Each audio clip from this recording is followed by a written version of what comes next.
The tale unfolds with a desperate tribe performing a sacred ritual to summon their divine guardian. Sigh, she's already the 5th female to succumb to this mysterious plague.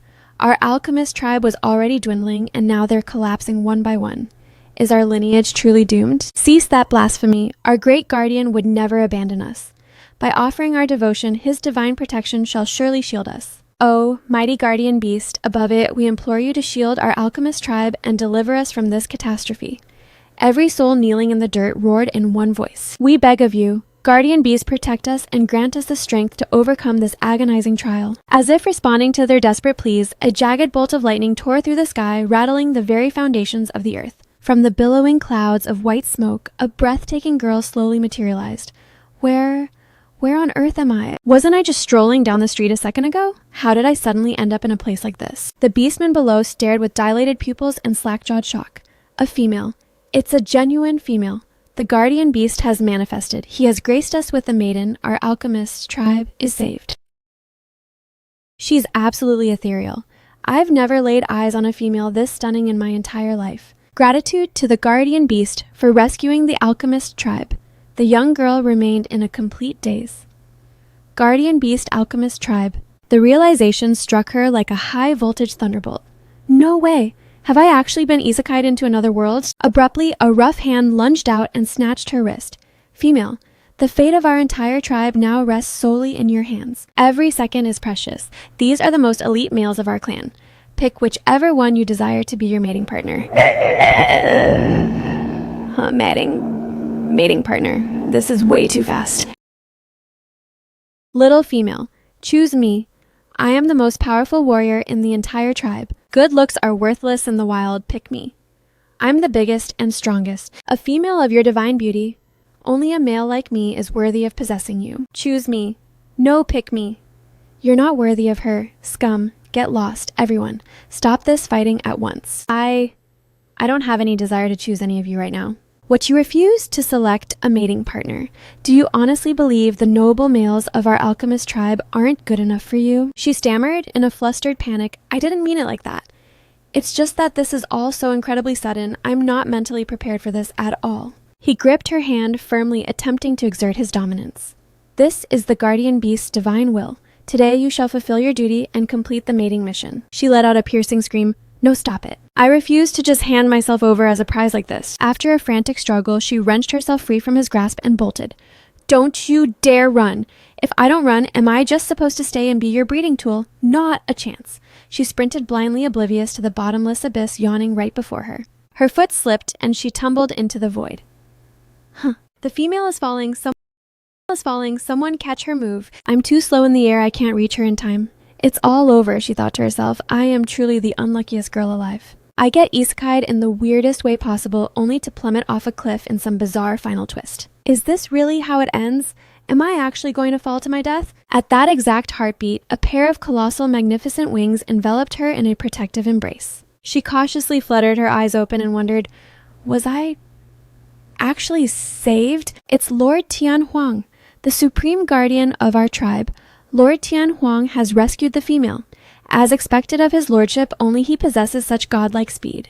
She gazed up at her savior and noted, he's so refined and handsome, before the sheer panic caused her to black out. In the aftermath, a furious scolding erupted. You brainless brat of the alchemist tribe! How dare you try to coerce a female into a mating pact? If Lord Tianhuang hadn't intervened at the last second, this precious female would have been driven to her grave by your arrogance. Chief, wasn't I only acting out of sheer desperation? Besides, I did it for the survival of our people. For the good of the tribe, you nearly annihilated our only hope. On this Beastman continent, the right to choose a mate belongs solely to the females. No male is permitted to use brute force. The chief bellowed in a towering rage. It is the guardian beast's sacred decree. Have you forgotten? No, I haven't forgotten. I remember. You remember, yet you still dared to defy it. Do you want the alchemist tribe to become a target for every clan on the continent? I see you think you're a big man now. If I don't give you a proper thrashing, you'll think you're untouchable. Chief, please stop. I was wrong. I swear I won't do it again. Meanwhile, Tianhuang stood motionless, his gaze fixed on her with an intense, infatuated longing. This female is so breathtakingly beautiful even while she's lost in sleep. Just then, she slowly regained consciousness. Ugh, it's so noisy. She's awake. The female has finally opened her eyes. What happened to me? I remember falling off a cliff, and then a stunning man with wings swooped down to save me. The chief delivered a sharp kick to the offender's rear. Get over there and beg for her forgiveness. Goddess, so it's you again. Stay back.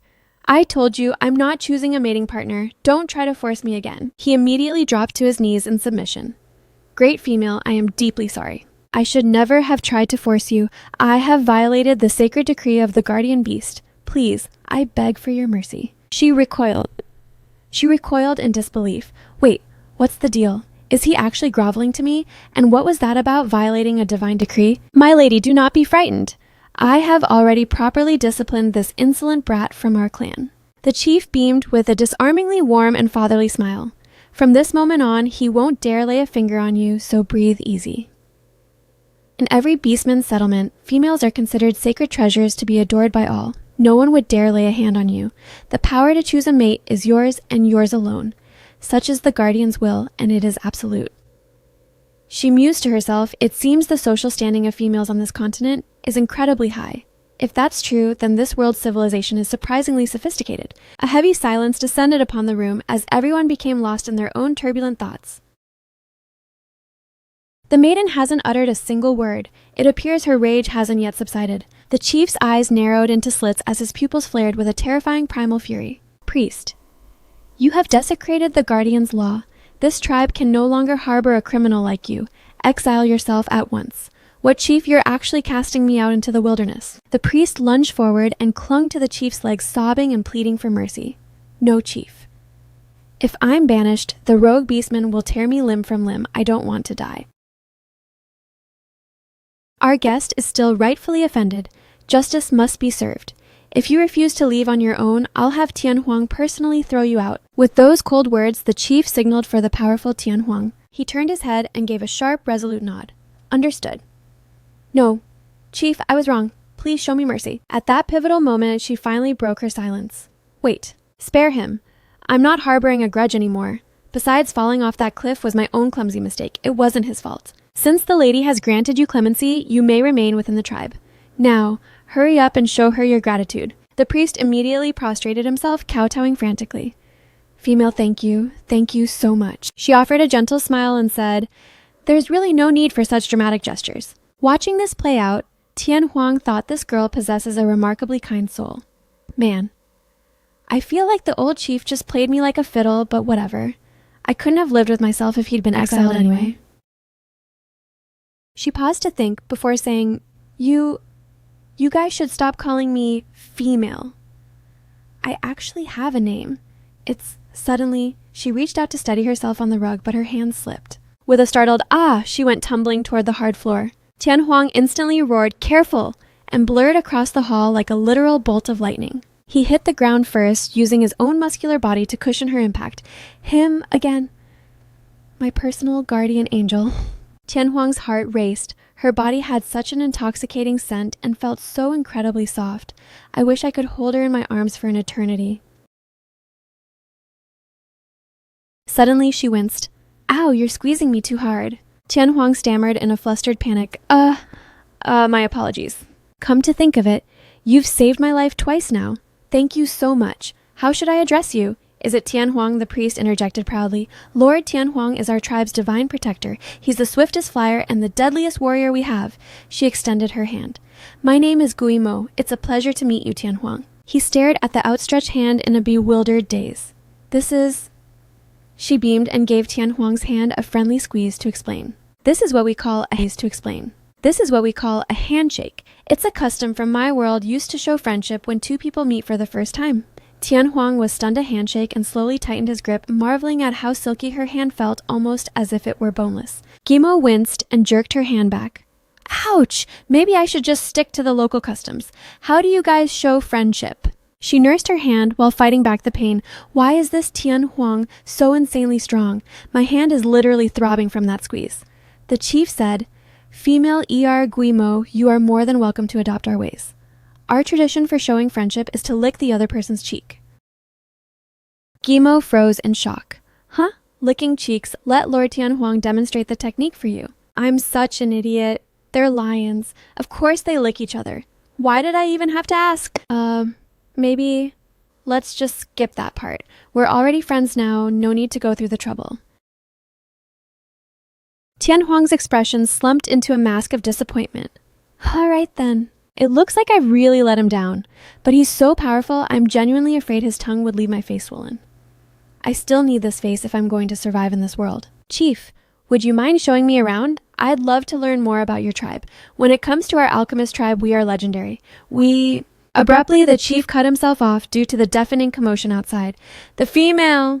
We need to see the female! What is that ruckus? Chief, every single male in the tribe has swarmed the entrance. They're all demanding to mate with the female. What have you all completely lost your minds? Guimo, do not fret. If you are unwilling, no one shall lay a finger on you. Follow me outside. I will deal with these idiots. All right, thank you, Chief.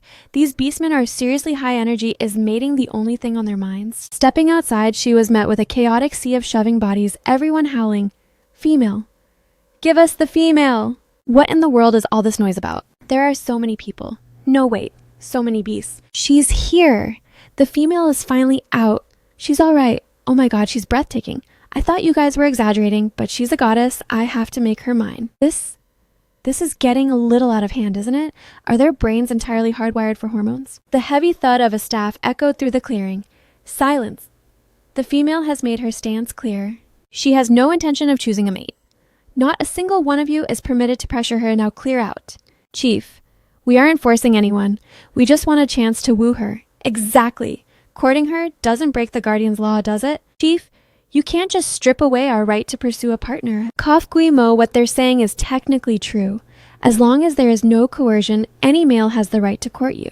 So where do we go from here? Look, try this, just select any male from our tribe to be your consort. That'll signal the rest to back off. Otherwise, as long as you're unclaimed, they'll never stop hounding you. Is that really how it works? Fine, I'll pick one then. She sighed. Whatever. I'll just grab some random guy to handle this mess for now. As for the physical side of things, I'll figure out a way to shut him down later. The chief flashed a discreet thumbs up to the priest. Operation success. Chief, you're a freaking genius. Guimo played it cool, looking hesitant. I choose pick me, my lady.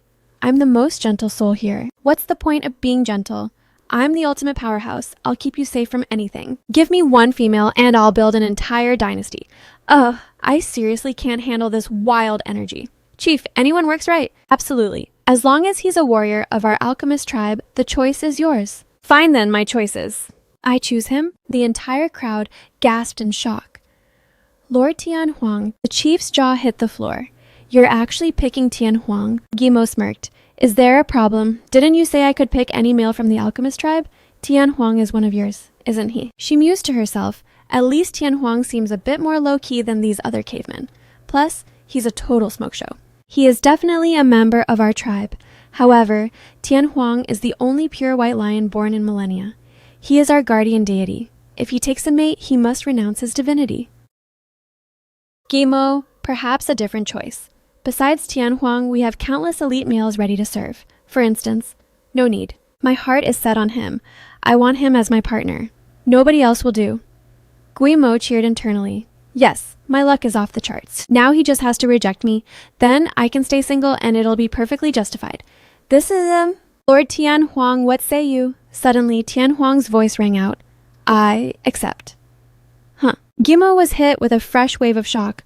What did you just say? I am honored to become your partner. No way, why on earth would you agree to this? Didn't you hear the chief? If you bond with me, you lose your guardian status. Throwing away your title as a literal god because of me is totally not worth it. The chief desperately tried to talk him out of it. He's right, Tianhuang, think about this. Without the guardian title, you'll lose your privileges and the people's reverence, chief. Relax. I can hunt my own resources. As for respect, I, Tianhuang, have always commanded respect through power, not a fancy title. If that is your resolve, then I have no objections. You have my full support. Excellent. Guimo stood there, paralyzed. How did it come to this? Something about this script is going horribly off the rails. Lord Tianhuang, now that the pact is sealed, hurry up and take Guimo to finalize the union, understood. Hold on tight to me. Hold What are you doing? You don't mean doing it right this second, do you? Tianhuang didn't bother answering. He just unfurled those massive wings and swept her into the sky.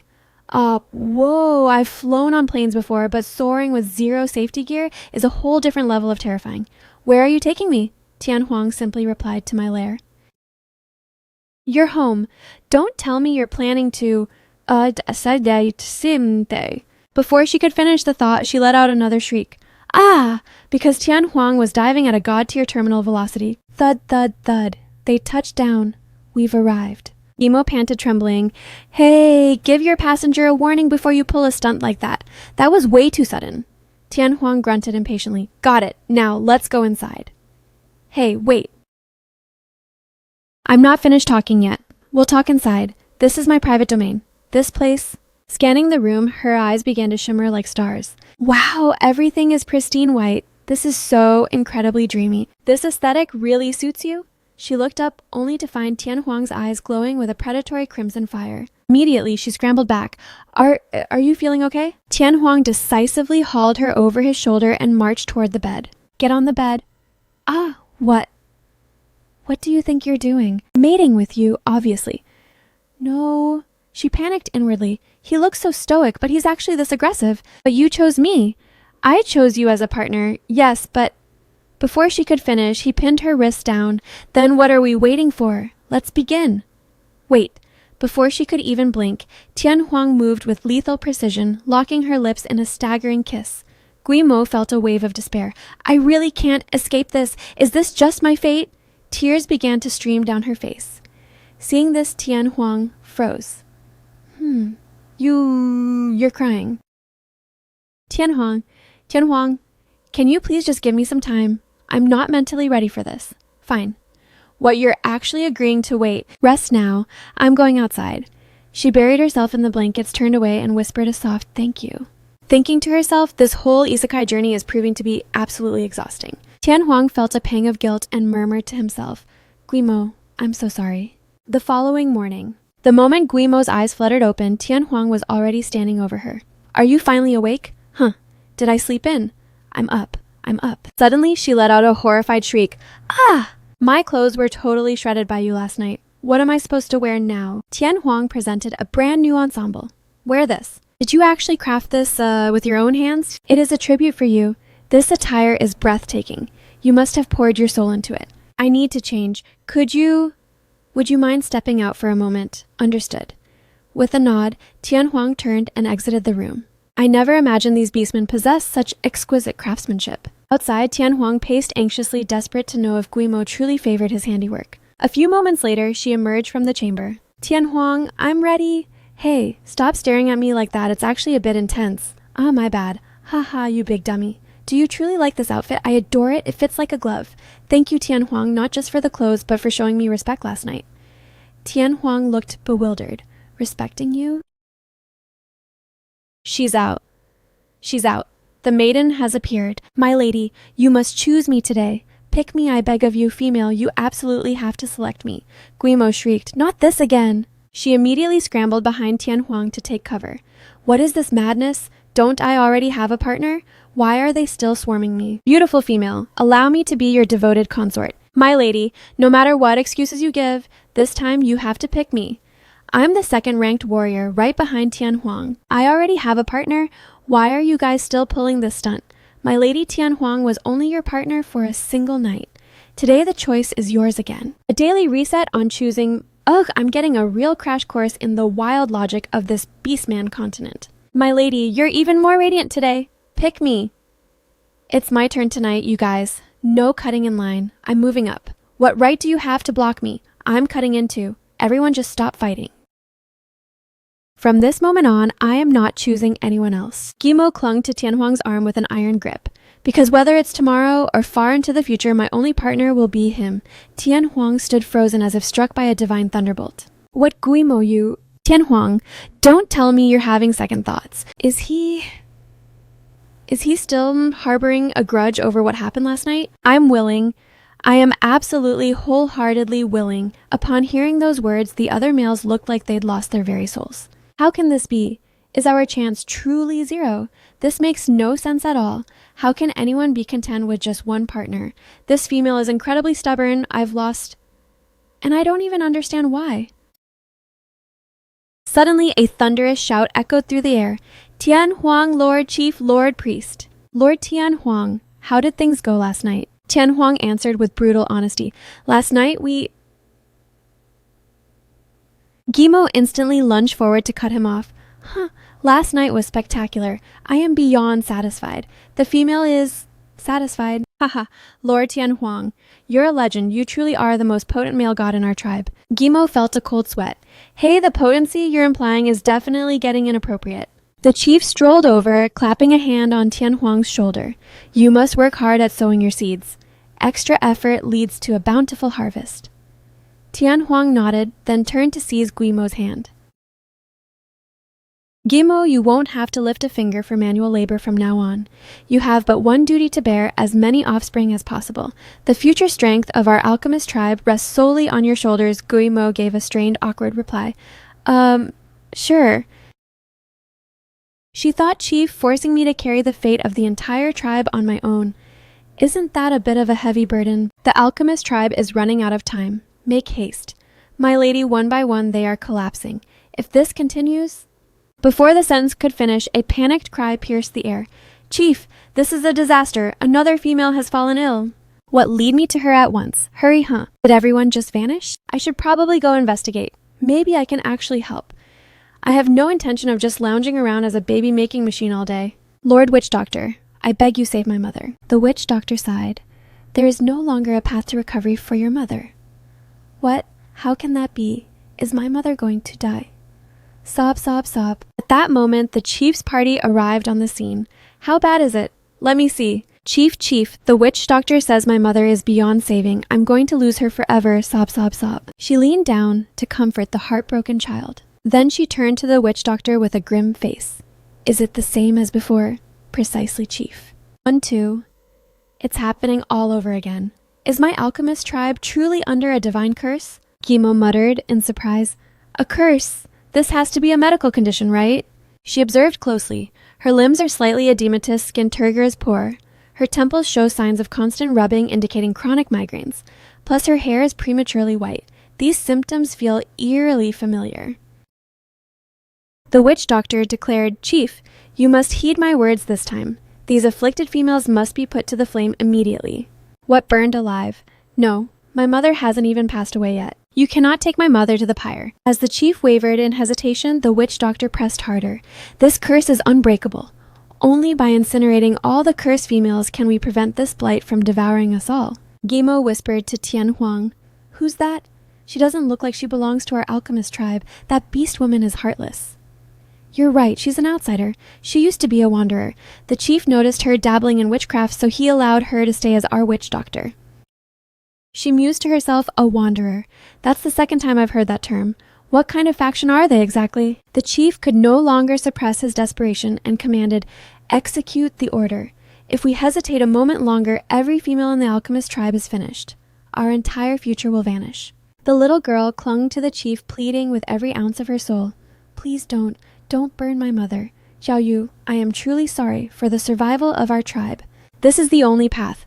Men drag the afflicted females to the sacrificial altar. Suddenly, Guimo's voice rang out with absolute authority. Stop, you cannot burn them. She stepped forward to block their path, pressing close to Tian Huang for support. He gasped in pure shock. Guimo. Xiao Yu stared in awe, thinking this big sister is like a goddess. Wait, what? What kind of creature are you? The witch doctor hissed internally. Since when do you have a seat at the table? When did the alchemist tribe acquire such a stunning female? How did this slip past me? The chief interjected, Witch Doctor, show Guimo the respect she deserves. She is a divine gift from the guardian beast to our tribe. She holds our future in her hands. If Guimo says the burning stops, then it stops. The chief exhaled in secret relief. Thank the heavens Guimo intervened. I was already sick with regret over that order. The witch doctor's eyes bulged in disbelief. What? Chief, how can you overturn a life or death decree just because of one girl's whim? My decision is final. Silence. This is madness. Lord Tian Huang, you are our protector. Help me talk sense into the chief. Our tribe will be obliterated in an instant if we listen to this female. She snarled internally. I won't let this girl sabotage my grand design. As long as Lord Tianhuang sides with me, I can flip the script. But Tianhuang countered coldly. Whatever she decrees happens. I'll follow her lead. Her instincts are never wrong. We stand with Guimo. If Guimo says don't burn them, then the fire stays out. Whatever our beautiful maiden says is law. I give the female my unconditional support. What? How is this even possible? Guimo thought to herself, so many people are putting their faith in me. It's a little overwhelming, but I could definitely get used to this. The witch doctor's face contorted into a vicious mask. Why? Why are you all bewitched by this girl, just because of a pretty face? On what grounds do you dare halt the purification? Because their hearts are still beating. How can you incinerate a living soul that's beyond barbaric? Tianhuang heard this, and a faint smile played on his lips, thinking, Guimo possesses such a rare, beautiful soul. The witch doctor snapped, what's barbaric about it? They've been struck by a beastly curse. Even if they're breathing, they're practically corpses. And who decided they were dying? I have a method to ensure a swift and total recovery. What? What kind of delusional nonsense are you spewing now? The chief lunged forward, clutching at hope. Guimo, did you just say you can actually save them? Yes, chief. But hold on, I still need to confirm a few crucial details. Yes, of course. Go confirm whatever you need immediately. The witch doctor began to panic. Could this girl have actually spotted a flaw? No way, how could she possibly know the truth? Guimo meticulously monitored the patient's pulse. She closed her eyes, focusing on the rhythmic thumping. It's definitely racing. Suddenly, Xiaoyu approached and whispered, Big sister, can you really save my mommy? My name is Xiaoyu. Huh. Yes, I can save her, but I need you to answer some questions for me. That way I can heal her even faster. Big sister? Big sister, ask anything, I'll tell you every single thing I know. No need for the intensity, I just want to know what was your mom feeling before she collapsed. Symptoms before this, she always complained about feeling drained. She had nonstop migraines and lost her appetite. Sometimes she'd get sick when she tried to eat, Guimo noted. Lethargy, anorexia, vomiting, plus the edema, brittle hair, and tachycardia. Exactly. There's only one culprit here, salt deficiency. Her diagnosis sent shockwaves through the crowd.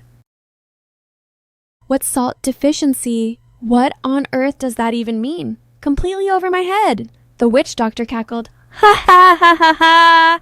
Listen to me, girl. Don't think you can play us for fools with made-up words.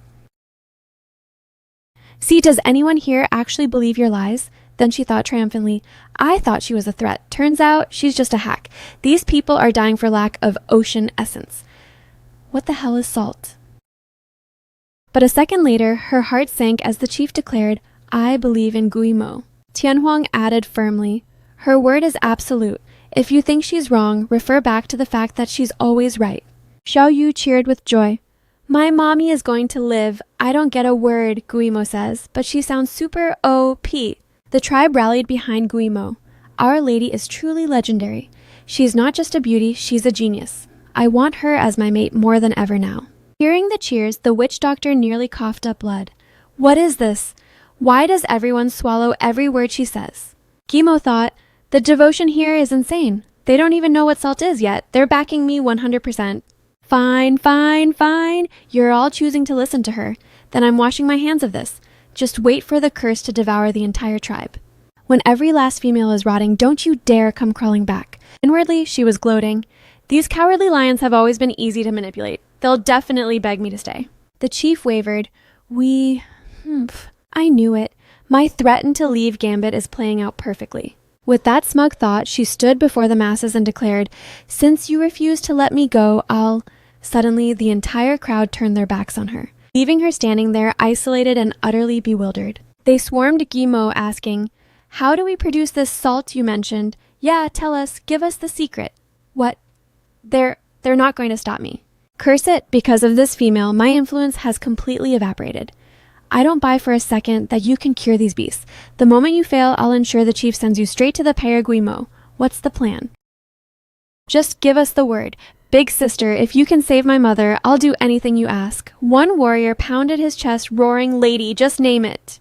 Give us the command, and even if we must charge through a mountain of blades or a sea of fire, we won't flinch. It's not that dramatic. No need for fire or blades. Salt comes from the ocean. Chief is the tribe far from the coast I need to fetch some seawater. You wish to venture to the great sea. The ocean is quite a trek from our territory. If you're set on going, you'll need a powerful flyer to carry you. Everyone immediately began to scramble. I'll take her. My speed is legendary. I guarantee she'll be satisfied. Who cares about speed? It's all about staying power. Ride me, female. I can soar for hours without a single break. Ride me. Pick me. My technique is flawless, fast and steady. I want the female to ride me too. Gimo was utterly speechless. Why does every conversation turn into this? At that moment, Tian Huang stepped forward. I will be the one to escort her. Tian Huang, it's over. Lord Tian Huang has claimed her. The lady will obviously choose him. True. Everyone knows Lord Tian Huang is the swiftest male in the winged lion tribe. We can't compete. Lord Tian Huang saves some luck for us single beasts. Tian Huang turned to her, his voice softening. Is that acceptable Of course it is. Then I'll be in your care. It's no trouble at all. For you, nothing is ever a burden. She thought to herself, are these beastmen naturally born flirts? Big sister, take me with you. I want to help save my mom. Xiao Yu, I have a special mission for you. While I'm gone, I need sturdy porcelain jars. Can you get them ready? Easy. Xiao Yu guarantees the mission will be a total success. Good, I'm counting on you. Suddenly, Tian Huang shouted, we're off. Ah, why is everyone in this world in such a rush? He whispered. Hold me tight, then rocketed into the stratosphere. The crowd below watched with pure, unadulterated envy. I wish I was the one taking her into the clouds. Meanwhile, Tian Huang asked Guimo, if it's just a lack of salt, why are only the females falling ill? Tian Huang were on the same wavelength. I was literally just wondering that. What a coincidence, Tian Huang smirked. It's not a coincidence, it's because our hearts are in sync. She blushed. They really are close. I can feel his heartbeat. Tian Huang thought her blushing face is incredibly cute. His eyes flared again. About that. Back to the salt mystery. I suspect it's because the males have much more resilient constitutions. Plus, when you hunt, you likely consume the prey's blood. Blood is rich in minerals like salt, so you're fine for now. But the females are more fragile. Without salt, their bodies just shut down. So that's the secret. You truly are remarkable. Aren't you going to ask how I know all this? Don't you find it suspicious because you are Guimo? It's only natural that you are wise. She was stunned. What kind of logic is that? But hey, I'll take it. If he pressed me, I wouldn't know how to answer without lying. We've arrived. The sea is just ahead. That fast. Whoa! It's absolutely breathtaking. Tian Huang descended slowly onto the shimmering blue shore. The scenery was straight out of a painting. Standing before the endless horizon, Gimo spread her arms wide and exhaled. Only in this era could you find an ocean this pristine, right? Raw, pure, and untouched. Tian Huang asked softly, Gimo, do you like the sea? Yeah, I love it. Then I'll bring you here whenever you wish. Okay. She grabbed a beast skin pouch and dashed toward the surf. Let's get the water. Just then, a thunderous roar echoing from the distance startled them both. Huh, what's that sound? Tian Huang shifted into a defensive stance. Could it be? Looking up, they saw a massive shape hurtling toward them at 800 kilometers per hour. Thud, a beastman, slammed into the sand with an aggressive landing, pointing a finger. Tian Huang, I've finally found you. Fight me. So it's you, Amos. Gimo asked in shock. Is that a tiger? Amos roared. Tian Huang, you shamed me a year ago. Now I've surpassed you. Let's have a clash of kings. I will reclaim my stolen honor die. Amos, I don't have time for your games today. Let's settle this another time. Not a chance. I've waited an entire year for this rematch. My fists are screaming for blood. Tian Huang, you're fighting me today whether you like it or not. Nobody stands in my way. Gimo peeked from behind and thought, is this tiger some kind of battle junkie? The moment his eyes landed on Guimo, Amos froze. Whoa, what a stunning female. Suddenly battle and glory seemed totally pointless. Now my mind only has two words, peace and love. Gimo gave a nervous, forced smile. What happened to the bloodthirsty warrior persona? Then Amos let out a window-shaking howl to flex his primal strength. He flashed a toothy grin and purred, Female, you're gorgeous. What's your name? Gimo thought, why does this feel like a bad rom-com? Tian Huang stepped in front of her, scowling. Amos, what are you playing at? Wham! Amos suddenly sucker punched Tian Huang. Tian Huang, don't block my view of the lady. Female, let me introduce myself. I am Amos, king of the winged tiger tribe and the baddest male in these lands. Guimo pointed at Tian Huang and asked, The baddest? Didn't you just say Tian Huang trashed you before? He scratched his head, embarrassed. Fine, I'm the second baddest. She looked at Tian Huang with sparkly eyes. Tian Huang really is the goat. Amos pounded his chest. Second place is just a phase. I'll definitely crush Tian Huang and take the top spot. Believe me, lady, it's happening soon. Guimo glanced at Tian Huang and thought, I'm putting my money on Tian Huang. Guimo, come back to the winged tiger tribe. With me, I'm a pro hunter. I'll bring you piles of fresh meat every day. I'll make sure you're plump, fair, and pampered. Suddenly, Tian Huang grabbed Guimo by the waist and growled, Amos, she's not going anywhere. She chose me as her mate. What?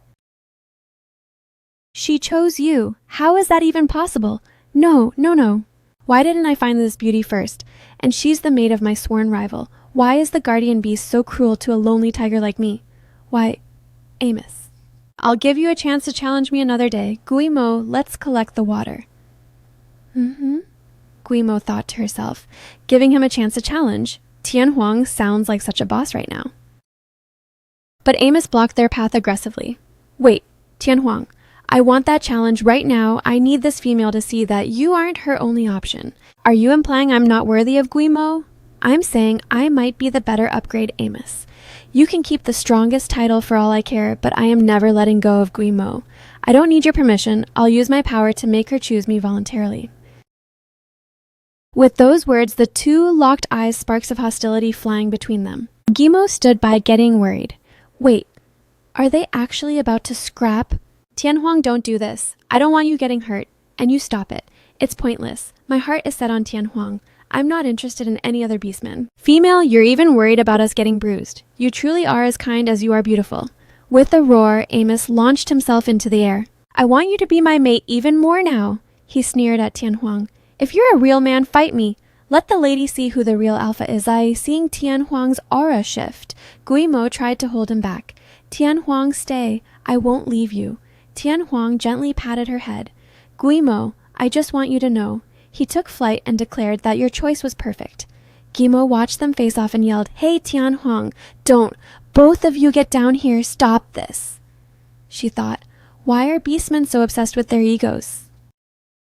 Amos yelled, Tian Huang, after this beating, the female is coming home with me. You don't stand a chance. Amos roared and lunged. I'm not the same loser from a year ago. To me, you're still an amateur. The two collided in midair with a boom. Guimo shouted from below, Hey, stop it with shockwaves. Like that, is this really the level of power in this world? After a brutal exchange, Amos was sent reeling, but he wouldn't quit. Impossible. Is the gap between us still this massive? I don't believe it. Again. Oh boy, here we go. I'd better find some cover. While she was attempting to flee, her foot caught on something thud. Tian Huang caught the sound and whipped around instantly. What?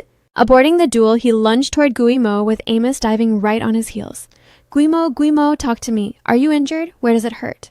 I'm fine. I just got rattled by your insane power and lost my footing. You plummeted. How could you possibly be fine? Quick, let me inspect the damage. Amos began drowning in self-reproach. My lady, I am wretchedly sorry. This is entirely my fault for forcing Tian Huang to fight, causing your tragic fall.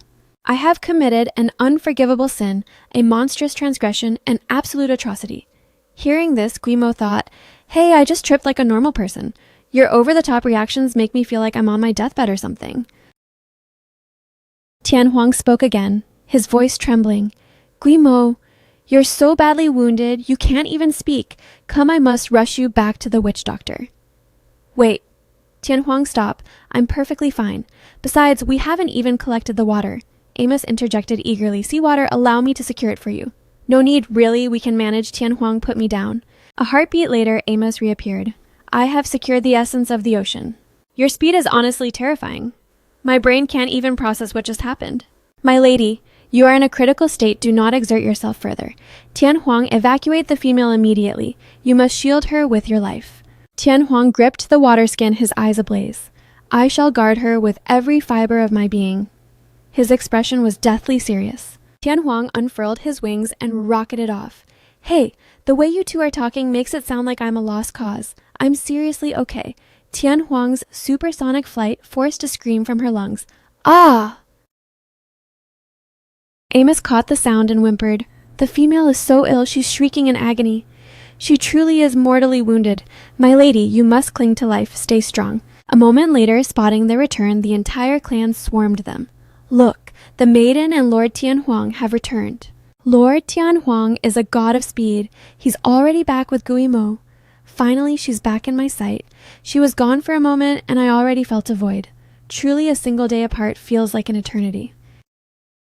The instant they touched down, the chief demanded Tianhuang was the mission a success. He replied grimly, "The seawater is secured, but Guimo has suffered a fall." The crowd erupted in a horrified unison. "What, she suffered a fall?" Guimo forced a weary smile. "Chief, please, I just tripped on some sand. It's a non-issue." "Don't believe me? Look, I'll hop around for you." "I can't let them turn this into a national tragedy. I need to shut this down now." The chief pointed a trembling finger and commanded, "Tianhuang, pin her down. Do not let her move a single muscle." Instantly, Tianhuang pulled her into a suffocatingly protective embrace. With a grim, decisive tone, the chief declared, "Guimo actually hit the ground. Sound the alarm immediately. Convene the entire tribe." A second later, the horn's mournful blare echoed across the jagged landscape. The assembly horn? I never thought I'd hear the alchemist tribe's call to arms again. The last time it roared was during the Great Extinction 6 centuries ago, right? This must be a catastrophic threat to our survival. The female has fallen. Hearing the chaos, Guimo thought, "Everyone, it was a literal trip. Why has this been escalated to an extinction-level event?" Inside the hall, the chief stood tall. "I have summoned you all today because our alchemist tribe faces an unprecedented disaster. This isn't just about our lives. It determines whether our lineage will even exist in the coming moons." She pointed a shaking hand toward Guimo. "And that disaster is... Guimo has fallen." Guimo froze, burying her face in her palms in sheer mortification. "Oh, I feel like I'm being publicly executed. I'm just going to play dead and pretend to be asleep." The witch doctor was floored by the tribe's hysteria. What is this madness? Why are we treating a minor stumble like the end of the world? The entire tribe looked utterly devastated. What? The maiden fell. Oh gods, why did such a tragedy strike her?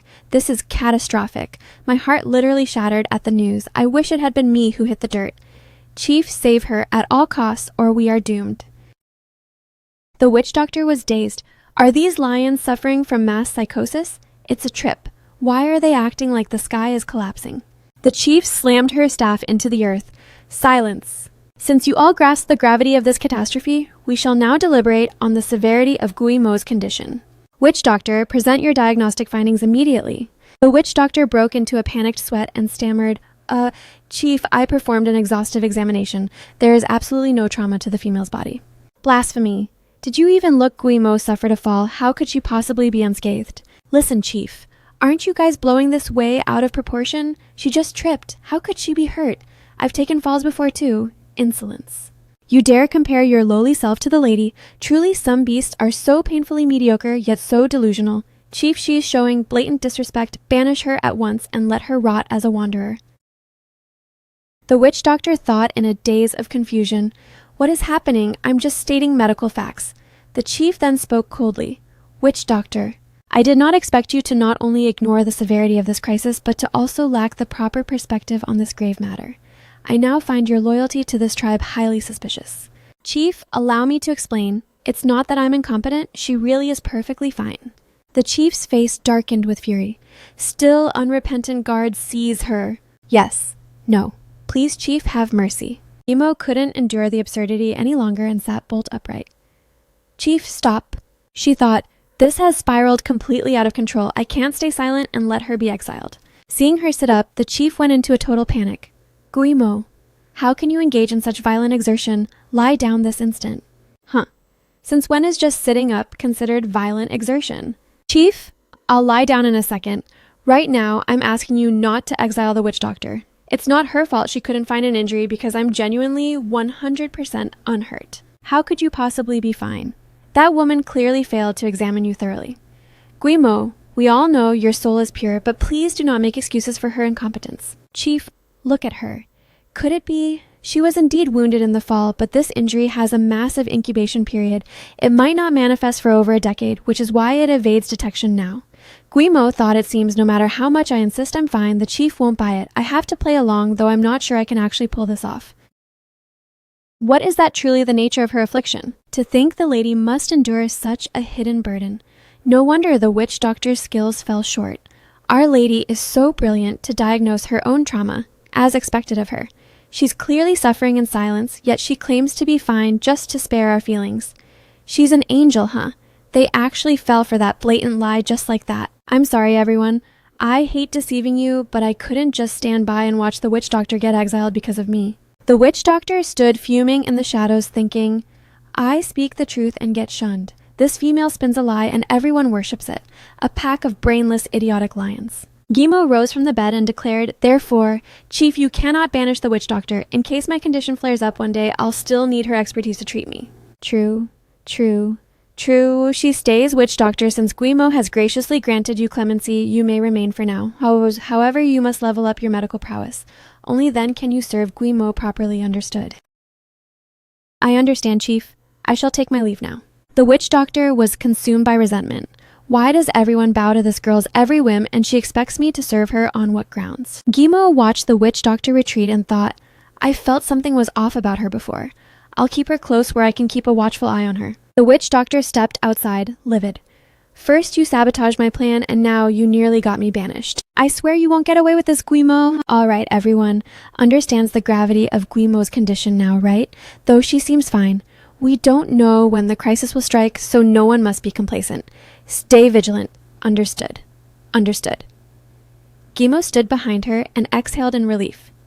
Phew. Finally, that ordeal is over. Excellent. Now let us proceed to the second order of business. Guimo blurted out. Wait. What? There's a second topic. The chief said, the second topic is the accountability for Guimo's injury. Tian Huang, what is your defense? Tian Huang bowed his head in absolute dejection. Yes. Guimo was harmed because my protection was flawed. I take full responsibility. I will accept any punishment the tribe deems fit. Tian Huang, you aren't to blame at all because I wasn't actually... Before she could finish, the staff struck the ground. Clang. Tian Huang, when you departed with Guimo, we cautioned you repeatedly.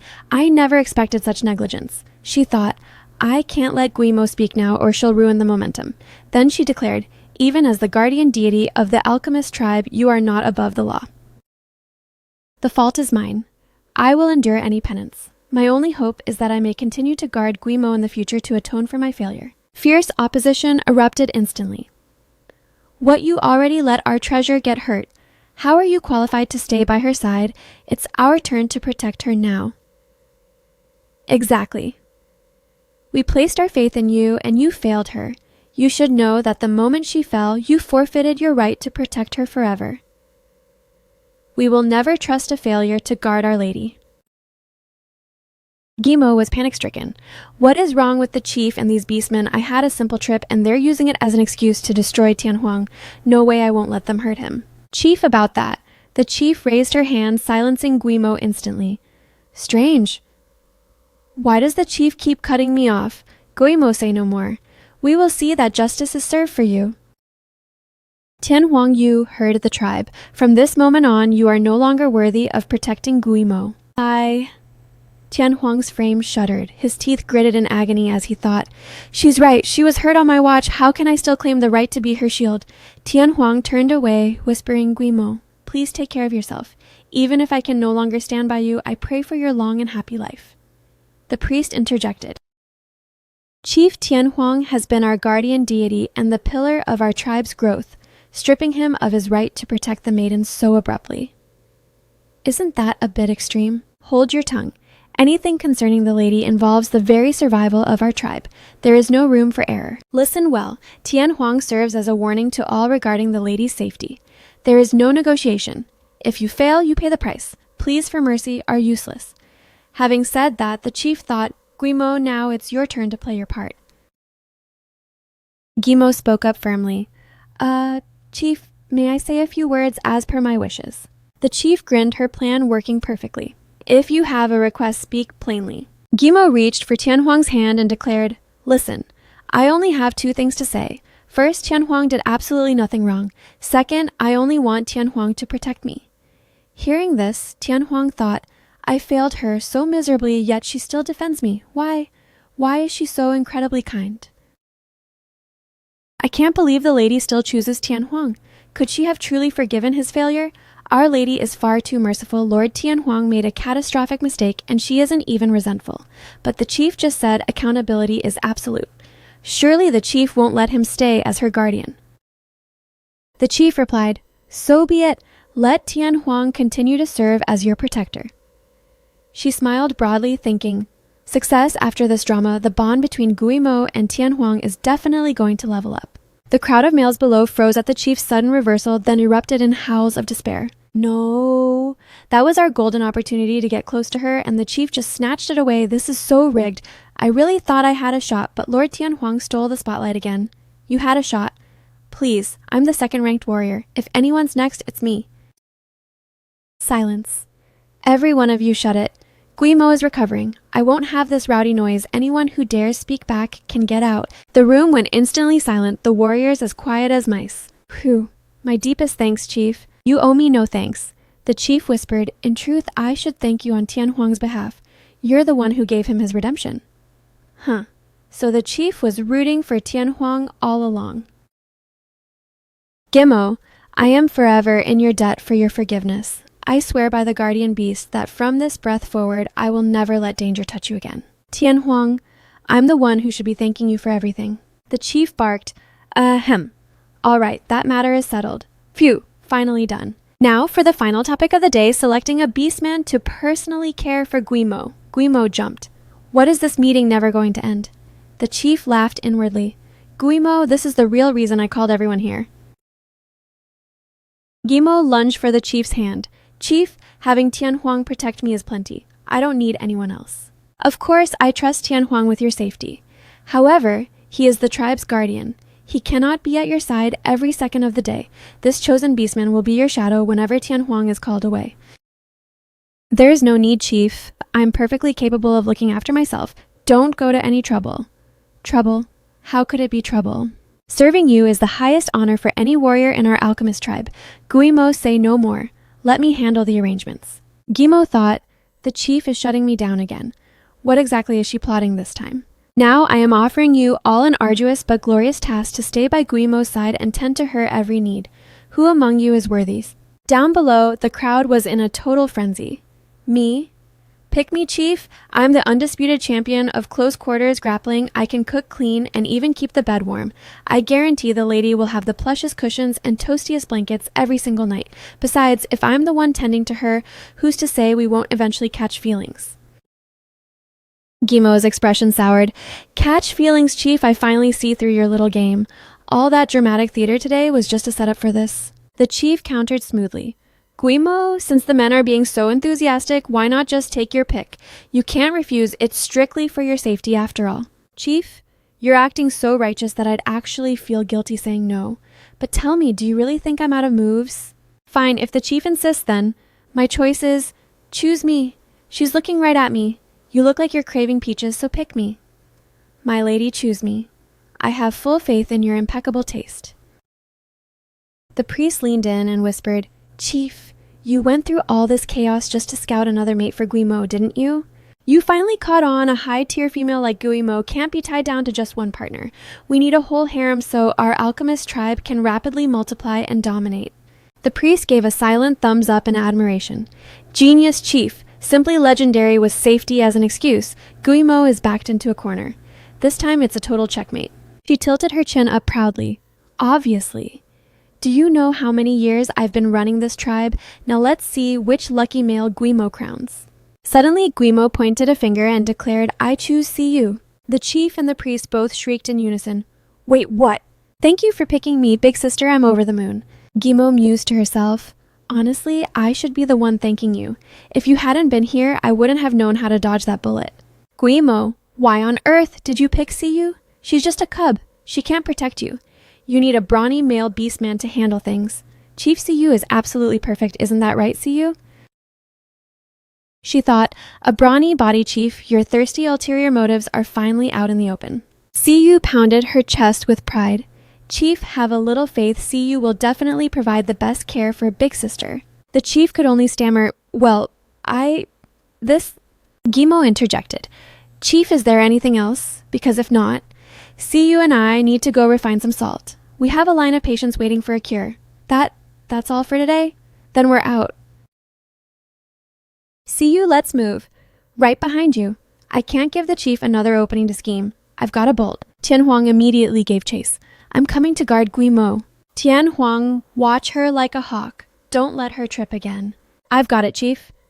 She stood there completely stunned. I accounted for every variable, but I completely overlooked Siyu.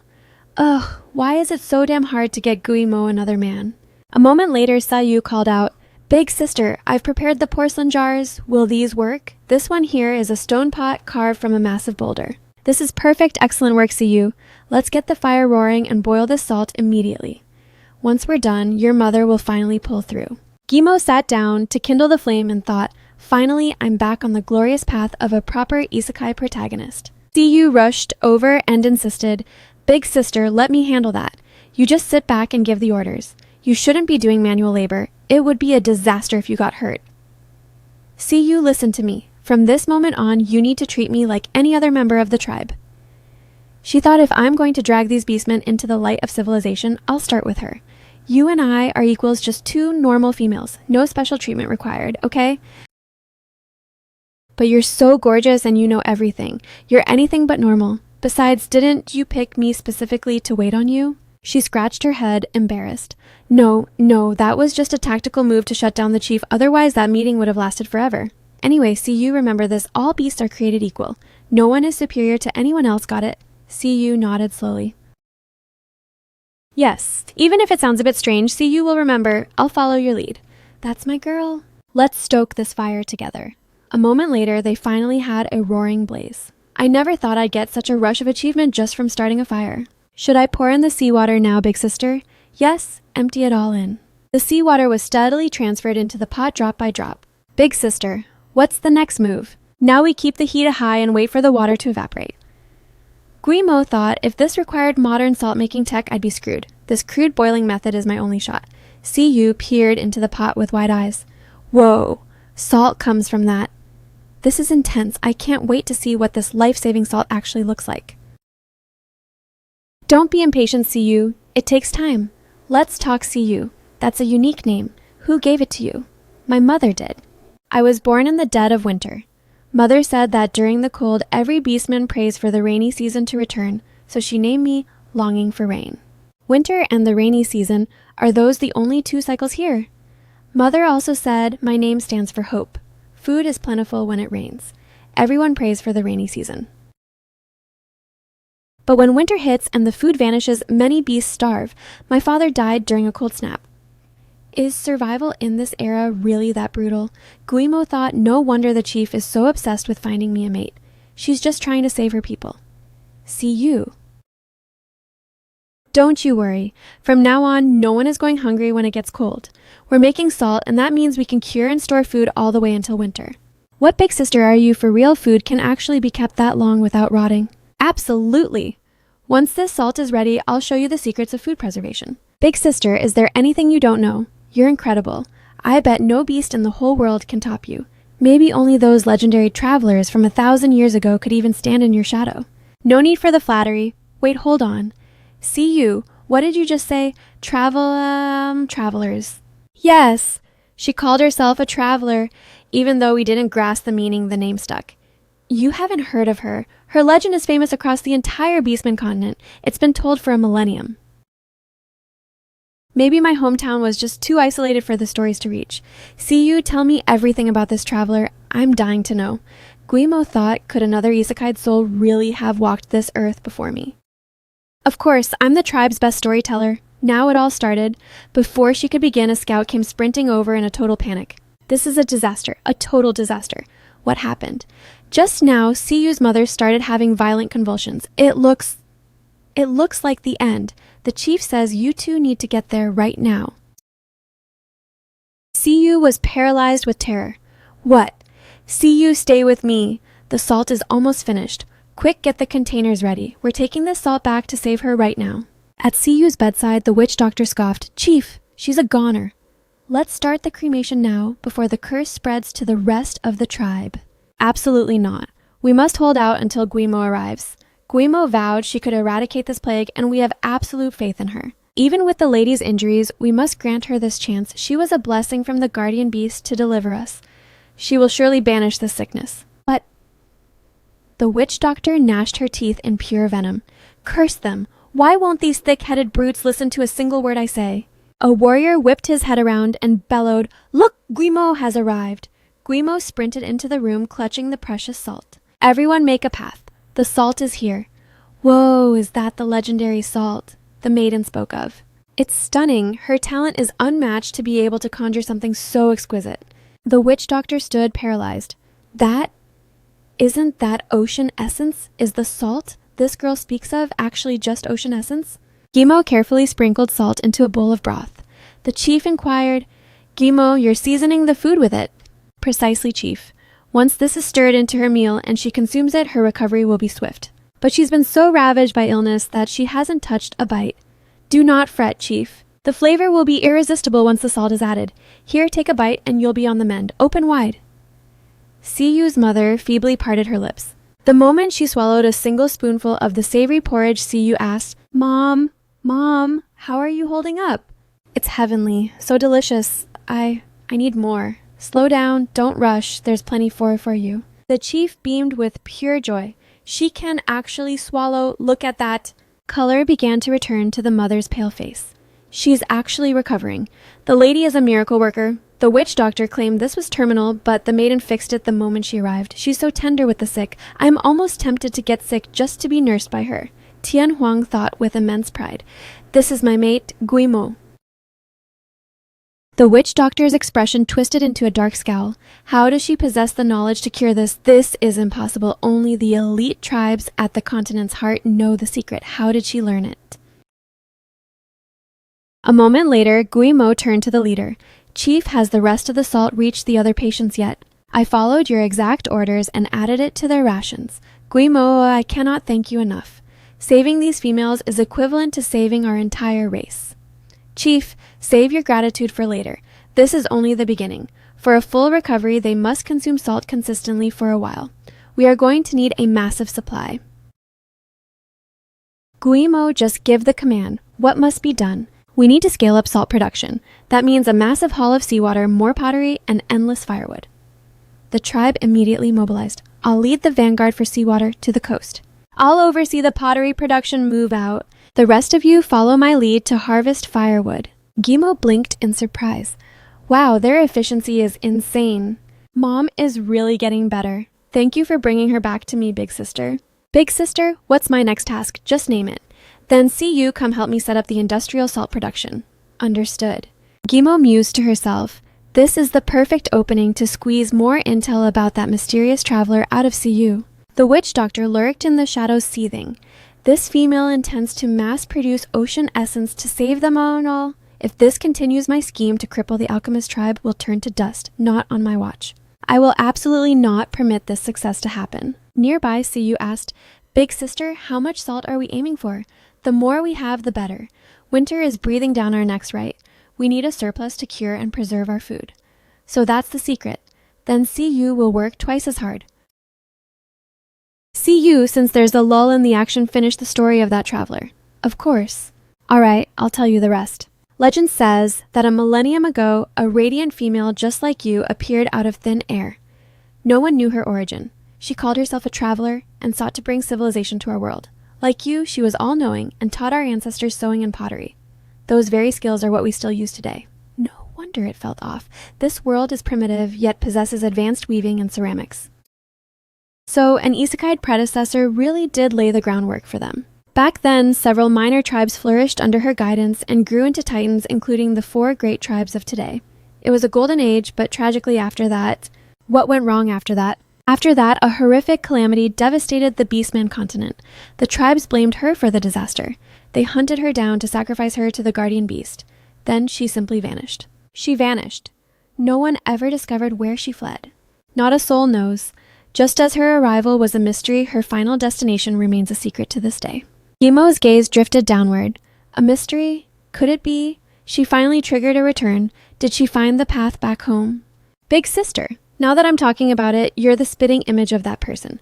Both stunning and incredibly wise. Big sister.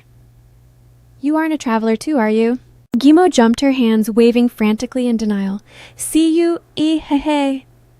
I'm only teasing you. I know you're a gift from the guardian beast, not some mysterious traveler. Big sister, I'm running low on fuel for the fire. I'll go forage for more. Phew! She nearly gave me a heart attack. I thought my cover was blown. If they find out I'm a traveler, I might end up as a sacrifice to the guardian beast too. I have to keep my mouth shut. Suddenly, a deep voice resonated. Guimo, I already know the truth. Gimo froze solid, her heart stopping. She turned slowly to find Tianhuang looking incredibly grim. Tianhuang let the water bag slip from his grip. How could you possibly... Tianhuang, wait, I can? She panicked. I'm cooked. Tianhuang knows I'm a traveler. Is he going to drag me to the altar? Unexpectedly, Tianhuang groaned. How could you do this? Heavy lifting yourself. What if you get injured? Gimo exhaled a massive breath of relief. Phew! So it had nothing to do with being a traveler. That nearly gave me a heart attack.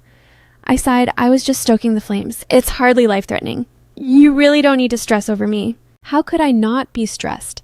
The chief entrusted your safety to me. I won't permit you to take risks or endure even a scratch. Come, I'm escorting you back to rest. Wait, Tianhuang, stop. She wriggled out of his hold and asked, Am I truly a member of the alchemist tribe? Without a doubt. If I belong here, then I want to pull my weight just like everyone else. I don't want to be coddled or treated like some fragile doll. I want to work for our tribe's future too. I understand. It seems I've completely disregarded your feelings. So do I have your blessing to work? You do, but promise me you'll stay vigilant. Thank you, Tianhuang. I'll be careful. Let's get to it together. Understood. After filling the container, she questioned. By the way, why did you rush back alone? Where did the rest of the squad go? Tianhuang looked visibly flustered. Well, about that. Oh, is it a secret you can't share? Why is your face turning so red? At that exact moment, the rest of the team returned, gasping for air as they touched down. Lord Tianhuang, you fly way too fast. You left us in the dust. I bet he was just dying to get back to the lady. Ah, so that's the play. I was wondering why he was flying like his tail was on fire. No wonder Tianhuang is blushing and totally lost for words. Guimo, we've delivered the pottery. Whoa, that's a lot. Is there anything else on the to-do list? Let's get these pots stacked on the racks. Once the firewood arrives, we start the boiling process. Wait, what? The chief isn't back yet.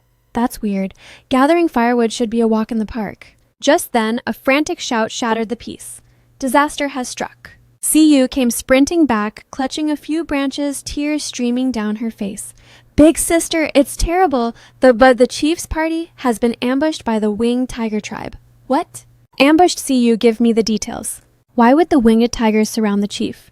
I don't know. I was foraging for wood and saw the whole thing from a distance. The chief's group was trapped by a pack of winged tiger beastmen. They were screaming for blood, saying the alchemist tribe had to pay with their lives. Tianhuang's eyes widened. Pay with their lives. This is bad. The chief and the others are in mortal danger. See you lead the way immediately. Got it, everyone, follow me. Is the winged tiger tribe, that clan of battle-hungry maniacs. Gimo raced after them, thinking, why would they pick a fight with the chief now? At the flashpoint of the conflict, the alchemist tribe had the nerve to harm our kin. We will not let this slide. Exactly, a blood debt must be settled in blood. Lying in the dirt was a male clinging to life, a jagged massive gash torn across his torso. Make them pay for this atrocity. The witch doctor, watching from the periphery, smirked. The frame-up worked like a charm. As long as the tigers and lions are at each other's throats, they'll have no time for salt and their strength will bleed away. Talk about a perfect double kill. The chief yelled, I've told you already, we didn't touch him. We found him like this while gathering wood. Still spinning lies. This is clearly a claw wound. If it wasn't your people, then who did one of my warriors go insane and maul himself? Great priest, quit wasting breath on them. It was obviously an ambush. Kill them for revenge. Warriors seize them. This is bad. Everyone retreat. I'll hold the line. In a blur of motion, Tianhuang rocketed onto the scene. His speed was practically supernatural. The great priest could only gasp in shock. What? Tianhuang slammed down, shielding the chief. Who dares lay a finger on my people? Tianhuang. It's Lord Tianhuang, we're saved. With Lord Tianhuang here, these tigers are nothing but kittens. Guimo and the others finally skidded to a halt. Phew, made it. Thank goodness Tianhuang stepped in, or the chief would have been toast. The witch doctor stood back, visibly annoyed. Tianhuang made it here way too fast. But whatever. As long as the truth stays buried, the bloodbath continues. It's him, the guardian deity of the alchemists. He just blew back our entire front line. His power is off the charts. Great priest, what's the move? We can't take him. Tianhuang roared, Winged tigers, you've got a lot of nerve trapping my tribe. Are you begging for a total war? The great priest spat back. Tianhuang, don't think your brawn gives you the right to rewrite the truth. Your alchemist tribe struck first and nearly killed our brother. I've told you 1,000 times we had nothing to do with this. Why are you so stubborn? The great priest pointed at the victim. Those are claw marks. Only our tribes possess that kind of weaponry. Since it wasn't us, are you implying we staged this? Guimo scrutinized the man and asked, inflicted by claws.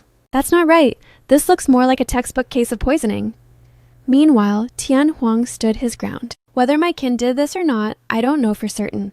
But if my chief says we're innocent, I stand by her. If you want blood, come and get it. I, Tianhuang, will fight you until the last man standing. Damn, Tianhuang truly is a god of war. We're outclassed here. What do we do? It seems you've lost your appetite for war. In that case, we're leaving. I assume no one is foolish enough to stop us. Suddenly, a booming voice thundered, I object! Amos appeared out of the brush and growled. You mangled my people. You think you can just walk away after that? Amos. It's that battle-crazed lunatic. At the sight of Amos, the winged tigers erupted. The king, our king, has arrived. With him here, Tianhuang is history. Under the winged tiger king, we are invincible. He'll get us the justice we deserve. The witch doctor smirked in the shadows, her heart racing. He's here. The main event is finally starting. That psycho Amos will definitely tear into Tianhuang. These idiots have no clue they're all just puppets. Ha ha ha. Guimo's eyes narrowed as she began to analyze the scene. This person was poisoned. How could there be claw marks then? There's definitely a foul conspiracy at play here. Tianhuang, you mangled my brother and think you can just walk away. You underestimate my winged tiger tribe. Tianhuang countered, Amos, your clansman's injury is none of our doing. I'm finished wasting my breath. Amos gritted his teeth, his eyes flashing with rage. If you refuse to explain, then prepare for total war. Chief, take the others and retreat immediately. I'll hold the front. You guys, nobody is leaving this place. You'll pay for my clansman's blood alongside our king. Charge for the undying glory of the winged tiger tribe. Slay them high. Amos is exactly as the rumors described a mindless battle maniac. My scheme worked. Nothing can halt the slaughter between these two tribes now. Suddenly, Guimo threw herself into the fray to intervene. Halt. I know the truth behind how your clansman was actually injured. Guimo, get back. It's too dangerous. The witch doctor watched from the shadows, laughing mockingly. Where did that female come from? Does she think she can stop a tribal war alone? So naive, enraged. Amos sees only enemies. He won't stop until he tastes blood, huh? As the two powerhouses were about to collide, Amos suddenly froze. Huh? Wait, is that her? Cease fire. Amos screeched to a sudden halt, kicking up a massive cloud of dust. What is the meaning of this? Why did the king command us to stop? Damn it, I can't kill my momentum in time. The witch doctor was left speechless. He actually forced the berserk Amos to stand down. How is this even possible? Amos frantically circled Guimo, babbling like a fool. It's you, my lady. It's been far too long. Are you well? You weren't hurt from that tumble last time, right? I swear you've become even more breathtaking. Wow. This female is absolute perfection. She puts every female in our winged tiger tribe to shame, as expected of our king to have such elite taste. I don't want to fight, I just want to admire this goddess. Guimo managed a forced smile, thinking, are you guys method actors? That is one hell of an emotional 180. The witch doctor was so livid her vision blurred, her nails clawing deep into a tree trunk. Curse them, a pack of moronic tigers blinded by a pretty face. Amos asked, My lady, why, so silent? Is the alchemist tribe starving you? Why not join the winged tiger tribe? I guarantee a feast of fresh meat every single day. Tian Huang stepped protectively in front of Guimo and growled, Amos Guimo is eating just fine. Save your concern. Tian Huang, I'm speaking to the lady. What's it to you? Let me tell you, if she hadn't stepped in just now, you'd be a corpse for sure. You're the ones who'd be heading to the afterlife. Guimo intervened once more. Wait a second. I stopped this fight because I wanted to expose the actual cause of that beastman's injury. The actual motive. Isn't it glaringly obvious he was mauled by claws? What other cause could there possibly be? Guimo pointed toward the laceration on the male collapsed on the ground. The scratch on his chest is incredibly shallow, hardly enough to knock him cold. The real reason he's unresponsive is poisoning. What? Poisoned? If such a stunning female says it's poison, then it must be the truth, I believe her. This sister is incredible. Not just brave, but a medical genius too. The witch doctor's heart hammered with anxiety. What? She can actually detect the toxins and... So it's poison. As expected of Guimo, she sees through everything. Amos asked, My lady, if you say it's poison, I trust your word. But do you have any hard proof? Let me investigate. I can give you the evidence you need. The witch doctor signaled her pawn.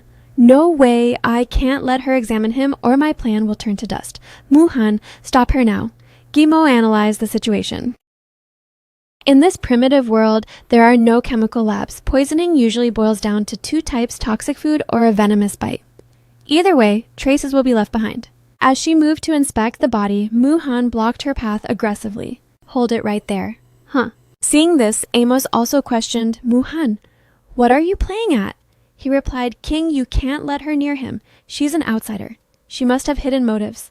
What if she finishes off our clansmen right under our noses? Amos waved him off impatiently. No, she wouldn't do that. Step aside and let her perform the check. Muhan pointed a finger and shouted, King, you can't let this female bewitch you. Our brother was clearly mauled by the alchemist tribe. How could it be poison, huh?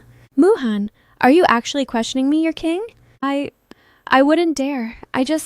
Amos roared. Then get out of my sight. I will not repeat myself again. Yes, sire. With his excuses exhausted, he retreated sullenly. Guimo walked past thinking, this beastman is definitely acting sus. He claims to be worried about his peer, but he's acting more like a cornered rat. As Guimo approached the fallen man, Amos apologized. My lady, forgive my clansman's lack of manners. It's fine. I'm starting the examination now. The witch doctor gritted her teeth in a silent fury, cursing Muhan for being a coward. Getting spooked by Amos so easily. If this continues and she uncovers the truth... Guimo finished her inspection and spoke up. There is no food residue in his mouth. That rules out toxic plants. If it wasn't a plant, it had to be a venomous bite. There must be an entry wound somewhere. Found it. Everyone crowded around. What did you find? Guimo lifted the man's arm and declared, I found the smoking gun. Look closely at this wound. Could this be a serpent's bite? So it was a snake's venom after all. This woman is a miracle worker. She called it poison and she was dead on. Sigh, someone marked by a serpent rarely lasts a few sons. We've lost another brother. If that's the truth, then I've gravely misjudged the alchemist tribe. Muhan thrust an accusing finger forward once more and barked. King, do not leap to conclusions so hastily. Even if it is viper venom, that doesn't absolve the alchemists of their guilt. Perhaps they unleashed the beast themselves. Our alchemist tribe would never stoop to conspiring with serpents. Who can say for certain? Regardless, he's been bitten, which means he's a walking corpse. There's no escaping fate. You're all just spinning tales to save your own skins. Guimo countered, who decided his death was a certainty. Muhan whipped around in sheer disbelief. What? Amos asked with desperate hope. My lady, are you implying you can actually save him? How is that even possible? Snake venom is an absolute death sentence. How could any beast possess the power to rescue someone from the grave? Unbelievable. But she is so radiant. I feel like her every word must be the gospel truth. Guimo replied. Whether I can pull him back from the brink, I cannot promise. It all depends on his inner fortitude. Can you truly purge the venom from his blood? Muhan sneered again. Cease this nonsense. Everyone knows there is no cure for the serpent's kiss. He's finished. What do you magically have an antidote hidden on you? Scanning the greenery, Guimo said, I don't have it on me, but it's definitely growing nearby. Are you mocking our intelligence? This is the first I've heard of a cure for snake venom. What is the female planning? There's nothing here but wild weeds. How can an antidote exist in the dirt? Snake venom is final. Is she playing us for fools? Mind your tongue. If she says it exists, there must be a reason. Guimo thought. In this pristine ancient ecosystem, that specific medicinal herb should definitely be flourishing here. A moment later, she called out excitedly, "Jackpot! What did you find by Paris polyphylla? My lady, this the miraculous cure you spoke of?" "Precisely. This is the antidote. The lady claims that common weed is the cure. Isn't this just ordinary grass? How can it be medicine?" "Keep your muzzles shut. If the lady says it works, it works." Muhan exhaled a quiet breath of relief. Phew. "It's just a bunch of grass. Nearly gave me a heart attack for nothing." Guimo approached and asked, "Is there a clean ceramic vessel and a grinding stone here?" One warrior shouted, "I have them right here." Guimo took them. Perfect. She placed the herbs inside and began pulverizing them into a mash. "My lady, can this simple greenery truly neutralize the serpent's lethal venom?" Guimo explained, "Paris polyphylla thrives in warm, humid pockets, usually hugging the riverbanks. It's a versatile healing leaf that mends wounds, snake bites, and venomous stings." Hearing this, the witch doctor grew restless. Can a mere weed truly purge venom? Impossible. The toxicity of our winged snake tribe has always been absolute. There is no way a common plant can break it. She's just putting on a desperate show. "I want to see exactly how you save a dying man with a handful of weeds." After reducing it to a thick paste, Guimo said, "It's ready. The procedure is simple. Once it's crushed, we apply the poultice directly over the puncture marks. That's all. He doesn't seem to be moving at all." "Shh, patience. We will see the results shortly." 15 minutes later, the man's eyelids began to flutter open. The crowd erupted in joy. "He's awake! He's back from the dead! The maiden is legendary! She truly saved a warrior with a single blade of grass! Ashisama shama dadam." Muhan spiraled into a panic. "He actually survived, damn it. I'm about to be outed." Guimo helped the man into a sitting position and asked, "How are you feeling?" The resilience of these ancient beastmen is staggering. He's conscious that the second the toxins are neutralized. The man rasped, "Much, much better. Where is my king?" Amos lunged forward. "I'm right here." "King, there is a traitor in our midst." "Who is the one who betrayed us?" The man was just about to utter the name when Muhan bolted toward the tree line. "Ah!" Amos connected the dots instantly and roared, "Muhan, so you are the snake in the grass." No wonder he was so desperate to block the investigation earlier. The other warriors gave chase. "Muhan, you dare spill the blood of your own kin. Did our tribe fail you? Why would you sell us out? Brothers, seize him. Don't let that rat escape." Guimo asked, "Amos, aren't you going to hunt him down?" Amos sighed. "Muhan's combat skills are mediocre, but his raw speed rivals my own. I have no hope of overtaking him now." Suddenly, Tian Huang unfurled his massive wings. "You dare frame the alchemist tribe and think you can vanish." Witnessing his sheer velocity, Amos blurted out, "What? Tian Huang?" The witch doctor's face went pale. "Crap! How did I forget that Tian Huang was here?" Muhan had already put a massive distance between himself and the pack. "Good thing I'm quick on my feet and bolted early. With my peerless speed, even Amos can't touch me now." Suddenly, a thunderous whoosh echoed behind him. What was that? How is something moving that fast? Tian Huang closed the gap in a heartbeat and growled, "Framing my kin." "And you honestly thought you could run?" Tian Huang, damn it. He's right on top of me." Tian Huang glided ahead and cut off his escape. "You've run out of road." Bam! Bam! Tian Huang delivered a brutal combination right to his jaw. The final kick sent him spiraling through the air and into the river. Crap. I launched him too hard. Help. Gurgle, gurgle. Ugh. Tian Huang stood there, blinking in surprise. Uh-oh, looks like I overdid the strength a bit. By then, the rest of the pack had caught up and hailed Tian Huang. "What's the word? Did you manage to hunt him down?" "I intercepted the rat, but I might have sent him flying a bit too hard into the river." "Whoa, you actually cornered that speedster." Tian Huang truly is the apex of speed among males. If I had half his velocity, the females would be falling over themselves for me, but that current is lethal. If Muhan hit the water there, he's as good as dead.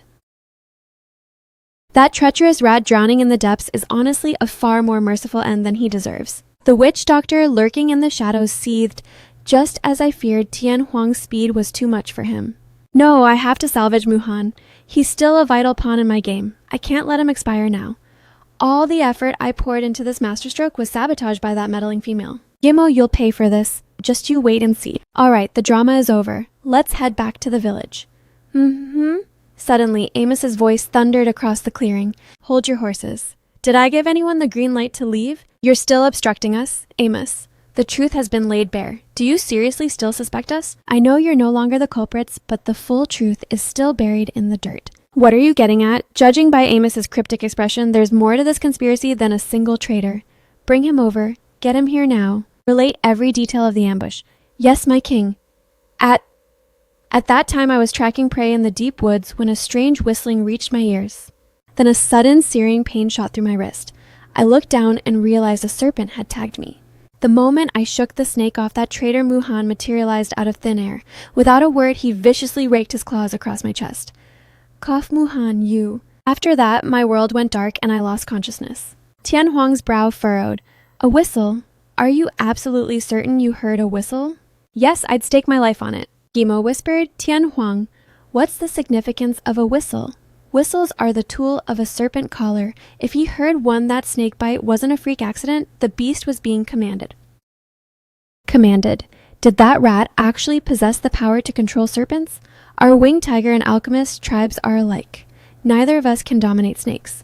Only one tribe possesses that dark art, the winged snake tribe. Is a third player pulling the strings? Precisely. This is the shadow I needed to warn everyone about. Tian Huang, 600 years have passed, and the winged snakes are slithering out of the darkness again. They truly are like a curse that refuses to die. Meanwhile, the witch doctor had dragged Muhan's limp body from the current and was frantically trying to resuscitate him. Wake up, breathe, damn you. Is he really going to die on me? After an agonizing wait, Muhan sputtered a mouthful of water and began to wheeze. Cough, cough, cough. The witch doctor exhaled in relief. Phew, at least my labor wasn't for nothing. Muhan sat up disoriented and rasped, Where am I? Am I still among the living? If it weren't for my intervention, you'd be fish food. No, I survived. But what's the point? The plan is in tatters. I've been exiled and branded a rogue beast. Slap the witch. Doctor's hand connected with his face to break his spiral. Why would you strike me? To remind you that wallowing in self-pity is worthless. Our scheme hit a wall because someone dared to interfere. Therefore, we must exact a bloody revenge. You're still hungry for vengeance. Didn't you witness Tian Huang's terrifying power? The speed I've always bragged about is a joke compared to him. Seeking revenge is just a death wish, isn't it? You blundering idiot, we aren't targeting a god of war like Tian Huang. Our crosshairs are locked on Guimo. Guimo, that breathtaking female. Correct. If she hadn't meddled, those thick-headed lions and tigers would still be at each other's throats. She is the root of our failure, and I want her silenced forever. Targeting her is possible, but Tian Huang is like her shadow. We'll never get an opening. Leave the logistics to me. I'll find a way to lure Tian Huang away from her side. Once she's isolated, you can do whatever your heart desires with her. Whatever I want. Does that mean I have total freedom with her? Of course. When the moment strikes, you can play with her until you're bored, but make sure she's dead by sunrise. Do we have an understanding? Muhan's face twisted into a predatory grin. Heh. Consider it done. I'll have my fun and then sink my fangs into her myself. Excellent. Then it's settled. Await my signal. Stay in the shadows these next few suns so they don't sniff you out. Relax. I know these woods like the back of my hand. They won't find me. I never dreamed I'd get a second chance to toy with that beauty. Perhaps being a rogue beast isn't such a bad gig after all. The witch doctor departed, her teeth gritted in a silent snarl. Guimo, since you've consistently sabotaged my designs, I have no choice but to erase you. Nothing will stop the grand ambition the winged snake tribe has nurtured for 6 centuries. Anyone in our way will perish. Back at the alchemist tribe, everyone pick up the pace. We need to gather more wood. We've burnt too much daylight and need to catch up. Understood, Chief. We're on it. Guimo, I truly don't know where we'd be without you today. If we had actually gone to war with Amos's pack, our people would be bleeding right now. Tian Huang, don't be so formal. After all, I'm an alchemist now too. By the way, what exactly did the winged snakes do 600 years ago? The Winged Snake Tribe. Do you realize, aside from the day you were wounded, our tribe's war horn has only echoed once before, and that was 6 centuries ago. She recalled the male as mentioning that the last blast was 600 years ago when the tribe faced total annihilation. The horn, it's coming back to me. So that near extinction was the work of the winged snakes, precisely. And we weren't the only ones. The winged tigers, the leopards, and several other clans were nearly wiped off the map. What was their influence truly that staggering? How could they take on so many tribes at once? The winged snake tribe is small in numbers. In a fair fight, they aren't overwhelming, but their tactics are pure poison. They sow seeds of discord and then strike when the rival tribes have bled each other dry, exactly what they attempted today. I see the pattern now. Then how did the ancestors manage to break the siege back then? Back then, when the various tribes realized they were staring into the abyss, the leaders rose up, buried their grudges, and launched a unified strike on the winged snake's nest. They crushed the core of the winged snake tribe's power, which finally quelled the nightmare. That was a close call. The winged snakes were almost at the finish line again.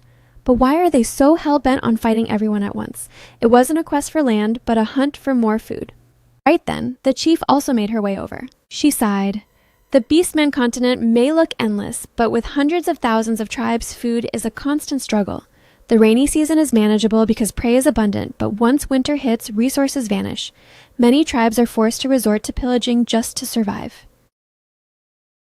To be honest, our alchemist tribe is thriving compared to others, yet even so many of our kin succumb to starvation every single winter. Gimo mused to herself. It seems no matter the era, resources are always the bottleneck. I have to find a way to help them break this cycle of famine.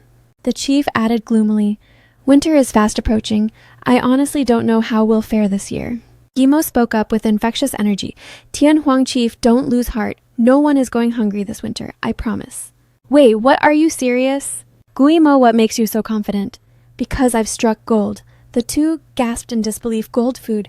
She pointed to the earth. Right here. Guimo, you're calling this food, isn't this just common grass? Exactly. Food grows underground. If she says it's food, I'll back her until the end. Gimo gave a firm tug and unearthed a cluster of sweet potatoes. Allow me to introduce a game changer. This is a sweet potato. It's naturally sugary and packed with nutrients. It's perfect for everyone from our elders to the cubs. The chief asked skeptically, Guimo, can you really digest this thing? It's not just edible, it's a total treat. See, you hold this for a second. She snapped the tuber in half with a crisp sound. Chief, go ahead, take a bite. She hesitated for a heartbeat before reaching out. Well, if you insist. She took a tentative crunch. Her eyes widened instantly. Ha! Tianhuang asked impatiently. Chief, tell us, how is it? The chief spun around, buzzing with excitement. It's actually edible, and it's sweet, shockingly delicious. Gimo flashed a brilliant grin. Right, and that's just raw. Once we roast them over a fire, they turn heavenly. That soft, sugary texture, I guarantee you'll be hooked after one bite. It's actually food, and it tastes good. See, I told you guys the lady wouldn't steer us wrong. Let me get a piece of that. Hey, back off, save some for me. I need a taste too. Pass one over. The crowd scrambled for a sample, munching happily. This is fire. It's not meat, but it's honestly not bad at all. Gimo watched the scene and thought, if even lions are willing to go green, this is a breeze. Since sweet potatoes exist in this world, there must be other staples hidden away. I just need to scout more varieties to end this food crisis for good. Tianhuang examined the tuber and asked, Guimo, these plants seem to sprout in the rainy season. Can they actually survive until the frost? Tianhuang, did you forget our salt project? Salt isn't just for healing. It's the ultimate preservative for keeping food fresh. Salt can do that too. Are you for real? Guimo, this is revolutionary. If we can stockpile food for the winter, the alchemist tribe will never know hunger again. Chief, let's not celebrate just yet. We need to survey the yield and see if there's enough to sustain the whole tribe. This patch is a bit thin. Chief, how about this? We'll split up. I'll take Guimo to scout for more fertile ground while you lead the others back to ramp up salt production. The chief fretted, wait, can we really process salt without Guimo's supervision? CU has the process down to a science. Can you handle the salt production training? Consider it done, big sister. CU won't let you down. Mission success is guaranteed. Then it's settled. Listen up, everyone. Guimo is leading the hunt for these sweet potatoes. This is life-saving food that can last through the winter. Do you realize what's at stake? What? These things won't rot before winter. Does that mean the starving days are over? The lady is literally solving all our problems. She's totally OP. Every year we lose so many to the cold and hunger or in brutal fights over the last scraps of meat. I thought that was just our fate, but now there's hope. As long as we grind out this salt with guimo, no one goes hungry. No more goodbyes. So, do you all hear me? The crowd roared as one. Make salt, make salt. Then let's move out. Yes, ma'am. Yemo thought, to me this is just a diet upgrade, but to them it's the difference between life and death. Maybe this is why I was summoned to this world in the first place. Tianhuang asked softly, a penny for your thoughts. She replied, everyone's passion is inspiring. They're giving it their all, so I have to step up too. I'm going to find enough food to make sure every single person survives this winter. If anyone can pull it off, it's you. Besides, you've got me by your side. Thanks, Tianhuang. Let's get to work. Tianhuang swept Guimo up into his arms. All right, hang on tight. Without another word, he launched into the clouds. The witch doctor watched them vanish and smirked. I didn't think the perfect opening would come this fast. The girl is away from the pack with only Tianhuang as a shield. I just need a distraction to lure him away. Time to give Muhan the signal. Girl, your countdown to doomsday starts now. From their aerial vantage point, Guimo directed sweet potatoes crave sunlight. Skip the dark shaded areas and the dense forest. They're pretty hardy, so we don't need to hug the river. Look for the sunny clearings. Suddenly, she pointed. There, right there. On it. With a sudden dive, Tianhuang touched down. Are these sweet potatoes as well? Ben bingo. A whole new motherlode. The entire field was overflowing with lush vines. They were both beaming.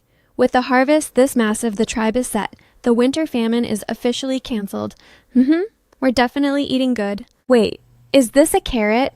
Guimo reached down and yanked a bright root from the soil. Tianhuang tilted his head. Carrot. Exactly a carrot, Tianhuang. This is another staple and it tastes amazing. Another one. Is it like the sweet potato? Can it be stored for the long haul? Better yet, carrots can actually keep growing into the winter. We can leave them in the ground until we need them, giving us a fresh veggies even in the snow. Tianhuang grabbed Guimo's hand, his eyes shining. Fresh food in the dead of winter. Guimo, what is it? Guimo meeting you is the greatest stroke of luck for the alchemist tribe, and it is the greatest blessing of my life. I thank the guardian beast every day for crossing our paths. Whoa. Where is this coming from? All of a sudden, you're being a bit dramatic. Not even slightly. You embody every fantasy I've ever had of the perfect mate. I want to devote my entire life to protecting you. Would you allow me that honor? She pondered. Is he actually confessing his love right now? How am I supposed to respond?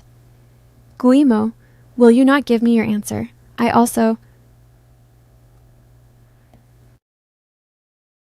Before Guimo could finish, a frantic scream pierced the air. Help, someone save me! They both whipped around, gasping. What was that? Only to see the witch doctor sprinting toward them in a panic. Help me, please save me. Is that the witch doctor? What on earth happened? The witch doctor pointed toward the woods, trembling. Lord Tianhuang, save me. That traitor Muhan from the winged tiger tribe is hunting me down. Muhan. You mean he survived that plunge into the river? Tianhuang narrowed his eyes suspiciously. Are you absolutely certain it's him? I'm positive I knew it the second I saw him. He chased me screaming that my alchemist tribe was responsible for exposing him. He's back for blood and wants to slaughter us all. Tianhuang growled. So, he cheated death only to crawl back here. Where is he lurking? Led me to him this instant. Lord Tianhuang, follow me. Guimo, stay here and wait for me. I'll handle this and be back in a flash. Tianhuang, please be careful. Guimo bit her lip, thinking, now that I think about it, there was something seriously off about the witch doctor's story. Forget it. I'm probably just overthinking things. I should focus on finding more food while I have the time. Elsewhere, the witch doctor pointed ahead. Lord Tianhuang, right here. This is where I ran into Muhan. Tianhuang sniffed the air, his expression darkening. Are you sure about this spot? I don't catch the scent of a single beast having passed through here. Really? Perhaps Muhan, being soaked from the river, masked his scent. Wait, no. I must have misremembered. It wasn't here. It was further up ahead. Tianhuang frowned. You misremembered? Yes, forgive me, Lord Tianhuang. I was so paralyzed with fear that I lost my bearings. I remember now, it's definitely just ahead. Lord Tianhuang, we have to hurry or Muhan will vanish. For your sake, you'd better be right this time. I won't tolerate a second mistake. Move, the witch doctor thought bitterly. Curse it. Tianhuang is starting to suspect me. Muhan, I've risked everything to create this opening for you. Don't you dare fail me. Meanwhile, Guimo scanned the area. No luck with other food. I guess it's just sweet potatoes and carrots. Wait, what's this? Guimo peered at a small shrub. No way is that catnip. This world is wild. It even has this. Catnip makes felines go absolutely high. I wonder if it works on big cats like tigers or lions. I'll pick a bit. Later, I'll see if Tianhuang has a reaction to it. Suddenly, a thought struck Guimo. Wait, she knew it the second she saw him. I finally realized why the witch doctor felt so sussy. When Muhan turned traitor, she wasn't even there. She's never seen his face. How could she possibly recognize him at first glance? This is bad. The witch doctor is lying. She's definitely up to something. I have to warn Tianhuang. As Guimo turned to run, a voice called out, "Hey there, gorgeous. Where do you think you're going?" Muhan emerged from the shadows, his face twisted with murderous intent. Guimo gasped in horror. Muhan, I'm honored a beauty like you still remembers my name. It's only been a few days, but you've managed to become even more stunning. What do you want? Guimo realized. The witch doctor's scheme was a trap for me. She lured Tianhuang away so Muhan could corner me. With a predatory gaze, Muhan sneered. What does any male want with a female? You know exactly what's about to happen. Don't play coy. Muhan, stay back. The Beastmen continent forbids forcing a mate. If you do this, you'll be an outcast rejected by every tribe. Rejected?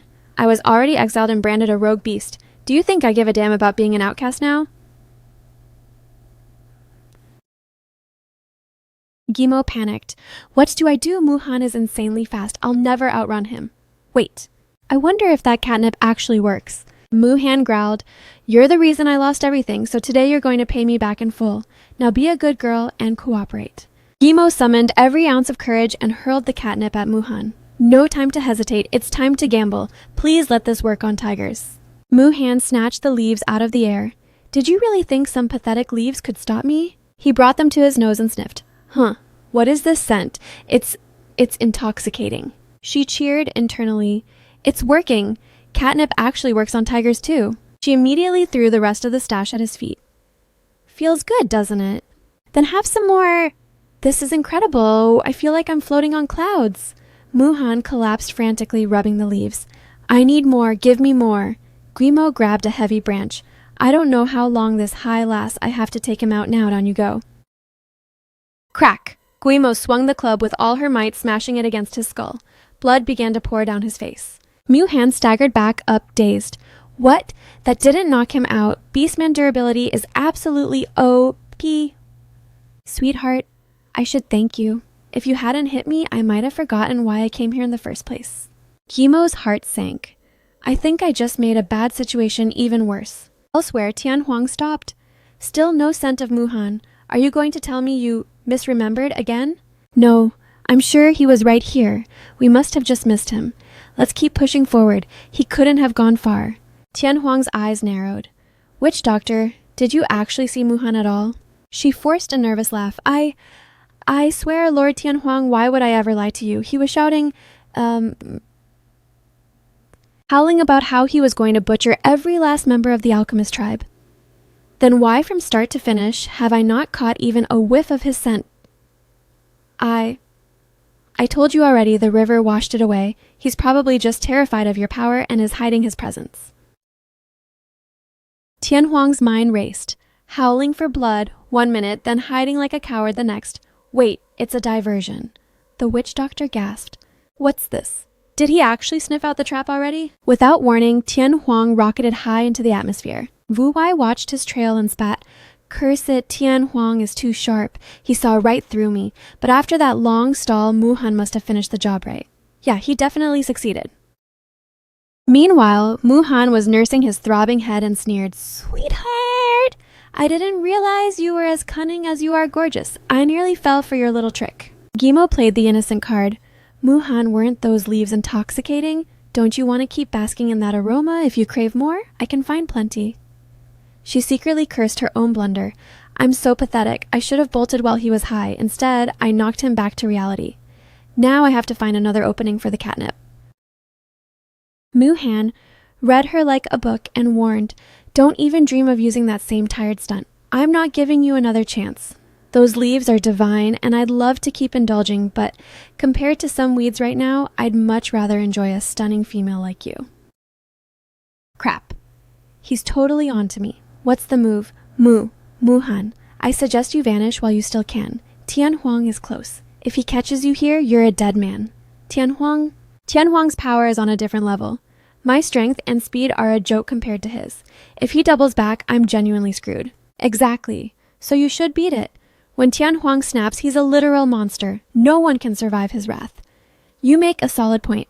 To make sure Tianhuang doesn't pull a surprise return, I've decided to take you with me. What? Abduct me. According to the script, I was supposed to have my fun and then silence you forever. But I've had a change of heart. A female this breathtaking is a total waste of a kill. I'm taking you somewhere where no one will ever find us. In your dreams, creep. I won't let you lay a finger on me. If you dare touch me, I'll end my own life right here. Tianhuang can have his way with you, but I can't. You think I'm scared of you offing yourself? Even if you're a corpse, your body won't go cold for a while. I can still enjoy you while you're warm. Heh. Gimo swung a branch with all her might and bolted. Go to hell! No matter the cost, I can't let him capture me. Absolutely not. Trying to run, are we? Think you can actually escape me? Muhan sneered. He whipped his tail around, sweeping Guimo off her feet. Her legs were yanked out from under her, and Guimo hit the dirt with a thud. You're coming with me. From this moment on, you're my property. Ha ha. Guimo desperately lunged for a tree root, gripping it with everything she had. No, I'm not going anywhere. Muhan yanked violently, but she wouldn't budge. I won't go with you. My only mate is Tianhuang. Not you, never you. Let go or I'll snap your fingers off one by one. I'll never let go. The pain is agonizing. It feels like I'm being ripped apart. Tianhuang, please come back. Female. Fine, have it your way. Losing a few fingers won't change anything for me. As long as you can pump out my cubs, that's all that matters. Gimo shrieked at the top of her lungs. Tianhuang, scream for your hero all you want. He won't make it back in time. Now release that root. The words had barely left his mouth when Tianhuang plummeted from the sky. Muhan. He whipped around in a blind panic and stammered, What? How did Tianhuang get back so fast? Tianhuang glared at him with icy resolve and roared, Get lost! Whoosh, whoosh, bam, bam! Muhan could only howl in pure agony. Caught in the center of Tianhuang's hurricane of blows, he couldn't even manage a defense. Ah, my tail is snapped. It hurts like a nightmare. Guimo, talk to me. Are you all right? Guimo looked up and managed a trembling, weak smile. Tianhuang, I'm okay. Your fingers are shredded and bleeding, and you claim to be okay. This is my failure. I didn't protect you. If it wasn't for my mistake... Guimo cut him off. If it wasn't for you, I'd be facing a fate worse than death. Tianhuang, I knew you'd find me. I held on because of you. Thank you for saving me again. Tianhuang's face flushed as Guimo threw her arms around him. She's actually hugging me. Muhan spat blood and cursed. Damn it, how is he this fast? I have to move. I need to vanish this instant, or Tianhuang is going to slaughter me. Tianhuang watched his retreat. Guimo, wait for me a second. I have a little business to settle. What kind of business? With eyes radiating pure murderous intent, Tianhuang said, An execution. He vanished in a blur of speed. Muhan hissed to himself, Faster, move faster. I have to ghost before he reacts, otherwise his speed will bury me. Wait, he's already here. Muhan Yu had the audacity to touch Guimo. I'll make you wish you'd actually drowned in that river. Tianhuang, wait, don't be rash. I can explain everything. Explain it to the guardian beast in the afterlife. Bam! A thunderous punch from Tianhuang shattered 3 of Muhan's teeth instantly. He was slammed into the dirt, coughing violently. Cough, cough, cough. Damn it, curse you. Tianhuang, you're clearly hell-bent on my head. Since I'm dead, either way, I'm going out swinging. I'll take a few of your teeth with me. Thud. Teeth did indeed fly, but they were his own as Tianhuang's kick connected, shattering what was left of his jaw. How is this possible? I can't even track his movements with my eyes. Tianhuang stepped forward and gripped Muhan's ankles, going all out against me. You're the one who dragged Guimo by the legs, right? Tianhuang, stop. I was wrong, mercy. I'll never do it again. Tian Huang ignored the pleas, hoisted him up, and spun him around like a ragdoll 100 times. His lungs were bursting as he shrieked, "No, make it stop!" He was then pile-driven into the earth with a bone-shattering thud. Tian Huang looked down coldly and asked, "How does it feel to be the one getting yanked?" Mu Han wailed in terror, "Please, no more." Tian Huang grabbed him by the legs and slammed him again. Thud, thud. "I asked you a question. How does it feel?" Mu Han lay sprawled on the earth, trembling as he whimpered, "No, I'm still not satisfied." Tian Huang seized his ankles again and whirled him another 800 times before barking, "Comfortable now." Mu Han was spun with such sheer velocity that he couldn't squeeze out a single syllable anymore. Yimo stood frozen, covering her mouth in shock. It was her first time witnessing Tian Huang this enraged. Wu Wei watched from the shadows, paralyzed with terror. "He's insane. Tian Huang has completely snapped." Gimo finally stepped forward to intervene. "Tian Huang, stop. That's enough." Tian Huang raised a trembling fist and roared, "How could this ever be enough? I meant what I said. I'll make him regret surviving that river." "Don't beat the life out of him just yet. We still need him for interrogation." Tian Huang, still white-knuckling Mu Han's legs, growled, "Interrogate him for what he betrayed the pack and laid his filthy hands on you. This kind of beast should be executed on the spot. He deserves death, but there are a few things I need to verify first." Tian Huang finally released his grip. "What exactly do you want to confirm?" "Let's drag him back to the tribe and settle this there. Talking here, I'm afraid of beating the grass to startle the snake." Beating the grass to startle the snake. "I think I catch your drift. Then let's move out immediately." "Your fingers are mangled. We have to rush back and inform the entire tribe." She replied anxiously. "Tell everyone? Are we holding another assembly? Tian Huang, can you please not tell them I'm hurt?" "But the whole pack is devoted to you. It's not right to keep them in the dark.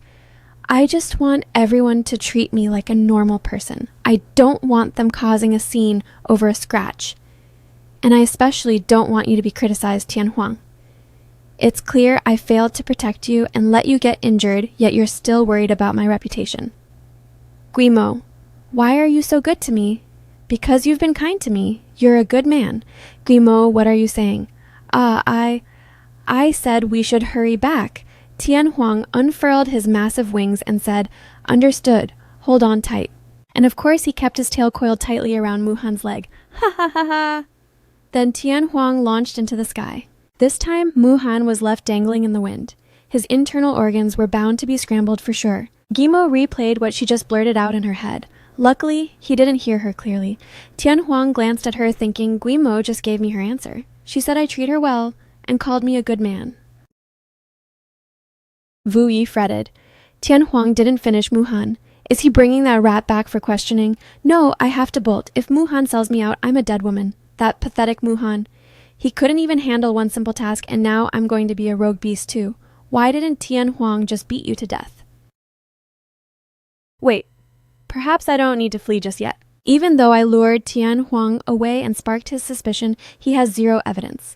His only witness is Mu Han.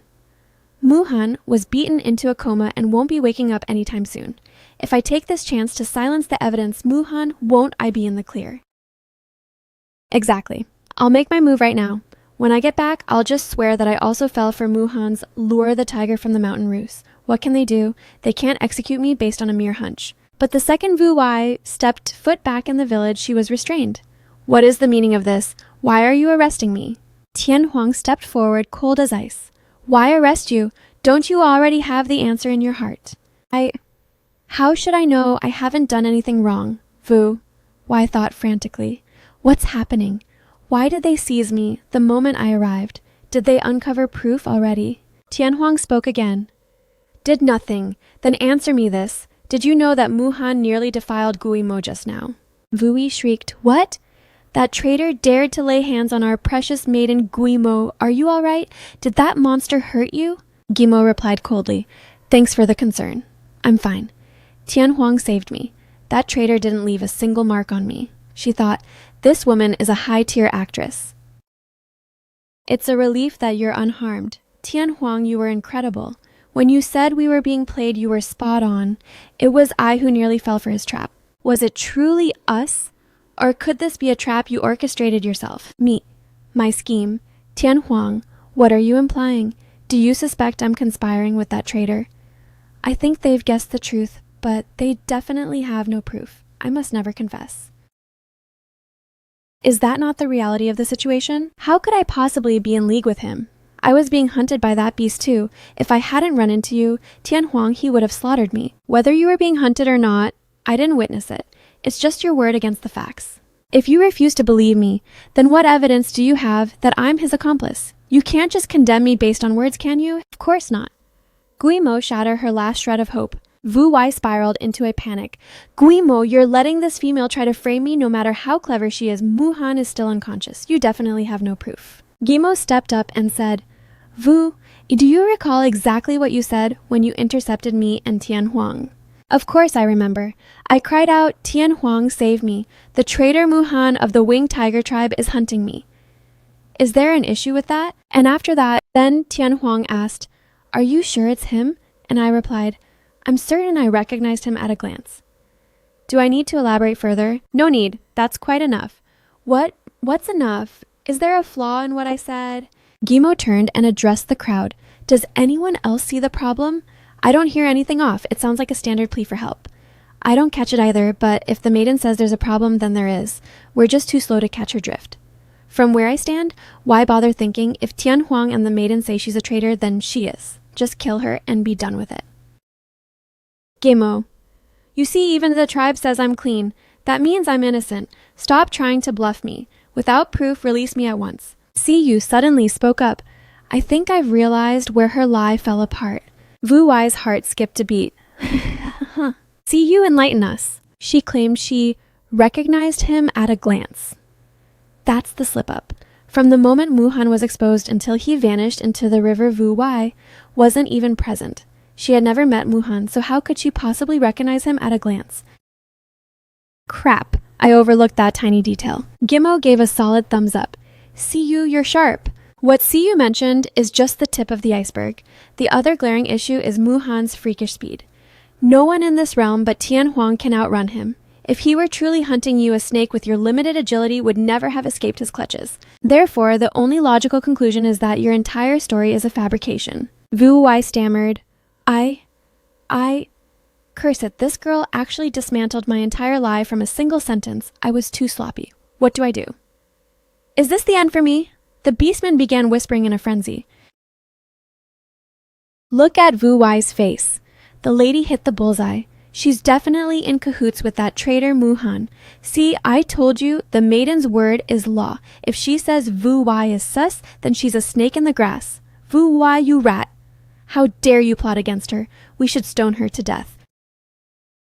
Wu Wei, do you want to keep spinning these pathetic excuses? Wu Wei finally snapped. Fine, you want the truth? Here it is.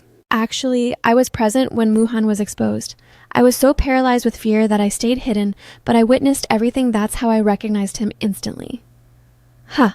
I think I can still talk my way out of this. It's not game over yet. The chief slammed her staff into the ground. You certainly have a silver tongue for excuses. However, even if your tale is true, the act of abandoning a clansman in danger is a capital offense. I can execute you right now under tribal law. You're aware of that, aren't you?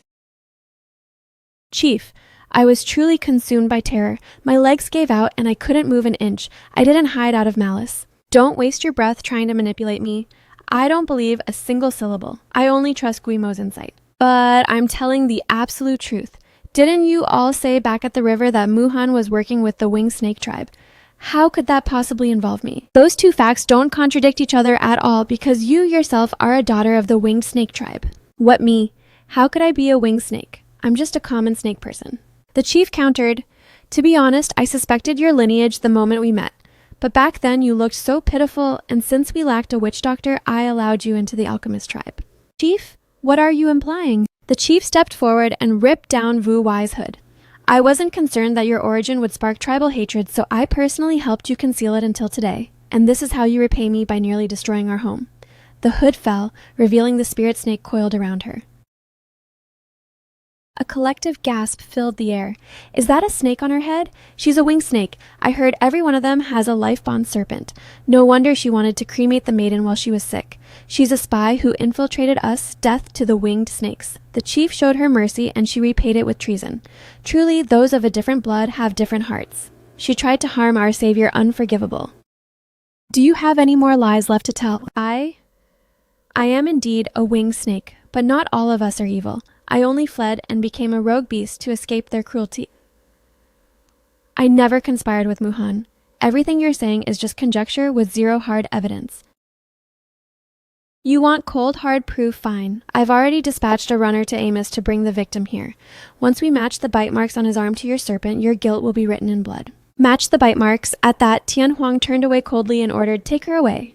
Keep her under maximum security." "Yes, sir." Wu Wei was drowning in regret. Why did I ever come back? If I had just kept running, I'd be free by now. Gimo sighed. The winged snake tribe is truly a force to be reckoned with. Not only are they master manipulators, but they're also experts at playing the victim. If we didn't have a lead on the evidence, she might have actually talked her way out. Guimo, it's thanks to your brilliance that we flushed her out. If she had remained a parasite in our tribe, there's no telling what kind of catastrophe she would have triggered.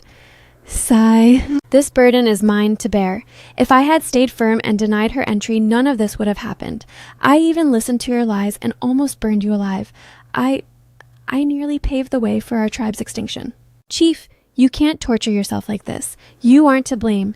You welcomed her for the good of the tribe. No one could have predicted she would bury her malice so deep. Thank you for the comfort, Guimo. Regardless, it was my lapse in judgment. Thank the heavens her plot failed. Otherwise, I'd have no face to show the guardian beast in the afterlife. Chief. The fact that her scheme crumbled isn't that proof the guardian beast is watching over us. The guardian beast sent the genius Guimo to see through the darkness. With her here, no shadow or scheme can touch us. Chief, I'll give everything I have to this tribe. Guimo has the brains and Tian Huang has the brawn. With you two at the helm, I can finally find some peace. I can finally let go. Guimo was blindsided by the chief's words about letting go. The chief seized her hand and thrust it into the air. It's perfect that everyone is gathered. I have an official decree. As of today, I am stepping down. The new chief of the alchemist tribe is Guimo. Does anyone dare object? Wait, what me, chief? Even Tian Huang was stunned. What's going on, a new chief? The lady is a genius. I've got zero complaints about her leading, but this is so sudden. The chief is only 130. She's got decades before retirement. Why quit now? If Guimo takes the throne, she can pick any male she wants. I wonder if I've got a shot. Chief, what brought on this sudden change of heart? The priest stepped forward, puzzled. Chief, why such a hasty transition? It's not hasty at all. I've been weighing this for a long time. I've led the alchemists for years, and instead of rising, we've been fading. After the Wu Wei disaster, I can no longer turn a blind eye to my own failings. Chief, you're being too hard on yourself. The chief said, with absolute gravity, Guimo, you are brilliant, compassionate, and incredibly capable. You've brought us salt and food, exposed a deadly conspiracy, and saved our lives. You are the leader we need. I know that under your wing, the alchemist tribe will reach heights I never could. The chief has a point. The lady is definitely built different. She's chief material for sure. She's the goat, but the chief isn't a failure either. The tribe's struggles weren't her fault. She's been our rock for years. Chief, whether it's you or the maiden I'm riding with, whoever leads us. It appears the tribe is unanimous. Then it is settled. At that moment, Guimo raised her hand high. Chief, I object. Chief, I'm still young and I lack the wisdom of experience. Besides, I'm still a newcomer to this world. I can't possibly carry a burden this heavy. Guimo, let me ask you one thing. Do you love our alchemist tribe? Of course I do. Then that is all that matters. The core of a true chief is love and devotion to the pack. As for your experience, don't sweat it. With your talent, you'll master it in no time. But I've never managed a tribe of thousands. I'll definitely mess this up. Relax. I'm stepping down from the throne, not leaving the village. I'll be right by your side to mentor you. Guimo, any more excuses? She stammered awkwardly. Well, then shot a pleading look at Tian Huang. Aren't you going to back me up? Tian Huang immediately piped up. I will also be there to support you. Guimo thought helplessly. Seriously, Tian Huang, that's the opposite of what I wanted. You were supposed to talk her out of it. See, even Tian Huang is on board. Then it's official. Let's celebrate our new beginning. Guimo desperately tried to backpedal. Chief, wait, don't get ahead of yourself. I'm truly not fit to be chief right now. She thought, Chief, I'm sorry. What I'm about to say is the truth, but it's also my only way out of this. Why the tribe has spoken. What could possibly make you unfit? This concerns the internal affairs of the alchemist tribe, but my objection is based on external optics. What do you mean, external optics? Winter is looming. The chief mentioned that before the snow falls every year, 1,000 tribe assembly is held to trade for vital resources. The chief has attended numerous times and earned the absolute trust of other tribes. If the chief leads the way, we can secure valuable goods, but if a newcomer like me shows up, we'll likely be exploited. Your logic is sound, but you're overthinking it. I can introduce you to the other tribal leaders beforehand to build rapport. There is a far more pressing issue. Wu Wai acted as a deep cover spy for years, proving the winged snake tribe's ambition is still very much alive. They are definitely still hunting our alchemist tribe. That may be true, but it's hardly a reason to stall the transition. On the contrary, it's the perfect reason, Chief. Think about it. You've been the pillar of stability for years, then you suddenly step down. How will the winged snake tribe perceive that move? How would they perceive it? My status as chief is none of their business. It is entirely their business. They'll suspect you've grown weak or fell ill. They'll assume the alchemist tribe is in a state of leaderless chaos, and they'll seize that moment of perceived vulnerability to launch a full-scale invasion. Wait. The female's strategic reasoning is actually flawless. If I were leading the winged snakes, I'd be thinking the exact same thing. If they launch a coordinated surprise attack, even if we repel them, the casualties will be devastating. This winter would turn into a massacre. In that case, we truly cannot afford a reckless change in leadership, at least not yet. The chief turned and asked, Tianhuang, what are your thoughts? Knowing the winged snake leader Leng Chuhan Guimo's scenario is highly probable. That man is a devious opportunist who loves a high-stakes gamble. He definitely won't let a chance like this slide. If that's the reality, then now is indeed not the time for a handover, since that's how it stands. Hearing those words, Guimo exhaled in total relief. It seemed she had successfully dodged the chief's crown. No titles, no crushing stress, she felt as light as a feather. But then the chief dropped the hammer. So, Guimo will serve as the great elder of our alchemist tribe first. Once winter passes, she will assume the mantle of chief. Wait, what? How did I get demoted to great elder instead? Chief. I'm honestly terrified of the great elder position. Mistaking her fear for dissatisfaction, the chief said, Guimo, I know being great elder is beneath your talents. Once winter breaks, I'll immediately hand the chief title over to you. Chief, that wasn't my point at all. I meant, I'm terrified that I can't handle the weight of being the great elder. The chief replied with a heartbroken look, Guimo, are you truly unwilling to contribute your brilliance to our alchemist tribe? It's not that, chief. Of course I want to help. I'm willing to give my life for the alchemist tribe. I'm just worried I'll fail to meet your expectations. Don't be so hard on yourself. Tian Huang and I will be your pillars. Everyone else will back you up too. Right, everyone? Absolutely, Lady Guimo, I've got your back forever. Please say yes, you're a genius. Being an elder will be a walk in the park for you. Exactly, our alchemist tribe needs your vision. Guimo, do you see you are the hope of this entire tribe? Fine, I surrender. If you all feel that way, I will serve as the great elder. I hope I can live up to your trust and help our tribe reach new heights. That's the spirit. From this moment on, Guimo is our great elder. Everyone must respect her authority. Her word carries my weight, understood. The crowd roared, understood. Don't sweat it, chief. The great elder is so gorgeous we'd follow her anywhere. We'll do whatever she says. No cap. Wait. Still calling her female. Show some respect. From now on, address her as great elder Guimo. I know you'll perform better than any of us. Thank you, Tianhuang. Just then, Amos stomped back in and announced, Tianhuang, I've brought the witness. Let's compare the marks. Perfect. Let's see Wu Wai lie her way out of this. Follow me. Let's go. This is the exact snake that tagged me. I'd know those fangs anywhere. Everyone look, the puncture wounds are a perfect match. It's an undeniable match. Wu Wai, what pathetic excuse do you have left now that your guilt is solidified? I have nothing left to defend. Just cast me out and let me wander as a rogue beast to survive on my own. Tianhuang let out a chilling sneer. Survive on your own. Not a chance. You only have one destination being offered as a blood sacrifice to the guardian beast. What sacrifice do you mean to kill me? No, you can't even in war. You don't execute the messenger. What messenger? You're a low-life spy. The day you began your infiltration of the alchemist tribe, you should have made peace with this ending. If you dare execute me, my master Leng Chuhan will rain hell upon you. The alchemist and winged tiger tribes will be erased. You'll all burn. Tell Leng Chuhan to bring it. Amos and I have been itching for a showdown with him anyway, right? Amos: damn right. I don't believe anyone on this continent can survive a tag team from Tianhuang and me. Guimo observed that after this ordeal, the friction between Tianhuang and Amos had actually smoothed over. That was a plus. Suddenly, Amos barked, "Your Wuwai crippled my tribesmen. My winged tiger tribe must be the ones to offer her to the guardian beast." Tianhuang countered, "Muhan is your tribe's trash, so deal with him. But Wu Wai was a tick in my tribe. If she's being sacrificed, the alchemist will handle it."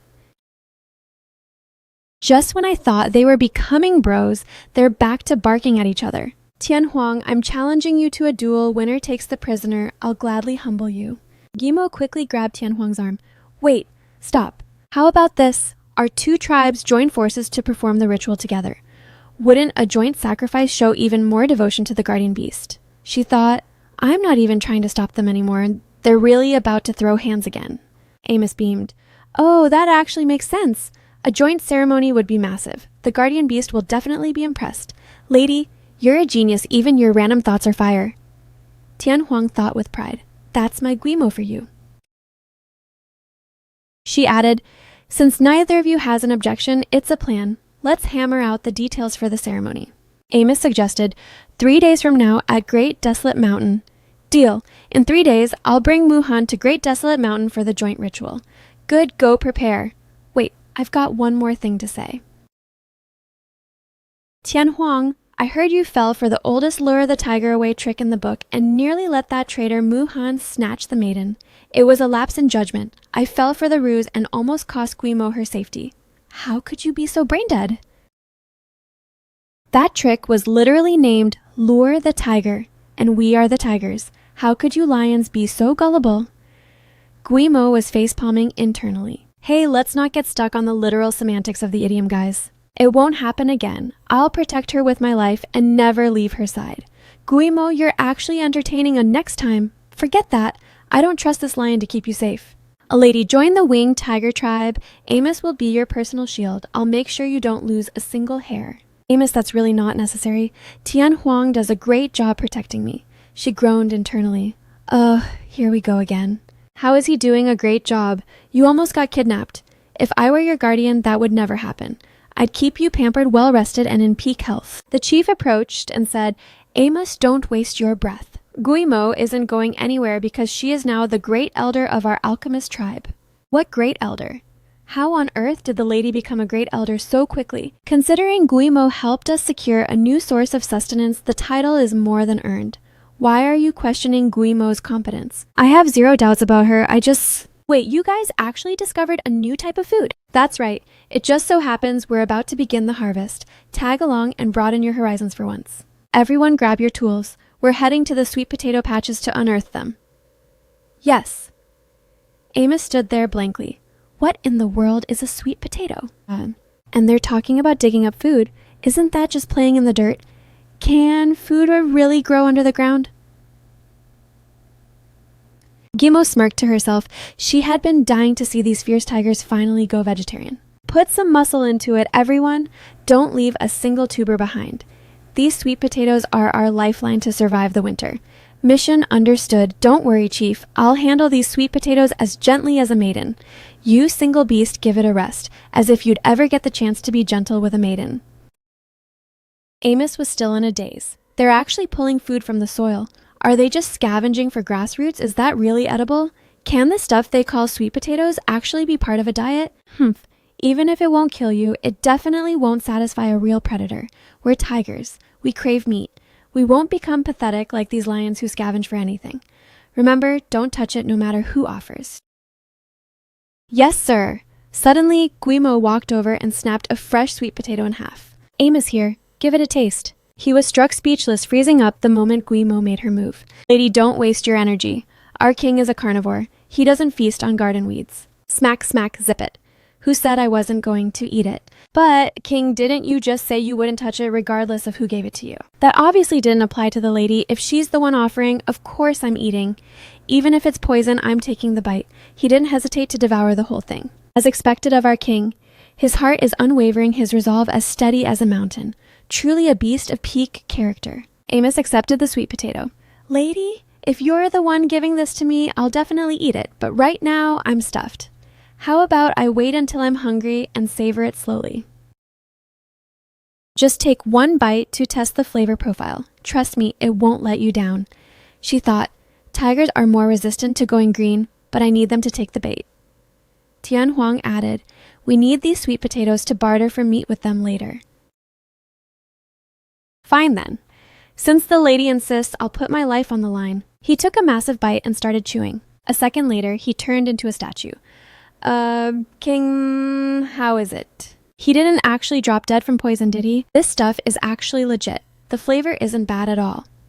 It's actually surprisingly sweet. I told you it was a game changer. Ha ha ha. Success. The tiger is officially going vegetarian. What? It's really food. Let me get a piece. The winged tiger clansmen crowded around one after another. Lady, can I have a taste too? There's more than enough for everyone. Everyone gets a slice of the action. It really is food, and it's so crisp, after a lifestyle of nothing but meat. Eating this feels totally refreshing. Not bad. Not bad at all. The sight of tigers munching on veggies I dreamed of is finally real. Tian Huang, the stage is yours. Tian Huang stepped forward. Amos, what's the verdict? The flavor is decent, right? It's okay. Just mid. If it's okay, have you considered trading your meat for a supply? So that was your endgame. This stuff is alright, but just alright. The taste alone isn't worth trading my meat for. This is just the raw version. It turns heavenly once it's roasted. Later, once the harvest is done, come back with us and let Guimo roast a few for you to sample. Roasted and delicious. I'm not buying it. Can it really compete with a juicy steak? Turns out, the alchemist tribe is trying to finesse us out of our meat supply. Luckily, the boss is sharp and saw through their scam instantly. Exactly, I don't believe for a second it can smell that good. Later that evening, Guimo started a fire to roast the sweet potatoes. Holding a steaming, charred sweet potato in her hand, the aroma was already mouth-watering. One winged tiger clansman took a bite, his face glowing with pure bliss. Ah, this is amazing. Will I get to eat gourmet food like this every day? Sniff. It's so good. Why is something this tasty just existing in the wild? Amos was equally floored. I didn't expect it to actually outclass meat. The scent alone is intoxicating. If I actually eat it... He took a bite and his eyes widened in shock. What is this magic? It's so tender, it practically melts on my tongue. The velvety, sugary flavor coats my mouth and warms my core. It feels like my whole stomach is glowing, just like when my mother used to comfort me as a cub. Back then, I was just a little runt who couldn't hunt to save my life. Every day, the highlight of my existence was waiting for her to come home. Even though Mom was a female, she was a legendary hunter. She always brought back a feast for me. Once I was full, she'd sit on the sun-drenched grass and rub my belly to help me digest. That cozy feeling is exactly like this. That's it. It's the taste of mother. Amos broke down, sobbing like a toddler. Mother, I miss you so much, Mother. Guimo mused to herself. In my old world, before the isekai sweet potatoes were a core childhood memory for so many people too. This is literally too good. I can't stop. Exactly, I need more. King, can we please trade our meat for these sweet potatoes? If we don't, we'll never get to taste something this divine ever again. Tian Huang, Great Elder, if you guys teach us the secret to roasting these sweet potatoes, we'll trade our meat for them. That's a deal. I can even reveal other culinary secrets. For instance, you can slice them thin and sun-dry them into chips. They're a total game changer. There are multiple ways to feast on them. It's a trade. We'll swap our meat for your sweet potato stash right now. We're heading back to haul the meat for trade this instant. Amos, cool your jets. Besides sweet potatoes, I suspect you guys have other assets worth trading. Huh. You mean you have even more food? It's not food, but it might be infinitely more precious than a simple meal. What on earth could be more valuable than food? It's this. We call it salt. Salt. What's the point of this? How is it more precious than a feast? Amos. I'm certain the winged tiger tribe is also suffering from sick females, right? That's the grim truth. And lately the numbers are skyrocketing. If this keeps up, our tribe's future is in jeopardy. Is your alchemist tribe plagued by the same curse? We used to be haunted by that problem, but the tide has turned. Every single sick female in our alchemist tribe has been fully restored. What restored? You're saying they're actually cured. Exactly. Every one of those sick females was saved using the power of salt. You can actually heal them with this white dust. Tian Huang, are you for real? You're not just pulling my leg, are you? Follow me. To where? To witness the miracle with your own 2 eyes. Nearby, the chief urged everyone to grind harder and ramp up salt production. Once the 1,000-tribe assembly kicks off, we'll be trading for a king's ransom. We hear you, Chief Salt cures the sick and preserves our harvest. Every tribe will be desperate for it. I've got a hunch that at the assembly, our alchemist tribe will be the main attraction. Mom, do you need to take a breather? Your body just finished recovering. I'm not weary at all. I've been bedridden for so long, and now that I'm finally revitalized, I need to pull my weight for the tribe. All right, Mom. But the second you feel drained, you have to let me know. Don't you worry, I know exactly when to stop. Suddenly, a voice called out for Xiao Yu. She beamed at the sight of her sister. Xiao Yu, can you and your mother step over here for a moment? You bet we're on our way. Let's move, Mom. Sister is summoning us. Tianhuang, quit playing riddles with me. Give it to me straight. Can this stuff truly save our females? Judge for yourself. Amos remained clueless and blinked. See what exactly? Xiao Yu dashed over with a grin and pulled Guimo into a tight hug. Xiao Yu's mother gave a gentle reminder. What did I tell you about calling her sister? Show respect and call her great elder. Drop the great elder talk. It's way too stiff. Just call me what you always have. How is your strength holding up now? I'm in peak condition. I'm already back to work. Great elder Guimo, I can't thank you enough. If you hadn't stepped in, I might have never seen Xiao Yu or the tribe again. This was a group effort. I just provided the spark. I couldn't have pulled it off solo. Tianhuang asked, Amos, you recognize Xiao Yu's mother, don't you? Of course I do. Last time I checked in, she was at death's door. I thought, hold on, she's actually glowing with health. That's right. Salt was the key to her recovery. Amos lunged forward and grabbed Tianhuang's hands. Salt can actually heal our females. Tianhuang, I'll trade every scrap of meat for salt. Name your price, we'll take your entire stock. Our supply is currently limited, so we can't afford to trade any away just yet. Are you seriously going to stand there and watch them wither away? Tianhuang, I always held your honor as a beastman in high regard. I never pegged you for someone so cold-blooded. I was wrong about you. Guimo smirked and patted Amos's arm. Easy now, Tianhuang isn't finished talking. Amos, we genuinely don't have enough salt to spare. As you can see, we're working overtime to produce it, so trade is impossible right now. But if your winged tiger tribe helps us with production, we'll share the results with you for free. A joint venture for salt production. Say no more. I'm in. My winged tiger tribe has plenty of brawny males with energy to burn. But what's our cut? We'll grant you 30%. 30% Tianhuang. Just because you're a lion doesn't mean you get to take the lion's share like that. Since we're partners, we want a 50-50 split. If that's a no-go, then forget it. We'll just figure out how to make it ourselves. After all, we can see the process right here. As Tianhuang turned to walk away, Amos frantically pulled him back. Wait, isn't this a negotiation? At least let me counteroffer. Why are you just ghosting me? How about 60-40? You take 60, we take 40. Is that fair? Since our tribes go way back, I'll settle for 40% then. Phew, managed to hustle an extra 10% out of him. I'm a marketing genius. Guimo chuckled to herself. Is this the same Tianhuang I know? He's a total business shark. They had already agreed on a 60-40 split and feared Amos would balk, but he lowballed himself and then felt like he won a victory. Not only did Amos sign on, he felt like he'd fleeced them. Take this salt as a down payment. Use it to treat your females immediately. Guimo chimed in. Mix it into their meals, but don't go overboard all at once. Amos clutched the salt like a treasure and shouted, Copy that! I'm heading back. Tomorrow at dawn, I'll bring my squad to trade meat for potatoes and start the salt grind together. With that, Amos and the tiger tribe took to the skies. Catch you tomorrow, Guimo said. Tianhuang, I didn't know you were such a shark at the bargaining table. I was worried you and Amos would come to blows. In the Beastmen continent, we have a proverb, brute force isn't the only way. One must also master the art of the social finesse. Wait, Tianhuang, who on earth said that? I'm not entirely sure. It seems it's been around for a millennium passed down through the ages. Why is there something off about that proverb? Oh, it's nothing. I just think it's incredibly insightful. Let's get back to helping the others with the salt. This saying existed 1,000 years ago. It must have been coined by a transmigrated senior. That person must have been from my era. But why did they land 1,000 years back while I just arrived? Shaking off the mystery, Guimo stretched out contentedly. Today was a massive win. We harvested a mountain of sweet potatoes and secured a salt supply. We're one giant leap closer to surviving the frost. Guimo, are you feeling drained? Not at all. Honestly, I'm buzzing with joy because I've finally found my purpose here. Tomorrow, I'm ready to go even harder. Tianhuang beamed. Let's conquer tomorrow together.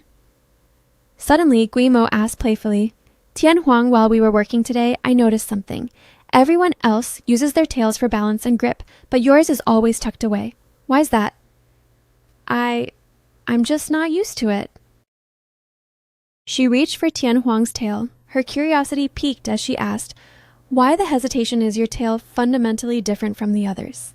Tianhuang's eyes widened in a panic as he barked, Guimo, don't! But her fingers were already tangled in the plush fur. It's so incredibly soft. She reminisced about teasing kittens in her previous life. She never imagined that after being isekai'd, she'd be manhandling a lion talk about a major level up. Tianhuang's face turned crimson, his breathing becoming heavy and ragged. Guimo, wait, Tianhuang, why are you glowing red? Is my touch making you uncomfortable? No, it's not that it's unpleasant, but the restraint is agonizing. Guimo, you need to stop or I fear I'll lose all control. Realizing the gravity of the situation, she recoiled instantly. Lose control. Tianhuang, I'm so sorry, I had no idea. She averted her gaze, her cheeks burning with embarrassment as she thought, no wonder he was so defensive. The tail is a major sensitive zone for him, and I was just stroking it like it was nothing. No, there is no need for apologies. It's my fault for not warning you sooner. I'm not angry. I promise I won't touch it so carelessly again. She figured petting cats back home was safe, but poking a lion was playing with fire. No, Guimo, don't misunderstand. My tail is just a bit much, but you're welcome to touch me anywhere else. Truth be told, I crave your touch. Then, when you're in beast form, can I pet you? I have a weakness for soft fur. She mused. I guess all felines are suckers for affection, but petting him as an animal feels way more natural than in human form. That's just pure awkwardness. Of course I'll shift for you right this second. Ah, the sun is setting. Let's save that for another time. Another time then. It's a promise. So, Guimo, whenever the mood strikes you, just say the word, I'm yours at any moment. Tianhuang, can you guys shift whenever you feel like it? Are there no specific conditions? It's an innate racial trait. Every male on the Beastmen continent possesses two forms, beast and human. We can switch at will whenever we please. It just consumes a bit of stamina. Wait, really? A racial trait exclusively for males. Does that mean females are locked out of transformation? Females lack the ability to shift. They are born in beast form, but once they hit maturity, they remain permanently in their human state. So that's the deal. I was wondering why I never saw Xiao Yu or the chief go full lion mode. At least that's one relief. We don't have to worry about Wu Wei turning into a snake and slithering out of her cage. I won't give her a single opening to flee. Since she dared to threaten you, the only destiny awaiting her is a blood sacrifice to the guardian beast. Looking back today was a total disaster waiting to happen. If I hadn't used that catnip to buy myself some time, I never would have lasted until you showed up. Catnip? What's that supposed to be? Oh, right, you've never actually seen it before. Let me show you the goods. This is it. Isn't this just ordinary grass? How did you use a weed to stall for time? This is far from ordinary. Its aroma can turn apex predators like you and Muhan into mindless kittens. I used it to scramble his brain for a bit. A scent that makes us lose our minds. Seriously, let me get a whiff. Go ahead, but don't overdo it. This stuff is pure sensory overload for your kind. She thought, at worst, he'll just get a little loopy. It should be fine. Tianhuang brought the leaves to his nose and inhaled deeply. Relax, that traitor Muhan was just a weakling, that's why he folded. Tianhuang would never. He cut himself off instantly. Tianhuang went rigid, a low, shaky ha escaping his lips. Tianhuang, hey, are you okay? Guimo, it feels like you're stroking my tail all over again. What? I'm not even touching you? Your tail is way over there. Wait a minute. Is he saying that the high from the catnip feels exactly like when I pet his sensitive spot? Tianhuang was visibly vibrating his knuckles white as he fought for control. Guimo, how did that Muhan bastard snap out of this daze? Back then, I had to use a heavy stick to knock some sense into him. She wondered, does catnip hit every beast differently? It turned Muhan into a zombie, but it's making Tianhuang absolutely wired. Tianhuang lunged for a nearby branch and begged, hurry, take the stick and hit me. What? No way, I can't do that. Do it now, otherwise, I won't be able to hold back and I'll end up hurting you. Please knock me back to reality.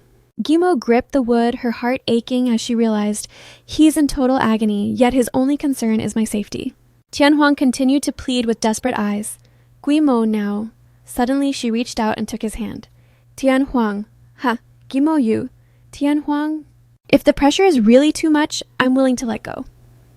Tianhuang flushed deep red as he whispered, Gimo. By the next morning, the chief announced, Rise and shine, everyone, let's make today count. Amos roared to his own squad. The winged tiger tribe needs to step up, master the art of salt making from the alchemists. Remember, we're taking a 40% cut. Anyone caught slacking will face the full weight of tribal law. King. Don't you worry, we're going to ace this. Yesterday, my sick mate had some salt and she's already showing massive improvement. I'll grind twice as hard to ensure her recovery. Even with a 40% share, we'll work ourselves to the bone and outshine the alchemist tribe. That's what I like to hear. Let's see some sweat. Nearby Guimo turned to Tianhuang. With the winged tigers helping out, our salt production has hit warp speed. Giving up 40% was a total win-win. By the way, Guimo, are you sure you don't want to head back and rest? After all, last night, you and I... She replied with a shy stutter. I'm perfectly fine. No rest needed. I'm ready to work. But weren't you crying out about the pain all through the night? Tianhuang, zip it. You are strictly forbidden from ever bringing that up again. But no buts. My body is holding up just fine. The soreness vanished the moment I woke up. I'm fully recovered. End of discussion. All right, I'll drop it. As long as you're feeling okay, I'll go haul this firewood. Go ahead. She thought, how could it not sting? Last night was my first time and he went full-on beast mode. I feel like I've been dismantled and put back together, but I can't let them see me rest. If I do, the whole tribe will know. I have to play it cool and keep grinding. Suddenly, her internal monologue was shattered by a familiar voice. Sister, Xiao Yu. Sister, you can stop faking it now. Wait, what? Xiao Yu. How could you possibly know? How it's literally glaringly obvious. What is it that apparent? What's the deal? Did my body physically change because of the act in this world? Xiao Yu pointed directly at the overflowing bowl of salt. It's super obvious. Look at that. The salt is spilling everywhere. Quit pouring it in already. Xiao Yu, you meant quit pouring the salt. Pouring salt was slang for faking it in their local tongue. Duh. What did you think I was talking about, sister? Oh, I just thought you meant there was too much seawater. Xiao Yu giggled. The seawater is definitely piling up, so we need to process it faster. Sister, I'll swap that bowl for a fresh one so you can keep going. Thanks, Xiao Yu. Phew, she nearly gave me a heart attack. Total false alarm. It looks like my secret is still safe. Just as she started to relax, another voice boomed across the field. Lady, last night was a milestone worth remembering, wasn't it? She nearly jumped out of her skin. Excuse me. Amos? I have no idea what you're hinting at. I can't lose my cool. Amos must be talking in riddles just like Xiao Yu was. I need to weigh my words carefully before I respond. Don't play coy with me. For a female, last night was practically the start of a whole new life. Amos, who spilled the beans? You even used the phrase a whole new life. He definitely knows. But how did Tianhuang seriously blab to him? Does this even need to be articulated? It's common knowledge among the tribes. What everyone is already in the loop. Then why hasn't a single soul mentioned it to me? No way has this news really saturated both tribes. Is everyone just playing it cool and pretending to be oblivious? Truth be told, everyone was dying to tell you, but it was ultimately decided that I'd be the spokesperson. Guimo, let's discuss the events of last night. This is totally unnecessary. How can you even think about airing this kind of laundry in public? It has to be said, especially since some beasts here are still in the dark. It's really not that deep. Amos then roared out to the entire assembly. Gimo's heart did a somersault. It's game over. I'm literally going to expire from pure cringe. Listen up, everyone. Something absolutely soul-stirring went down last night. Even now, my pulse races just thinking about it. It was the guardian beast manifesting its power. Please just let the earth swallow me whole right now. Amos bellowed. The sick females of my winged tiger tribe have all shown miraculous signs of recovery. Gimo was still drowning in a sea of embarrassment. Hurry up and split open ground so I can vanish. But as Amos's words registered, her eyes snapped open. Wait, what? They aren't just eating again, they're actually back on their feet and walking. It's all thanks to this divine substance known as salt. So Amos just wanted to talk about the females in his clan. Seriously. You guys, could you not be so cryptic? You're going to give someone a heart attack. Salt has literally breathed new life into the sick. And it has also breathed new life into the entire winged tiger tribe. 1, 2. So a new life was just a metaphor for their health. I completely misread the room. Therefore, we owe a massive debt of gratitude to the alchemist tribe for the gift of salt. We must honor the genius who discovered it, Guimo. She waved her hands frantically. I didn't discover salt. I'm just using old knowledge. Amos suddenly dropped to one knee before her. We don't care about the details. All we know is that without you, salt would still be a myth. So, Guimo, thank you for saving my entire winged tiger tribe from the brink. The rest of the tribe followed suit, kneeling in unison to offer their thanks. Thank you, lady, for delivering the winged tiger tribe. Oh, everyone, please don't do this. I don't deserve such a grand gesture. Please stand up. Lady, from this day forward, you only need to speak the word, and not a single member of the winged tiger tribe will ever deny you. There is really no need for such dramatic formalities. I'm just doing my part. Everyone please, on your feet. Chief Tian Huang Amos, that's quite enough. Exactly, Amos, get up already. Don't go overwhelming our Guimo. Amos rose to his feet. My apologies, Guimo, I didn't mean to startle you, I just had to show my respect. Everyone up, back to the grind. The tiger tribe members scrambled up one by one, shouting, Yes, King. The chief beamed with joy. This is wonderful. With both tribes pooling our strength, we'll stockpile a mountain of salt in no time. Suddenly, a frantic voice cut through the celebration. Chief Lord Tian Huang, what's the emergency? 2 beasts have appeared at the gates. They claim to be envoys from the winged snake tribe. What the winged snakes? The winged snake tribe shares a blood feud with both our alchemist tribe and the winged tigers. They wouldn't just waltz in here without a scheme. They're definitely brewing some kind of trouble. Everyone go to high alert. We cannot afford to drop our guard for even a second. Amos gnashed his teeth in fury. Why play nice with those winged snake bottom feeders since they've crawled to our doorstep? Let's just crush them. Let's gauge their objective first. If they show a hint of malice, it won't be too late to tear them apart. Guimo thought, we just bagged Wu Wai and the winged snakes are already knocking. Are they here to bail her out? Meanwhile, the 2 winged snake envoys were low-key venting. Why does the chief want us to salvage Ling Jingyue? She's a failure who deserves to rot for getting caught. The chief says she's too valuable to lose yet. After infiltrating the alchemists for years, she's a walking encyclopedia of intel on them and the local tribes. Rescuing her is a strategic necessity. Even so, negotiating with these alchemists is a waste of time. If it were up to me, I lead the vanguard and force them to cough her up. If they resist, we burn the tribe to the ground. I'm not feeling it either. But the chief says the time for a full-scale strike hasn't arrived. Whatever this high-level stuff is above my pay grade. Let's just follow the script and get Ling Jingyue out. Here they come. Oh, that's quite a welcoming committee. The alchemist chief, the guardian Tian Huang. Wait, Amos of the Winged Tigers is here too. Who is that girl standing with them? She's breathtaking. Honestly, she puts every female in the winged snake tribe to shame. She's a total 10, but don't go full simp now. Get your head in the game. Don't let them catch us lacking. The other envoy wiped his chin and replied, Right, my bad. Guimo analyzed them. So these are the males of the winged snake tribe. Their features definitely share a common thread with Wu Wai. Greetings, alchemist, Chief Lord Tian Huang. I didn't realize King Amos of the winged tiger tribe would be honoring us with his presence. Truly an unexpected pleasure. Cut the small talk. Tell us exactly what Ling Chuhan sent you here to do. Lord Amos remains as delightfully blunt as ever. Very well, I won't waste any more of your breath. Our chief has authorized us to propose a trade with the alchemist tribe. We want our kinswoman Ling Jingyue released immediately. Ling Jingyue mean Wu Wai. Guimo was stunned by the revelation. So Wu Wai's true identity is actually Ling Jingyue. Amos gnashed his teeth in fury and barked, handing over that spy. Not in a million years. Lord Amos, your opinion is irrelevant here. I am addressing the alchemist tribe. After all, it wasn't your winged tiger tribe that captured our kin. You dare look down on me. Hold on.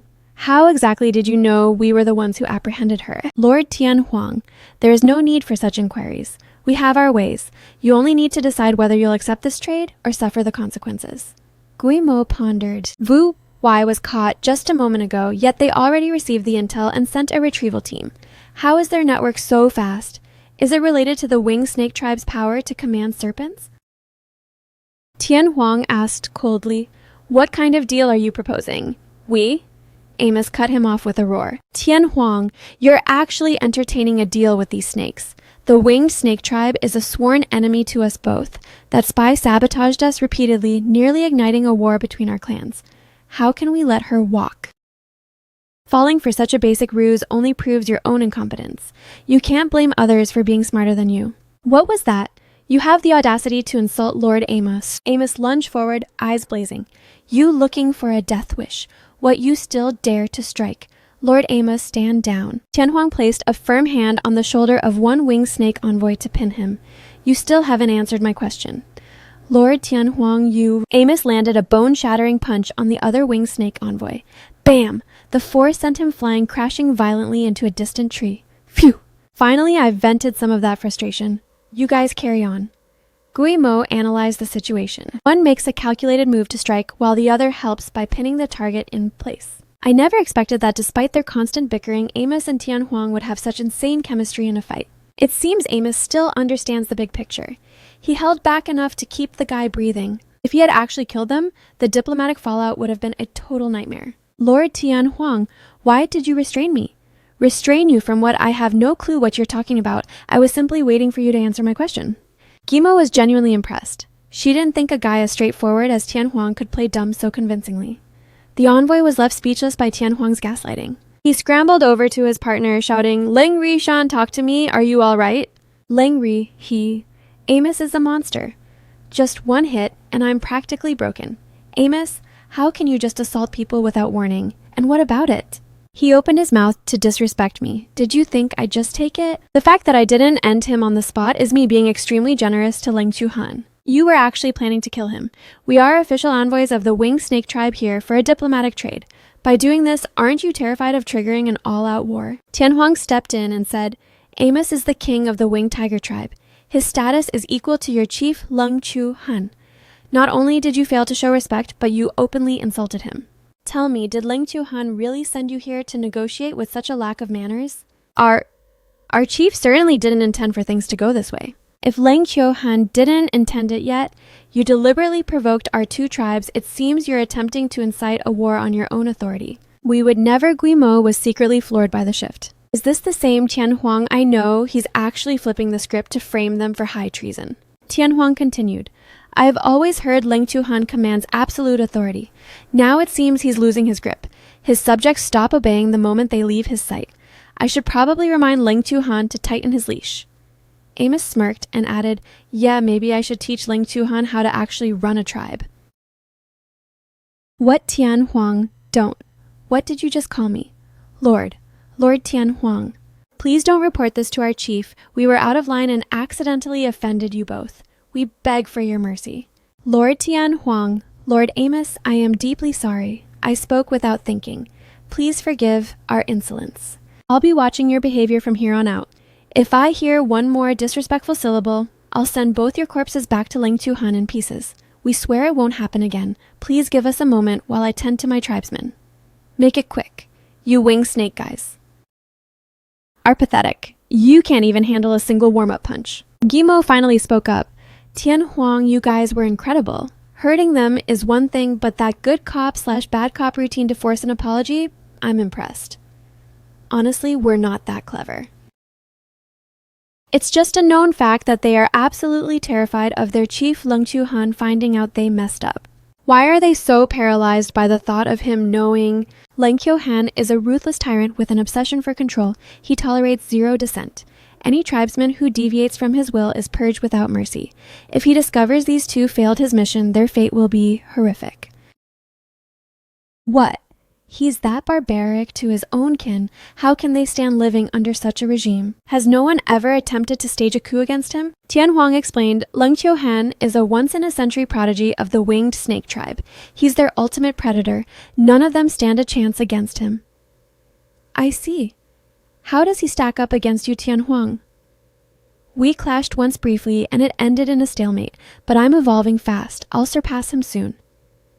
I know you will. Tian Huang, you're the GOAT. Guimo, thank you. I won't let you down. At this point, Leng Ri he approached and said, Alchemist Chief, Lord Tian Huang, Lord Amos. My partner was at fault and he's paid the price. I hope we can put this grudge behind us and move forward. That was just a warning. If he dares to be disrespectful again, my fist will be the last thing you see. No, it definitely won't happen. Now let's resume the negotiations for the release of Leng Jingyue. What is there to discuss? There is zero chance we're letting her go.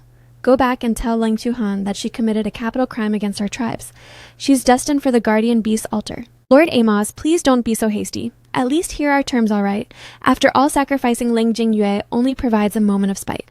But if you trade her for resources that could accelerate your tribe's growth, wouldn't that be the smarter play? Resources. Tian Huang, what's your take? We definitely can't just release a high-level spy. If we do, how do we look our tribesmen in the eye? But they seemed intrigued enough to entertain the proposal, so inquiry wouldn't hurt. Amos signaled his assent. We're merely entertaining the conversation. Don't assume we're actually seduced by your benefits. Cut the crap and state your price. Guimo stifled a laugh. Tian Huang and Amos are diving right back into their double act. He declared, "Winter is closing in. Every tribe is frantically stockpiling rations. I'm certain you're no different. Thus we propose trading a massive food supply for Leng Jingyue. Interested?" He mused arrogantly. Minor tribes are so predictable, clearly desperate yet still trying to flex. Tian Huang feigned a look of shock. Food? Exactly how much are we talking about here? We were envisioning this much. He flashed 5 fingers and thought. Mentioned food and his mask slips instantly. The chief claimed Tian Huang was formidable, but he's just a starving peasant who's never seen a real haul. Tian Huang countered, "Fine. A month's worth of rations for 500 elite warriors. If you can deliver that, plus a month's supply for the rest of our people, we'll hand over Leng Jingyue." What Lord Tian Huang, you've clearly misunderstood. I was offering rations for 50 beasts for a single day. 50 beasts for 1 day. Are you playing with me? Do you realize the havoc Leng Jingyue wreaked? She nearly dismantled our entire society. You expect to pay us off with those table scraps? Lord Tian Huang, that's hardly a meager sum for a typical tribe. Forget 1 prisoner. They'd trade 10 for that without a second thought. Is this Tian Huang guy so famished he's lost his mind? How does he have the nerve to ask for so much? I already specified that's for typical tribes. The alchemist tribe is exceptional. That's my price. Pay up or beat it. This is... Lord Amos, please be the voice of reason. My offer is more than fair. He scrambled desperately trying to find a weak point through Amos. Amos chimed in, Tian Huang, you are being completely and utterly unreasonable. The winged snake envoy exhaled in relief. It worked! This hot-headed Amos is a simpleton. He's about to take my side. Suddenly, Amos barked at Tian Huang. Leng Jingyue's treachery didn't just sabotage your people. It burned my winged tiger tribe too. Why are you only taxing them for the alchemists? My tribe wants their cut. Leng Ri, he gasped, his jaw dropping. My winged tiger tribe demands a month's worth of food for 500 warriors as well. That's a total of 1,000 adult beasts. Deliver that and we'll personally escort Leng Jingyue to you. What just happened? Why did the table flip so fast? Whoever claims Tian Huang and Amos are rivals, I'll fight them myself. Guimo was equally stunned. Their synergy is god tier. I don't even feel worthy of being Tian Huang's mate anymore. Amos is a much better match. Leng Ri has stammered, Lord Tian Huang, Lord Amos, do you have any idea what it takes to feed 1,000 warriors for a month? My entire winged snake tribe only numbers 10,000. Discounting the elderly, the young, and the females, we only have 2,000 hunters. To gather that much, they'd have to hunt day and night for 6 months. Tian Huang traded a look with Amos. So that's the head count, Amos. Did you catch that the winged snake tribe is capped at 10,000 souls? Amos grinned. Loud and clear. Their active combat force is roughly 2,000. Guimo realized, I thought they were just bullying the snakes. Turns out they were mining them for intel. Leng Ri spoke again. It's fortunate that the 2 lords understand our plight. Now shall we reconsider... He suddenly froze, realization hitting him like a truck as he screamed, Wait, that's not right. You monsters were baiting me for classified intel. Amos put on his best innocent act. Who's baiting you? You volunteered the numbers yourself. We didn't even ask. You'd better watch your tone. If you keep slandering our honor, we'll take this up with Chief Leng Tuhan personally. Leng Ri, he spiraled into a panic. No, please, it was my blunder. I falsely accused you both. You didn't bait me. Please spare me from the chief's ears. He was paralyzed with fear. Damn it, I walked right into their trap. If the chief learns I leaked our tribal strength, I'm a dead man. Amos replied coolly. Glad you've seen the light. Your mouth is on your face. Nobody forced it open. In any case, can you meet the quota we just established? If the answer is yes, we'll release her this instant. Lord Tianhuang, it's impossible. We simply cannot meet those demands. Is there no room for compromise? Zero compromise. If you can't satisfy our terms, then get lost. Now vanish. Lang Rihan gnashed his teeth in silent rage. I see. From the very beginning, neither of you had any intention of letting her go, did you? Exactly. I told you from the jump that Leng Jingyue's life is forfeit. You're the one who insisted on barking about a deal. Since you traveled so far, I was gracious enough to let you finish your little speech. Go back and tell Leng Chuhan to end these pathetic spy games. If he has the stones for it, tell him to launch a direct assault. I Tianhuang am ready whenever he is. Gimo cheered internally. Tianhuang's dialogue is straight up legendary. Fine, fine, fine, as expected of the two lords who caught our chief's attention. I've been thoroughly schooled today. I'll relay your exact words to the chief. We won't be seeing you out. Get moving. Gimo watched their retreating forms. Tianhuang, I don't think they're just going to give up. Indeed. They won't dare crawl back to Ling Tuhan empty-handed. They'll definitely attempt something desperate. I should probably just slaughter them now to save us the headache. Executing them now means total war with the wing snakes. We aren't prepared. It would be chaos. Let them make their move. When they slip up, we'll finish them. Ling Tuhan won't have a shred of leverage and will have to eat the loss. When the time comes, don't you dare steal my kills. Both of those snakes are dying by my bare hands. Amos barked an order. You two tail them. Report every breath they take immediately. Understood. Thank you, Lord Tianhuang, for the opportunity to prove our worth. In a flash, they vanished into the shadows. Tianhuang said, Let us go. We're heading back. There's one more thread we need to unravel immediately. What is it? Exactly how Leng Jingyue managed to smuggle her messages out. Guimo followed, her mind racing. It looks like Tianhuang has already cracked the code. This is critical. We have to plug the leak fast, or our entire strategy might be exposed to the wing snakes. They whispered, Are we seriously just retreating? If we return to the nest after failing the mission, we're as good as dead. Of course we aren't leaving. The chief's orders are absolute. They must be fulfilled. Lang Rishan asked, But what's the play? They're immune to threats and bribes. If they won't trade her, we're backed into a corner. Besides, we aren't even a match for Tianhuang and Amos in a fair fight. Lang Rihi smirked. If they won't release our kin, we'll simply snatch one of theirs. I refuse to believe they won't fold when the life of their own tribesmen is on the line. Who's the target?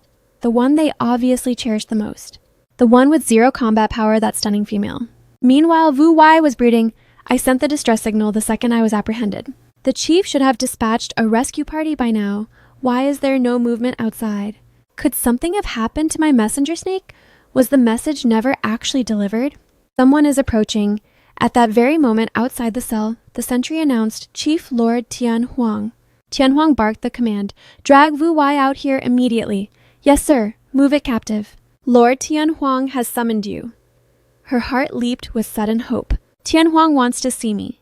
Could it be that my reinforcements have finally arrived? Emo scrutinized Wu Wai, noting her limbs are bound and the entrance is heavily guarded. She couldn't have signaled for help herself. It seems her only method of communication must be through serpents. Tianhuang began his interrogation of Wu Wai. Oh, wait, my mistake. It's Leng Jingyue, isn't it? Tianhuang, you know my true name? Just as I suspected, my people are here, aren't they? Have they come to reclaim me? That's right, your kinsmen have surfaced. They're desperate to take you back and even propose terms for a trade. Leng Jingyue's eyes glittered as she spat. I knew the chief wouldn't discard me, Tianhuang. Why haven't you unchained me yet? Don't get ahead of yourself. I wasn't finished. I flatly rejected their offer. I knew you wouldn't have the guts to refuse. Wait, what did you just say? You actually turned them down. Precisely. Not only did we decline, but I also gave your messenger a brutal awakening. What, you actually had the audacity to lay hands on them. They are the chief's chosen representatives. Are you not terrified that he will unleash a full-scale invasion upon you? Amos interjected. Tell Leng Chuhan to bring it on. I've been itching to humble him for a long time. Leng Jingyue, quit clinging to your pathetic delusions. No one is coming to save you. You have but one destiny, a blood sacrifice to our guardian beast. Lang Jingyu's spirit shattered as she collapsed to the floor. How can this be happening? I risked everything to smuggle that signal out, and this is my reward. Am I truly destined for the grave? Tian Huang leaned in and pressured her. If you disclose exactly how you signaled your capture, I might consider granting you a quick, painless end. She hissed venomously. So, you only granted me an audience to pry into my secrets. Keep dreaming, since my life is forfeit anyway. I'll never utter a single word. Tian Huang's expression darkened as he growled, "You," while Amos menacingly cracked his knuckles. Facing death and still playing the tough girl, let me break a few ribs before you go. At that moment, Guimo stepped into the fray and whispered, "Hold on, let me take a crack at her." Amos grumbled, "It's clear this snake won't talk. Is there even a point in trying? Guimo, go for it. I have complete faith in you." "Thanks, Tian Huang." Guimo approached and declared, "Lang Jingyue, we want the truth behind your message. It's not that we're clueless, we're simply testing your honesty. In our eyes, the winged snake tribe holds 0 secrets." Lang Jingyue spat back. "You manipulative female, quit playing mind games. I won't fall for your transparent lies." Guimo countered, "The winged snake tribe consists of exactly 10,000 beasts, correct?" She scoffed, with a dismissive roll of her eyes. Our population stats aren't exactly classified. Anyone could dig that up with enough effort. Don't think you can bluff me with common knowledge." Guimo continued, unfazed. "Excluding the elderly, the weak, and the females, you possess roughly 2,000 hunters. Is that specific enough for a secret?" She gasped in pure shock. "What? How could you possibly know the strategic military intel of my winged snake tribe? I told you. From where we stand, your tribe is an open book, including your methods of covert communication." Without another word, Guimo reached forward and abruptly pulled back the captive's hood. "You use serpents to ferry your messages, don't you? You truly do know everything. No wonder you aren't trembling at the thought of our wrath. I never expected a mere female to hold so many of our classified secrets." Guimo smirked inwardly. "Taking that gamble paid off. I've totally rattled her." Amos and Tian Huang stood there in stunned silence, thinking, "So the intel we squeezed out earlier could be weaponized like this. Guimo is a genius. That's my girl for you. I knew she'd dominate this interrogation." Guimo spoke again. "Now you realize we're offering you a final mercy. Are you ready to answer Tian Huang's question?" Lang Jingyu relented, murmuring, "The news of my capture was indeed funneled through a serpent. The moment I was thrown into the abyss of this cell, I dispatched a snake to our winged snake territory." "And what exactly was the content of your message?" "Primitive snakes have meager intellect and can only carry basic directives.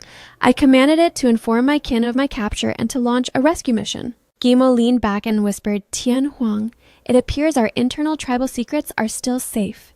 Tian Huang caught her drift and nodded. Guimo then pointed at the snake perched on her head and asked, "The viper on your head is clearly more evolved than a common snake, right? Why didn't you use it for the delivery? This is my life bond familiar. It cannot stray far from my essence. The moment it leaves my side, it loses its vitality and becomes completely useless."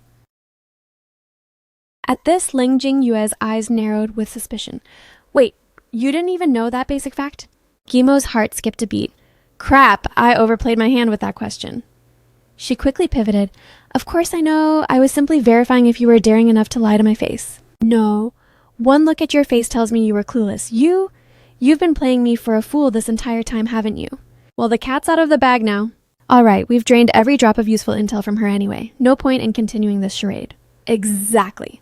Confirming that our strategic secrets are still secure is mission accomplished." Lang Jingyue's brow furrowed in a dark scowl. "You were baiting me for info again. Then how did you manage to uncover our tribe's combat figures?" "AI Shio." "That's because your own kinsmen are blabbermouths. I just recycled their mistakes." "What, my own brothers were outsmarted by you too?" "Guimo, you cunning witch. I hope your death is agonizing. Once the winged snake legion descends, you'll be tortured until you beg for an end." "Lang Jingyue, I'll honor my word and ensure your execution is swift. Take her back to the cavern and double the guard. Make sure she can't summon so much as a worm." "Yes, sir," Lang Jingyue shrieked as they dragged her away. "If you slay me, the chief will bury every last one of you with my corpse." "You're all dead men walking," Amos shot back. "If Lang Chuhan is brave enough to show his face, I'll ensure he never sees the sun again." Tian Huang added, "She's just shouting at the wind. Ignore her. Let's move out." "Right behind you." Lang Jingyue watched their backs and screamed, "Guimo, I'll see you in hell." The second her voice peaked, her familiar snake lunge snaking through the air straight at Guimo's throat. Guimo spun around in sheer terror. What? Oh no! Guimo, get back, Leng Jingyue sneered viciously. It's too late for that. Guimo, you're dragging me down to hell with you. Guimo stared at the lunging viper and despaired. It's over. My isekai adventure ends right here. Suddenly, a white flash blurred past her vision. Guimo gasped in disbelief. What just happened? What saved me? Spinning around, she found a snowy beast pinning the serpent under its paw, wearing a purely smug expression. Guimo crept closer. Did this tiny white fox just save my life? Amos exhaled a shaky breath. Phew, Guimo is safe. That nearly stopped my heart. Tian Huang thought, thank the gods that fox intervened. If Guimo had been hurt right under my nose, I'd never have found peace. Leng Jingyu shrieked. How is this possible? My final strike was thwarted by a fox that appeared out of thin air. How is Guimo this lucky? The fox glanced up at Guimo and let out a triumphant squeak squeak. Guimo asked, Are you bragging about how awesome you are? It nodded eagerly. Guimo knelt down and embraced the fox. Whoa, this little guy actually understands me. You're so cute and brilliant. Little hero, you're incredible. Thank you for rescuing me. Its cheeks flushed a deep red as it chirped. You even know how to blush. So adorable, so adorable, so adorable. The crippled snake attempted to slither away but was instantly crushed by Tian Huang, still trying to make a break for it. Leng Jingyu pleaded, Tian Huang, don't kill my life bond snake. I know. My crimes are unforgivable. If you offer me to the guardian beast, I won't resist. But please spare my familiar and let it perish beside me when the time comes. Tian Huang hurled it into the air and retorted, Forgiveness is the guardian beast's jurisdiction. My job is to expedite the delivery to the altar. Leng Jingyue screamed no, but Tian Huang unleashed a flurry of lightning-fast slashes. The serpent fell in several severed chunks. Thud, thud, thud. My life bond snake. Save your tears. You'll be reuniting with it at the guardian beast's side momentarily. Drag her away and double the guard. Yes, sir. Guimo watched the broken woman and asked Tian Huang, why did she lose her entire will to live the moment the snake died? Is her life force physically tethered to it? It's not a physical link. She's crushed because losing her life bond snake means she's officially exiled from the winged snake tribe. Oh, I see. So she only held on because she thought she still had a home to go back to. Return pure delusion. Tomorrow she's a sacrifice for the guardian beast. There is no escape. I guess so. We need to end Leng Jingyue's story quickly. Keeping her alive is too dangerous. If not for this fox, Guimo would be dead. I truly owe this little guy. Come to think of it, a white fox like this. Could it be a snow fox cub? Not the snow fox tribe. They lack this level of speed. This is likely a cub from the legendary silver fox tribe. The silver fox tribe? No way. Guimo asked, What's the deal? Is there a big difference between the silver and snow fox tribes? Both are noble descendants of the nine-tailed fox. However, the snow fox tribe only inherited the nine-tails' legendary beauty. But the silver fox tribe, they inherited the nine-tails' raw talent. They possess god-tier speed and power. Guimo was floored. Wait, what? This world actually has nine-tailed foxes as ancestors. Fortunately, because the silver fox tribe's innate talent is so broken, true beastmen are extremely rare among them. Most silver foxes spend their entire lives unable to shift, remaining as wild beasts forever. If the silver fox tribe could transform into beastmen upon adulthood like our tribes do, they would easily rule as one of the 4 great tribes. That's a bit tragic. Wow. What's so tragic about it? This form is perfection. Look how charming he is. The fox crossed its paws smugly and squeaked, as if to say, facts. The silver fox tribe is far from our territory. I don't know how this cub ended up here. We should return him to his kin. Wait, we have to send him away. The fox looked at Guimo with puppy dog eyes. I'm not leaving. See, he says he wants to stay. He says he wants... Why don't we just let him stick around? Aw. This must be a rebellious little runaway who fled his home. But how can we justify not returning him? Hand him over. I'll escort him out. The cub immediately flared up. Don't you dare lay a finger on me, pal. Oh, he won't even let me touch him. Guimo thought to herself, he's not just refusing your touch, I'm pretty sure he's actually cussing you out. Guimo said softly. Tian Huang, since he's refusing to go back, why not let him stay with us for now? We can help him find his way later. Fine. If that's the case, he can stay. We have enough scraps to feed one tiny fox. Thanks. Tian Huang Xiaobai, you heard him, you can stay. We can play together now. Squeak, squeak. Score, Tian Huang asked. Xiaobai, is that his name? I just dubbed him that. He's small and white, so Xiaobai is a perfect fit. Xiaobai, you like it. It immediately chirped with joy. Squeak, squeak, squeak. I love it, I love it. I knew it was a winner. Come on, Xiaobai. Let's go meet Xiaoyu and the gang. They're going to obsess over you. With a suspiciously sly look, Xiaobai squeaked. Are they all pretty big sisters too? Ah. Amos watched them leave and whispered, Tian Huang, don't you think this fox is acting a bit sus? Tian Huang replied, It is highly irregular. The silver fox tribe is a myth. I haven't seen one in decades. Now one just falls into our lap. Is this a mere coincidence, or is their tribe plotting a move? Amos looked confused and asked, Huh? Tian Huang, what are you on about? When I said Zeus, I meant this little fox is a total pervert. Just now, when he was snuggled against Guimo, I saw him practically drooling like a creep.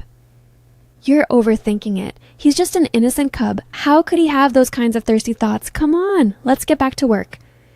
Amos grumbled to himself. I guess so. What bad vibes could a tiny fox have? Maybe I really am reaching. A moment later, Guimo introduced Xiaobai to the ladies. Xiaoyu squealed and hugged him. He's so cute. I'm obsessed. My turn for a hug. Let me hold him. He's so precious. My heart is literally melting. Me next. Xiaobai wore a face of pure bliss and thought, Squeak. Don't crowd me. There's enough of me for everyone. This little fox was a natural hit. Suddenly, Amos roared, Ha Tian Huang, I told you, look at that fox's face right now. What face, Amos? When they glanced over, Xiaobai had instantly reverted to his pure innocent mask. Tian Huang asked, What's the issue? That is a perfectly normal cute face. Amos tried to explain. He wasn't like that a second ago. He was nuzzling her with a total creep face. I saw it with my own eyes. You must be hallucinating. He's just a cub. He doesn't have the instincts of a grown male. Tian Huang, I'm dead serious. My eyes did not lie to me. Amos, I think you just need to find a mate. Your thirst is making you see things that aren't there. What does a mate have to do with anything? Is this fox truly a degenerate at heart? Why won't you trust me? Right then, Xiaobai shot Amos a look of pure mischief. Squeak. No one is ever going to believe you. Amos saw it and bellowed. There it is, that pervy smirk again. Tian Huang, look. Hurry, huh? By the time Tian Huang turned his head, everything was back to normal. Is this the degenerate face you were raving about? Is this fox trolling me? Why does he act like a saint the moment you look? Whether he's messing with you or not, I can't say, but I'm starting to think you're the one playing games. Fine, if you have the energy to stalk a fox, you might as well spend it working. Xiaobai wore a look of smug satisfaction. Squeak precisely. Amos roared again. It happened again! Tian Huang, look, this isn't a joke. You're definitely going to catch him this time. Man being a single beast is truly a pathetic existence. That night, Guimo snuggled Xiaobai and whispered, Xiaobai, are you thrilled that so many big sisters fell for you today? I'm beyond happy, as long as you're enjoying yourself. For now, just stay with me. When you're ready to head home, I'll take you back, okay? Squeak. Yes, absolutely. Xiaobai really is such a good boy. Just then, Tian Huang stepped inside and called out, Guimo! Tian Huang, you're back. Yeah. Guimo, the night is getting old. It's time for us to turn in. Guimo was about to agree, but she glanced down at Xiaobai and hesitated. Wait. Oh. Tian Huang, why don't you head to bed first? I want to stay up and play with Xiaobai a little longer. It's late, don't overdo it. Xiaobai must be exhausted too. I'm wide awake. See, Xiaobai says he's not sleepy at all. Tian Huang, you go ahead and get some rest. I'll take Xiaobai for a stroll around the perimeter. When we're finally tired, we'll head back. Tian Huang paused, looking unsure. Well, Guimo added, don't stress. We won't wander off too far. Xiaobai shot a mocking sideways glance at Tian Huang. Heh, big sister is all mine tonight. Tian Huang saw it and gasped. Hold on a second. I think I just saw that perverted smirk Amos was talking about. Amos wasn't crazy. He was telling the truth. Outside, Guimo sighed. Phew, finally dodged that bullet. If I had to sleep with Tian Huang again tonight, my body would literally fall apart. Forget him. Come sleep with me, Xiaobai. You want to be my sleeping buddy. Of course, as long as you're here, I'll hold you tight while we dream. Xiaobai added, just the two of us. Just the two of us won't work. No matter what, Tianhuang is my bonded mate. I have to live my life with him. No, you don't need him anymore. I'll be your mate. Xiaobai, you want to be my mate? You're way too tiny. It's not your time to go looking for a partner yet. Xiaobai puffed out his chest. Thump, thump. I'm not small at all. All right. I get it, you're big, but you don't stand a chance. I've already chosen Tianhuang, and I'm not in the market for a replacement. Xiaobai asked dejectedly. But why? Still pouting. Don't be. You're so handsome and such a smooth talker. When you grow up, females will be fighting over you. But you're the only one I want. Okay, Xiaobai, let's just watch the stars for a bit. Come to think of it, this is the first time I've really appreciated the night sky in this world. It's breathtaking. The stars are so vibrant, and the moon is piercingly bright. Xiaobai looked puzzled. The first time, isn't it like this every single night? Then the two sat together, lost in the beauty of the celestial canopy. Meanwhile, nearby Leng Ri, he hissed, how much longer are we going to rot here? Tomorrow is Leng Jingyue's execution. If we don't strike now, we'll fail the chief's mission. We can't just rush in blindly. The warriors Tianhuang deployed are crawling all over the area searching for us. We barely managed to stay hidden. If we lunge now, we're exposed. But we've waited forever and still haven't seen that gorgeous female. Wait just a bit longer. If we can't snag her, we'll just grab any random hostage. I'm just worried Tianhuang won't value some commoner enough to trade for Leng Jingyue. A Beastman is approaching. Is that the stunning female? She's carrying a little white fox. That's her, the legendary beauty. Perfect, let's move in and take her. Don't be reckless. Wait until she's right on top of us before we spring the trap. We cannot afford a single mistake. At that moment, Guimo said, we've been out for a while. Let's head back. Tianhuang is probably out cold by now. Xiaobai, are you feeling sleepy yet? Let's go. Xiaobai, suddenly sensing a threat, whispered. I'm not tired yet. You're quite the night owl, aren't you? Fine. I'll walk with you just a little further. Suddenly, Xiaobai's instincts flared. With a sharp, wary gaze, he barked, wait! Xiaobai, what's wrong? Why did she stop? Did she catch our scent? She's a female with zero combat ability. There's no way she could detect us from this distance. Relax, she'll be in range soon. Xiaobai squeaked frantically. Squeak, squeak, squeak, Leng Rishan grew irritated. What is that damn fox barking at? It's ruining the moment. Xiaobai quickly lied. I'm actually exhausted now. Didn't you just say you were wide awake? Where did this sudden sleepiness come from? It hits fast. We need to go back and sleep right now. Xiaobai sensed the looming danger and begged Guimo to retreat. Fair enough. With little ones like you, once the battery dies, you're out like a light. Then let's go. Back to the hut. Walk faster. Xiaobai glanced back nervously over her shoulder. What is this? Why is she suddenly turning around? I don't know why, but we can't let her escape. We can't let this chance slip through our fingers. Move out. Apprehend her this instant. Let's wrap this up. I should have just made my move earlier. I've been suppressing my urges all day. Xiaobai spotted their approach and let out a sharp warning cry. Still hunting us, I can't allow a single hair on her head to be harmed. Xiaobai abruptly manifested his majestic true form right before Leng Rishan. The intruder witnessed the transformation and froze in absolute terror. What in the world? The nine-tailed fox, fall back. I have to escape this nightmare. Leng Rishan vanished in the blink of an eye. Guimo spun around and questioned Xiaobai. What was that about? Xiaobai chirped. Just a quick cardio session before bed. Why did you suddenly turn into a lazy furball? My social battery is completely drained now. It seems you're truly spent. I'll carry you back so you can get some rest. Okay? Leng Rihi watched the retreat and hissed. Damn it all, what went wrong? Why did you tuck tail and run? How could you retreat at the finish line? Leng Rishan trembled violently. The nine-tailed fox. I saw the legendary nine-tailed fox. What nine-tailed fox, Leng Rishan? Don't you dare invent pathetic excuses for your cowardice. I'm not lying. I saw it with my own eyes. A colossal nine-tailed fox materialized right there. It pierced me with one gaze, and I felt the cold hand of death instantly. Cease this nonsense. The nine-tailed fox is a myth. It's impossible for such a beast to walk these lands. You're hallucinating. But I'm telling the truth. Why won't you believe what I saw? If you're so certain, go ahead and repeat that fairy tale to the chief's face and see if he buys it. Lang Rishan was paralyzed with fear at the mere suggestion. The chilling image of Lang Chuhan's face flashed through his mind. Stop masking your idiocy. If we fail this mission, the chief won't grant us a trial. He'll just execute us clear. Understood. Maybe my wounds haven't healed, causing visions. I'll hunt that female down now. What's the point of a pursuit now? She's already retreated into Alchemist tribe territory. Charging in now is a death sentence. So what's the plan? No choice. Time has run out. We can't stay fixated on that one beauty. We'll seize any hostage we can find. I just hope whoever we bag carries enough weight with Tian Huang to trade for Ling Jingyue. That's our final play, Lang Rishan thought.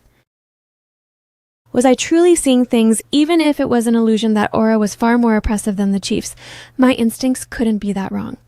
What is happening? The following morning, I finally managed to get some quality shut-eye last night. Shobai, are you feeling recharged and ready to go? Fully operational. That's a relief. You were so wiped out yesterday, I was actually getting worried. Cuddling with you was the ultimate energy boost. Suddenly, Xiaobai was hoisted up by the scruff of his neck. You're getting pretty cozy here, aren't you? Tian Huang. Yesterday you hogged Gui Mo all night and didn't give me a single opening. Not bad, you little brat. I'm just a tiny fox. I have no idea what you're implying. Don't play the innocent card with me. I know you're a pervy fox who knows exactly what's up. Listen, I'm the alpha of this house. This bed is strictly for me and Gui Mo. You're evicted, got it. Xiaobai choked out. Big sister and I are a soul level match. You can't break our bond. You think you can challenge me? Let me clarify. Your protests are meaningless. If you don't like the rules, I'll deport you back to your tribe. Gimo swiftly reclaimed Xiaobai. Tian Huang, what has gotten into you? Why are you bullying Xiaobai the moment you wake up? Guimo, you need to stay guarded around this brat. He's a wolf in sheep's clothing. He's got a pervy crush on you. A pervy crush? What are you even talking about? He's a literal baby. Exactly, I'm just a helpless, whittle baby. Guimo, I'm dead serious. Yesterday, I caught him staring at you with a totally lecherous grin. Tian Huang, I know I've been distracted lately, but Xiaobai is just a guest. Once he moves out, I'm all yours. Okay. Actually, fine. I'll defer to you. Let's go prep for the sacrifice. Gimo cradled Xiaobai and thought, Tian Huang is truly something else. A powerful beastman getting jealous of a cub. Xiaobai poked his head out to stick his tongue at Tian Huang. Heh, you can't separate us. Tian Huang face-palmed in sheer frustration. Sigh, I finally understand exactly how Amos felt yesterday. Just then, Siyu rushed over and called out, Lord Tian Huang, the chief sent me to check on the winged tiger tribe's arrival. The ritual is imminent. Based on the schedule Amos gave me, they should be pulling up any second. I'll go meet them at the gates. I'll do it. I'll guide them straight to the ritual grounds. Lord Tian Huang, you go oversee the altar setup. Fine. Stay alert out there. Understood, Siyu shouted while sprinting off. Don't you worry. Tian Huang fell into a deep silence. I'll focus on the sacrifice ritual for today.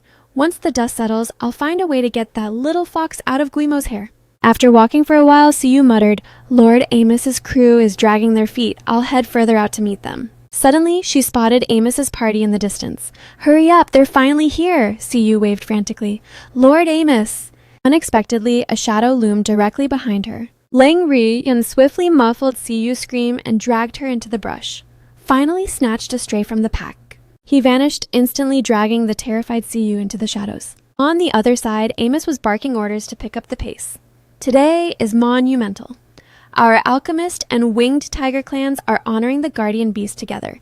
We can't afford a delay. How bizarre. I'd swear I heard someone calling out to me just now, yet there isn't a soul in sight. Was it just my imagination? Nearby Siyu was pinned down, her screams muffled as she struggled to break free. Lord Amos, please help me. Pick up the slack, everyone. The ceremony is about to commence. Understood, Chief. Rest easy. The final preparations are nearly complete. Shobai watched the commotion with wide, curious eyes. What's all this? This actually looks pretty entertaining. Yimo glanced at the prisoner and noted, Tian Huang, it looks like Ling Jingyue has finally surrendered to her fate. The hysterics have stopped. That's because she knows she's reached the end of the line. Beyond accepting her doom, she has absolutely zero leverage left. Those two winged snake thugs we drove off haven't poked their heads out lately. I wonder if they've finally abandoned her. Even if they haven't, it's far too late for a rescue. Ling Jingyue is about to meet her maker. But where is Amos? It's nearly time and his group is nowhere to be seen. The words had barely left his mouth when Amos appeared waving frantically at Tian Huang. Tian Huang let out a long breath of relief. Finally. Amos puffed. We barely made it. Dragging this guy along really killed our momentum. His recovery is freakish. The wounds I gave him are practically gone. Mu Han stammered. Lord, Tian Huang, mighty King Amos, I beg of you, don't throw me to the guardian beast. Mercy, I've seen the error of my ways. Just give me one chance. I swear I'll never cross you again. Save your pleas for the guardian beast. See if it offers you a chance. Bind him, throw him to the altar. Yes, sir, Mu Han wailed as the ropes tightened around him. No, I don't want to die. Please, I'm begging you. Leng Jingyue snapped. Shut your mouth. Your whining is insufferable. You dare talk down to me, Leng Jingyue. It's your incompetence that landed me in this nightmare. You're the reason I'm dying. With a cold, dead-eyed stare, she retorted. My fault. If you weren't such a brainless moron and had actually executed even one of my plans correctly, we wouldn't be in this cage. You have the nerve to call me a moron! The useless scout exploded in rage. If you think I'm an idiot, then fine, I'll bite your throat out right now so you die before I do. I'll kill you myself. Amos watched the bickering pair and smirked. Tian Huang, it sounds like they're in a rush to meet their end. Let's not keep them waiting. Agreed. The hour has arrived. Let the ritual begin.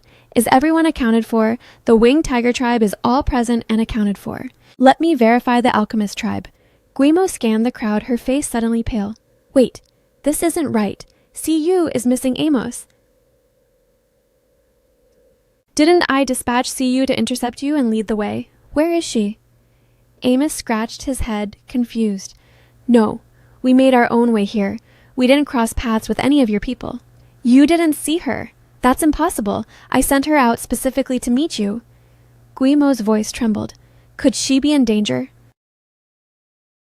Just as the dread set in a taunting voice echoed from the cliffs across the gorge. Right on schedule. Sayu was in their clutches, her face a mask of pure terror. The crowd surged forward, gasping in horror. What? Zhao Yu? Mu Han still bound, but ever the gossip asked, who the hell is that? Ling Jingyu strained against her ropes. That voice. It's unmistakably him. Could it be? Xiaobai's fur stood on end. It's those two creeps who were eyeing Big Sister yesterday. Damn it. How could they be so low? Kidnapping Xiao Yu is on me. I was far too careless. Amos pointed a trembling finger and roared. I should have finished you both when I had the chance. Leng Ruhi stepped to the edge and called out, Lord, stay your anger. We come seeking a fair exchange. Fair. You've got a lot of nerve. Release her this instant, or I'll ensure your deaths are slow and agonizing. I'm well aware of Lord Amos's legendary prowess. If you want us dead, we wouldn't stand a chance. However, I promise this female will breathe her last long before we do. I won't let you lay a finger on her. Then, by all means, Lord Amos, test your speed. See if you can fly across this gap before we snap her fragile neck. Amos gnashed his teeth, his muscles coiling for a desperate strike. Tian Huang stepped in, physically restraining him. It seems... Tian Huang shook his head grimly. We cannot gamble with Xiao Yu's life. Leng Ri, he wiped a bead of sweat from his forehead. Lord Tian Huang, the rumors are true. You truly cherish your people. A wise decision. No need for unnecessary risks. If you fail, your tribe loses a vital female. Why go through that? Name your price. What will it take to let her go? We are here to fulfill our chief's directive. Simply release Ling Jingyue and we will of course let this girl return to you. A life for a life. A perfectly balanced trade, wouldn't you say? Ling Jingyue was ecstatic. I'd know that voice anywhere. Leng Rihi, is that really you? I knew the chief wouldn't abandon me. My execution is cancelled. I'm saved. Mu Han cut in. Leng Jingyue, don't you dare leave me behind. We're a team. If you're getting out, I'm getting out too, Amos growled. Tian Huang, you aren't seriously considering a deal with these snakes, are you? We are mortal enemies. They are treacherous to the core. Breaking oaths is their favorite pastime.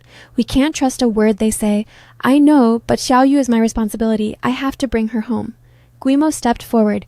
Tian Huang. Guimo. Tian Huang, since you're backed into a corner, let me handle this. You trust me, don't you? With my life. What's the plan? I'm going to negotiate. Tian Huang watched closely. I see. Tian Huang realized Guimo is signaling me to stay alert. She's going to create the opening I need to snatch Xiao Yu back. Leng Ruhi sneered. Listen to you, gorgeous. You think you can actually speak for the alchemist tribe? I am the high priestess of the alchemist tribe. Is that enough authority to shut you up? I never expected the High Priestess to be such a stunner. What a waste. If we had snatched you instead, Lord Tianhuang wouldn't be playing these games. He would have surrendered Ling Jingyue the moment we opened our mouths. So your original mark was me. Precisely. Since we fumbled the bag last night, we were forced to pivot. She's just your low-rent replacement. Xiaoyu, I'm so sorry. It's my fault you've been dragged into this nightmare. Siyu replied. Don't you dare blame yourself. This was purely my own lack of caution. Look at you two bonding over your guilt. How touching. In that case, you definitely don't want to witness her execution, right? Let's deal. Release Ling Jingyue first and then we might give the girl back. Not a chance. Since this is a trade, the exchange happens simultaneously or not at all. At the same time, keep dreaming. We aren't releasing her until we've safely crossed your borders. Otherwise, what's stopping you from jumping us? By that logic, what's stopping you from killing her once you're clear? Your only option is to play by our rules. Either do as I say and unbind Ling Jingyue now, or this girl's life ends this second. Move it, my patience is wearing thin. Gimo went silent, a cold mask settling over her face. If that's the play, we have no choice. Tianhuang released the prisoner.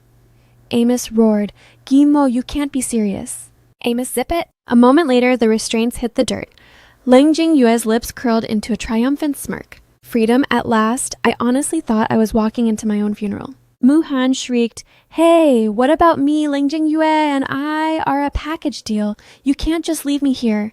But his desperate cries were met with total silence. Tianhuang shoved Ling Jingyue forward, his voice like ice. She's free. Now your turn. That's more like it. You finally realized you were out of moves. Ling Jingyue strutted forward, gloating. Gimo, you didn't see this coming, did you? I've committed every sin imaginable. Well, yet here you are powerless to stop me. Watching you lose feels amazing. Ha ha.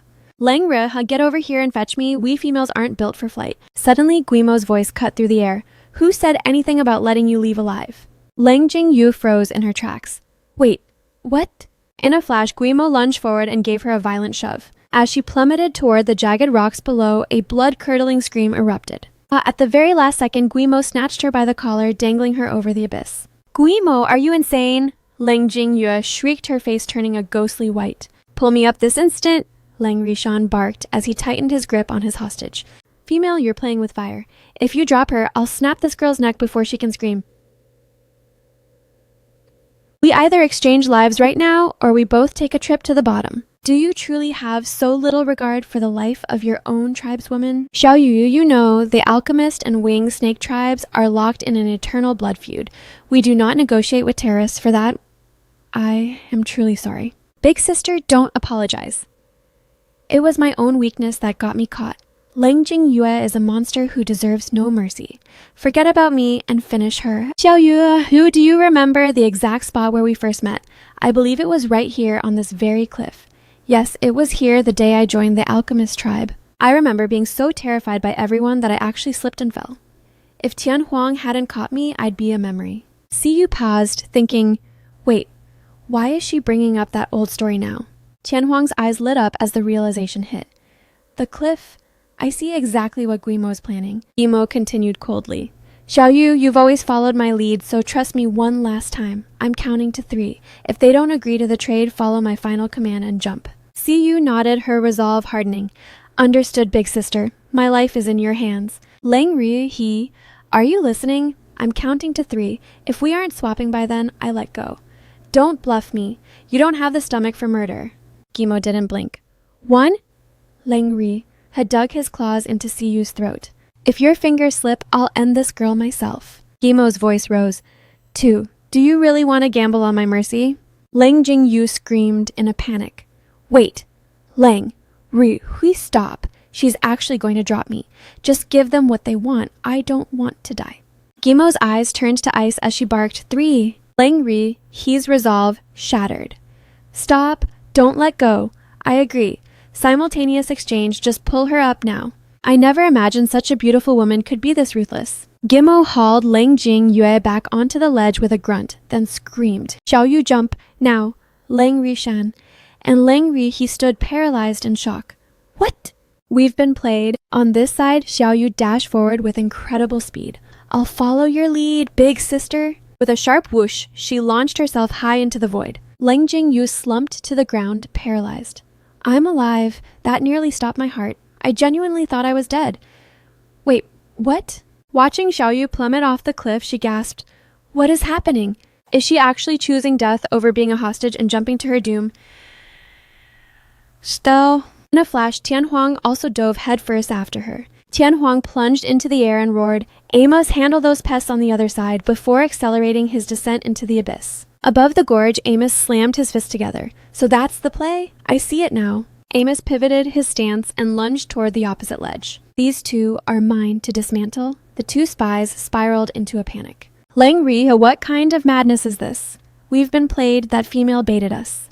Without a hostage, they have no reason to hold back. They're coming for our heads. Retreat." "Letting you breathe before was my failure. I won't be making that mistake a second time."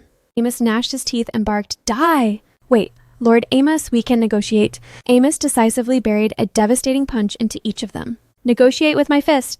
Just drop dead." Amos's gentle strikes instantly carved out graves for the two intruders. "Now you realize the lethal price of provoking me." The duo lay there wheezing. How did it end like this? Then their eyes rolled back as they finally kicked the bucket. Ling Jingyu watched the slaughter in absolute horror. They're gone. Lang Rishan and Lang Rihi were finished just like that. Guimo peered anxiously into the depths and cried, "Tianhuang." Seconds later, Tianhuang ascended cradling Siyu. Siyu called out, "Big sister, Xiaoyu is safe. Phew, the gamble paid off." "Hell yes, we rescued Xiaoyu. This feels incredible. Our alchemist tribe will never bow to those winged snake scumbags." Guimo drew the blueprint and Tianhuang executed the move. Peak teamwork. With them, our tribe is invincible. "Hey, don't overlook our king. He did his part too. A single punch and a kick to wipe out those winged snake losers. Our king is a beast the winged snake tribe dared to challenge him. Talk about having a death wish." Xiaobai marveled, "Big sister is a total genius." At this moment, Leng Jingyue's spirit was utterly shattered. How did it come to this? I was a heartbeat away from being rescued. Why did my salvation vanish in an instant? Ha ha ha, Leng Jingyue, how does it feel to hit rock bottom again? Is the despair even sweeter this time? Someone help me. No one is coming for you. You should have stayed in your lane earlier. Serves you right. Prepare to rot in hell with me. Ha ha ha. She gritted her teeth. Once again, she obliterated my hope once again. And this time, it was my final prayer for survival. She white-knuckled a jagged, sharp branch. "Why do you keep standing in my way over and over? Why?" Amos gave a thumbs up toward Guimo and cheered, "Guimo, you're legendary. How did you concoct such a wild rescue plan? You're too brilliant. I simply put my faith in your and Tianhuang's raw power. Otherwise, I never would have dared to play such a high-stakes game." "Tianhuang, you guys can head down." Suddenly, a blood-curdling shriek pierced the air. "Guimo, I'll take you to hell with me." Leng Jingyue charged, brandishing the sharpened branch. Guimo cried out in sheer terror, "What?" The vengeful woman was closing the distance at a terrifying speed. Everyone roared in unison, "Guimo, get back." "Big sister, ha ha ha, you're too late." "No one can save your skin this time, Guimo, you're dying first." In the end, the collision was unavoidable. Suddenly, the fox leaped into the fray. Squeak, "You won't touch Big Sister." He pounced, latching himself onto Leng Jingyue's face. "You again, you wretched fox, get off me." "I'm right here, and I won't let you lay a finger on her." Leng Jingyu stumbled blindly, staggering backward toward the edge. She finally managed to rip Xiaobai off her face. "Get lost." Seizing the opening, Guimo delivered a final shove, pushing her off the precipice. Leng Jingyue's face contorted in shock as she slowly toppled backward. Guimo urgently shouted to Xiaobai, "Quick jump back to me." "Big sister, I'm on my way." But in a final act of spite, Leng Jingyue snatched his tail. "You think you're escaping." Guimo shrieked, "Kobai no, you wretched beast. You're coming to hell with me." In that horrifying instant, Guimo watched helplessly as Xiaobai plummeted into the abyss with Leng Jingyue. "Tianhuang, please save Xiaobai." "I'm on it." Amos intercepted him. "Tianhuang, carrying a passenger will only hinder you. Let me go." With a powerful flap, Amos spread his wings and dove. "Amos, you have to bring Xiaobai back." "Guimo, stay strong. Amos is the fastest scout we have. He'll definitely reach him in time." "Yeah, he'll rescue Xiaobai just like he saved Zhao Yu." "I'm counting on him." But a short while later, a somber tombstone stood in the clearing. Guimo sat motionless before the image etched into the stone. Amos choked out, "Guimo, I'm truly sorry. This failure is mine, alone. I almost reached them, but if I had only pushed through that toxic miasma a second longer, he might still be here." "Amos, stop. Don't blame yourself. That mist is lethal. It's a miracle you even made it back. Guimo, you haven't touched a drop of water or food all day. Please go rest. The wind is biting. Tian Huang, you and Amos head back first. I just want to have one last talk with Xiaobai. Guimo, I can't stand the thought of leaving you here in this state. Trust me, Tian Huang, I won't do anything foolish. Since Xiaobai gave his life for mine, I owe it to him to live well. I understand. Amos, let's give her some space. Sai, it's all my fault. Why couldn't I have been just a fraction faster? Amos and Tian Huang turned away with heavy hearts. Left alone, Guimo finally broke down. Xiaobai, I never dreamed our time together would be so fleeting. If I had known, I never would have kept you by my side. If I had let you go back, then would you still be breathing? You protected me the moment we met, and you sacrificed yourself to save me one last time. You were so tiny. I was supposed to be your guardian. Instead, you were the one constantly shielding me. If I had been smarter, or if I actually had the power to defend myself, you wouldn't have had to fall for me. Xiaobai, your blood is on my hands. Ever since I arrived in this world, I've lived under everyone's protection. Tian Huang, the Chief Amos, all of you. Everyone risked everything to keep me safe. People faced death, and now a life has been lost. I can't let this be my legacy. I must become strong enough to protect my people so I never have to mourn like this again. She stood up, her gaze piercing the horizon with newfound resolve. Xiaobai, watch me become the woman you saved. Long after Guimo departed, a sudden updraft swirled from the dark depths of the abyss. Suddenly, a dirt-stained hand clamped onto the jagged edge of the cliff. A figure vaulted onto the grass with a heavy thud. Whoosh! Phew! That was way too close. Luckily, that brush with death triggered my hidden potential and forced my Beastman transformation. Otherwise, if the fall hadn't ended, that toxic fog surely would have. That was an ordeal. I wonder how Big Sister and the guys are holding up. Xiaobai suddenly froze. Wait, what? Is that my own grave? Does she really think I'm dead? Well, it makes sense. That abyss is a death trap of toxic fumes. They couldn't have reached me even if they tried. In that case, I'll stay hidden for now. My transformation is still glitchy. I need to master this raw power first. Big Sister, hang in there. Once I've truly leveled up, I'm coming for you. With a final glance, Xiaobai vanished into the thick forest. Scene change. The Great Elder is a total lifesaver leading us to all this food. No joke, without her, I never would have guessed these mud-covered things were edible. These past few days, she's been foraging like a woman possessed. Even if we skip the Great Gathering, this haul will see us through winter. The Great Elder is truly the GOAT. The chief pulled Tian Huang aside. Guimo is pushing herself to the brink. Will she be okay? Chief Xiaobai's death shattered her. She won't admit it, but she blames her own weakness and is trying to work off the guilt. I tried to slow her down, but she just insists she's fine. How can she possibly be fine? Enough of this. Call her over and order her to rest. She's going to collapse. I'll go get her. Guimo was busy barking out instructions.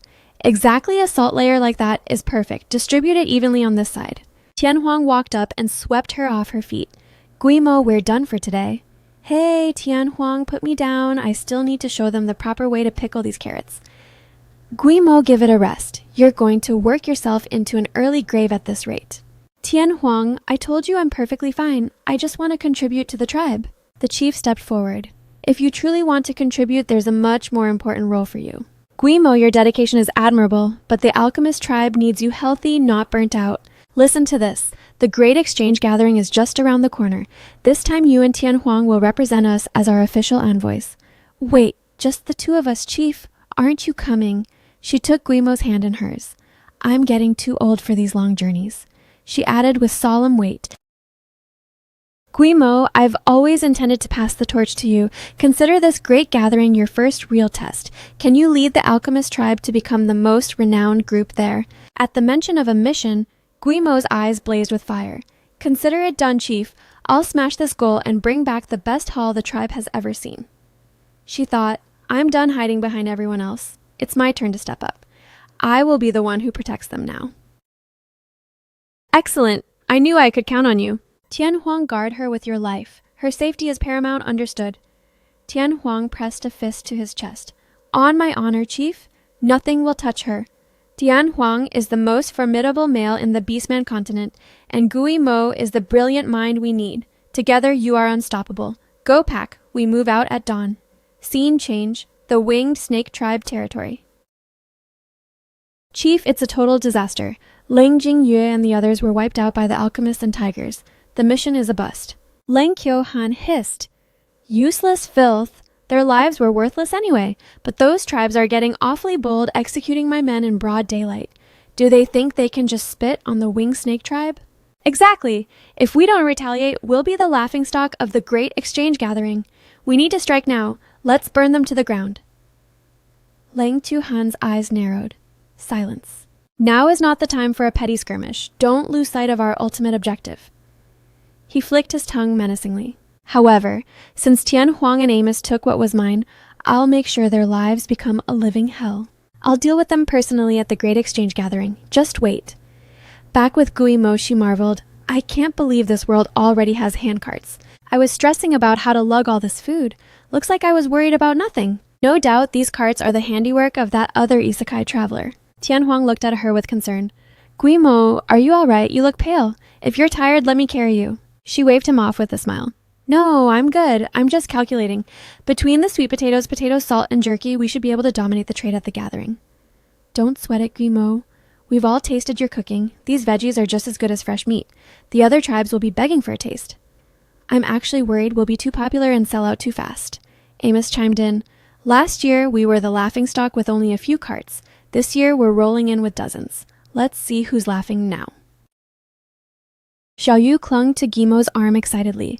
Big sister, the alchemist tribe is going to be the main event this year, and it's all because of you. I didn't do this alone. It was a team effort from everyone. The feeling of being useful and making the tribe happy was better than any isekai perk. Suddenly, a booming voice echoed. Tian Huang Amos. Guimo's eyes widened. Is that a rabbit? Tian Huang blinked. Hujia, where are you headed? Don't tell me you're gathering bound too. Spot on. I was hoping we'd cross paths since our territories overlap. What a stroke of luck, Guimo thought. The rabbit tribe is coming perfect. Once they get a taste of these carrots, they'll be our best customers. Amos said, Hujia.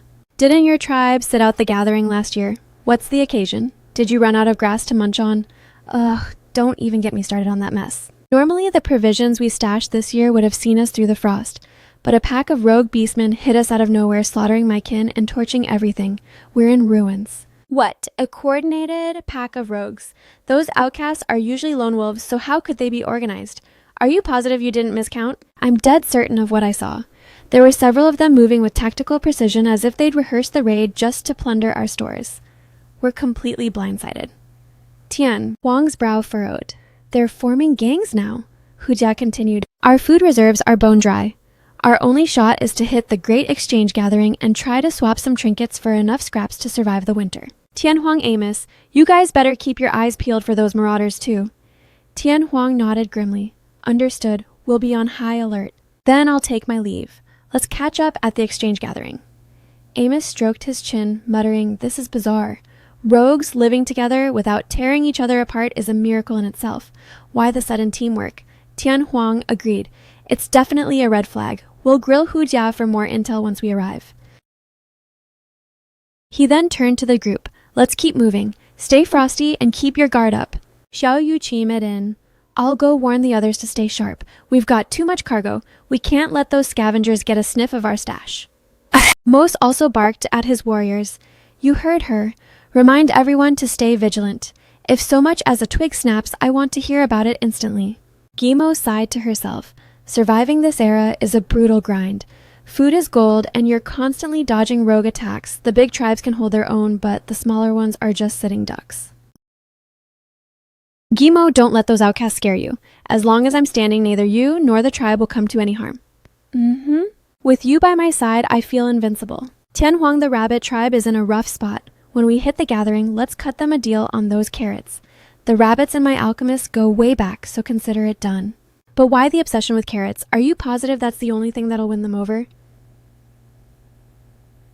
Believe me, carrots will be their absolute obsession. She smirked internally. Rabbits craving carrots is as universal as pandas loving bamboo. Even in this primal world, instincts don't lie. Suddenly, a desperate wail echoed through the trees. Is anyone there? Somebody help me! I think I hear a distress call. Tian Huang pointed. The sound is coming from the bamboo thicket up ahead. Let's move. Deep in the forest, a beastman was blubbering boo-hoo-hoo. My stomach is literally exploding. Tian Huang, Guimo, and Amos quickly closed in on the source. There he is. Is that our damsel in distress? Just one guy. Is he actually in trouble? Guimo's eyes widened in shock. Wait, is that a literal panda? Those iconic round ears? And the mountain of bamboo shoots in his paws. It really is a giant panda. I never expected to find a national treasure roaming around in this world too. Then Tian Huang spoke. Well, look at that. It's one of the panda tribe. He really is a genuine panda beastman. Mose explained, the panda tribe is one of the 4 great powers of the continent. They usually stick to the heartland. What on earth is he doing this far out? Guimo realized, one of the 4 great powers makes sense. They're basically celebrities no matter what universe you're in. Is someone there? Have mercy. Suddenly he locked eyes with Guimo and froze mid-sob. Whoa, check out that gorgeous female. Oh my. That thirsty look is exactly the same as the pandas from my old world. Amos snapped. Hey, Fluffball. Quit daydreaming and get to the point. Who needs saving? I do. Please save me. My gut is in total agony. A stomachache. Let me guess, you ate your weight in bamboo. It wasn't even that much. I only had a tiny snack of this. Yeah, tiny snack of my foot. Beautiful lady, do you have any idea what's wrong with me? I barely ate a nibble, so why is my stomach killing me? As he spoke, he went to take another bite. Guimo swiftly swiped it. Hey, are you serious? You're hurting because you're a glutton with a massive case of indigestion. Indigestion? What's that even mean? Beautiful female, you look like you have the cure. Please help me, and I'll give you all this bamboo. My tribe has forests of the stuff. Guimo tossed the shoot aside and scoffed. Keep the bamboo. We don't eat wood. Hey, don't just waste good food like that. Tian Huang leaned in and asked, Guimo, can you actually help him? I can. We actually have the perfect remedy in our stash. Tian Huang looked curious. And what would that be? White radish. We'll crush it into a juice and make him chug it. He'll be back on his feet in no time. Most raised an eyebrow. A radish is that powerful? I'll go grab some and see for myself. White radishes can actually do that. He's bloated and backed up. Radishes are great for stimulating the digestive tract. Though once it kicks in, there might be some loud side effects. Wait, side effects? Is it going to hurt? I have 0 pain tolerance. Your stomach is already in knots and you're worried about a little discomfort. Relax, it won't be painful. If it's pain-free, then I'm down. I can handle anything as long as it doesn't hurt. Female, you are truly a goddess, kind, brilliant, and stunning. Once I'm cured, I'll definitely make it up to you. Freshly squeezed radish juice coming right up. Chug this down. You'll be feeling like a new beast in no time. Fine, hand it over. He snatched the juice and chugged it down, draining every drop before letting out an earth-shattering burp. What in the world? It's actually surprisingly sweet. Beautiful lady, got any more? Aside from the sweetness, don't you feel any developments? Nothing at all, it just tastes divine. Suddenly, his eyes bugged out. Wait! He clamped his legs together, his entire body trembling like a leaf. What is this sensation? My stomach is definitely not okay. He scrambled up and bolted into the brush, clutching his rear. I can't hold the line. Guimo just smirked knowingly. That's the explosive side effect I mentioned. Not far off, a series of wet, thunderous sounds echoed through the trees. Tian Huang winced. Just how much did he gorge himself for it to make that much noise? After finishing his business, the panda massaged his gut and sauntered back with a swagger. Phew, total relief. My stomach actually shrank. Amos was visibly impressed. Is white radish juice really that OP? The results are instantaneous. Goddess, you're a miracle worker. Thanks for literally saving my life. Which tribe do you hail from? Why haven't I scouted you before? How about I gift all my bamboo to your clan? Keep the bamboo. Just consider it my civic duty with the radish. Beautiful female, you're not just a baddie, you're honorable too. Can I get your name? I'm Nam Fong. I'm Guimo. Nice to meet you, national treasure. Nam Fong. I thought your name was literally national treasure. National treasure, haha. I vibe with that title. You can call me national treasure from here on out. Exquisite Guimo, accompany me back to the panda tribe so I can express my gratitude properly. Tian Huang stepped in. No thanks necessary. If your crisis is averted, we'll be moving on. We have a schedule to keep. Where are you guys trekking to? We're bound for the Great Exchange Gathering. Farewell, National Treasure, and try not to eat yourself into a coma. To think they're actually making their way to the Great Exchange Gathering. At that moment, 2 panda tribe warriors arrived. Young master, we finally tracked you down. Please stop ditching your security. Seriously, young master, if the gathering is a bore, we can escort you home. Just stop vanishing. Who said I had any intention of skipping the gathering? Young master, didn't you explicitly say the gathering was a total snooze and you refused to go? Namfong played it completely cool. Did I say that? You did repeatedly. Namfong bulked up into a massive intimidating panda and growled, "Oh, really?" The attendant immediately pivoted with a straight face. The young master never said that. He's always been hyped for the gathering. That's more like it. Gear up, we're heading to the 1,000 Tribes Exchange Meet this instant. The 2 pandas replied blankly, "Understood."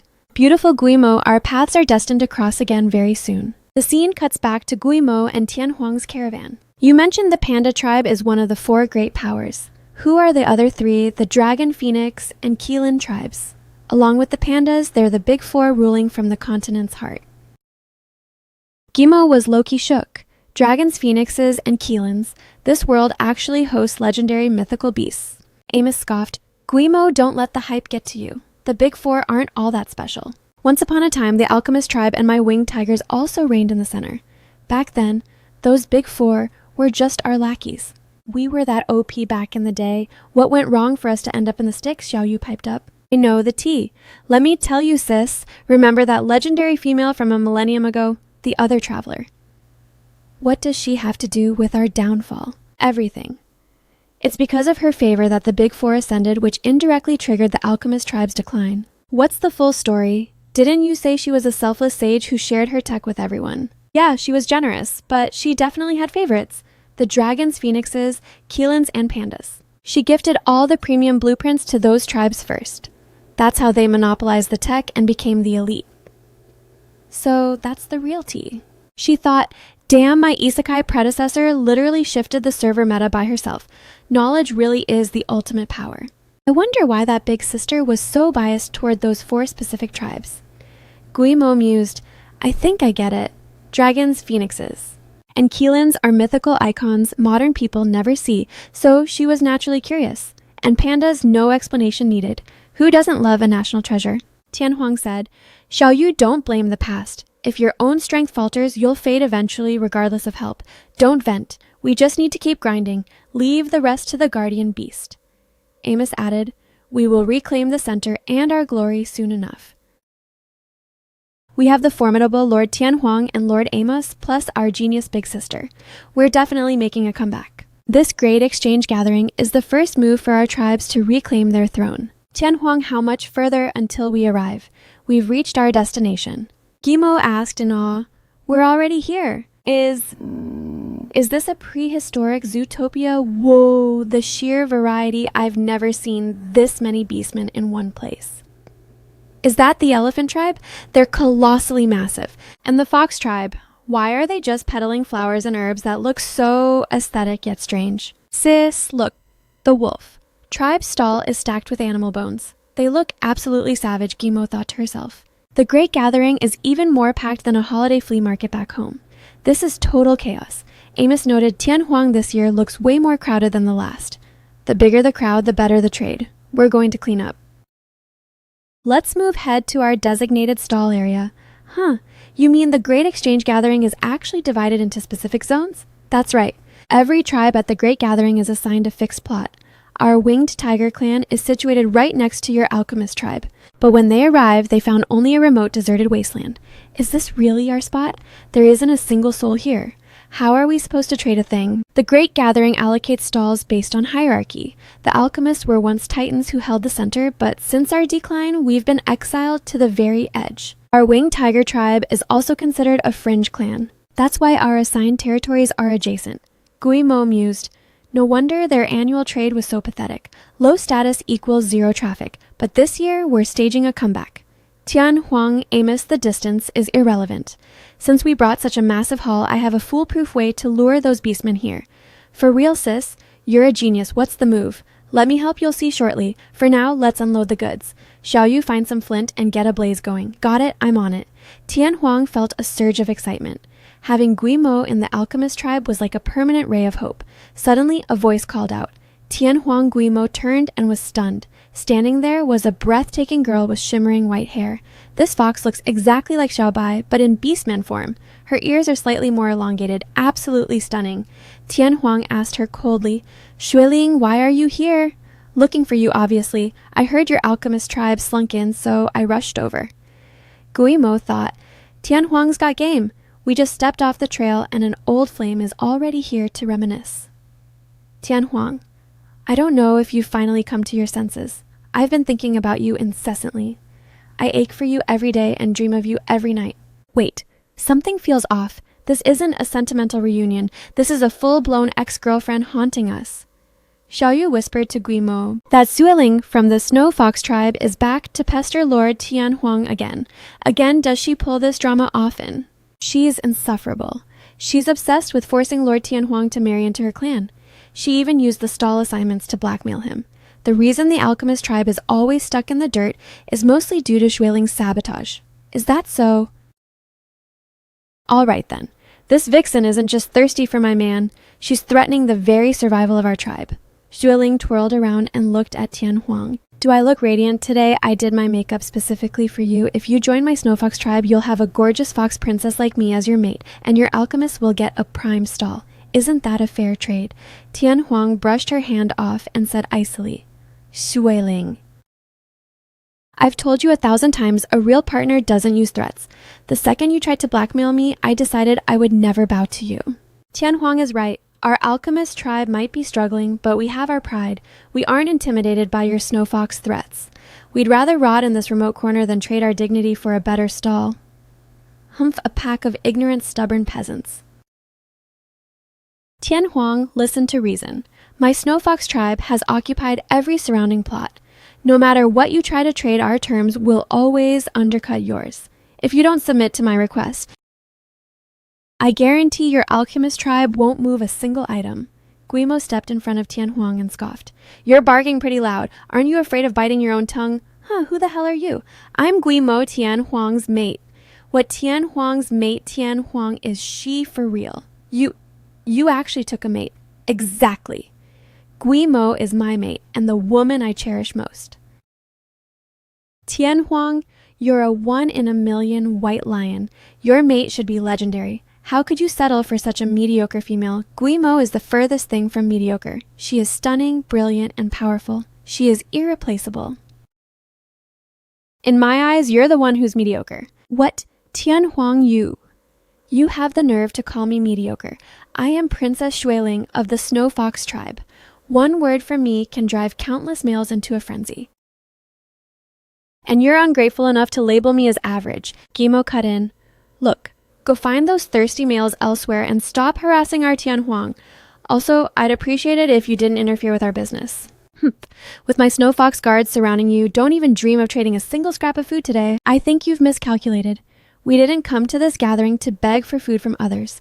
We came to supply our food to the masses. What you guys? Doesn't the alchemist tribe starve every winter? How could you possibly have surplus food to trade? That's none of your concern. Xiaoyu, let's get the fire going and roast those sweet potatoes. You got it. Sweet potatoes, never heard of them. Shuijian, go alert the tribe. Slash the trade price of all our medicinal herbs by 10% this year. Intercept every customer eyeing the alchemist tribe and steal their business. Little princess, if we do that, we might not secure enough food for our own winter survival. Psh, what's there to fear? As long as I can break Tianhuang and force him into the Snow Fox tribe, our military power will skyrocket. By then, we can just seize whatever we want, can't we? As expected of Princess Xueling, your brilliance is terrifying. I'll go arrange the sabotage immediately. Tianhuang noted, every time our tribe tries to trade, the Snow Foxes find a way to undermine us. I wonder what they're plotting this time. Don't worry, Tianhuang. Their only play is a desperate price war to poach our customers. Believe me, it won't work this time. Guimo thought, is that it, undercutting? I'm a pro at this. I've survived enough market wars in my past life. Over at an elephant tribe stall. I'll take these herbs. I'll trade you my pottery for them. We already have pottery. No deal. I want food. Your herbs won't fill my stomach, so why should I give you my food? As soon as he finished speaking, he froze in his tracks. What is that heavenly scent? It's so incredibly fragrant. The aroma was pulling in people from every direction. Whoa, it smells divine. I'm literally salivating. It seems to be wafting from over there. Let's go investigate back at Guimo's stall. She commanded fan the air in that direction. Let the scent drift toward the heart of the marketplace. Xiao Yu realized, so sis is using the sweet potato aroma. As bait to lure the beastmen over, you're a genius. I wonder how far this scent can travel. Tian Huang reassured her. Don't worry. A beastman's sense of smell is incredibly sharp. The entire market must be smelling it by now. Xueling stood to the side and scoffed. Trying to lure crowds with just a smell. How naive. We might not have sweet potatoes, but our herbs are the real gold here. Once we slash prices, the alchemist tribe will come crawling to me. Despite her words, she thought to herself, but damn, it really does smell mouthwatering. Found it. The scent is coming from right over there. Guimo's group was momentarily taken aback. Huh. Because a stampede of beastmen was charging toward them, kicking up massive clouds of dust. Sis, it worked. There are so many beastmen coming. The response is even bigger than I imagined. I didn't expect a whole horde to show up. It smells even more intoxicating up close. What kind of food is this? Whoa! And look at the stunning female next to it. Forget the food, I want her. Huh? Their focus shifted instantly. This scene, why does it feel exactly like the day I first arrived at the alchemist tribe? Beautiful female, by the food, you're gorgeous. I've never seen anyone so breathtaking. Come home with me. I'll give you all my food, Xueling said triumphantly. I knew it.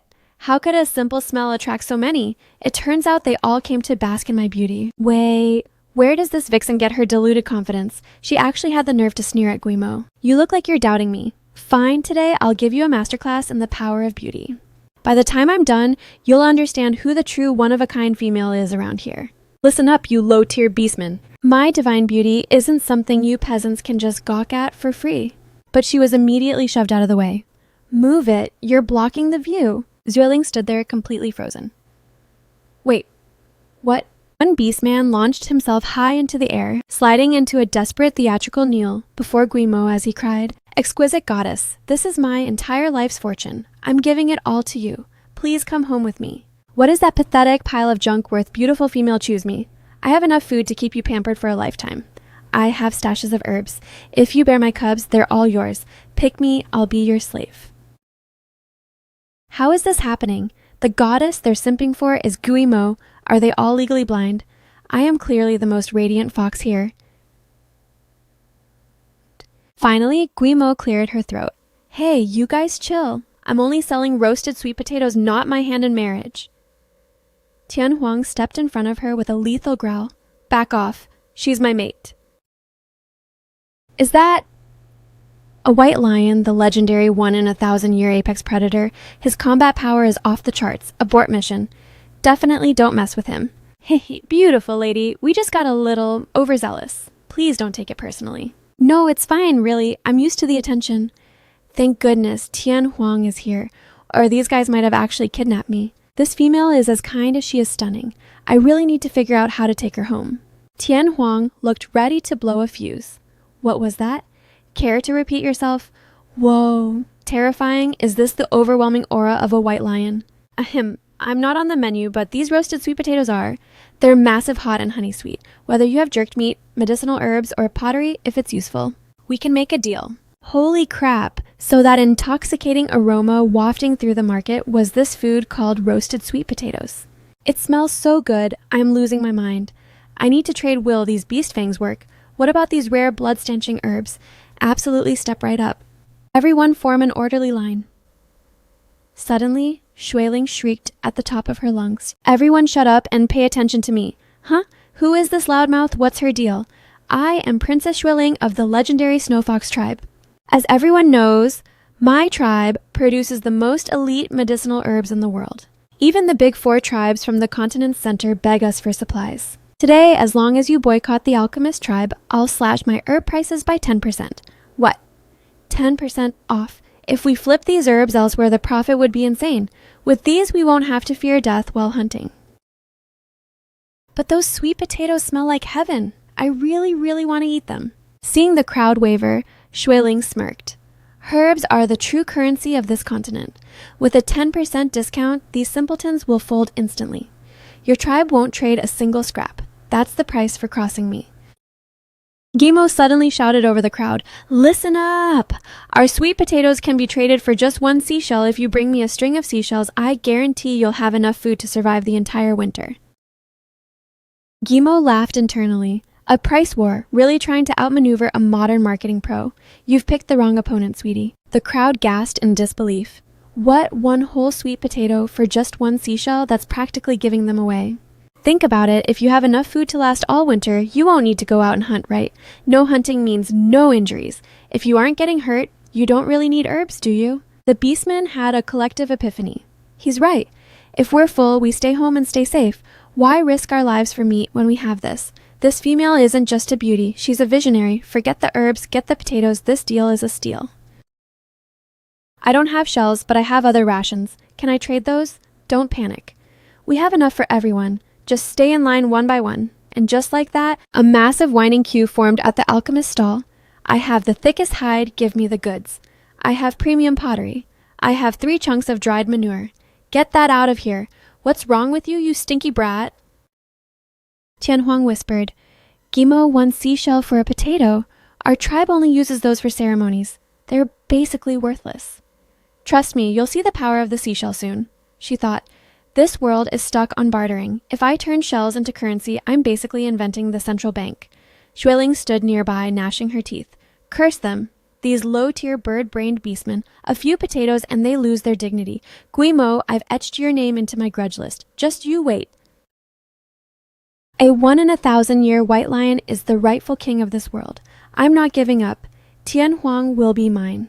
Gimo continued the frantic trading. "Beautiful lady, won't you reconsider dumping your mate for me? I'm incredibly strong." "No thanks, but feel free to drop by the alchemist tribe to trade anytime, okay? Phew. That's literally the 800th guy to shoot his shot today. So if I come back tomorrow, will I get to see you again?" "Of course. You'll not only see me, but Lord Tianhuang will be right here too." Ahem. Actually, I think I've seen enough of Lord Tianhuang. I'm leaving now. Just dropping Tianhuang's name works like a charm. Even though he's a total sweetheart to me, they're all terrified of him. Oh wow, look at that gorgeous female. Wait, is that a peacock? Vibrant peacock crest on the head, accented with stunning blue and green jewels. And that long, shimmering tail. This is one elegant peacock big sister. "Hello, beautiful lady. Interested in some roasted sweet potatoes?" Suddenly, the stranger grabbed Guimo's hand. "No, I don't want the food. I want to have babies with you." Guimo's brain short-circuited. What does this woman want with me? Did I hear that right? Is the Beastman continent really this progressive? Can 2 females even? "Exquisite goddess, come home with me and bear my offspring. You're breathtaking and our peacock tribe is legendary for its beauty. Our superior genes combined will surely produce the most magnificent child in all the beast continent." Ye Chen shoved his face aside. "Hold on. How exactly are the 2 of us supposed to have kids? Why not? Is it just because you haven't practiced enough yet? Come now, I'll escort you home so we can start trying immediately." Suddenly, a fist blurred into view, followed by a frigid voice. "Release Ye Chen this instant." Huh. Tianhuang Yo showed up just in time. I was seconds away from being abducted by this big sister. "Who do you think you are? Why are you interfering with me taking this lovely female home?" "Because Ye Chen is my bonded mate." "Oh, so the goddess is already claimed. The legendary lone white lion of the beast continent. I suppose you're barely qualified to stand beside such a radiant female." "Exactly, he's incredibly powerful, But don't count me out. My peacock tribe is a prestigious race possessing both elegance and lethal power, and I, Yun Kuei, am the most gorgeous beastman in our entire lineage. Beautiful female, feast your eyes on me. Am I not infinitely more dashing than that lion who's just white everywhere?" "Yay!" Chen's eyes shimmered as she pondered, a peacock fanning its plumage. "Isn't that a male-only trait?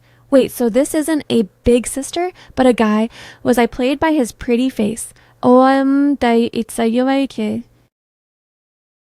Tianhuang growled, "Ye Chen, why are you fixated on him? Do you find him handsome too?" "No, Tianhuang. I was just baffled whether this peacock was male or female." In animal form, peacock genders are a total coin flip. Only in their true forms can you verify the tail length to be certain. But since he's trying to claim her like the other males, he's likely a guy. "The peacock tribe is a total headache," Yun Kuei asked. "So, my goddess, are you captivated by my charm yet? Are you ready to swap him out and make me your mate instead?" Ye Chen waved her hands in a frantic panic. Not a chance, not a chance. I'll only ever belong to one mate, and that's Tian Huang. What a tragedy. Don't pout. I'll trade for your sweet potatoes so your trip isn't a total bust. Oh, that aroma is intoxicating. What should I offer to trade with you? It's simple. We'll trade for anything in your possession that we find valuable. She thought to herself, hot food really is the ultimate weapon for changing the subject. Yun Kuei asked, how about this then? I happened to snag this branch by the roadside on my trek here. See if this scrap is worth a trade. Ye Chen inspected it and realized, wait, is this a balsam flower? It's not exactly pretty, and even butterflies avoid it. It's the spitting image of the one in my botany books. Yun Kuei asked hopefully, beautiful female, can this mere branch be swapped for a roasted sweet potato? She answered, actually, it can. If you disclose exactly where you found this, I'll give you a few extra sweet potatoes. Seriously, that's incredible. You're so generous, goddess. Let me give you a victory hug to show my gratitude. Instantly, a palm slapped firmly onto his face. Tian Huang warned, keep your wandering hands to yourself. Yun pointed an accusatory finger. So aggressive, beautiful female. Hand over a sweet potato first, then I'll lead you to the floral jackpot. Fine, go over there and pick a good one. You got it. Ye Chen, is there some secret to this weed, trading food for a single flower? Isn't that a total ripoff? This is a balsam flower. Snakes loathe its scent. It's a natural repellent. It wards off snakes, so if we plant a perimeter of balsam around the village, we're immune to viper tribe raids. Precisely. In fact, they'll likely avoid our entire territory like the plague. In that case, a few potatoes for this intel is a massive strategic victory. True, you know I never play a losing game. Just then, a stranger approached and asked Xiao Wu, 1 shell for 1 potato, right? Si Wu handed over the food and said, that's the deal. How many are you looking for? Just 1. Here's your shell. And here's your sweet potato. The man flicked his tongue and smirked. Humph. Alchemist tribe, get ready for my debut performance. Suddenly he pointed and screamed, what kind of scam is this? I gave you 2 shells. Why did you only hand over 1 potato? What do you mean 2 shells? You clearly only handed me 1. You just swindled me out of a shell, he roared while violently kicking over Si Wu's stall. Is this how you alchemists conduct business? Everyone witnessed this. I came to the alchemist to buy food and gave her 2 shells, but she's playing dumb. Isn't this blatant robbery? Someone be my witness. What's the commotion? Si Wu cried out in distress. I didn't cheat you. He only handed me a single shell. His hand suddenly clamped around Si Wu's throat. You wretched female, you still dare to lie to my face. Si Wu gasped for air. Ah, let go. Thwack! A fist slammed directly into his jaw. Unhand her. Stop this at once. Tian Huang's strike sent the man sprawling into the dirt. Xiao Wu, are you hurt? I'm okay. Sister, you've got to trust me. He only handed me 1 shell but swore it was 2. Xiao Wu, breathe. I absolutely believe you. This male is clearly looking for a fight. At that moment, Leng Qiu Han stepped forward with his goons laughing. Ha ha, cheating customers and then resorting to thuggery. Your alchemist tribe is getting way too cocky. Ling Qiu Han Yu certainly have a knack for perfect timing. Ye Chen thought to herself, is that Leng Qiu Hanhua radiates such a sinister aura? The second that Viper Lackey started a scene, Ling Qiu Han conveniently materialized. This smells like a total setup. The Viper Man clutched his bruised face and wailed, Chief, you have to avenge me. Look at what they did. Rest easy. You're one of my own. I'll ensure you receive the brutal justice you deserve. Tian Huang, this started as a simple dispute over a potato. You could have just reimbursed him and moved on, but you chose to lie and then you chose violence. This is a declaration of war now. Tian Huang scoffed, Leng Qiu Han, you're getting desperate. Your spy failed to break the Lion-Tiger alliance, your rescue for Ling Xingyue was a disaster, and now you're resorting to cheap parlor tricks. Tian Huang, you're a master of gaslighting, aren't you? Your people robbed my kin of his shells, and now you're playing the victim. My alchemist tribe is above such deceit. If you're so innocent, why resort to assault? It's because your guilt turned into a mindless rage. The onlookers began to murmur. Chief Leng Qiu Han has a point. If the alchemists were clean, they would have talked it out instead of throwing hands. Yeah, honestly. Who knew they were scammers? I'm canceling my trades. Their reputation is officially cooked across the entire beast continent. Leng Qiu Han smirked internally. Everything is falling into place. There's no evidence to clear them. Tian Huang, enjoy being branded a fraud for the rest of your miserable life. Ye Chen grew anxious as the rumor spread. This is bad. I need to flip the narrative immediately or the alchemist tribe will be blacklisted forever. Xiao Wu cried out, "Everyone don't believe his lies. We never cheated anyone. He handed me 1 shell, but he's acting like he gave me 2. He's the fraud here." A viper tribesman barked, "You're the only liar here. Listen up, you alchemist scum. Get on your knees and beg the viper tribe for forgiveness right now. Hand over every sweet potato and all your females as a penalty, or we'll make sure you regret the day you were born." Careful now. We aren't monsters. We shouldn't make such extreme demands. Besides, Tian Huang and I go way back. We should show some respect for our history. Yes, of course, Chief. You're far too generous. So what's your verdict then? Tian Huang, I'll offer you a deal. He didn't actually want every female. His eyes locked onto Ye Chen as he pointed a cold finger. Surrender this female to the viper tribe, kneel before me in apology, and forfeit all your food. Do that, and I might consider this settled. Ye Chen was stunned. So, I was Ling Tuhan's true target all along. Tian Huang lunged his fangs bared. Ling Tuhan, are you tired of living? See that, everyone. The lion tribe thinks their one white lion gives them the right to bully us. They refuse to take accountability and would rather start a blood feud. They are arrogant, overbearing tyrants. How could Tian Huang be so reckless? The vipers offer terms. If you don't like them, negotiate. Why jump straight to murder? Exactly. If you're innocent, prove it. This violence is a massive red flag. Forget the alchemist tribe. They're toxic as hell. Leng Qiu Han added, Tian Huang, you're trapped. You'll bow to me whether you like it or not. Suddenly, Ye Chen stepped forward. Everyone listen. I can prove beyond a shadow of a doubt that the alchemist tribe is innocent. It is this viper tribesman who is the lying swindler. The crowd erupted in curiosity. What? This female thinks she can prove it. You're a beauty, but you're clearly delusional. You claim I'm lying. Prove it then. Do you think you have the wisdom of a divine beast? He thought, it's my word against hers. As long as I stick to my story, she has nothing. With eyes like steel, Ye Chen replied. Precisely. A divine beast sees all. So we shall let the divine beast reveal the truth. A divine beast. After gesturing toward the heavens, Ye Chen held up a vibrant flower. This is the flower of truth. It is a sacred bloom created by the divine beast to force the heart to speak its secrets. The honest will feel nothing but its sweetness. But if a liar dares to consume it, their entrails will rot, their heart will shatter, and they will bleed out from every pore until they expire. The crowd looked on skeptical. Is she for real? Does such a magical plant exist? I've never heard of it. Actually, the elders used to talk about the divine beast's infinite wisdom. A plant like that makes total sense. This is easy. Let them eat and let the gods decide. Yunke thought, wait, that random weed I picked is a sacred flower. I guess the divine beast blessed me with both beauty and incredible luck. Tian Huang realized, that's just a balsam flower. Snakes find the scent repulsive. We use it as a deterrent. Then the light bulb went off. Wait, that's the flower the peacock gave her. I see exactly where Ye Chen is going with this. Leng Qiuhan glared at Ye Chen. A flower of truth impossible. She's bluffing to save her hide. But why do I get such an ominous feeling just looking at that thing? Ye Chen called out, Chief Leng Qiuhan, have your witness step into the circle. We shall both swear before the divine beast and consume a petal of the flower of truth.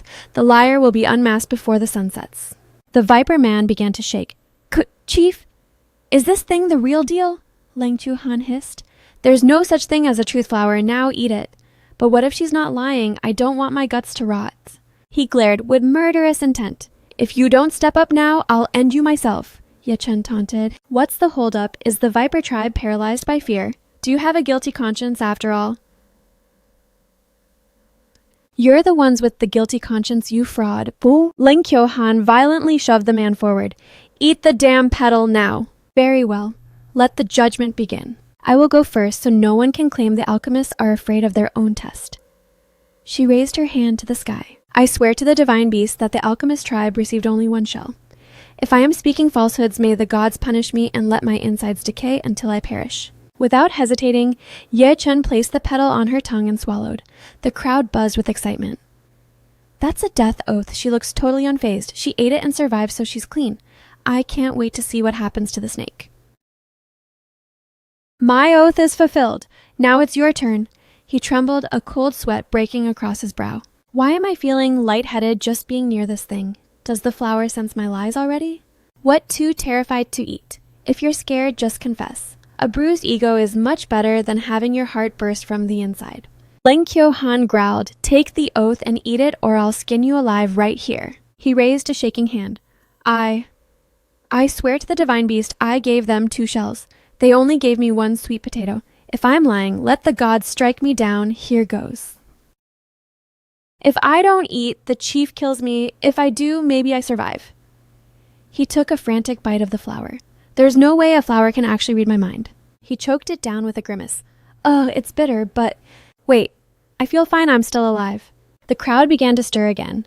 The viper guy ate it and didn't drop dead. Does this mean both sides are telling the truth? One says 2 shells, the other says 1. Someone is definitely capping, but the flower isn't doing anything. The only logical conclusion is that this female is the one lying. Before he could even finish his sentence, the guy from before clutched his stomach and wailed, Ah, my gut, it's burning, it hurts so much. Yum.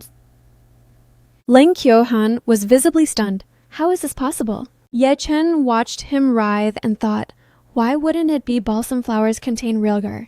It won't kill you, but it'll give you a nasty stomachache, perfect for dealing with cheating snakes like you. The viper guy's stomach is exploding. Is the divine beast punishing him? It must be. He lied, so this is divine retribution. Looks like his guts are literally rotting. The divine beast is really punishing me, chief. Save me, I don't want to die like this. Leng Chu-han coldly kicked him away. Get lost. What does the divine beast judgment have to do with me? I didn't tell a single lie. I didn't expect a real divine punishment to strike, but I can't let this failure drag me down. I don't want to die. Somebody help me. If you admit you lied, maybe the divine beast will halt your punishment. I admit it. I confess I lied. I only gave you 1 shell. You didn't scam me. Please make the divine beast stop the agony. I've learned my lesson. The viper guy cracked. Turns out the viper tribe actually lied to sabotage the peace. They even tried to frame the alchemists. That is absolutely despicable and shameless behavior. Ye Chen asked, You're not done yet, are you? Who gave the order to frame us? She thought, the stomach ache is about to wear off. I have to make him snitch on Leng Chu-han fast. He replied, Yes, it was the... Just as he was about to speak, his expression shifted to pure relief. Wait. My stomach doesn't hurt anymore. The pain is completely gone. This is incredible. The Great Spirit has forgiven my sins. Thank you, Divine Beast. I'll never lie again. I'll turn over a new leaf and be a good snake. Yu Chen thought. Tisk. What a waste. I didn't get him to name drop Leng Chu-han. Leng Kyo-han also thought, looks like I won't have to step in and silence him forever after all. Tian Huang asked, Leng Kyo-han, anything else you want to say? Consider yourselves lucky today. He gnashed his teeth and thought, I can't believe my carefully crafted plan was ruined by a common flower. I severely underestimated this female Ye Chen. Hold it right there. You think you can just walk away after that stunt? What else do you want? An apology. Own up to your crimes and apologize for framing our alchemist tribe. You're demanding that I, the Great, Lord Leng Cho-han, bow my head and apologize to you. What if I refuse? If you don't, I'll beat you until you're forced onto your knees. Tian Huang, you think you're worthy of making me kneel. You think you actually have that kind of power. A lackey hissed, Chief, keep your cool. Clashing with Tian Huang now could wreck our endgame. I'm aware. Leng Cho-han leveled a finger and said, Tian Huang, my subordinate, caused a riot today due to my oversight. My apologies. To prove my sincerity, this defiant brat's life is in your hands. We're leaving. Hearing this, the Viper Man was terrified. What? Chief, don't abandon me. I'm just a little snake. Don't leave me here for the alchemist to play with. Watching them retreat into the distance, Tian Huang asked, Did Leng Cho-han really just offer an apology? Why wouldn't he, Tian Huang? They messed up, so apologizing is normal. Had Leng Chu-han never apologized before? Leng Chu-han has always been notoriously arrogant. Even against the 4 great tribes, he never bowed, let alone apologized to us, his mortal enemies in the alchemist tribe. But just now, after hearing what his subordinate whispered, he suddenly folded. Something's fishy. It's totally out of character for him. I see. What exactly did that viper lackey say to Leng Chu-han? Grand Elder Lord Tian Huang Ling Cho Hun just dumped this snake in our laps. What's the move? Chief, are you seriously casting me aside? Tian Huang commanded.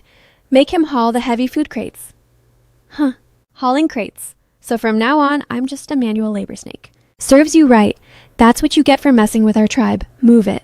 If you don't finish today's quota, no dinner for you. Wow, you can't mistreat a little snake like me. Sister, thanks for eating that truth flower for me back there. No need for thanks, Xiao Wu. Like I said in my oath, I ate it for everyone in the alchemist tribe. When they bully you, they're bullying the whole clan. So I had to stand up for all of us and get justice. You're so amazing. I want to be smart like you and protect the tribe too. Xiao Wu is very bright. Soon you'll be able to handle the weight of protecting our tribe. Let's go, it's getting late. Let's pack up the stall. Okay, today's work is done. Time to pack up. Tian Huang was still brooding.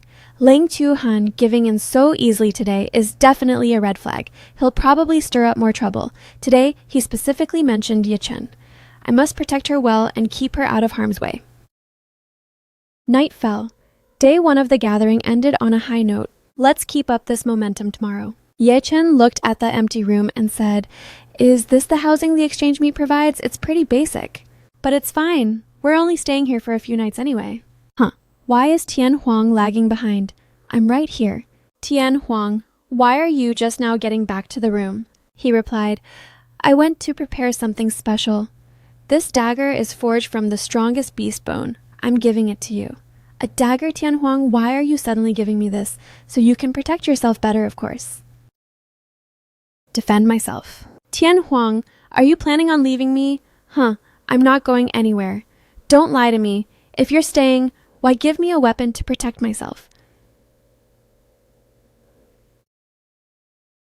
So that's what you were thinking. You're overthinking it. I gave you this dagger because Ling Chu Han noticed you today. I'm worried that if an unexpected crisis arises, you can use this to defend yourself. Ye Chen blinked in a daze. Is that for real? Every word. How could I ever endure losing you? I vowed to protect you until my last breath. So that's the truth. I assumed. Tian Huang, thank you for the blade. It's perfect. If you're happy, then so am I. Ye Chen, you were so terrified of me leaving. That means I've finally carved a place in your heart, right? You feel the same way, don't you? I'm just anxious about the alchemist tribe. I'm worried that if you vanish, our people won't have a pillar to lean on anymore. The clinical answer left Tian Huang feeling a pang of isolation. Is it truly just about the tribe? Tian Huang looks utterly crushed. He's practically begging to hear me say I love him. Why am I being so stubborn and withholding? I'm clearly head over heels for him. Swallowing her pride, she said, Tian Huang, my fear of you leaving isn't for the tribe, it's because I love you. I want you as my life mate. I want your protection forever. You're the only one who matters. Tian Huang was stunned into silence by her sudden confession. She glanced around, face burning. Anyway, it's late. I'm hitting the hay. She scrambled into bed, leaving Tian Huang standing there like a decorative statue. She thought, I said it. I actually said the words. How cringe, but I've never been happier. Tian Huang stepped closer, his heart racing. Ye Chen, I finally heard the truth. You really do care for me. I swear upon the divine beast, I will guard you for eternity. I won't let a single scratch touch you, even if it costs me my very life. The following morning, Ye Chen blinked awake to find Tian Huang's side of the room completely vacant. Tian Huang is already out. Honestly, it's a relief he's gone. After that humiliatingly honest confession last night, I wouldn't have known how to even look him in the eye. Suddenly, a roar of voices erupted outside. Alchemist tribe, show yourselves. You've got the guts to peddle poison, but not the spine to face us. What on earth is that chaos outside? A massive mob of beastmen was brandishing signs that screamed, boycott the alchemist tribe. Cancel the alchemists. Ye Chen asked, bewildered. What is the meaning of this? Tian Huang, get out here. The elder of our leopard tribe is in a coma after eating your miracle potatoes. You're going to answer for this today. Leopard tribe, watch your mouth. Hundreds of people ate those potatoes. Why are you the only ones with a problem? Exactly. Don't try to pin your bad luck on us. You're clearly just salty that the alchemists are thriving and looking for an excuse to stir up trouble. Our elder is at death's door, and you have the audacity to call this stirring up trouble. I think you're the ones looking for an early grave. Ye Chen stepped forward, raising her hand to command silence. Enough, Grand Elder, stay back. The alchemist Grand Elder is actually such a stunning female. I am Ye Chun, Grand Elder of the Alchemists. If there's a legitimate grievance, we discuss it like civilized beings. But if you lay a finger on my kin, this will end in blood. Haha, you're a beauty, but you've got a sharp tongue. But I, Imiya, am not some soft-hearted fool for a pretty face. If you alchemists don't take responsibility, I'll break you too. At that exact moment, Tian Huang reappeared, shielding Ye Chen with his massive frame. Imiya, if you so much as breathe on her, don't expect to leave this plaza in one piece. Imiya visibly recoiled. Tian Huang. Ye Chen let out a breath of relief. Tian Huang, thank goodness. Ye Chen, I only stepped out to prepare your breakfast, but my brief absence left you vulnerable to these thugs. She replied, Tian Huang, I'm the Grand Elder. If people come looking for a fight, I'm the one who stands my ground. Imiya scowled, retorting, who's looking for a fight? I'm here for justice. Our leopard elder. Before he could finish his rant, a smooth voice cut through the air. Tian Huang, Imiya, why all this racket at the crack of dawn? It was Xueling. She glanced at the limp body on the ground and asked, Hey, Imiya, what's happened to your leopard elder? He looks like he's been lethally poisoned. She thought with a smirk. Xuetian played his part perfectly. Now I just have to frame Ye Chen for the poisoning. Tian Huang will drop her like a hot coal. Tian Huang's heart sank. Poisoned. Ye Chen knit her brows, thinking, I didn't get a close look before. The elder's face is a morbid purple and his limbs are convulsing. Those are textbook symptoms of a toxin. But why is Xueling showing up so conveniently? What's her endgame? Imiya asked desperately. You can tell it's poison. Then you must have medical expertise. Zuijian interjected. Of course, the Snow Fox tribe is renowned across the continent for our healing arts. Lady Xueling is our chief's daughter. Her medical genius is unrivaled. Then can you save Uncle Ha? He's been unresponsive since he took the first bite. Xueling kneeled and said, No problem. Let me evaluate him. Ye Chen watched with a hawk's eye, thinking, knowing Xueling's ego, there's no way she'd play the hero for free. She definitely has a hidden agenda. Seconds later, Xueling declared, the diagnosis is finished. He is indeed poisoned. Worse, the toxin is deep in his marrow. He's hanging by a thread. To save him, we must identify the source of the rot. Standard procedure, the last thing he consumed before collapsing is almost certainly the poison's vessel. She finished locking eyes with Imiya. Ye Chen analyzed the situation. Something is rotten here.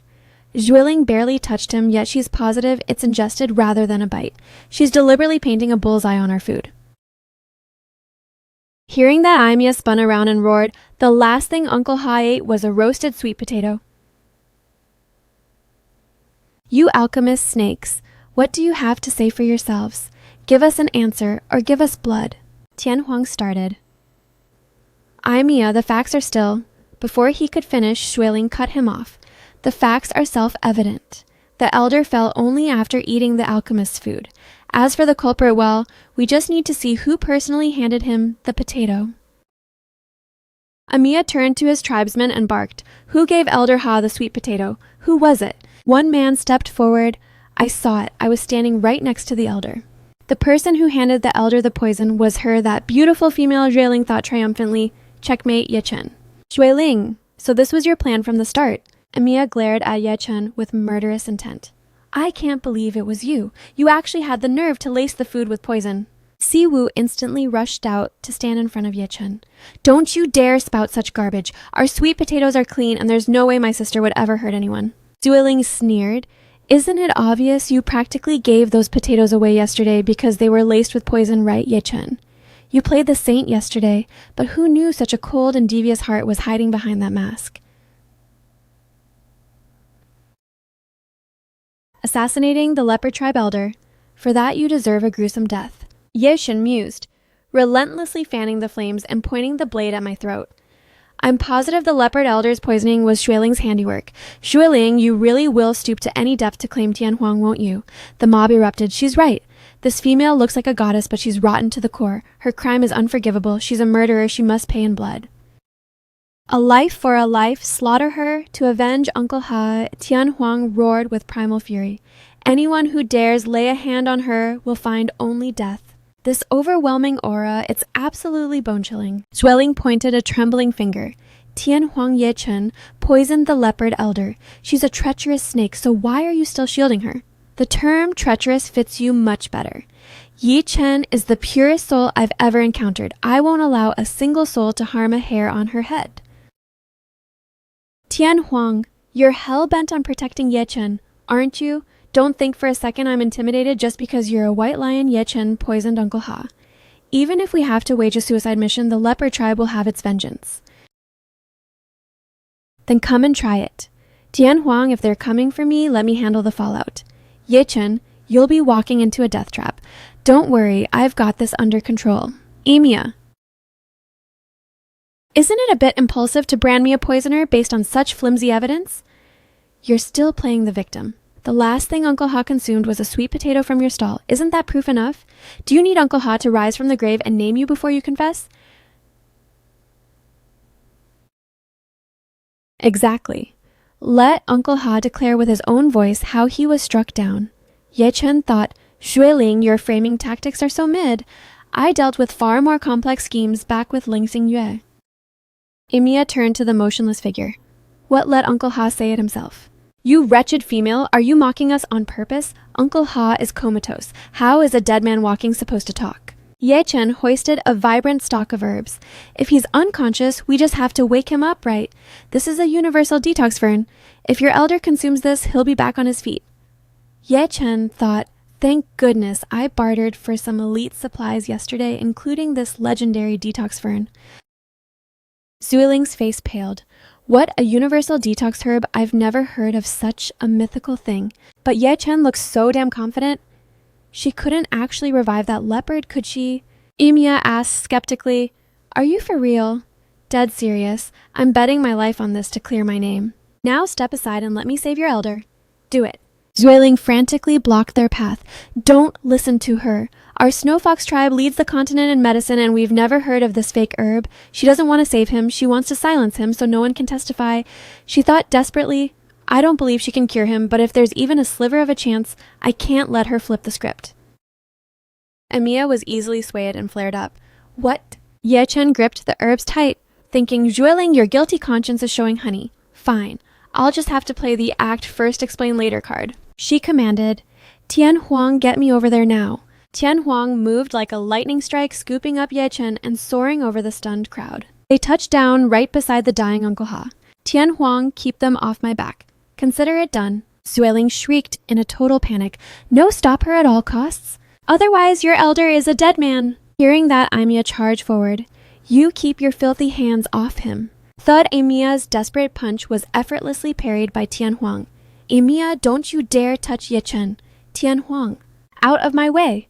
While the two warriors clashed, Ye Chen swiftly pulverized the herbs. She expertly squeezed the potent juice into Uncle Ha's mouth. In a flash, she announced, it's done. Emiya roared instantly. You female! What did you do to Uncle Ha? She turned back with a triumphant smile and said, Emiya, I gave your elder the antidote. You wouldn't trust me, so I had to improvise. You'll know the truth in 10 seconds. Zuiling ground her teeth in fury. 10 seconds, I say, you're just stalling for time, Emiya. This Ye Chen is a cold-blooded viper trying to finish off your elder. Why is she still breathing? Before the words could even land, Uncle Ha suddenly convulsed and coughed. Cough, cough. Zuiling was shell-shocked. What, Uncle Ha is actually awake? Uncle Ha, are you all right? Seeing the recovery, Ye Chen let out a shaky breath. Phew, finally back with us. How is this even possible? Ye Chen actually brought that old man back from the brink, Uncle Ha asked in a daze. Where am I? I only recall feeling deathly ill and blacking out last night after sipping my medicinal wine. Medicinal wine, Uncle Ha, you mean before you collapsed you didn't eat a potato but drank wine instead. That's correct. I didn't even have time to taste the potato. Ye Chen mused. Medicinal wine. Standing in the background, Xueling was sweating. This is a disaster. The old man mentioned the wine. Ye Chen walked over and inquired, Uncle Ha, do you have any of that wine left? Oh, beautiful goddess, I didn't finish the flask last night. It's still right here in this wineskin. My joints flare up every time it rains. I wanted to numb the pain, but after just one swallow, my tongue went dead, my limbs locked up, and everything went black. Ye Chen poured a sample to inspect it. Joint pain during the rain, Uncle Ha has rheumatism, so this brew was for that. She touched a drop to her tongue and hissed, Cough, my tongue is totally numb. Tian Huang was horrified. Ye Chen, why do you insist on tasting everything? Last time it was balsam, now it's this. What if it was a lethal neurotoxin? Tian Huang, a microdose is fine. But he's right. This medicinal wine is definitely laced with poison. What? The wine is actually poisoned. Exactly. Even a single drop numbs the senses. A full dose causes purple lips, muscle paralysis, and a coma. If I'm not mistaken, the aconite in the brew poisoned Uncle Ha. She recalled the aconite poisoning cases she'd read about before transmigrating. What? Zueling thought, Ye Chen knows about aconite. Does she actually have medical knowledge? Amiya asked, bewildered. Female, are you telling us Uncle Ha was poisoned by aconite? What the hell is aconite anyway? Aconite is a potent herb used for joint pain during the rainy season, but it's lethal if misused. An overdose is a death sentence. This wine was spiked with a massive amount of it, which is why Uncle Ha's tongue went dead and his limbs locked up instantly before he collapsed. Uncle Ha, tell us the truth. Did you consume any roasted sweet potatoes? I was out cold after a single sip of wine. I didn't have a chance to touch a potato. You lot have completely slandered the alchemist tribe. Zueling stood in the back in a cold sweat, thinking, this brat Ye Chen is too sharp. She even knows the secrets of aconite. My frame-up has totally backfired, and the alchemists have cleared their names. They'll be coming for me next. I can't stay here another second. I have to ghost Amiya. I'm sorry, I'm truly sorry, beautiful goddess. I completely misjudged you. Please accept my deepest apologies. Ye Chen replied, Amiya, now isn't the time for apologies. The priority is dragging the real culprit behind this poisoning into the light.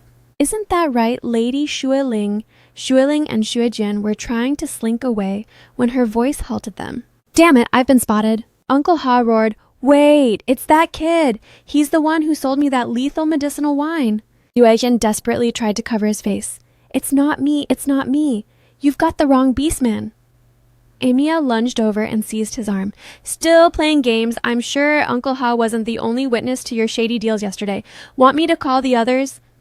Trembling and stuttering, he gasped, That wine. I sold it, sure, but I didn't poison it. Our brew naturally contains aconite. Aconite might be an ingredient, but the dosage is the crime.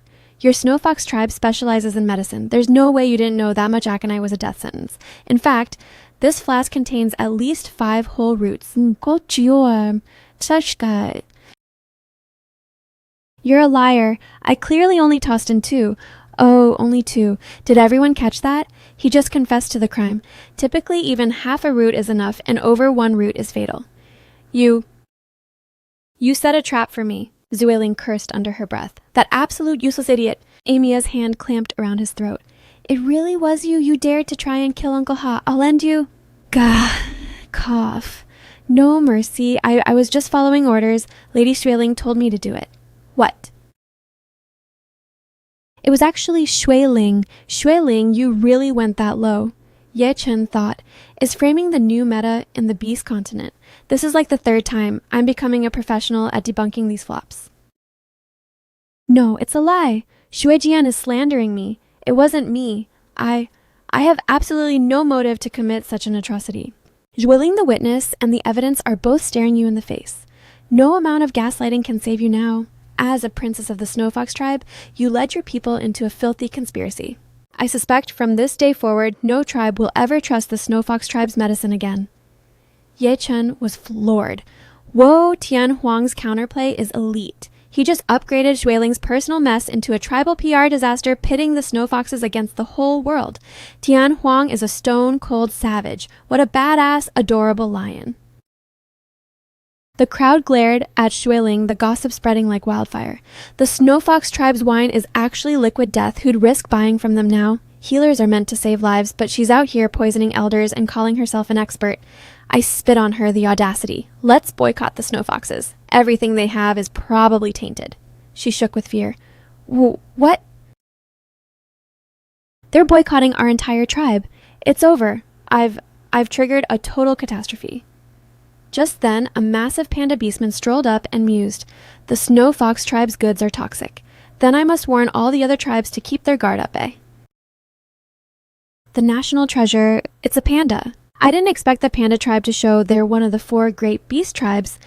I never thought a border town dispute would catch the attention of the 4 great tribes. I heard rumors they might attend the meet, but seeing them actually show up is wild. Zwilling saw him and felt a spark of hope.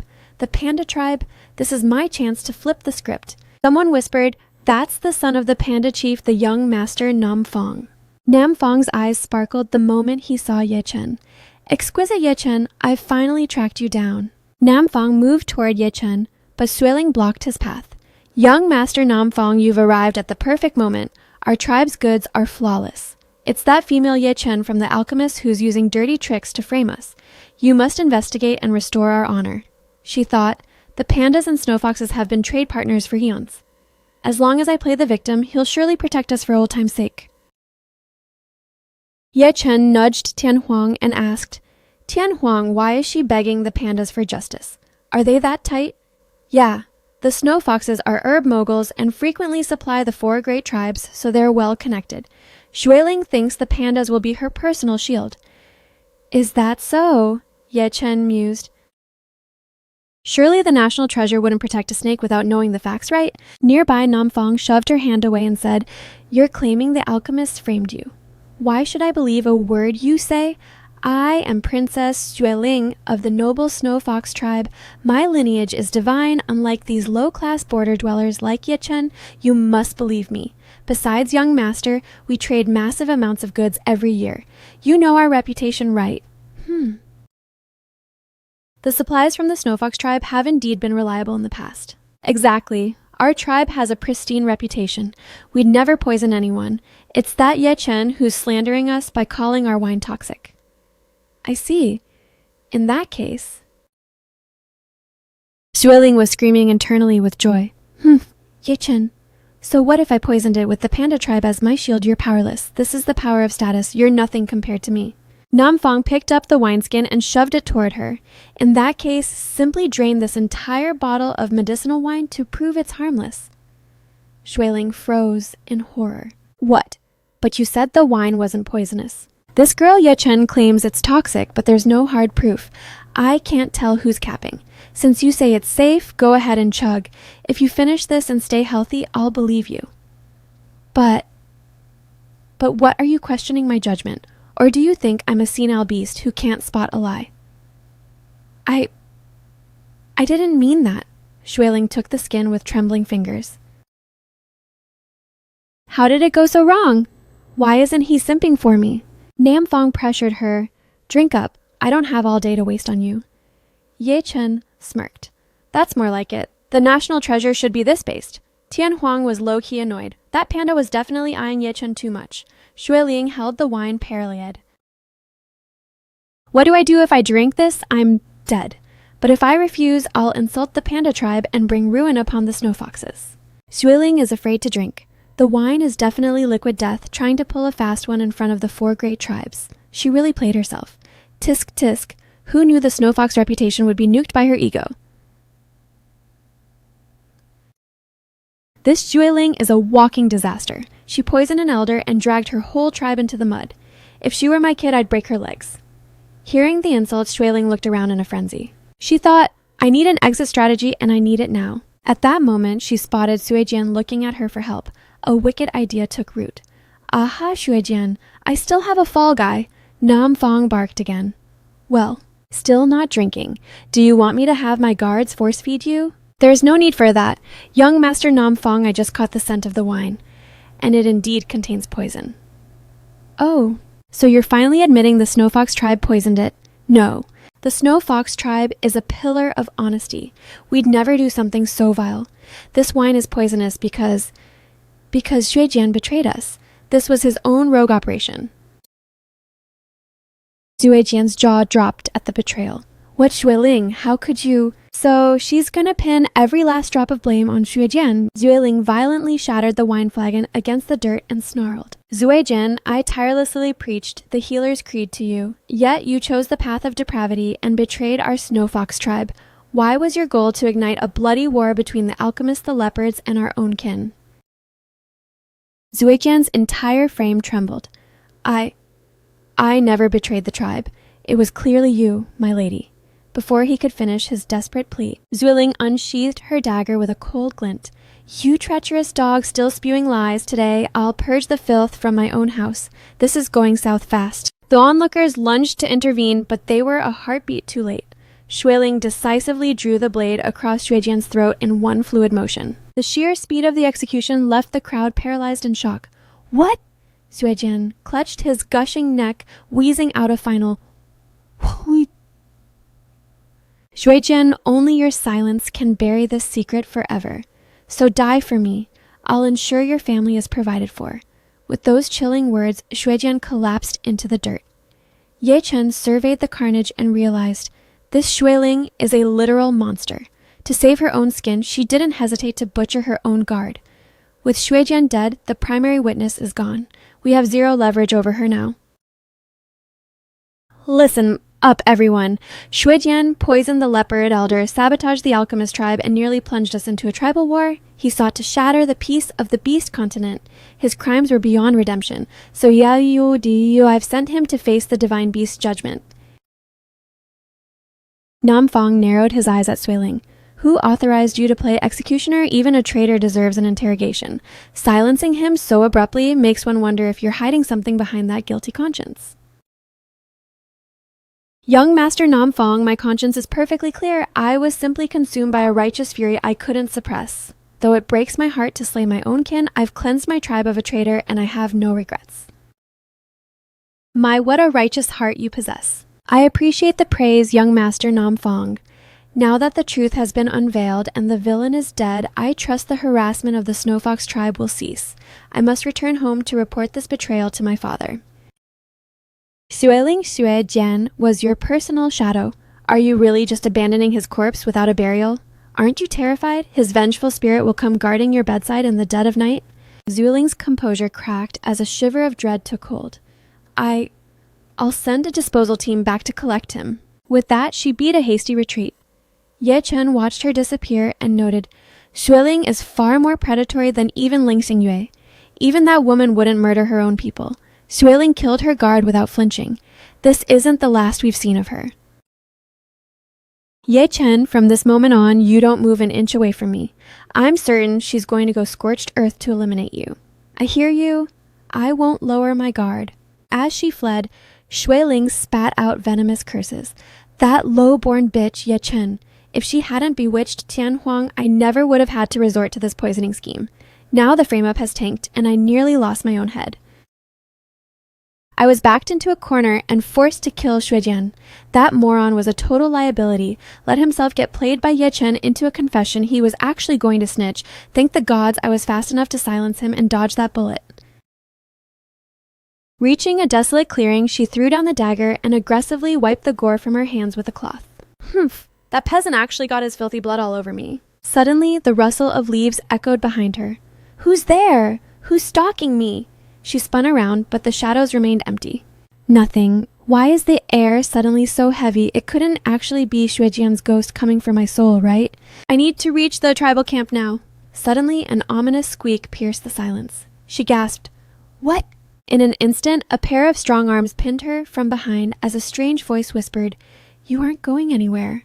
Before she could scream, a sedative-soaked cloth covered her face and she slumped into unconsciousness. Meanwhile, back at the stalls, the tension had evaporated as everyone feasted on roasted sweet potatoes. Namfang grinned, Exquisite Ye Chen.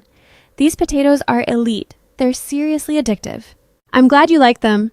Consider it a small token of gratitude for standing your ground and upholding justice for both our tribes. It's just a tragedy that Xueling managed to silence Xuejian. Now we have no legal way to nail her as the true mastermind. Emiya's jaw dropped in confusion. Wait, what Xueling was the one pulling the strings? It wasn't just a rogue act by the guard. Uncle Ha sighed in exasperation.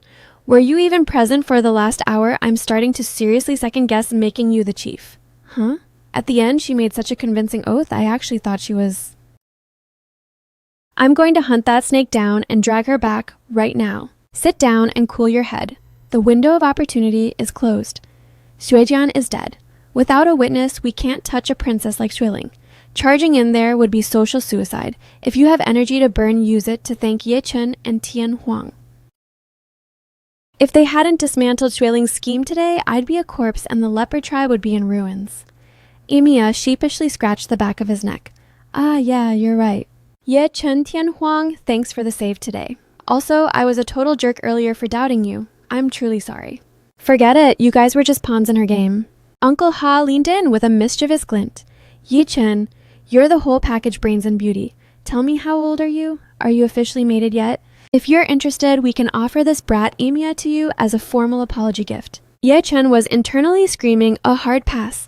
She replied, Uncle Ha, that's not necessary. I already have a life mate, Tianhuang. I know he's your mate, that's fine. Emiya can just be your... Ye Chen froze, her mind racing. Wait, is polyandry actually a thing on the Beast continent? Can I really have a harem? Tianhuang's gaze turned icy as he stared the two men down. I believe any male beastman who previously attempted to assault Ye Chen has effectively forfeited his right to even stand in her shadow, let alone be her concubine. Uncle Ha's eyes widened as he immediately started thumping Emiya on the head. Emiya, you tried to lay a hand on the lovely Ye Chen. I was just a mess of anxiety and confusion. Besides, I didn't actually hit her. Tianhuang intercepted me. If he hadn't stepped in, would you have really done it? How many times have I told you? If you can't be as handsome as Tianhuang, at least try to be a gentleman. Instead, you just lose your cool like a child. You're pathetic. You're gonna give me a heart attack. Uncle Ha, stop. Why is it always a comparison to Tianhuang? I'm not a lost cause. You tried to strike the female, and you have the nerve to talk back. Looks like I need to pound some sense into you. No, Uncle Ha, I've learned my lesson. Watching the slapstick discipline, Ye Chen couldn't help but lose it. Pfft! Who knew Tianhuang was the gold medalist student of the neighborhood? Ye Chen finally stepped in to save the poor guy. Cough, Uncle Ha, take it easy on him. Emiya's about to end up looking like a panda with those bruises. Namfong, who was happily munching on potatoes in the background, froze at the mention of a panda. He had no clue what that was supposed to mean. Uncle Ha huffed, Humph, if he had half the grace of young Master Namfong, I'd be a happy man. Oh, you think he should be more like the young master? Namfong polished off his potato and replied, You're nothing like me. You lack the flair, the charisma, and the 200 IQ strats of yours truly. Ye Chen giggled to herself, so this national treasure is a massive narcissist too. Then she inquired, By the way, Namfong, I forgot to ask, what brings you to the 1,000 Tribes meet? Does the panda tribe need to barter for supplies too? Ah, I almost forgot the most important part. Trading isn't my mission. I'm here because of a serious crisis. The crowd turned solemn at the mention of a crisis and leaned in. Namfong continued. Before the 1,000 Tribes meet kicked off, our scouts spotted a pack of rogue beastmen working in sync. My father sensed a plot, so he sent me to investigate. En route, I received grim reports of females from various tribes mysteriously vanishing. Females are going missing, and rogues are on the prowl. Namfong. Earlier on our way here, we encountered the rabbit tribe. They claimed a gang of rogues raided them for provisions. Does the disappearance of these females link back to those outlaws? Precisely. I'm following the same lead. Beautiful, Ye Chen. These rogues are ruthless this time. You're so stunning that you'd be a high-value target in a small, vulnerable tribe. It's too risky. Come back to the panda tribe with me. Namfong urged, seizing Ye Chen's hand. Ye Chen thought, Actually, you pandas are the ones who need a bodyguard. Suddenly, Tianhuang stepped in and aggressively swatted Namfong's hand away. Ye Chen isn't going anywhere with you. I am more than enough to protect her. It's an entire syndicate of rogues. Do you honestly think you can shield her all alone? No matter how sadistic the enemy or how overwhelming their numbers, I won't let a single scratch touch Ye Chen, even if it costs me my life. Namfong broke into a cold sweat. Tianhuang would actually sacrifice everything for one beautiful female? Ye Chen gazed at him softly and said, Tianhuang, thank you. No need for thanks. This is my vow to you, and it is absolute. Uncle Ha clouded Emiya's head again. Did you hear that? Witness how devoted Tianhuang is to his mate. Take notes. Humph. Doesn't look like a big deal to me. I'm not taking notes on that. Namfong asked, Exquisite, Ye Chen. So I take it you're declining my invite to the panda tribe? Yeah. With Tianhuang as my guardian, I'm perfectly safe. Plus, my heart belongs to the alchemist tribe. But I appreciate the offer, national treasure. Very well. I shall respect your decision. Just then, a scout sprinted up, breathless. Young Master Namfong, emergency. Another female has been abducted. A witness saw a pack of rogues drag her away. What another female snatched. It's definitely the rogues. Beautiful, Ye Chen, I must go investigate the scene. You absolutely need to stay safe. National treasure, watch your back out there. Ye Chen Tian Huang, those outlaws are getting reckless. We need to head back and put our tribes on red alert. Thanks for the assist today. From this day forward, the Alchemist tribe is the Leper tribe's greatest ally. If you ever need help, we'll move mountains for you. Think nothing of it, Uncle Ha. Our tribes are brothers now. We'll watch over each other. Safe travels. Uncle Ha, I've got a question. Why did Ye Chen call young Master Nam Fong National Treasure? What does that even mean? It's a special pet name, a bit of romantic flirting. What would a lonely leopard like you know about game? Ye Chen broke into a cold sweat at that wild interpretation. Tian Huang turned to her eyes narrowing. A romantic tease. No, I didn't. Tian Huang, don't get it twisted. National Treasure is just the title we give pandas where I'm from. It's not just me. Tian Huang pulled her flush against him. Is that so? Then I want a pet name too. My entire heart already belongs to you. Why do you need a nickname? Seriously. Why get salty over a title? Fine, if you're really that jealous, I'll give you a little compensation. Ye Chen pulled him down for a deep kiss. Smooch. Stop being so petty. You'll always be my one and only lion. I don't know what jealousy is, but I definitely want more compensation like that. This lion. When did he get so smooth? In the heat of their sweet moment, a voice called out, Lord Tian Huang, let go, someone's coming. Lord Tian Huang, Grand Elder, were you two just, strengthening your bond? You saw wrong. We weren't bonding at all. We were just having a confidential meeting. Grand Elder, stop capping. You guys were clearly bonding. This is spectacular. You've finally leveled up your relationship. Is the baby next? I have to spread the good news. Hey, hold up, keep that under wraps. Why? This is a massive W for the Alchemist tribe.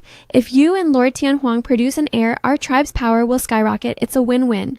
It's just, weren't you looking for us? Is there an actual emergency?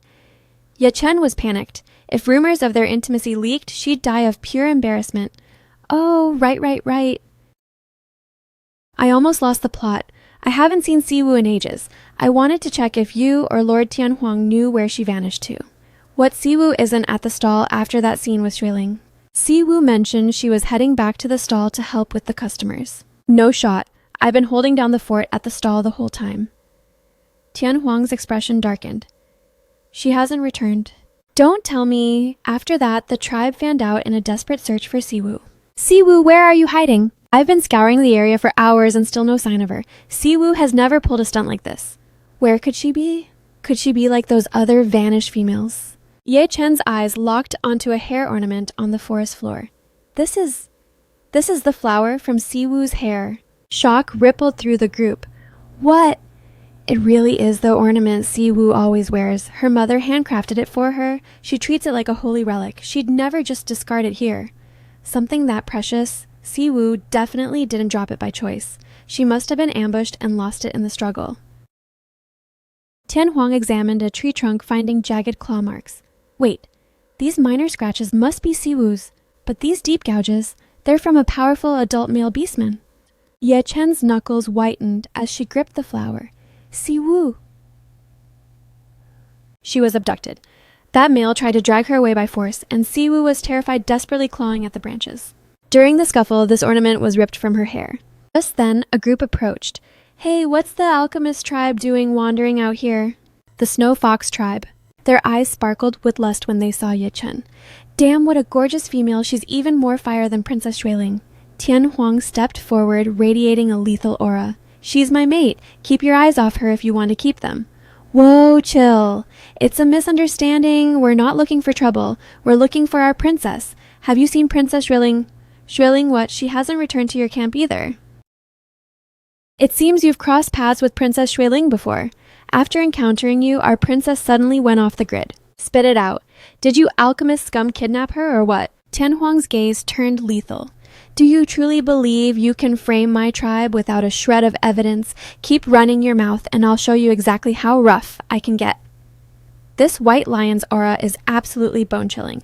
The two foxes were so paralyzed by Tian Huang's pressure that they turned tail and fled. Fine. Since you're clueless, we'll hunt elsewhere. Grand Elder Siwu is missing, and now the Snow Fox Princess has vanished too. Is it possible these cases are linked? I'm certain they've both been snatched by the rogues. What? Rogue Beastmen, why are you so sure they're the culprits? Is there no other lead? Intelligence from the Panda tribe, one of the 4 great tribes, confirms that females have been disappearing across the continent. A witness actually caught the rogues in the act. If that's the truth, we're in deep trouble. Rogues are nomadic and nearly impossible to track. If they've taken Siwoo, how can we possibly mount a rescue? They might be nomads, but they can't keep a horde of females on the move forever. They must have a temporary stronghold. If we pinpoint that hideout, we can save Siwoo. But how do we find it? It's not like they're going to send us an invite. Ye Chen paused, a sharp glint in her eye. I've got it. They won't invite us, but they'll certainly lead us straight to them. Lead us there? What are you talking about? Aren't they busy abducting people? Exactly. I'll play the damsel in distress and let them kidnap me while I drop this lemon-scented powder along the trail. The rest of you can track the scent and follow it directly to their lair to rescue Siwoo and me. What the Grand Elder wants to use herself as live bait? Absolutely not. Rogues are savages. If they lay eyes on a beauty like you, they'll lose their minds and do something depraved. He's right. This is suicide, Grand Elder. We won't allow it. As long as you lot move fast and catch up, I won't be in any real danger. Or are you admitting that you're too incompetent to rescue Siwoo and me in time? Who are you calling incompetent? Once we catch that lemon scent, we'll charge in and tear that place apart. Then it's settled. Let's move. Ye Chen suppressed a smirk. It seems even the fierce lions of the beast continent can't resist a well-placed dose of reverse psychology. Tian Huang raised his hand, his expression grim. Tian Huang, I'm uneasy. What if you're restrained and can't drop the powder? What if you and Siwoo are separated? What if they bypass the hideout and disappear forever? There are too many lethal variables. I won't let you risk your life. Lord Tian Huang is right. This is far too reckless. Wait, we almost let the Grand Elder manipulate us. Grand Elder, you're staying right here. But Tian Huang Siwoo was taken. Every second she's gone, my heart breaks for her. I'm terrified for her too, and I want her back now, but we won't throw you into the jaws of death to save her. We'll find another way to bring her home. Fine, I'll trust your judgment. Tian Huang turned, barking out orders. Alert the tiger, leopard, rabbit, and dog tribes, command them to assist in the search for Siwoo and report any rogue sightings immediately. Move. Understood, sir. We're moving out. Ye Chen, do you resent me for stopping you? No, Tian Huang, I know you're only trying to protect me. This is the safest path. I'm glad you see it that way. Don't worry, we'll bring Siwoo back. Ye Chen thought grimly. Forgive me, Tian Huang. To keep you calm, I have to play the part. I can't let the only chance to save Siwoo slip away. Every moment we wait, her life hangs by a thread. A short while later, Tian Huang, is there any word on Siwoo yet? Nothing concrete. Don't panic. I've looped in Namfang. With the search radius expanding, we'll find her soon. Ye Chen, you've been fasting all day. Eat some roasted sweet potato to keep your strength up. Tian Huang, I'm not in the mood for potatoes. I want meat roasted by your hands alone. Consider it done. If that's what it takes to get you to eat, I'll go roast the finest cuts for you right now. The moment Tian Huang disappeared, Ye Chen snatched her bone dagger and the scent pouch. I can't wait for a miracle. I have to be the lure that draws these predators out. Those rogues have a specific appetite for females. They're likely stalking the outskirts and deserted trails. I need to push deeper into the thicket. In a desolate wilderness like this, a lone female should be an irresistible target for those rogues, right? Ye Chen began to shout at the top of her lungs, Cough!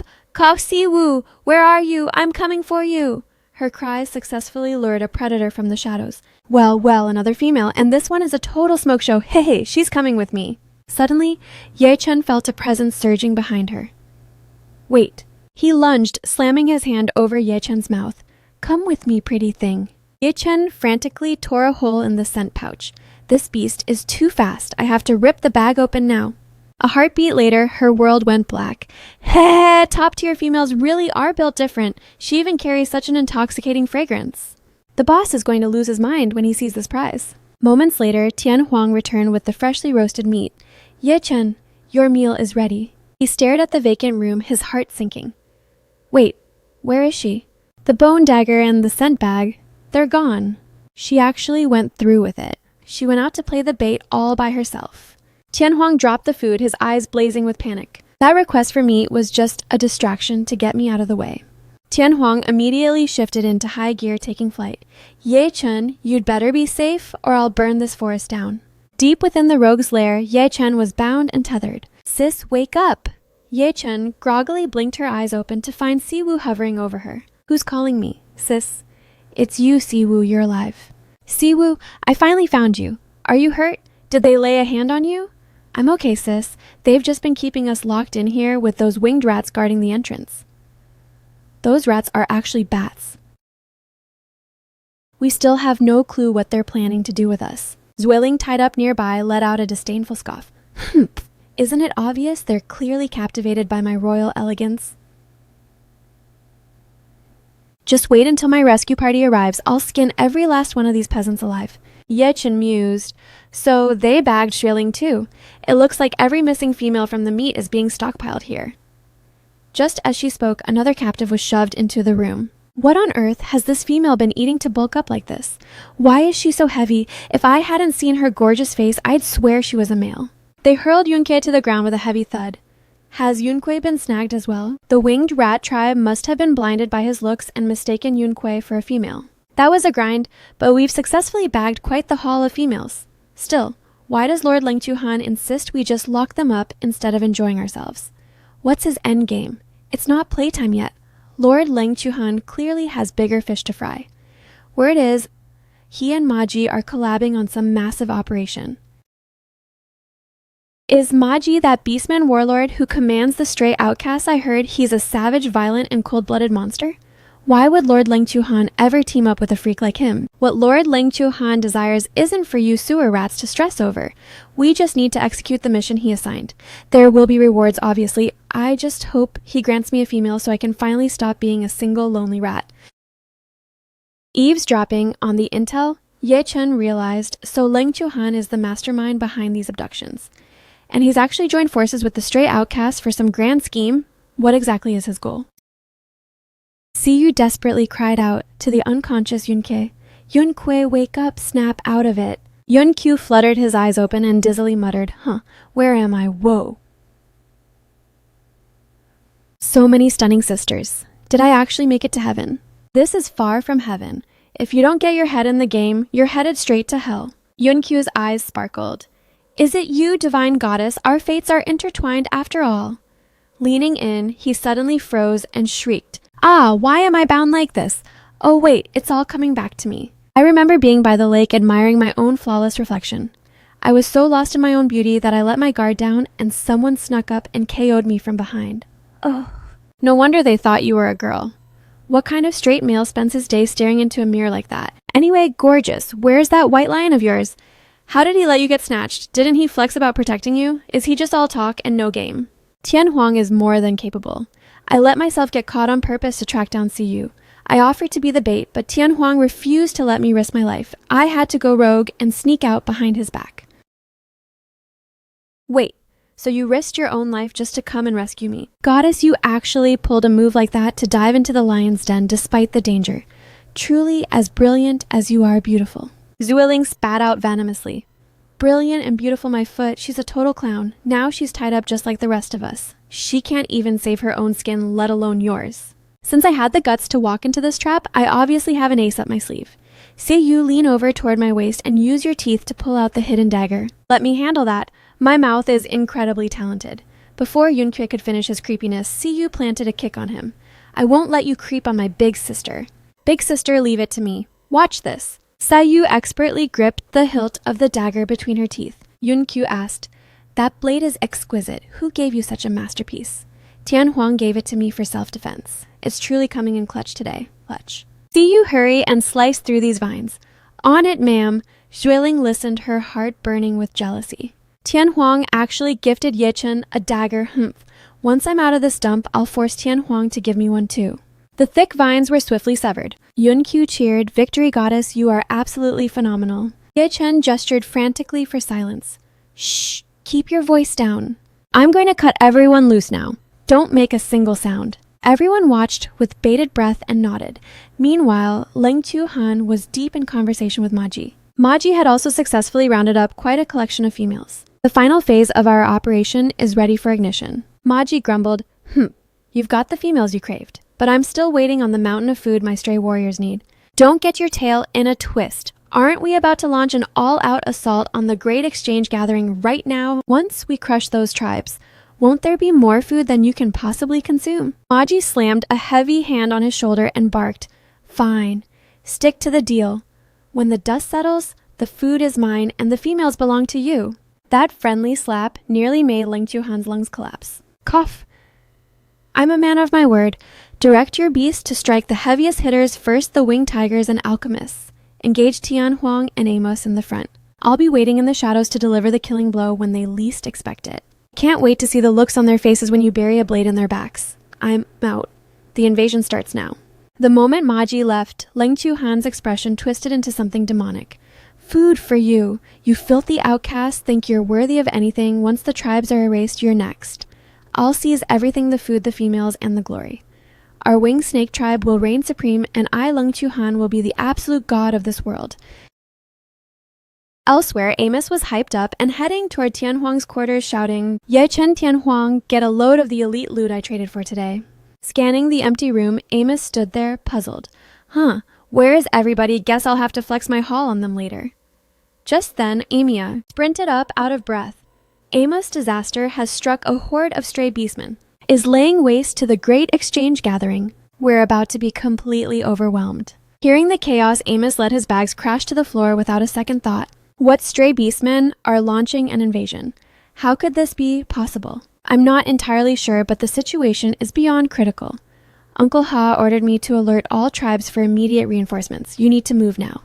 Amos instantly unfurled his massive wings and took to the sky. Understood, I'm already on it. Meanwhile, at the stray beastmen's stronghold, Yo, did you hear the news? Lord Ling Chuhan and Maji have finally greenlit the assault on the Great Exchange Gathering.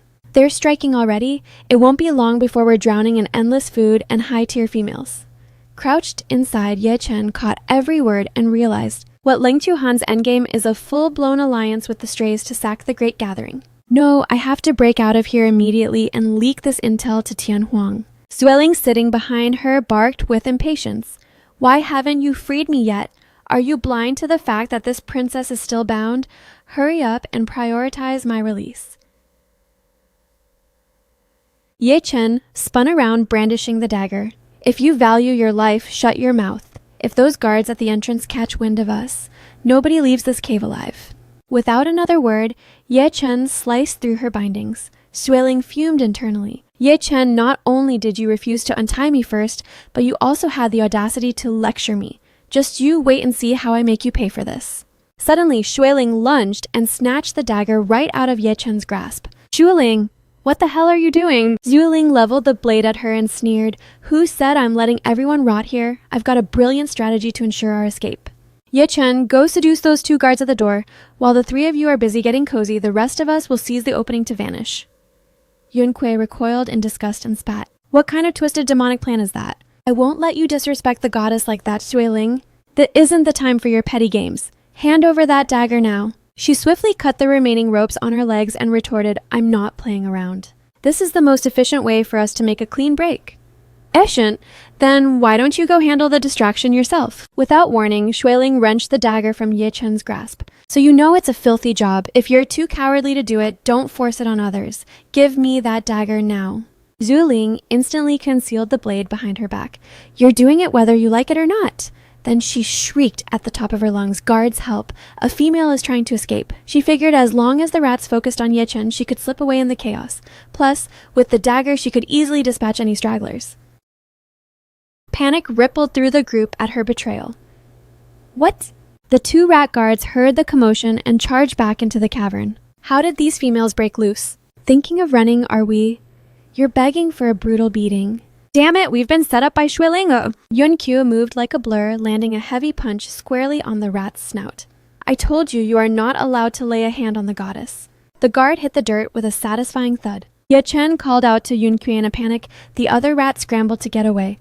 What? This female is a beast? I need to call for backup. Sound the alarm. The prizes are escaping. Rats, get in here. Yunkyu whipped his leg around, kicking him mid-sentence.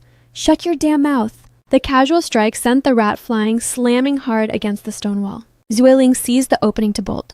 What a waste. Yunkui actually saved Ye Chen. Whatever, I'm taking this chance to save my own skin first. Yunkui urged, Goddess, we have to move now. That scream definitely reached the outside. The reinforcements will be crawling over us any second. But what about the rest of the girls? Once we're clear, we can find help and come back to liberate them. As the group scrambled toward the exit, they saw Xueling sprinting back toward them in a panic. Help me. There are too many rats out there. She scurried back into the depths of the cave like a cornered animal. At that exact moment, the rat swarm arrived. Don't let a single female slip through, seal the exit. The backup arrived that fast, we're too late. Ladies, I'll hold the line, run for your lives. With a swarm this size, you can't possibly stop them alone. We have to escape together. No, someone has to be the wall or we all get dragged back. Don't worry, goddess, I'm not just a pretty face, I'm a powerhouse. With that, Yunque turned to face the oncoming tide. See you, get the goddess out of here fast. Sis, we have to move. Don't let Yunque's sacrifice be in vain. Yunque, hold on. We'll bring an army back for you. Don't look back. Goddess, I can tank this all day. Justice is burning in my veins. Q pointed a defiant finger at the rats and roared, You vermin, come and get some. As long as I'm standing, you won't touch a single hair on these ladies. Smack, smack before Yunque could even finish his heroic line, a fist slammed into his face twice. The rats swarmed him with savage aggression. You're just another female, who do you think you are? Don't think I'll go easy on you just because you're cute. Those other two are getting away after them. Yunque was pummeled to the ground, but desperately latched onto their legs to anchor them down. They spun around, snarling in irritation. Now what? Even while being pummeled mercilessly, Yunque gasped, If you want to snatch them, you'll have to go through me first. Smack. You've got a death wish, kid, unhand me. Yunque gripped them tighter, choosing death over letting go. One of them hoisted a heavy rock, still resisting, then just rot here. Ye Chen watched the scene, paralyzed with panic. This is bad. Yunque is a goner. Goddess. Don't look back. Just run now. Nobody is walking away alive today. Now go to hell. Ye Chen turned and shrieked, No! At that exact microsecond, Tian Huang erupted onto the scene. In a blur, the two rats were launched 8 meters away. Ye Chen's heart soared. It's Tian Huang. He touched down, and the rats were instantly shell-shocked, screaming, It's Tian Huang, the white lion is straight up broken. He deleted 2 of our guys in a heartbeat. They immediately scrambled to retreat. He's the alchemist's literal war god. We're cooked. Retreat, every rat for himself. Don't even dream of slipping away, Tian Huang growled as he tucked his wings. He became a living hurricane, blitzing them with a barrage of strikes. Thwack, thwack, thwack. They could only wail, Mercy, and don't turn me into a snack. Xiao Yu saw the tide turn and cheered, Sis! Lord Tian Huang is here. We're actually saved. Ye Chen knelt by the battered Yunque and whispered, Thank the gods Tian Huang arrived, or Yunque would have. Yunque wheezed out, Saved. The world almost lost its most elegant and peerless masterpiece. Xueling peeked out from the shadows of the cave. Tian Huang is so hot when he's savage, he definitely stormed this place just for me. After thoroughly dismantling the rat squad, Tian Huang landed and declared, I warned you, there is no escape. Ye Chen sprinted toward him, her heart in her throat calling his name. But Xueling lunged forward to cut her off. She blurted, Tian Huang, I knew you'd risk everything for me. Truth is, I was the mastermind who stalled for time just to wait for your heroic entrance. Xiao Yu's ears were practically venting steam. The audacity of this girl, she nearly got us slaughtered, and now she is gaslighting Lord Tian Huang to steal the MVP title. Tian Huang spotted the dagger in her grip and let out a low hum, reaching toward her. Xueling's heart raced.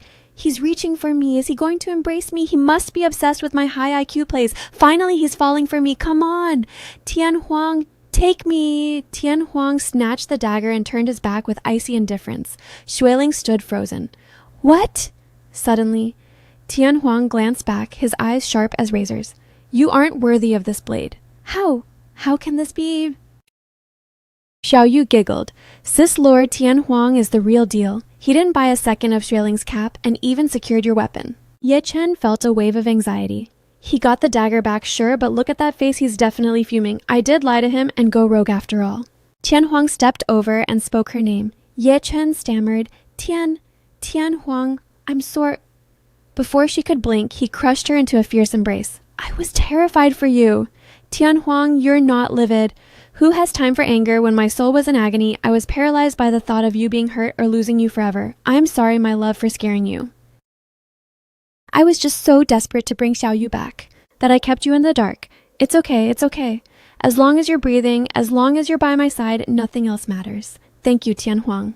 While they were lost in their own world, Yunque groaned. Could you lovebirds maybe pause the PDA? There's a literal casualty here waiting on a medic. Ye Chen quickly pulled away and rushed to Yunque's side. Forgive me, Yunque, I was just so overwhelmed seeing Tianhuang that I had a total brain fade regarding your injuries. Goddess, the bias is real. If I hadn't 1v10 those guys and tanked all that damage, this white lion wouldn't have had a stage to play hero on. Ye Chen let out a laugh. Alright, fine. I admit you're a total beast too. You're officially the MVP of the breakout. Facts. If it were a fair fight, forget those rats, even a snake like Ling Tuhan wouldn't. The mention of that name struck Ye Chen like lightning. Ling Tuhan. That's right, Tianhuang. Those rats were his pawns. He's plotting with the stray outcasts to sack the Great Gathering. The invasion has probably already begun. Tianhuang's aura flared with murderous intent. Ling Tuhan is backstabbing us with the strays. He's signing his own death warrant. Ye Chen, hop on. We need to save the tribes. Xiaoyu Yunque, I'm trusting you two to guard the others. On it, Sis Mission accepted you, and Lord Tianhuang, watch your backs out there. I want to join the goddess on the front lines. My power level is off the charts. I'll definitely... As he tried to flex, Yunque violently coughed up a spray of blood. Ye Chen immediately pushed him back. Yunque, you're in no condition to fight. Stay put. Tianhuang, let's go. Ye Chen, take your dagger. Once we hit the battlefield, you stay glued to me. Do not stray a single inch from my side. I promise. Let's fly. Zhueling watched them vanish and hissed. Are they brain dead? Walking into a war zone is a one-way trip. Tianhuang is a monster, so he might survive, but Ye Chen better bite the dust. That way Tianhuang is finally mine. At the Great Gathering, it was absolute pandemonium. Die, you filthy stray outcasts. Slay the males, claim the females as prizes. The strays and the tribesmen were locked in a gory, no-holds-barred melee. Ling Qiuhan lingered on the periphery, savoring the slaughter. Fall before me, ah! Amos, these strays are savages. We're hitting our limit. Yi barked. Where is that alchemist powerhouse? If the white lion were here, he'd have already decapitated their leader and broken their morale. Amos roared back. Tianhuang isn't here, but we still have teeth. Hold the damn line. The only reason we're being pushed back is because some people are sandbagging. Amos was throwing shade at Ling Qiuhan's apathy, clueless that the man was the true puppet master of this carnage. Amos roared at Ling Qiuhan. Your winged snake tribe is acting like this war is a casual stroll. What's the play? Ling Qiuhan sneered. We're doing our best, but these rogue beastmen are cracked. All I see is you cowards doing absolutely nothing, Ling Qiuhan. I'm calling it the winged snakes are in bed with the strays to sabotage us. Ling Qiuhan's gaze turned lethal. Amos, you can eat garbage, but don't you dare talk garbage. Smearing my tribe like that, are you begging for a tribal war? This is already a war. If you snakes don't start catching bodies for real, I don't mind adding you to my hit list. Ling Qiuhan thought. Amos is on to us. Whatever the endgame is here anyway. No more playing pretend. Let's start with Amos. He retorted. Amos, quit burning holes in us with that stare. Eyes on the prize. Maji is about to shatter the defensive perimeter. What? Amos lunged forward in a panic. Damn it. Maji, I'm sending you to hell. Boom. The two titans' fists collided with earth-shattering intensity. Maji managed to parry Amos's strike, but was left wheezing, his lungs burning for oxygen. After a split second of failing to hold his ground, he was blasted backward. As long as Amos of the Tiger Tribe stands, you stray bottom feeders don't stand a ghost of a chance. Suddenly, Amos's expression froze in pure unadulterated shock. Amos's forearm was pierced by Ling Qiuhan's soul-bound viper. The serpent retreated to Ling Qiuhan's side after the strike. Amos snarled. So the winged snake finally shows its venomous fangs. Amos, since you already clocked the alliance between us and the strays, why were you so reckless? It's rare for a meathead like you to use his brain, yet you still fumbled it. Ling Qiuhan, you actually sold your soul to the stray beastmen. I'll rip your heart out. Amos began to convulse violently. Curse you. Then he collapsed into the dirt. My strength is draining away like water. Ling Qiuhan smirked. First your power fades. Very soon you'll be screaming in absolute agony as you die. But don't worry. Every male at this great exchange gathering will be joining you in the afterlife. You won't be lonely. Ha ha ha ha. You absolute monster, Ling Qiu Han, you traitorous snake. Emiya shrieked. Ling Qiu Han, you'll burn in hell for this.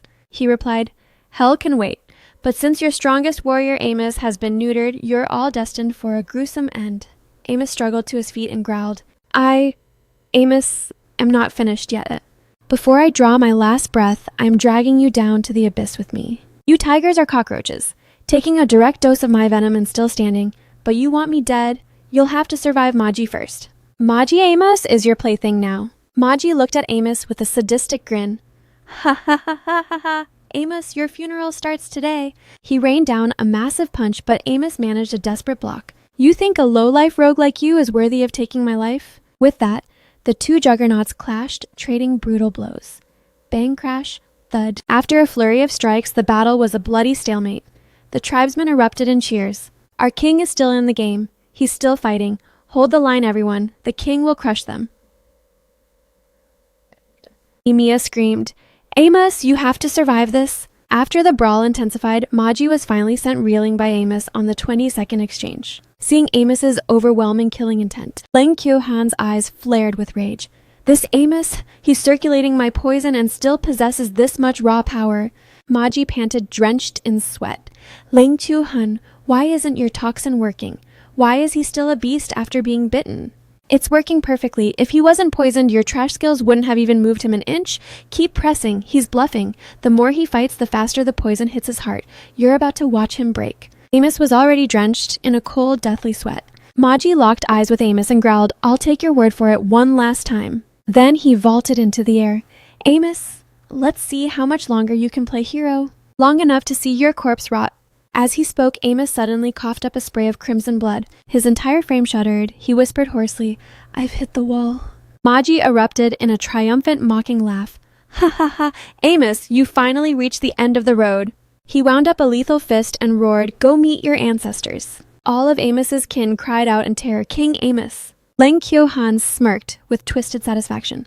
Finally, Amos is dealt with. That pathetic tiger actually put up a decent fight. Facing the lethal momentum of Maji's fist, Amos thought, Amos, am I truly destined to perish at the hands of a mindless beast like this? Tian Huang, it looks like I'll never get the chance to settle the score with you in this lifetime.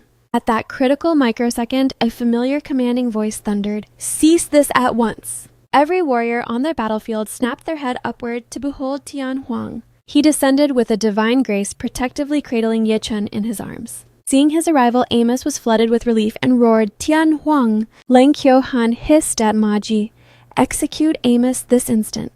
Then we'll join forces to dismantle Tian Huang. On it. Maji spun around, winding up a killing blow. Amos, go to hell. Tian Huang's brow furrowed in fury. I told you to stop. He ignited his inner primal power and unleashed a cataclysmic roar.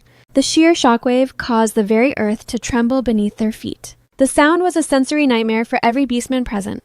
The high-frequency sonic wave beamed with lethal precision toward Maji and collided with his body. Boom, boom, boom. Maji sprayed a mist of blood and stammered, How can this be possible?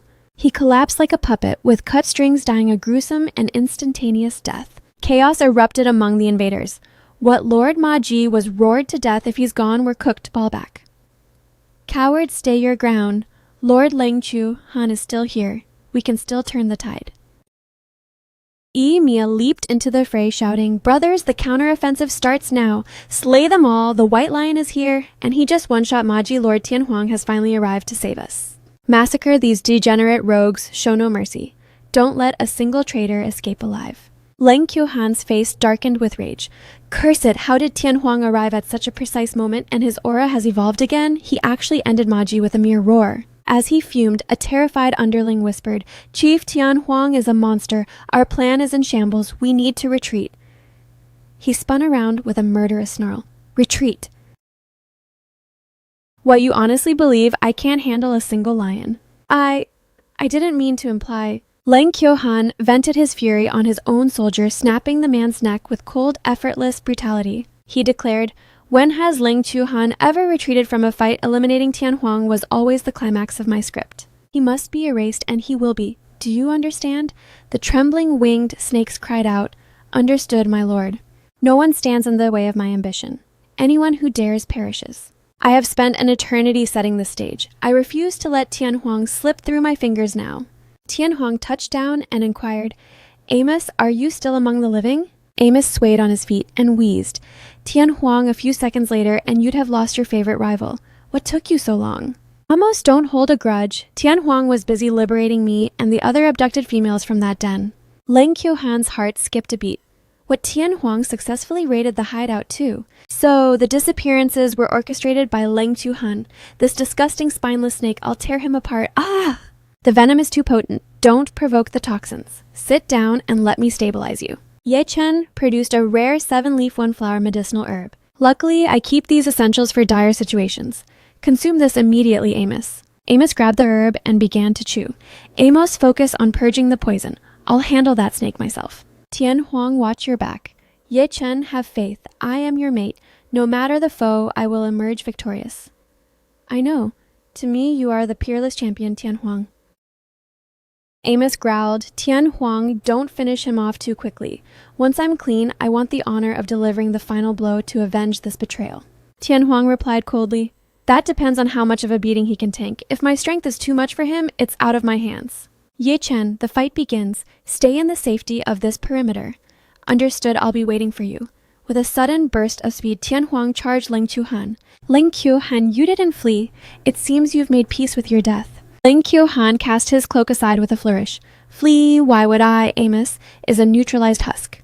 Once I slaughter you, my grand design remains intact. In fact, your death will be the perfect finale. Your delusions are quite impressive. Let's settle this century-old blood feud between the alchemists and the winged snakes right here, right now. The only one leaving this field in a casket is you. The two titans collided with violent force. Thud, thud. A flurry of strikes escalated from the earth into the sky. Ye Chen's heart raced with concern. Amos Tian Huang. He won't lose, will he? I recall Tian Huang saying they were evenly matched years ago. It pains me to say it, but Tian Huang is a freak of nature, and he's only getting faster. His raw power has eclipsed Leng Qiuhan's. As long as he keeps his focus, the win is his. Please, Tian Huang, let nothing go wrong. Suddenly, a frantic scream pierced the air behind her. Stay away from me, you hideous freaks! Ye Chen whipped around to see Nanfeng cornered by a pack of savage rogues. She shrieked, Guo Bao! One of the marauders barked, the tide is turning against us outcasts. Let's snatch this panda and use him as a meat shield to make our getaway. A panda this bloated obviously spends his days gluttoning with zero combat experience. With our numbers, we'll roll him easily. He might even be worth a massive ransom from the panda tribe. This is a disaster. Guo Bao is trapped by those savages. I have to find a way to intervene. Suddenly, Nanfeng erupted with power. Kung Fu Panda style, you disgusting vermin, back off. The stray beastmen were launched into the air like ragdolls groaning in agonizing pain. Ye Chen stood frozen in disbelief. I completely misjudged Guo Bao. It turns out every panda has a hidden warrior mode. No wonder they're one of the 4 great tribes. After clearing the field, Nanfeng wheezed, Oh man, that nearly scared the fur off me. Thank gods my old man drilled those moves into me. Wait, is that the gorgeous Ye Chen I see? Ye Chen? Guo Bao. Impressive, I had no idea you were actually such a powerhouse.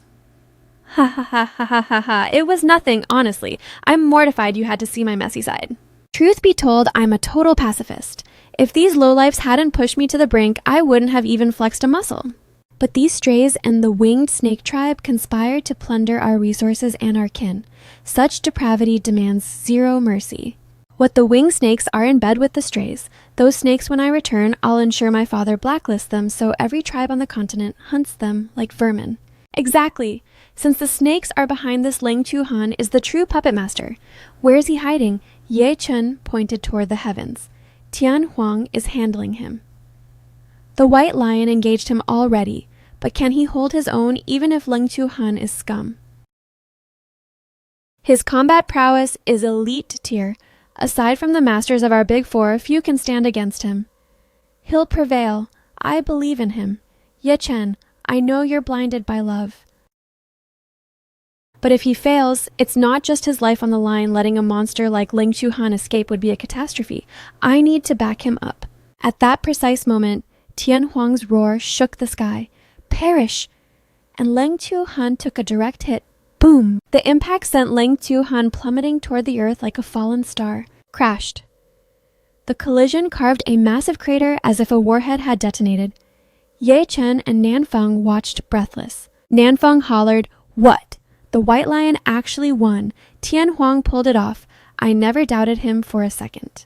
Leng Qiuhan lay broken in the pit, gasping, How is this reality? It's been so little time yet I'm no longer in his league. How did his cultivation skyrocket so damn fast? Tian Huang descended, towering over him with a cold, judgmental gaze. Leng Qiuhan, your reign of terror ends here. It's time for you to face the guardian beast in the afterlife. Tian Huang, you think this is the finale? How pathetic. Did you really think a man like me wouldn't have a contingency plan? He pressed his fingers to his lips and unleashed a piercing, high-pitched whistle.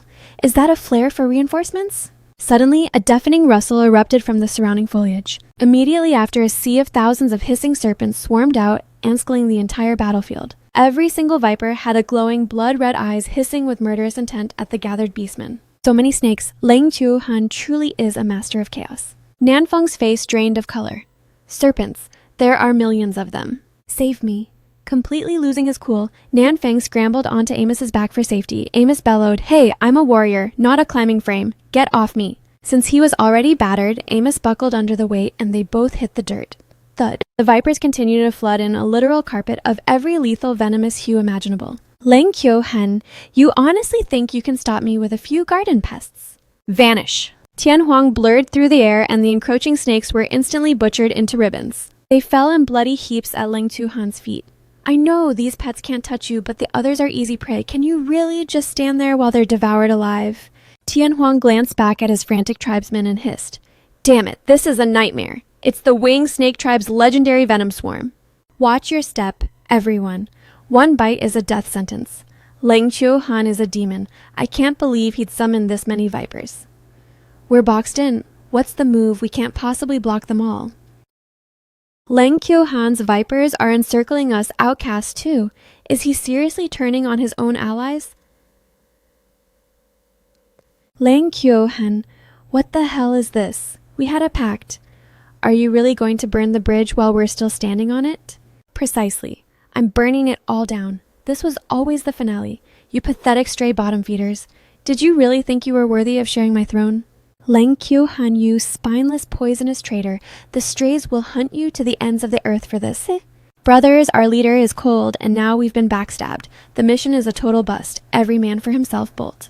With those words, he unfurled his wings to take flight. But the moment he caught the air, a serpent lunged from a branch and sank its fangs into his spine. He slammed back into the mud with a heavy thud. Leng Qiuhan sneered, Nobody is checking out early today. Honestly, Tian Huang, with your legendary speed, you might be able to save a handful of them. But with a sea of beastmen, who will you save? Decide fast, or I'm afraid you won't rescue a single soul. Tian Huang surged upward. Leng Qiuhan, I'm taking your head first. By the time you finish me, that gorgeous mate of yours will be a corpse. Tian Huang pivoted in a blind panic. What? A tidal wave of serpents was lunging straight for Ye Chen. He roared, Yi Chen, get back. Ha ha ha, it's over. That female has sabotaged my vision one too many times. I'll slaughter her first. She's finished. Before he could blink, Ye Chen hurled a cloud of powder and the snakes hit the dirt, thud, thud, thud. Seeing his pets drop, he gasped in utter disbelief. What? Ye Chen exhaled. It actually worked. Good thing I stayed one step ahead. Ye Chen, are you hurt? I'm so sorry I nearly failed to keep you safe. Tian Huang, relax. I can hold my own. Look, this is a mixture of balsam flowers and realgar specifically designed to repel serpents. Guobao stopped shaking. This powder is their worst nightmare. Spread it on the perimeter and they won't dare cross the line. Nanfeng grabbed the stash and asked, Is this stuff really that cracked? Incredible, watch me drive every last one of these slithering freaks away. Nanfeng frantically scattered the floral dust. The young master is here. You pests back off. The vipers hissed in retreat and vanished into the brush. That simple powder can actually neutralize my swarm. My legacy was ruined by that woman again. Curse her. Damn it, Ye Chen, where did you score enough balsam flowers to craft that? Don't you remember? When Yun Tue came for sweet potatoes, he mentioned a secret spot to pick them. Goddess, can these flowers be traded for some of those roasted yams? They certainly can if you disclose exactly where you found them. I'll even throw in a few extra tubers for the intel. So that was the play. Ye Chen, you sensed the winged snake's malice and prepared for the worst. They're our sworn enemies. We couldn't afford to be naive. I just wanted a safety net, but it truly came in clutch. It's a miracle you were here. Otherwise, every tribe at this gathering would have faced total annihilation. Fine. Now that those toxic pests are no longer a factor, it's finally time to send Leng Chuhan to the afterlife. Leng Chuhan's composure shattered. Tian Huang is going for the kill. He spun around and barked, "All of you intercept him. Slay Tian Huang." Isn't this just a suicide mission? If the chief can't touch him, how are we supposed to survive? No matter his skill, he can't outmuscle a horde, just stall him for a heartbeat. I'll deliver the coup de grace. The serpents were swiftly bent to Leng Chuhan's will once more. If it's just a distraction, we can handle that. Let's go, create a window for the chief. They charged with a bloodthirsty roar, kill. Leng Chuhan glanced back, thinking, exactly. Discard your lives to buy me an escape route. I'm out. The mission is a bust. If I don't bolt now, I'm dead meat. Tian Huang Leng Chuhan is making a break for it. He won't escape. Does he truly think this fodder can impede me? In a blur, Tian Huang streaked through like a missile, and the wing snakes collapsed in heaps. What? They couldn't even hinder him for a single second. Tian Huang zoomed in and pivoted with a 180-degree axe kick to crush him. Boom. Die thud.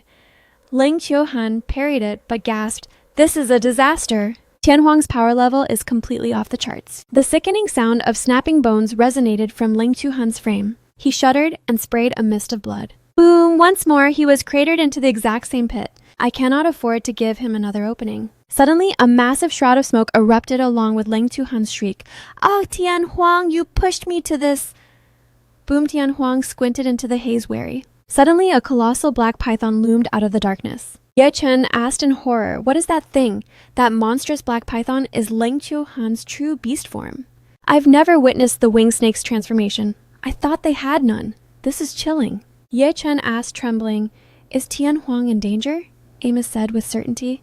"Relax. If Tian Huang crushed his human form, that overgrown worm won't be an issue." Tian Huang hovered high above. "Leng Chuhan, you think a transformation will change your fate? You're still going to die.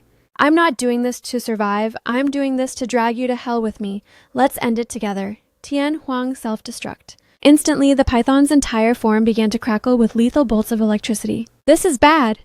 He's going nuclear!" Ye Chen screamed in pure terror. "What, Tian Huang? Get away from there!" Tian Huang instantly folded his wings into a shield as a cataclysmic explosion ripped through the air.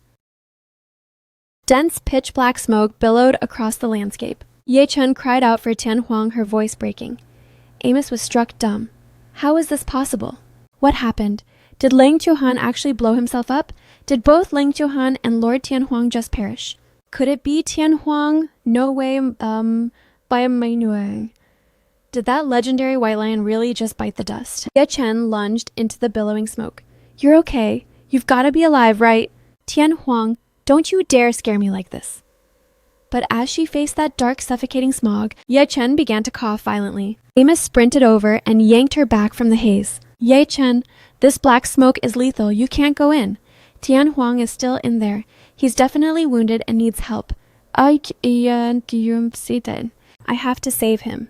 Ye Chen, stop. Suddenly, Tian Huang erupted from the depths of the smoke. Ye Chen and Amos froze, their faces etched with pure shock. Tian Huang touched down heavily right in front of them. A thin trail of crimson leaked from the corner of his mouth as he rasped, "Ye Chen." Seeing him alive, she felt an explosion of relief.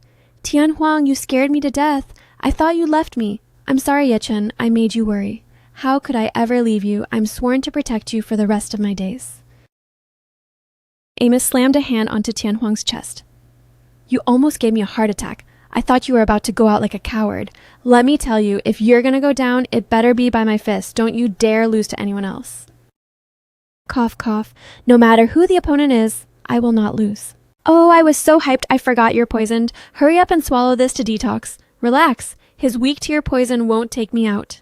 That bastard Leng Chuhan has truly lost his mind. Realizing he was cornered, he went full beast mode to self-destruct just to take you down with him. Too bad he vastly overestimated his own worth. Actually, the fact that he transformed and didn't even try to fight but just went nuclear immediately, something feels off. Tian Huang, hurry and eat. What's so weird about it? He obviously knew he was no match for you in a brawl, so he chose the kamikaze route to catch you off guard. Stop overthinking it. He's literal dust now. He can't cause any more chaos. Just as Amos finished his sentence, Ling Qiuhan suddenly rocketed into the sky. Is that so? However, one of his arms had been completely obliterated. Tianhuang, go to hell! Amos shrieked in horror. Ling Qiuhan. Tianhuang was still struggling to steady himself. Damn it! Ha ha ha! Exactly as I planned, Tianhuang, my soul snake's venom is coursing through you. Your reflexes are trashed, now die. Suddenly, Ye Chen threw herself forward, shoving Tianhuang aside. Tianhuang, watch out. In a flash, Ling Qiuhan's tail impaled Ye Chen's body. Splat. She instantly sprayed a mouthful of blood. Tianhuang began to tremble, whispering her name in a hollow daze. Ye Chen, Tianhuang, I finally got to be the one to protect you. Amos Nanfeng and Wai Mia watched in absolute horror. Ye Chen's sister Ye Chen. What? That beautiful female? Tianhuang let out a gut-wrenching roar. No! Tianhuang, you have to. Live a good life. Ling Qiuhan ripped his serpent tail out. He gnashed his teeth in a fury. Curse it! I sacrificed my soul snake to create a flawless opening to kill Tianhuang, and this female ruined everything. He thought to himself, the element of surprise is gone. If I can't kill Tianhuang, I'm at least taking this female as my prize. The Red Dragon tribe will pay a fortune for a beauty like her. I can trade her for the resources I need to stage a comeback. Fueled by this, he coiled around Ye Chen and took flight. Amos and the other beast tribesmen scrambled to give chase. Give Ye Chen back, return our goddess to us. Ling Qiuhan let out a mocking snort and pushed his speed to the limit. Aside from Tianhuang, no one in this world can match my velocity. And as for Tianhuang, he's riddled with my snake venom. I doubt he even has the strength to stand, let alone chase. Tianhuang, you won the war, but you lost your mate. Tell me, does this feel like a victory? He laughed triumphantly. Ha ha ha. Ye Chen, my Ye Chen, return her to me this instant. Tianhuang, stop. You're still riddled with that serpent's poison. Get out of my way, I'm going to slaughter Ling Qiuhan and bring Ye Chen home. But Tianhuang's injuries were too catastrophic. He collapsed into the dirt. Amos cried out in panic, Tianhuang, damn it, curse it all. How can I fail her now? Ye Chen is waiting for me. Tianhuang unleashed a feral, earth-shaking roar. Ah! He instantly shifted into a colossal white lion deity. Ling Qiuhan, I will end you. Amos moved to intercept the rampaging Tianhuang, but Nanfeng stopped him. Don't chase. No one can stop an enraged white lion. Let him go. Emiya asked, her voice trembling. Nanfeng, can Tianhuang survive that venom in this state? He shifted to his beast form to forcefully suppress the poison, but that move will drastically burn through his lifespan. Ye Chen threw away her life to save Tianhuang, and now Tianhuang is burning his soul to save her. They truly are fated mates. Damn it! If I hadn't been so weak, I could have ended Ling Qiuhan myself, but it makes no sense. How is he still breathing? He clearly blew himself up. Nanfeng muttered, I was stumped too, but after hearing Ling Qiuhan's gloating, I have a theory. That black serpent from earlier wasn't actually his beast form, but a manifestation of his soul snake. So the one who went kamikaze wasn't Ling Qiuhan, but his soul snake. I see. For a winged snake to evolve its soul into a giant beast, they must have been grinding in the shadows. Amos was seething with pure self-hatred. No wonder Tianhuang sensed something was off about that serpent's explosion. Damn it, I was too careless. If I had listened to him, instead of playing it safe, this nightmare wouldn't have happened. Alright, this isn't the time for a pity party. We need to move fast and liquidate the remaining stray outcasts, then back up Tianhuang before the situation spirals further. Amos lunged forward. Leave the trash to me. I've got a mountain of rage and nowhere to vent it. Brothers, time for the final push. Erase these filthy stray beastmen from existence. Nanfeng stared into the distance, worried. Ye Chen was impaled. Even if Tianhuang catches up, can she survive that? Meanwhile, Ling Qiuhan fumed internally. This operation was a total disaster. Those useless fodder in the tribe are dead weight now, and I've lost both my soul snake and an arm. My power has taken a massive hit. Luckily, I didn't walk away empty-handed. I still have this brilliant and beautiful female. But she isn't about to kick the bucket, is she? Suddenly, Ye Chen whimpered, Ugh, Tianhuang, it hurts. It hurts so much. Humph, waking up and immediately crying for your man. You two really are the ultimate power couple.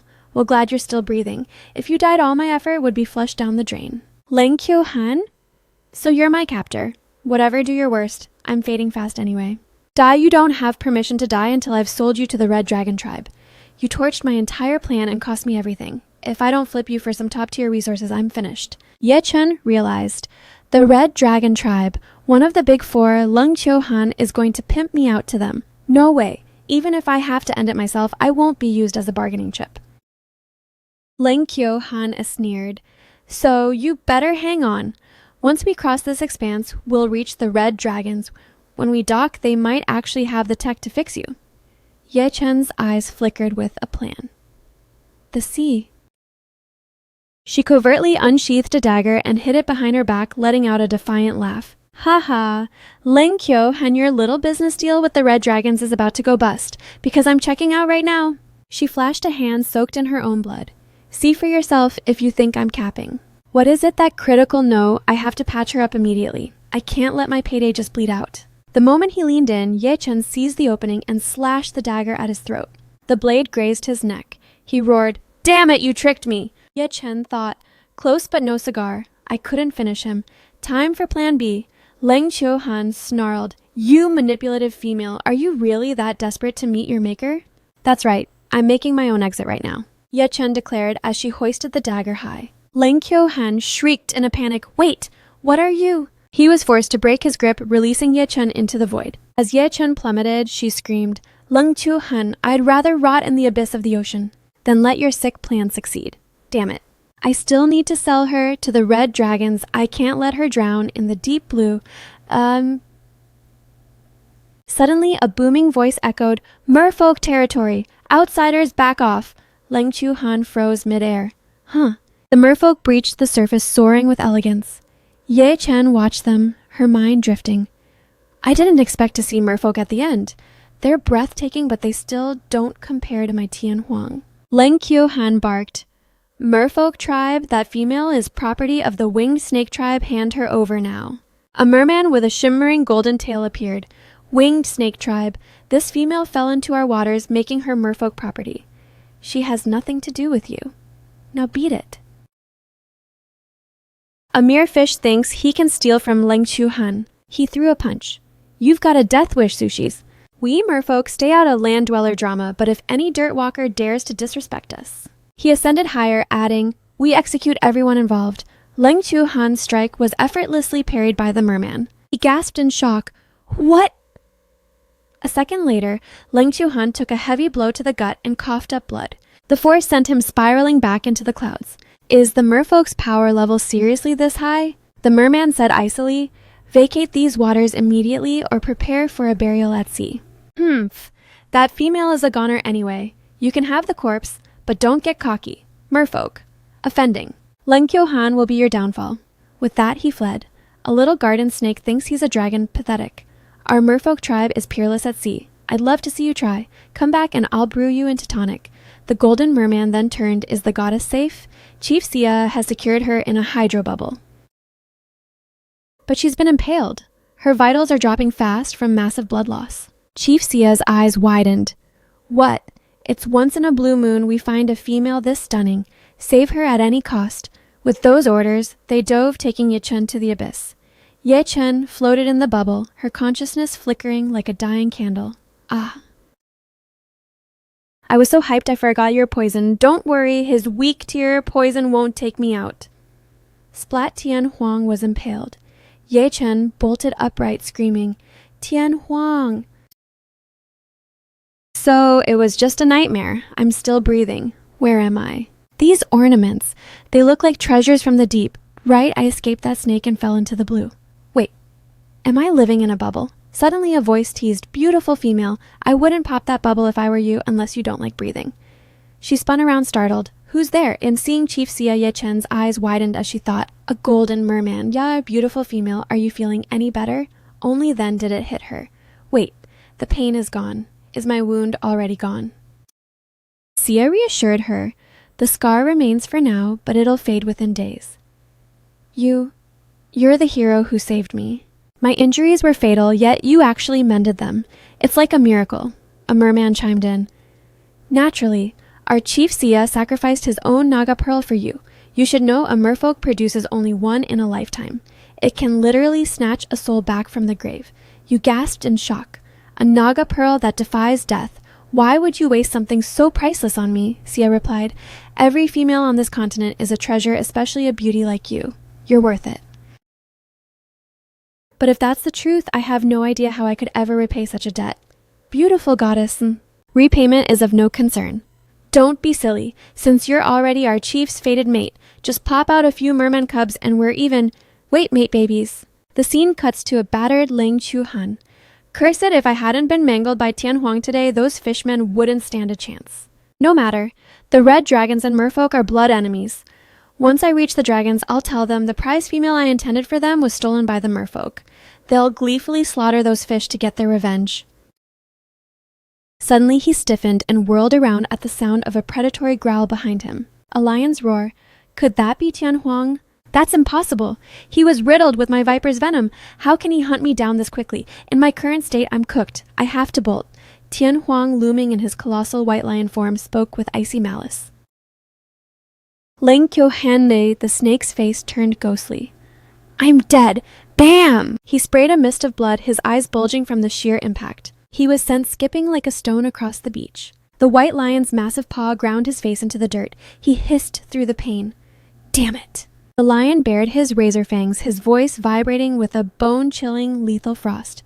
Ye Chen. Where is my Ye Chen? Ling Qiu Hen realized. Tian Huang didn't execute me instantly. He's desperate for that woman. As long as I gatekeep her location, he won't dare finish me. Banking on this, he sneered. Tian Huang, I've hidden her well. If you ever want to see her again, unhand me this instant. Tian! Huang let out a guttural snarl and sank his teeth deep into one of Ling Chuhan's wings. The sound of shredding flesh drowned out the agonized shriek. Ow! Where is my Ye Chen? Tian Huang, if you're so brave, then kill me. I'll take her location to my grave. Tian Huang instantly tore off his other wing without a second thought.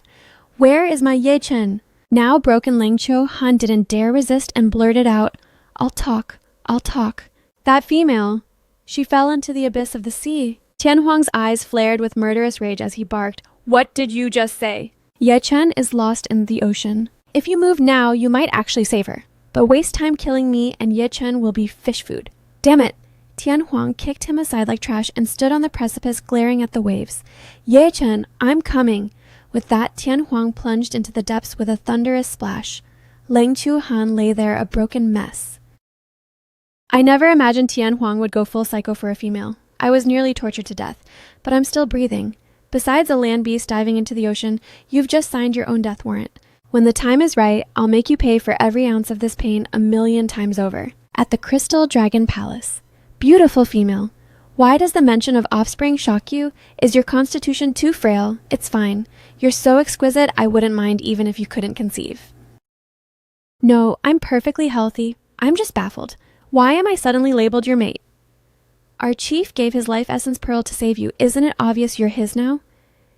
Exactly what's the saying, right? Offering one's body in gratitude, you must pay him back with yourself. Ye Chen gestured frantically. No, stop. You've got it all wrong. That's just a trope, not a requirement. I'm grateful, but I'm not for sale. Sia asked, visibly wounded. Why do you find me repulsive? I don't hate you. Then you adore me. You finally accepted your role as my mate. No, lack of hatred isn't a marriage proposal. I'm thankful you saved my life, and I'll find another way to repay you, but I can't be yours because I already have a mate. Sia was taken aback. You're already claimed. Is it that serpent? Ye Chen snapped. Snake, you mean Ling Qiu Han? Never, he's a monster, the villain who tore me away, my mate. He's a lion, a majestic lion with fur as white as snow. A lion from the alchemist tribe? I've never heard of a white one existing. Beautiful goddess, you aren't just weaving lies to escape our chief's embrace, are you? I'm not lying. Please, you have to believe me. Goddess, I believe you have a partner, but he allowed you to be mutilated and kidnapped. That proves he's either incompetent or too weak to hold you. Sia took her hand, adding, A male like that is unworthy of a jewel like you. Ye Chen yanked her hand away. That's a lie. Tian Huang is peerless. He's my protector, and he's been perfect. Don't you dare insult him. Then why did he let you tumble into such a death trap? My injury and abduction were freak accidents. You won't blame Tian Huang for this. Right now, he's probably tearing himself apart. He might be scouring the entire planet for me. I have to get back. I can't let him suffer like this. Beautiful goddess, you're staying here. I'm not abandoning you. Once I reunite with Tianhuang, I'll clear my debt. No. If you leave, you'll never return to these depths. Besides, we don't want gold, just become our queen. Exactly. He saved your life, now pay up with your heart. You people are literally gaslighting me. What's gaslighting? Is it a delicacy? And pay up? Can it produce heirs? Ye Chen sighed in frustration. I forgot where I am. These primitives don't know the lingo. She faced Sia. Aren't all tribes on this continent bound to respect a female's choice? Is the merfolk tribe an outlaw nation? Do you truly intend to force me? Goddess, I am truly sorry. Force isn't our preference, but we have no choice. Ye Chen blinked in surprise. Why, Goddess, the details aren't for you. Your only duty is to be our chief's bride and bear his legacy. Right, just relax and be a good girl. Our chief will make sure you enjoy it. Let me go. You can't kidnap me. My mate is a beast. If he finds out, he'll burn this palace down. The lions are dirt dwellers. No matter how fierce on land, they're mere kittens in our domain. Exactly, lions don't have gills. He couldn't even paddle here, let alone fight. Ye Chen's heart sank. They're right. This is the abyss. Tianhuang can't reach me here. Will I ever see him again? Suddenly, a merman burst in. Chief, it's an emergency. What's the panic? Did the red dragons launch a raid? No. Not the dragons. It's a white lion. He's gone berserk. He's a literal demon. We can't slow him down. Sia was stunned. A lion white? It couldn't be. Ye Chen's eyes lit up with joy. Tianhuang. It's him. He found me. Meanwhile, outside, Tianhuang's primal roar sent ripples of terror through the guards. That beast is a monster. How can he have this much power in the deep? How is he still holding his breath? Tianhuang thought. Ye Chen, hold on. I'm coming for you. What's the move he's carving through us? We stop him or die trying. Just by a few more seconds, the chief is coming. Attack. But as they lunged, they were blasted back by Tianhuang's raw aura. Out of my way, anyone between me and her is a corpse. Suddenly, a desperate voice pierced the silence. Tianhuang! Wait! That voice? Tianhuang whirled around and confirmed it was indeed Ye Chen's cry. His eyes lit up with pure joy. Ye Chen, I finally found you. Tianhuang, it's really you. You actually came for me. Ye Chen sprinted toward him, but was immediately cut off by the merfolk. Back off! She is our prize goddess now! We cannot allow you to reach that beast. Why are you blocking me? He is my mate. We know your history, but he trespassed into merfolk territory and shed our blood. That makes him an enemy of the state. He isn't an enemy. He only came here because of me. If he hurt your people, I'll make him apologize and pay whatever you want. Sia countered, Goddess, this is a war. A simple apology and some loot won't settle the score. This isn't a war, it's just a tragic misunderstanding. Tell them to stand down and I'll make Tianhuang stop too. I'm sorry, beautiful female, but the gears of war are already turning. It only ends when the invader is erased. Ye Chen shrieked in horror. What erased? Tianhuang gritted his teeth, his expression darkening with primal fury. He took a heavy step forward and let out a guttural growl. Release my Ye Chen. Wall him in. We just need to stall until the chief delivers the finishing blow. He's dead meat. Kill. Tianhuang unleashed a deafening roar. Get out of my way! Instantly, pillars of golden radiance erupted, slamming into everyone in his path. Thud! Thud! The merfolk were blasted back by a single shockwave. Ye Chen's heart soared. Tianhuang is unstoppable. You'd better let me through, or he'll truly show you no mercy. Our chief is right there. That lion isn't hurting anyone else. He's about to be pulverized by our leader. Exactly no land dweller beats the chief underwater. Tianhuang roared again and again. Give her back to me. Suddenly, a heavy impact echoed. Tianhuang was sent reeling by one of Sia's crushing strikes. Having pushed his lungs to the limit, his breath failed, and he began to choke on seawater.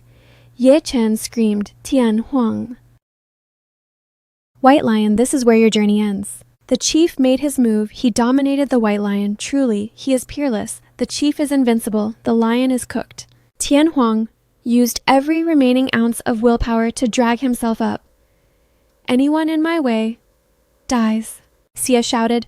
Then let the ocean be your final resting place. With that, The two titans clashed. The battle was absolute carnage. Ye Chen desperately tried to intervene. Stop the madness. Both of you stop. How is this lion tanking the chief's hits? They're actually trading blows. A lion is a land beast. How is he this cracked underwater? No matter how strong he is, he's a dead man walking. He's out of air. He's on borrowed time. At that critical moment, their fists collided.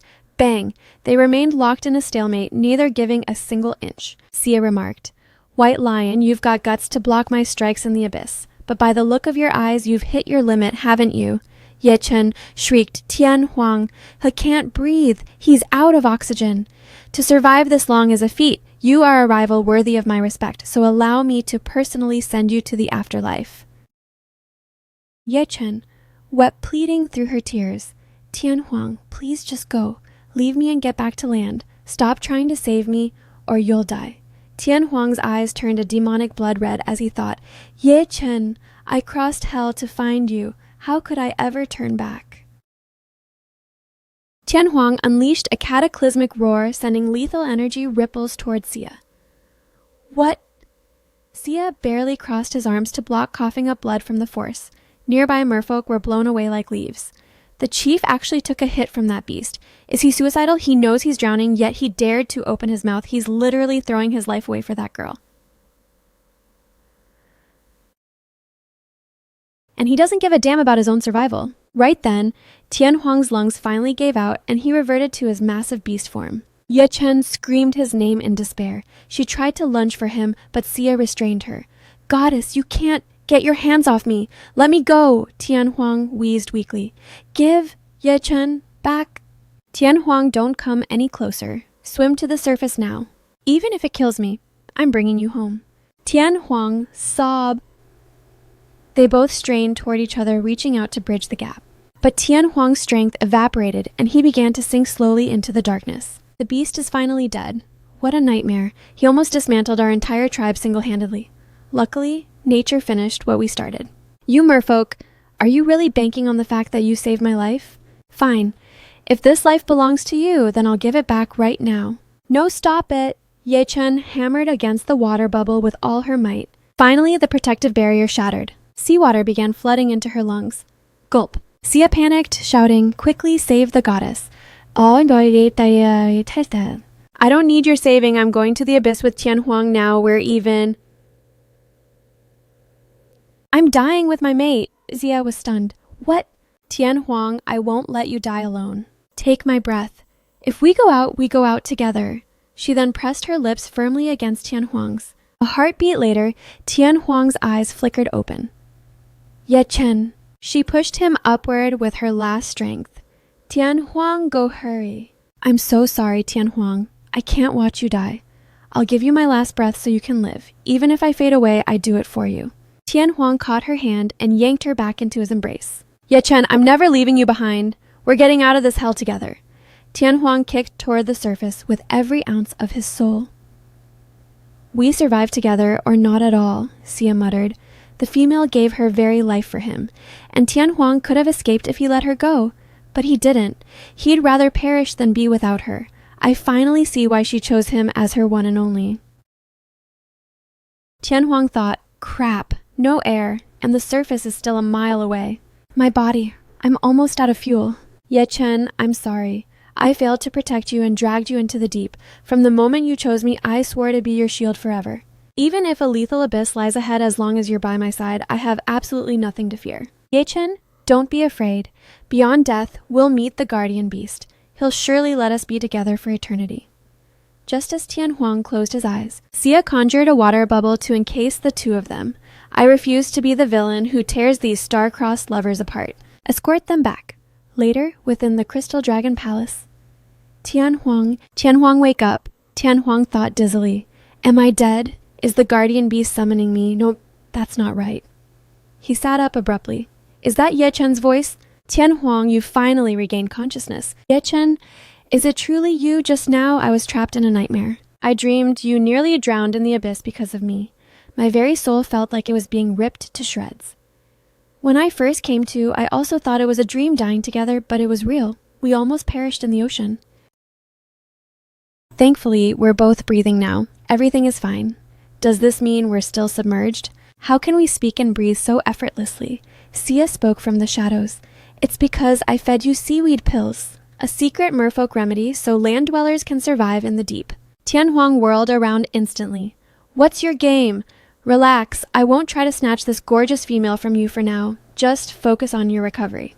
I don't trust you for a second. If your merfolk hadn't interfered, Yechen and I wouldn't have faced death. But if I hadn't rescued this beautiful female in the first place, you'd be staring at a cold corpse right now. Besides, you're the one who slaughtered my kin without knowing the facts. Was I supposed to just watch? Tianhuang, it's true, Sia saved my life. Look at the wound where Ling Chuhan impaled me. It's already been completely mended by him. Tianhuang looked and saw her stomach was as flawless as before. I see. Yechen, back then I was so desperate to save you, I didn't notice your injuries. I'm sorry I acted so recklessly. It's okay as long as you're safe, Sia thought to himself. This male is flirting with the goddess right on my turf. Does he care about my feelings as a single fish at all? Suddenly Tianhuang called out, Sia, I apologize for hurting your people. Sorry. Then you should offer a tribute to show your sincerity. I don't need anything else. Just hand over the beautiful female. Tianhuang shoved Sia's face away. In your dreams. Sia, these are two different matters. An apology is one thing, but I will never use Yechen as a peace offering. Yechen is not a commodity to be bartered. Yechen thought to herself. On this beast continent, though many respect females, there are still those who treat them like toys or assets like Ling Chuhan, or people like Sia who are so desperate for a mate they'd ignore my agency. Only Tianhuang respects me from the very core of his heart. Tianhuang sternly told Sia, you're objectifying her. That's a direct insult to a female and it's wrong. You owe Yechen an apology. Suddenly being blasted for objectifying and trivializing females? Wait, how did this flip into me needing to apologize? I was clearly joking. White Lion, don't pin that label on me. I'm only holding back because you're battered. Once you're healed, I'll challenge you for this goddess fairly. Tianhuang said, I'm not afraid to fight you, but it's up to Yechen to choose her mate. Right, Yechen? I only want Tianhuang. She thought, as expected of my man, he totally gets me. Sia, you used a priceless Naga pearl for me, and I'll do my best to repay you. But in this life, my only mate is Tianhuang. I won't change my mind. But if you really want to compete, that's fine. I don't think Tianhuang will lose anyway, right? Tianhuang patted her head affectionately. Of course not. This white lion really has the nerve to flex his relationship on my turf just to tilt me. I really want to smack him with my tail. Suddenly, a merman burst in. Chief, it's a disaster scouts report that the volcanic ash has begun drifting toward the sea. This sector will be toxic in less than a day. What notify the tribesmen to prepare for immediate evacuation. Yesha muttered, volcanic ash? Why would volcanic ash suddenly flood into the ocean? Sia explained. It's all because of that despicable red dragon tribe. Ye Chen was stunned. The red dragon tribe? That's right, it's all their fault. We merfolk are the only race living in the deep, and we never looked for trouble. But then one day, the red dragons sent assassins to ambush us. They triggered an underwater volcano, causing ash to spread and poison the currents. Many of our people perished, and we've been forced to migrate just to survive. Ye Chen said, I didn't think the red dragons, one of the big four, would be so barbaric. She remembered Ling Chuhan saying he'd offer her to them. Was the chaos he caused at the gathering a direct order? Sia said, No time for chatter. I have to organize my people to abandon these waters immediately. Beautiful goddess, as for the debt you owe me, settle it the next time our paths cross. No need to wait. There's an opportunity right here, right now. Take me to where the volcanic ash passed through. I might have a solution for the pollution poisoning the seawater. You can solve volcanic ash pollution? Sia was skeptical. But this is a crisis. What if your method fails? Ye Chen paused and thought, he's right. This is urgent. How do I convince Sia to trust my expertise? Tianhuang spoke up. If Ye Chen says she can solve it, then I believe she has a flawless strategy. If you're afraid of wasting time, I'll take responsibility and have the alchemist tribe aid your migration. Ye Chen thought, I haven't even explained the how yet, and Tianhuang already believes in me unconditionally. It feels so good to have his backing. All right, since it's not far from here, I'll take you two to investigate. Sia thought, if Tianhuang is making that kind of high-stakes promise, I might as well trust them once. Maybe they truly can fix this ash problem. The three of them moved at high speed. Near the volcanic ash zone, the merfolk were choking. Cough, cough. There's too much ash. The water is completely toxic. I feel like I'm dying. Fall back. Get away. Sia arrived and commanded everyone retreat immediately. Gotta see for yourself.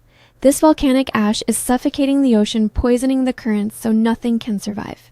Do you truly possess a miracle to fix this? Indeed, I have a method to purify the water. I was calculating that once the sea is tainted by volcanic sediment, we could utilize a synthesis of sodium carbonate and acid bases to accelerate the filtration. But in this primitive, wild sourcing chemicals is impossible. We'll have to deploy a more practical, low-tech solution. Sia pressed eagerly. And what genius plan is that?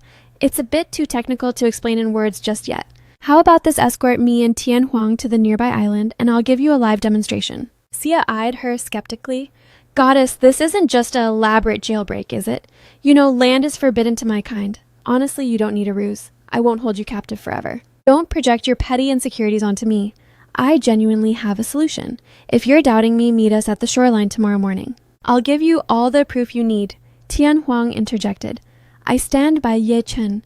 She has never once broken a promise. If she vows to save your people, she will. And petty is putting it lightly. We are merfolk, not small-minded cowards. Fine, whatever. I'll ferry you to the island as requested. Follow my lead. Ye Chen, let's move. Take my hand. I'll guide you through the current so you don't exhaust yourself. After a long swim, they reached the surface. Sia noted goddess trek across this island and you'll reach the alchemist tribe. If my plan fails, just seek refuge there. Just be here tomorrow. Tian Huang, let's go.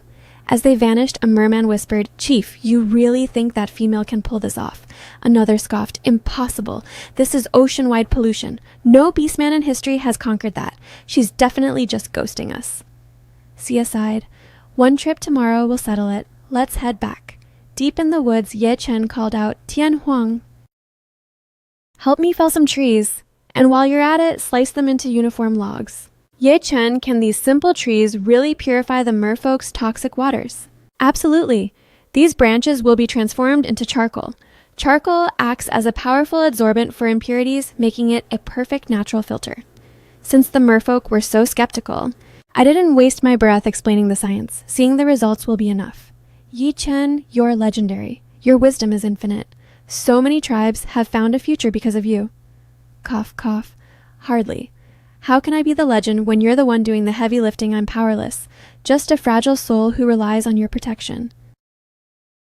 Tian Huang turned her gently to face him. Shielding you is my soul's purpose. Ye Chen, you are more precious to me than my very heartbeat. I know. She hurriedly broke the tension by pushing him away. Oh. Focus on the lumber first. We're losing the light. Understood. Ye Chen, stay close. She thought to herself, I feared I'd lost Tian Huang to the abyss. Being reunited and having him by my side like this, it's pure bliss. Moments later, a massive stack of logs sat perfectly organized. Tian Huang, you're cracked. You leveled this many trees already. Light work, is this enough? If not, I'll clear the whole forest for you. Stop.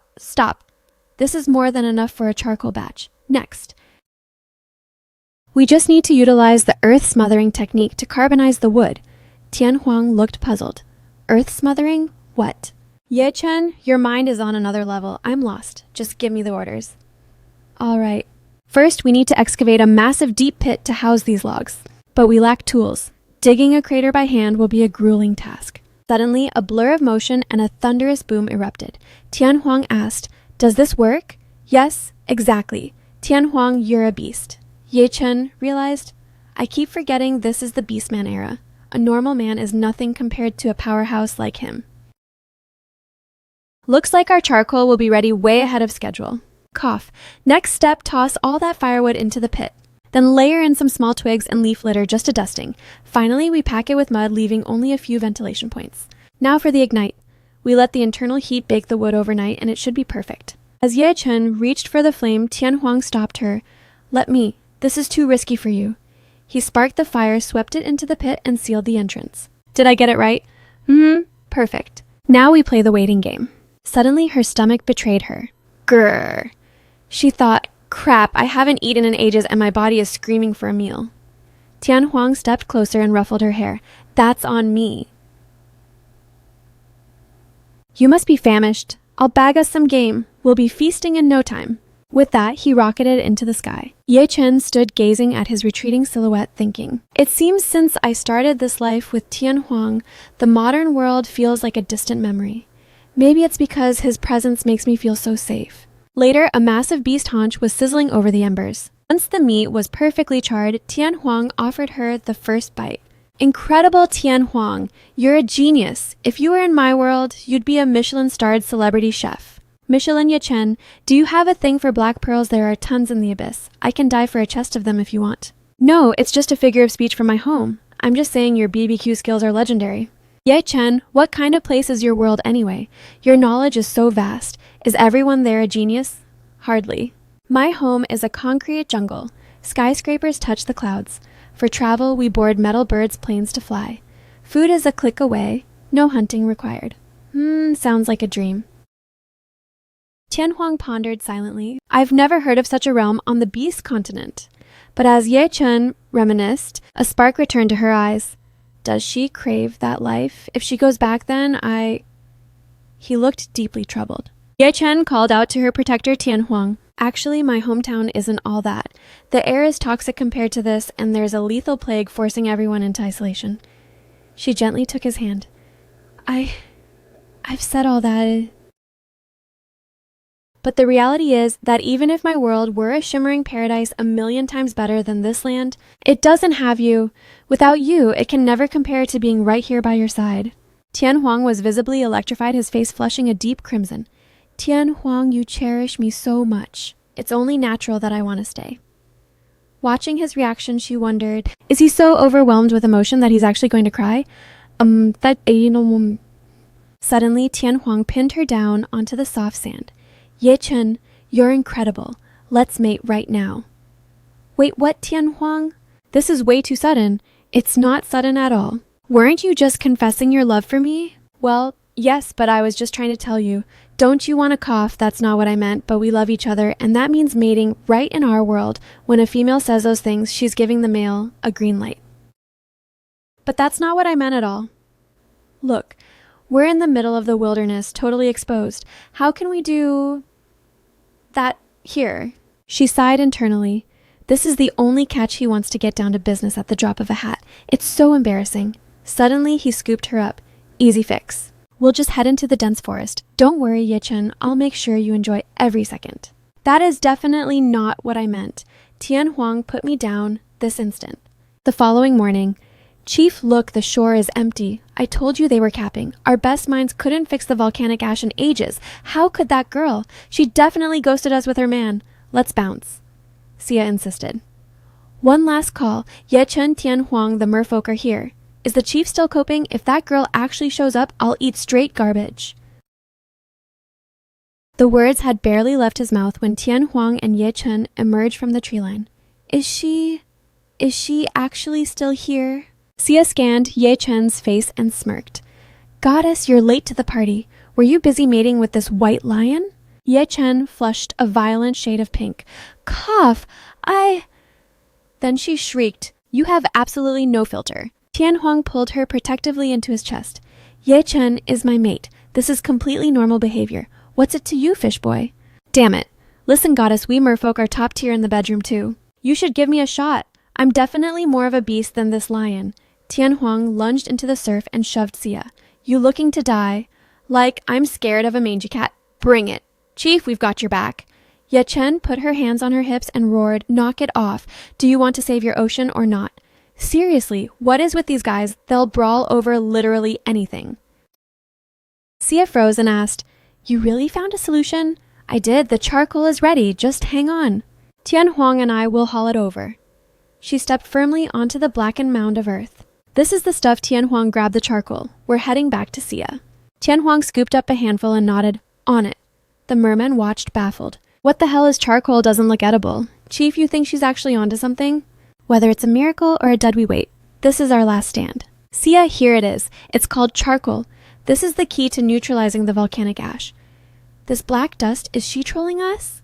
"How is this different from the ash? If we dump this in the water, aren't we just doubling the pollution?" She clarified. "Even though it looks like burnt debris, it's a powerful adsorbent that will strip the impurities from the water. I'm not lying to you." If this dirt filters seawater, I'll eat a rock. Cough. You still haven't finished the garbage from your last bet. This time, I'm winning for sure. No garbage eating for me. Fine, you're skeptics. Then bring me a sample of that toxic seawater and watch me work. A few minutes later, here's the sludge goddess. Don't take it personally. It's just that believing charcoal cleans water is a massive stretch for us. Tianhuang grabbed the basin of tainted water and growled. If you can't see the vision, your brain is clearly malfunctioning.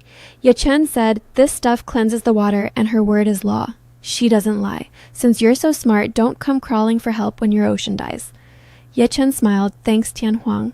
She then sprinkled the charcoal into the murky basin. Humph, just watch and learn. That's it, just tossing black soot into the water. No way I'm begging. This is a joke. She thinks we're morons. Sia sighed. Goddess, I want to trust you, but this seems way too simple. Volcanic pollution is a catastrophe. Just using this definitely won't. Ye Chen cut him off. Look, the clarity is returning. Sia gasped. What? It's turning crystal clear. Is this a hallucination? Let me see. Stop hogging the view. Move. I need to see this miracle. The mermen swarmed the basin, eyes wide and jaws dropping. It's actually transparent. Chief, look. The ash is gone. Is this water actually pure now? How is this even possible? I told you charcoal filters out the grime. You just had zero faith. In fact, this water is now perfectly safe to drink. I'll even take a sip to prove it. Tianhuang stopped her instantly. Ye Chen let me be the test subject. Tianhuang, aren't you worried I'm wrong? What if it's still toxic? Never.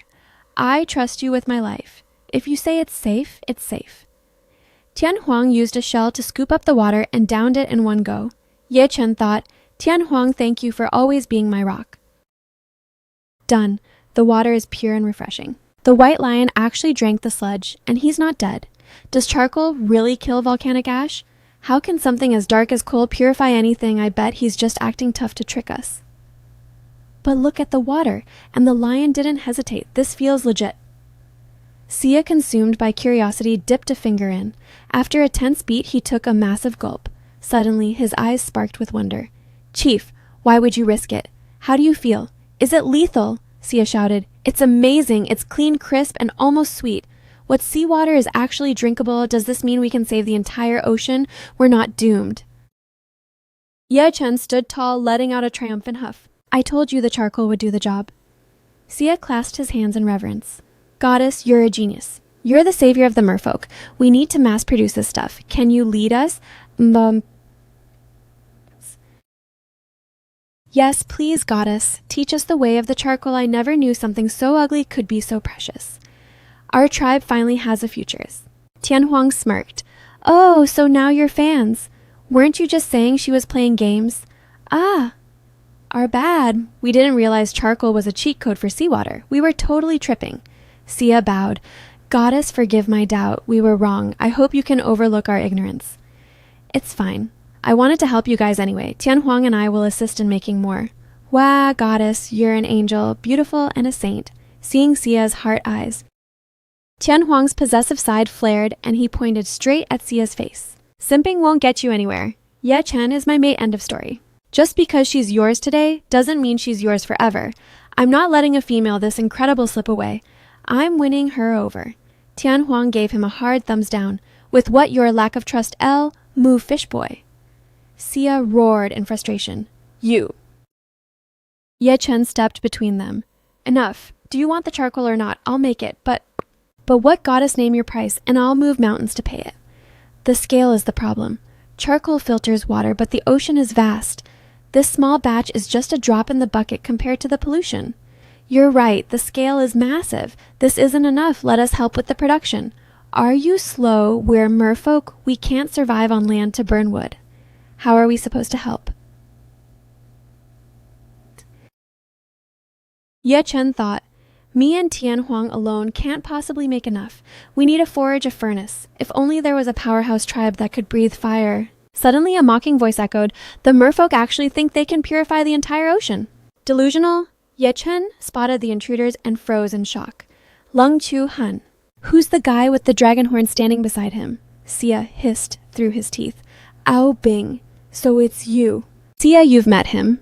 Goddess, he's the third prince of the red dragons. They're the ones who choked our sea with ash and stole our home. Spare me the victim act.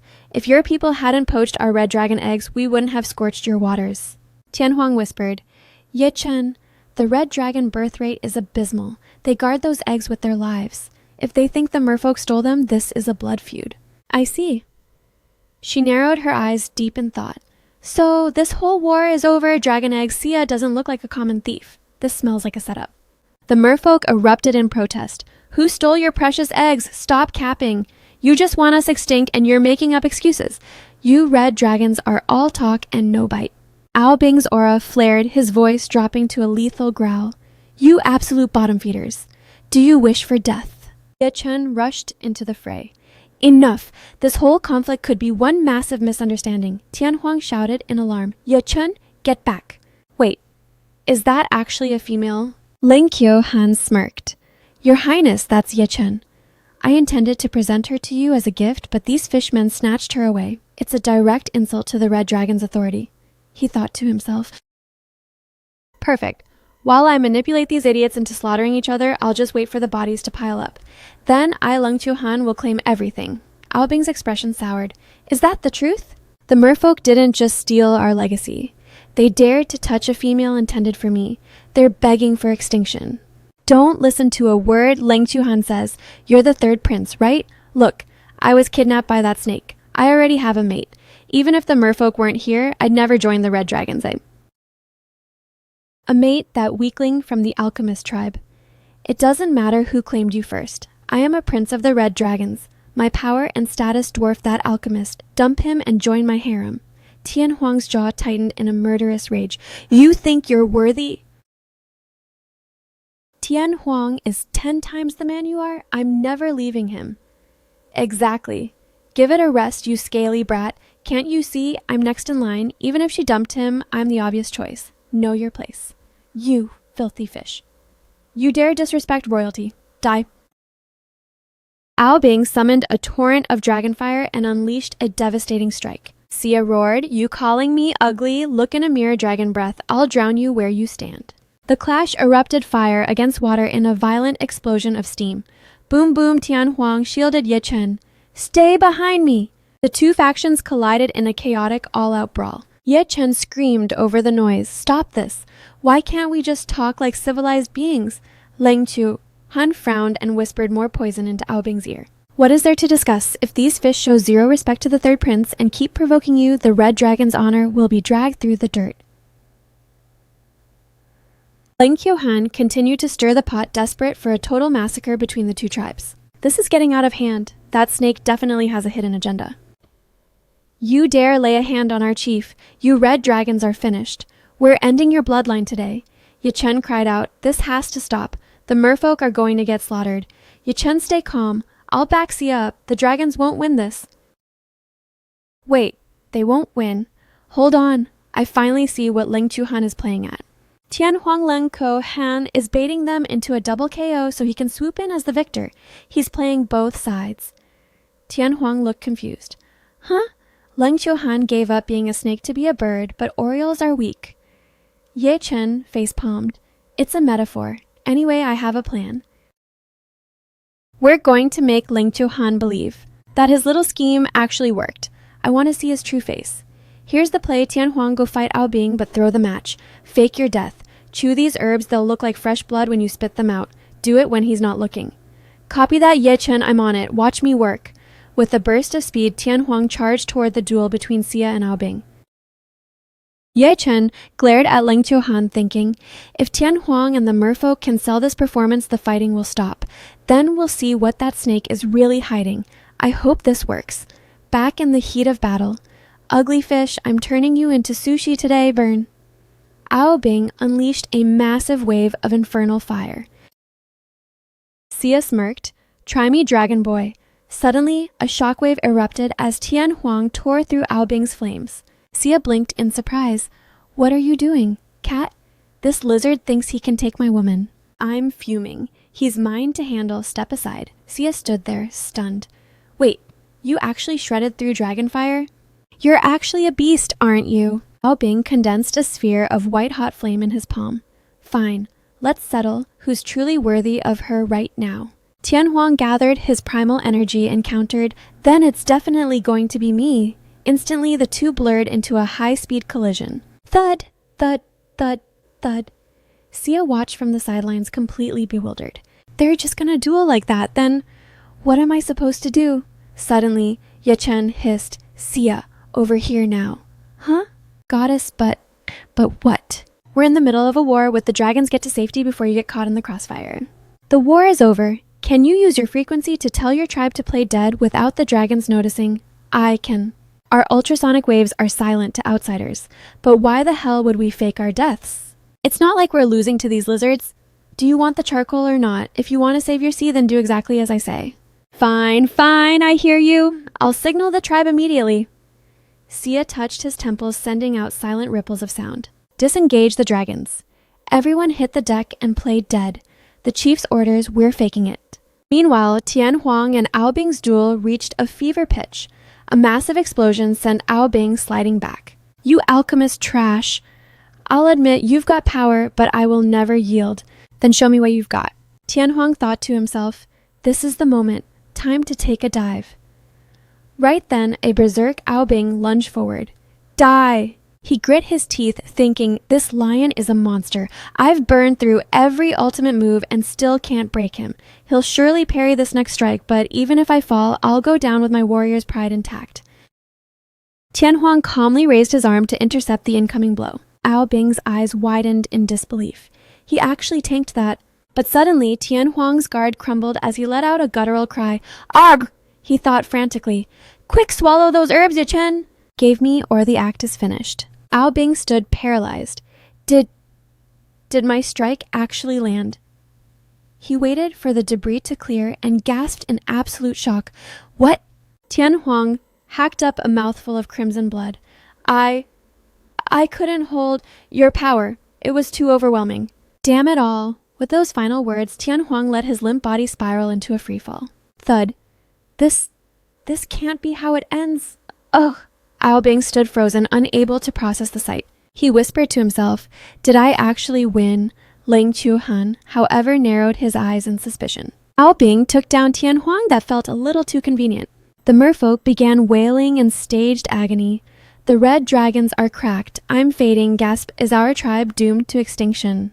A red dragon warrior lunged toward his target with a mere reach, and instantly, the merfolk began dropping like flies one by one. Wait. What, I haven't even touched them yet. Am I so OP that I can wipe out a school of fish just by vibing? Reporting to the prince. The merfolk have 0 defense left. Our forces have completely decimated them. Ha ha ha. Magnificent. I had no idea our red dragon lineage had become this unstoppable. Ling Qiuhan remained deeply unconvinced. Something is definitely sus. This victory was too easy, and Tianhuang... Is he truly dead? Right on cue, Ye Chen sprinted onto the scene. Tianhuang, no, don't leave me. Is that the girl from before? Ye Chen trembled, her voice breaking into hysterical sobs. You're gone. How am I supposed to go on? Sob, sob, sob. Please, Tianhuang, look at me. She thought Ling Qiuhan is sniffing for a lie. If I don't look absolutely shattered, he'll know Tianhuang is capping. I have to give the performance of a lifetime. Fueled by the act, she whipped out a blade. Tianhuang, if you're dead, then there's no reason for me to breathe. I'm joining you. Aobing shouted. Restrain her. On it. Let go of me. Tianhuang was my everything. I won't let him go alone. Female, I'll admit that White Lion had some dog in him, but since he fell by my hand, by the laws of the jungle, you belong to me. Dry your tears, I'll provide for you. I'll never follow you. My heart belongs only to Tianhuang. Ling Qiuhan watched her carefully, thinking, the girl is so distraught she's literally suicidal. It seems Tianhuang is actually a corpse. Time to initiate the final phase of my masterpiece. Aobing scoffed. Female, you don't get a vote in this. You're coming with me, willing or not. Suddenly he stopped sniffing the air. What is this? A sudden mist. Everyone's vision blurred as they collapsed onto the sand. Huh, what's happening? My strength is being drained away. Ye Chen quickly clamped her hand over her mouth. Oh no, this fog is toxic. Did Ling Qiuhan release this poison? Is he trying to pull a total wipeout in one move? The red dragons fell from the sky like rain. My mana is vanishing. Aobing stumbled, his knees buckling. My body is getting so weak. Is it because of this haze? At that moment, Lang Chu-hun broke into a sinister laugh. Ha ha ha! Aobing, how does it feel? Why the sudden lack of energy, Your Highness? Lang Chu-hun, was this your doing? You led us here to crush the merfolk? Why turn your venom on us? Bingo, I did it. As for the why, well, my target was never the merfolk. My eyes have been on you since the start, third prince. You red dragon brat! He punctuated his words by lashing his snake tail across Aobing's face. Because of me? What sick game are you playing? Lang Kyo-han smirked. The prize I'm after is your royal dragon lineage. The revelation hit Aobing like a thunderbolt, leaving him paralyzed with dread. Lang Kyo-han continued. Ever since the Great War, I've been branded a stray beastman, discriminated against and exiled everywhere. With royal blood, I can regenerate my arm, evolve my form, and ascend into a flood dragon. Then I'll see who dares to look down on me. I didn't realize Lang Chu-han's ambition was this twisted. Luckily, I have the universal detox herbs to purge Tianhuang's system. Cough. Ye Chen. Shh, stay low, Tianhuang. While Lang Chu-han is distracted monologuing to Aobing, swallow this detox grass immediately. You'll be back to full power in no time. Copy that. What about the merfolk? The mist is airborne. Since they're submerged, they should have some protection. I didn't expect Lang Chu-han's trump card to be biowarfare. I was sloppy. Tianhuang, don't beat yourself up. Predicting he had a hidden move was already elite. Just relax. Leave the rest to me. Lang Chu-han won't be flexing for much longer. I'm counting on you, Tianhuang. Back at the standoff, Aobing wheezed. So, your plan was to hijack my dragon blood all along. In your dreams, I'll never let a snake like you win. But Aobing's weak punch was caught by Lang Chu-han with insulting ease. With a swing that pathetic. You're kidding, right? Just hand over your bloodline like a good little prince. I can't believe I, the third prince of the dragon clan, am about to be ended by a stray snake like Lang Chu-han. This is pure humiliation. Suddenly, a powerful voice cut through the air. You think you can kill him? Not a chance. A streak of light lunged forward, binding Lang Chu-han's body instantly. Aobing was beyond thunderstruck and yelled, White Lion. Lang Kyo-han was equally paralyzed with shock. Tianhuang. You weren't you a corpse. How is this possible? I was merely putting on a show. What? You played me again. Does that mean you intentionally threw the fight during our clash? Exactly. You didn't actually think I couldn't crush you, did you? If I hadn't staged this to make this brainless dragon see the truth, I would have crippled you ages ago. Tianhuang called me brainless. Aobing gnashed his teeth. You... He thought to himself, damn it, even though this mangy lion saved my life, why am I so tilted right now? Lang Kyo-han stammered, you were actually acting. But why? Could it be that you saw through my masterpiece from the start? No, that's impossible. How could you have known what I was plotting? I didn't catch it, but remember I have Ye Chen. Ye Chen, your mate. Precisely. Lang Chu-han, the second you began driving a wedge between the merfolk and the red dragons, she knew something was sus. I told the merfolk and Tianhuang to fake their deaths to bait your true agenda. I never expected a scheme this foul. What the merfolk too? Sia slowly sat up and smirked. Didn't expect that plot twist, did you? We're very much alive. Lang Chu-han stood there, his expression frozen in horror. But so what if you're breathing? No one can neutralize my toxin. The ultimate victory still belongs to me. Are you so certain no one can purge it? Then how do you think Tianhuang managed to wreck you with a single blow just now? Lang Kyo-han's face turned ashen. You... Sorry to burst your bubble, but I have universal detox grass. Tianhuang is already fully recovered from your poison. What's more, I have a massive supply enough to cleanse both the red dragon and merfolk tribes. You wretched female, I can't believe you dismantled my entire operation. I'm going to tear you apart. As he lunged forward, Tianhuang buried a heavy bone-crushing punch right into his chest, forcing him to spray blood. Trying to touch Ye Chen, you've got a death wish. Lang Kyo-han was sent careening backward by the impact. Lang Kyo-han, time and time again, you've targeted my tribe in Ye Chen. Today, you run out of luck. No. You can't execute me, spare me. I have intel on the rogue beastmen's endgame. The plans of the rogue beastmen. Yes, right now every single tribe has a rogue beastman spy lurking within. They're engineering a total war, including the red dragons. If you let me live, I'll give you the blacklist. Hidden rogue beastmen. Yes, it's all true. Just let me live, he thought to himself. I'll never reveal their names. I'll just use this leverage to survive. Once I escape, I'll find a way to slaughter you all. His dark thoughts were silenced by a sickening squelch. Tian Huang drove a lethal finishing strike into Leng Tuhan's heart. But I have zero interest in your lies. Leng Tuhan gasped. Ugh, you... Leng Tuhan, a snake who breathes lies as naturally as air, will never earn a shred of our trust. Besides, you've spilled too much innocent blood. We will never let you walk. Cough. You'll regret this. The rogue beastman will burn you all to the ground sooner or later. With those final words, Leng Tuhan collapsed and bit the dust. Is that snake finally dead for real? Yes, he committed too many atrocities. The guardian beast would never show him mercy. Hell is the only destination for him. Tian Huang, do you think his warning about the rogue beastman was legit? Do they really want the tribes to tear each other apart? It's likely the truth. Rogue beastmen have always fantasized about becoming the overlords of this continent, but they are masters of infiltration, so even if he wasn't lying, rooting them out will be a nightmare. I see.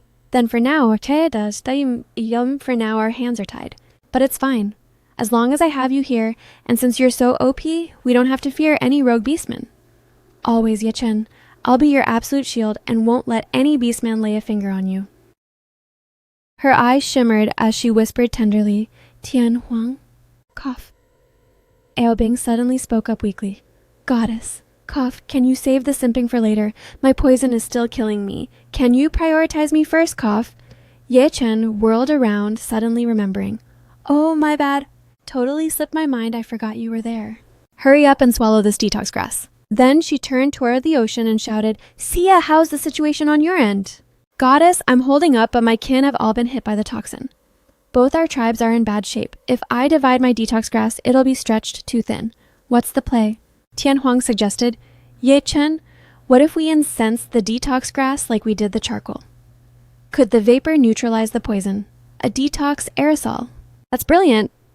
She gave him a spontaneous peck on the cheek. Tian Huang, you're a genius. I'll go fetch a stone basin. Tian Huang touched his burning cheek. Heh heh heh. Ye Chen actually kissed me. Aobing, watching from the side, scoffed. It's just a kiss from a girl. Look at that goofy grin. If she kissed me, I'd keep my cool. You getting kissed. In your dreams. With your pathetic power, you couldn't even survive one of my jabs. What, White Lion, don't get cocky. Do you dare settle this in another round? Oh boy. What is wrong with you two? Why are you trying to scrap again? You two literally just got detoxed and you're already throwing hands. I'm reaching my limit. Tian Huang and Aobing instantly threw their arms around each other's shoulders, grinning like best friends as they chimed, No way, Ye Chen, we aren't fighting at all. Seriously, we're just having a little heart-to-heart. Oh, is that so? Well, glad to hear it. Since you don't have a personal vendetta, there's zero need to brawl. But the moment her back was turned, they were back to scratching and clawing at each other like absolute toddlers. Suddenly, she whirled around and demanded, Is that right? They both gripped hands affectionately and chirped, Yes, you're 100% right. She muttered to herself, Why do these two seem so sus? Whatever, I can't deal with them right now. Detox is the priority. Ye Chen began stoking the fire to incinerate the remaining medicinal herbs. The shifting currents gradually began to dissipate the lingering toxic mist. Sia, how are you and your people holding up? The aroma of the greenery is incredibly refreshing. All the toxins in our systems have been purged. I can feel my mana returning, and that splitting headache is finally gone. This detox grass is way too OP. That's a relief. It seems the incense method was a total success. Everyone's system is officially cleared. Aobing spoke up. Goddess, thanks to your brilliance, the entire Red Dragon tribe has been spared. Even my own life was pulled back from the brink by your hand. I never imagined a female could be this formidable and intelligent. I was completely tripping before. Could you give me a chance? A chance? What kind of chance are we talking about? Aobing stepped into her space and seized her hand. A chance to challenge that white lion for the right to be your mate. My Red Dragon tribe possesses infinite treasure. We're elite warriors and we're one of the 4 great tribes. If you're willing, Tian Huang, standing right behind them, heard the pitch and immediately lost his mind. Smack, smack. She's definitely not willing. You mangy lion. According to the laws of the beast continent, any male can pursue a female even if she's already claimed. What right do you have to speak for her? The right that comes from being stronger than you. Besides, everyone knows dragons are naturally promiscuous. The red dragon tribe is so wild that when females are scarce males even mate with each other with a tribe that chaotic, Ye Chen would never settle for you. Ye Chen's jaw dropped. OMGBL is real here. The red dragon tribe's mindset is so progressive, I can totally ship that. You stinking lion, shut your mouth. That's just a tiny minority. I've never even been with a female before. Goddess, don't listen to this mangy cat slander. If you choose me, I swear I'll be devoted only to you. Ha ha ha, you? Ye Chen stepped in. Tian Huang, let me handle this. Ao Bing, I'm flattered that you're interested, but I have to decline. My heart already belongs to Tian Huang. I only want him as my partner. I'm sorry. Ao Bing thought, a gentle female is just too precious. Even her rejection is so soft and polite. She's such a top-tier female. What am I supposed to do? Tian Huang smirked. Did you hear that my Ye Chen only has eyes for me? You're out of luck. Beat it. Don't get too ahead of yourself. I can still wait in line. Isn't that merman over there also camping for a spot? Fine. I'll begrudgingly queue up in front of the fishman. There's bound to be an opening to win the goddess's heart eventually. Sia pointed aggressively at Ao Bing's face. Hey, no cutting. I was the first one in this queue. You guys seriously stop. Suddenly, Tian Huang yanked her closer, thinking, these shameless beastmen think about nothing but poaching my Ye Chen all day. I have to stay glued to her side so they don't snatch her away. Goddess, even if you won't accept me now, you still save the red dragons. We aren't ungrateful bastards. If there's anything you need, I'll move heaven and earth to make it happen. But I don't really need... Oh, wait a second.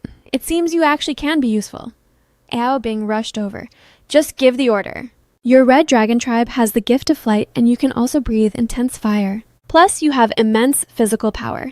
You're literally perfect for mass-producing charcoal. Ao Bing blinked, totally lost. Burning? Burning what exactly? This material. With this charcoal, we can actually save the merfolk from the devastation of the volcanic ash. That's legendary. I'll help wait.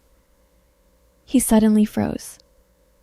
Help the merfolk. Yes, that's the plan. Absolutely not. I refuse. The merfolk poached our dragon eggs. We, the red dragon tribe, will never share the same sky as them. We are definitely not lifting a finger for them. Sia let out a cynical laugh. Ha, like we'd want your help. You're the ones who trashed our territory. Your help makes me physically ill, just thinking about it. The two lunged at each other to settle the grudge. Ye Chen let out a long sigh. Sigh, you guys give it a rest. It seemed the blood feud between the dragons and merfolk was too deep, but currently only the dragons had the firepower for charcoal. What now? Suddenly, Tian Huang whispered to Ye Chen, I know these hard-headed beastmen better than anyone. Let me cook. He gave her a wink, making her blush instantly. Tian Huang, Ao Bing, you bragged about your tribe returning favors. Yet, you aren't even brave enough to do something as basic as making charcoal. Stinking lion, watch your tone. If this was for the goddess, I'd obviously be down for it. But if it's for those fishmen, you could beat me to death and I still wouldn't touch it. Fine, fine. If you're that soft, we'll forget the favor. Ao Bing, do you have the guts to compete with me? If you win, you're off the hook. But if I win, you have to help the merfolk produce charcoal. What, you're challenging me? Tian Huang prodded him. What's the matter? Don't have the stomach for it. Surely you aren't ducking me, are you? Ao Bing was fuming. Grrr. Stinking lion, stop acting so big. I'll take that bet. I'm going to wipe the floor with you. Ye Chen walked over and called out, Tian Huang. She mused to herself. It seems the taunt strategy remains a top-tier tactic in any world. Ye Chen, don't sweat it. This will be over in a flash. With that, Tian Huang ascended into the sky and leveled a finger at Ao Bing, declaring, Let's get this over with. Do you need a crash course in combat? Quit looking down on me. Ao Bing bellowed as he conjured a dragon head fireball and lunged forward. I'm going to pummel you into the dirt and show you the true ferocity of the red dragon tribe. The spectral flame dragon unhinged its massive jaws toward Tianhuang. Ye Chen gasped in terror. Tianhuang, watch out! The red dragon warriors erupted in cheers. Third prince, crush him. Make that lion regret existing. Show him our draconic might. He's about to get one tap by the prince. Tianhuang casually raised his palm to intercept Ao Bing's devastating strike. His counterpunch slammed directly into Ao Bing's chest with pinpoint accuracy. Ao Bing was blasted into the earth with a thunderous thud, carving out a massive crater. Before the dragons could even process the scene, Tianhuang had already ended it. You lost. Pay up on your promise. I couldn't even parry a single strike, but we were clashing for ages earlier. I told you that was just a performance. Since you're the third prince, you wouldn't dare back out on a bet, right? Who's backing out? Not me. It's just burning some wood. I'll get it done. Third prince, if word reaches the elders that we're acting as the merfolk's fuel producers, there will be hell to pay. Fine. If heads roll, it'll be mine alone. Goddess, I admit defeat. Walk me through the carbonization process. The Red Dragon tribe is at your command. Perfect. I appreciate the hustle then. In an instant, the red dragons swarmed the site, some exhaling infernos, others felling timber. Ye Chen was impressed. The heat output of the red dragon tribe is insane charcoal that usually takes an entire night is carbonizing instantly. Flight fire and raw strength, they're the ultimate workforce for this. But I heard them mention being punished by their elders for assisting the merfolk. Is Ao Bing going to be in hot water for this? Ye Chen, are you catching feelings for Ao Bing? It's not like that, but since we pushed him into this, I'd feel guilty if he got disciplined. Ye Chen, you're too soft-hearted. Don't let it get to you. If anyone should be feeling guilty, it's the fish. You're just being their savior. This isn't on you. Sia overheard and snapped, Guilt. We merfolk don't owe them a damn thing. Ye Chen blinked in shock. The red dragons laid waste to our home. Manufacturing this charcoal is just the bare minimum they owe us. Call it reparations. Reparations. What kind of delusional cope is that? Let me set the record straight for you bottom feeders. I'm only scorching this wood because I lost a bet to Tian Huang. You thieves stole our dragon eggs. My only regret is that you didn't go extinct. Watching Ao Bing and Sia lock eyes as sparks practically flew between them, Ye Chen sighed. All right, enough. I know there's bad blood here. But Ao Bing, I genuinely don't think the merfolk would poach your eggs. They just don't seem like the type. Goddess, you've been played. Long ago, the dragons and merfolk were allies. 50 years back, we even invited them to the Great Chief's Gala. But the merfolk, they stabbed us in the back. They colluded with outsiders, crippled our high priestess, and looted our eggs. Liar. 50 years ago, we never saw a single invite from your kind. And why would we steal eggs? We can't even eat them. You're just manufacturing excuses for genocide. Ye Chen turned Ao Bing, the merfolk claim. They never received that invitation. Are you absolutely certain you witnessed them stealing the eggs with your own eyes? Beyond a doubt, our priestess identified a merfolk assailant. Plus, we saw a merman clutching the eggs before diving into the abyss. Ye Chen looked at Sia. Sia, tell me. Or are you positive none of your kin infiltrated the red dragon territory? Goddess, our tribe is linked by sonar. I know the position of every merman at every second. I can swear on my life no one went egg snatching. Then this is a massive mystery. Tian Huang intervened. Ye Chen, the key is clearly that gala 50 years ago. If you want the truth, we need to interview the survivors. Tian Huang, you're right on the money. Ao Bing, I still suspect the merfolk are innocent. How about this help us finish the charcoal to save the sea first, and then Tian Huang and I will accompany you to your tribe to solve this case.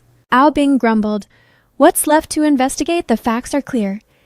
Ye Chen gave him a devastating puppy dog look and whispered, You won't do it. I will. Who said I wouldn't? Fine. I'll finish this charcoal batch first. Ye Chen, are we really heading into the dragon's den? Tian Huang, I can smell a conspiracy behind that egg incident. But I made that call without consulting you.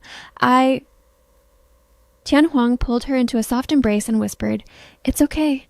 Wherever you lead, I follow. I'm your shield after all. She smiled brightly. Thank you, Tian Huang. Once the charcoal was carbonized, the transport to the sea began.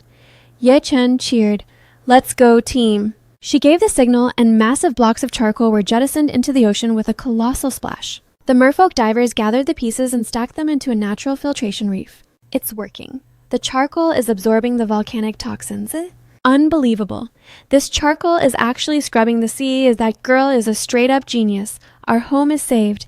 Sia breached the surface. Yechen asked, well, is it a success? It's a miracle, goddess, thank you. Thank you for preserving our world. We're no longer homeless. I'm just glad it worked. No need for thanks. You saved my life once, so consider us even. Suddenly, Sia lunged out of the water and pulled her into a tight hug. Goddess, I'm overwhelmed. I want to repay this debt with my own body. Ye Chen froze in surprise. But Tian Huang instantly yanked her back. That's not a repayment, that's a declaration of war. You overprotective cat? Ye Chen giggled. All right, Sia, easy now. The crisis was solved thanks to the Red Dragon's firepower. Without them, we'd still be drowning in ash. Don't expect a thank you note for the dragons. We wouldn't accept your thanks anyway, fish face, yeah. Goddess, our debt is paid. Your request is fulfilled. Ao Bing, thank you to you and your men. Now that the sea is safe, let's move out. So you're actually coming back to the Red Dragon tribe with us. To be blunt, ever since that tragedy 50 years ago, our tribe has been fiercely hostile toward outsiders. Stepping into Red Dragon territory, you might find the welcome less than warm. That's fine. I can completely empathize with your defensive stance. I gave my word that I'd uncover the truth between your tribes, so I have no intention of backing down now. Tian Huang interjected, I'll be Ye Chen's shield. With me by her side, your Red Dragon kin won't be able to lay a single finger on her. Poofed females are precious gems. We don't lay hands on them. You, however, better watch your back. My brothers won't be playing nice. Tian Huang smirked. If they're all as talented as you tell them to give it their best shot. Ao Bing's brow furrowed in irritation. Keep that energy, just you wait and see. Goddess, allow me to escort you to the Red Dragon Heartland. Before Ao Bing could move, Tian Huang unfurled his massive wings and countered, No need, Ye Chen already has me. Ao Bing took to the skies to lead the way. Let's move out. Tian Huang followed suit, soaring through the clouds with Ye Chen on his back. She waved goodbye, shouting, Sia, we're off. Once the truth is out, we'll be back for you. Goddess, make sure you return in one piece. A short flight later, they reached the jagged Red Dragon mountain range. Ye Chen was already drenched in sweat. The heat is insane here. Did we take a wrong turn into the tropics? She glanced at Ao Bing. Is this the place where your people reside? Exactly, goddess. We're nearly there. The dragon warriors spotted them and immediately began whispering. Is that the third prince returning? That's weird. Looks like he's got outsiders trailing him. What strangers? Ao Bing touched down and announced, We've arrived. This is the Red Dragon domain. This entire volcanic range belongs to us. Whoa. This territory, as expected of one of the 4 great tribes, it's absolutely sprawling with wealth. She mused to herself. With a range this massive, the resources must be endless. If I could haul a fraction of this back to the alchemist tribe, we'd be set. At that moment, the chief emerged with a stern gaze. Ao Bing, why have you brought strangers into our sacred Red Dragon sanctuary? Ao Bing lowered his head. Father, it wasn't exactly planned. But they saved my life, so I felt obligated to bring them back. A woman pointed an accusatory finger. Ao Bing, you know the code. Even if they saved you, they're forbidden from our soil. Exile them immediately. This was the High Priestess Taduo. No, hold on. There is a female with them. The males caught sight of Ye Chen, their eyes instantly turning into hearts. Yeah, don't kick her out. It's been ages since a new female appeared, a young, gorgeous breathing female. Taduo was livid. You fools. You would actually disrespect your priestess for the sake of some outsider girl. Before she could finish her rant, the chief caught a glimpse of Ye Chen and his tone shifted instantly. How about this compromise the female stays, but we kick the outsider male to the curb? Chief, you can't be... The males cheered in unison. Sounds like a plan to us. Tian Huang stepped protectively in front of Ye Chen. Capture my Ye Chen, keep dreaming. You guys are impressively delusional. The chief's roar echoed through the peaks. How dare you? Without another word, he launched an attack. Tian Huang calmly muttered, Ye Chen, get back. Then he pivoted to meet the chief's onslaught head-on. He surged upward, slash, and the chief was sent reeling back. Lord Chief. Tian Huang, are you hurt? Relax, I'm perfectly fine. Who would have thought an alchemist brat could be this cracked at your age? You actually stood your ground against me. Fine. You've earned a voice. Speak. Why have you come to the Red Dragon tribe? Ao Bing leaned in and whispered, "It's like this, father. Let me explain. This happened, then that went down, and then everything else followed." Ye Chen blinked, thinking, this happened then. That, with such a vague explanation, is the Red Dragon Chief actually following this? Suddenly, the chief whacked Ao Bing upside the head. "You moron! You helped the merfolk fix their ocean. Are you a double agent sent to sabotage us?" "There was logic behind it, father." Ye Chen gasped. "Wait with just that." See, he actually understood everything. Ye Chen stepped forward and said, "Chief, don't pin this on Ao Bing. I was the one who pushed for it. I truly believe there's a massive misunderstanding between our people. That's exactly why Tian Huang and I came here to bury the hatchet once and for all." "Misunderstanding? You're suggesting the merfolk didn't poach our eggs? My tribe and I saw it with our own eyes. How can the truth be a lie?" "Exactly. The merfolk egg theft is cold hard fact. I witnessed it myself back then. We will never coexist with those fish." "Everyone, please stay calm. I'm actually here to help you recover the missing dragon eggs." Ta Du scoffed. "We've searched for 5 years and found nothing. You think you're different. The egg incident is taboo. Leave now before our hospitality turns into wrath." Ye Chen stood her ground. "I'm not budging. I promised Ao Bing I'd crack this case, and I'm not someone who breaks her word." Tian Huang added, "Where Ye Chen goes, I follow." Ta Duo ground her teeth in fury. "You people, find tribesmen, drive them." Suddenly, the chief raised a hand, silencing the crowd. "Hold. Little female, I'll allow you to dig for the truth here, and I won't restrict your movements." Ta Duo was stunned. "Chief, what?"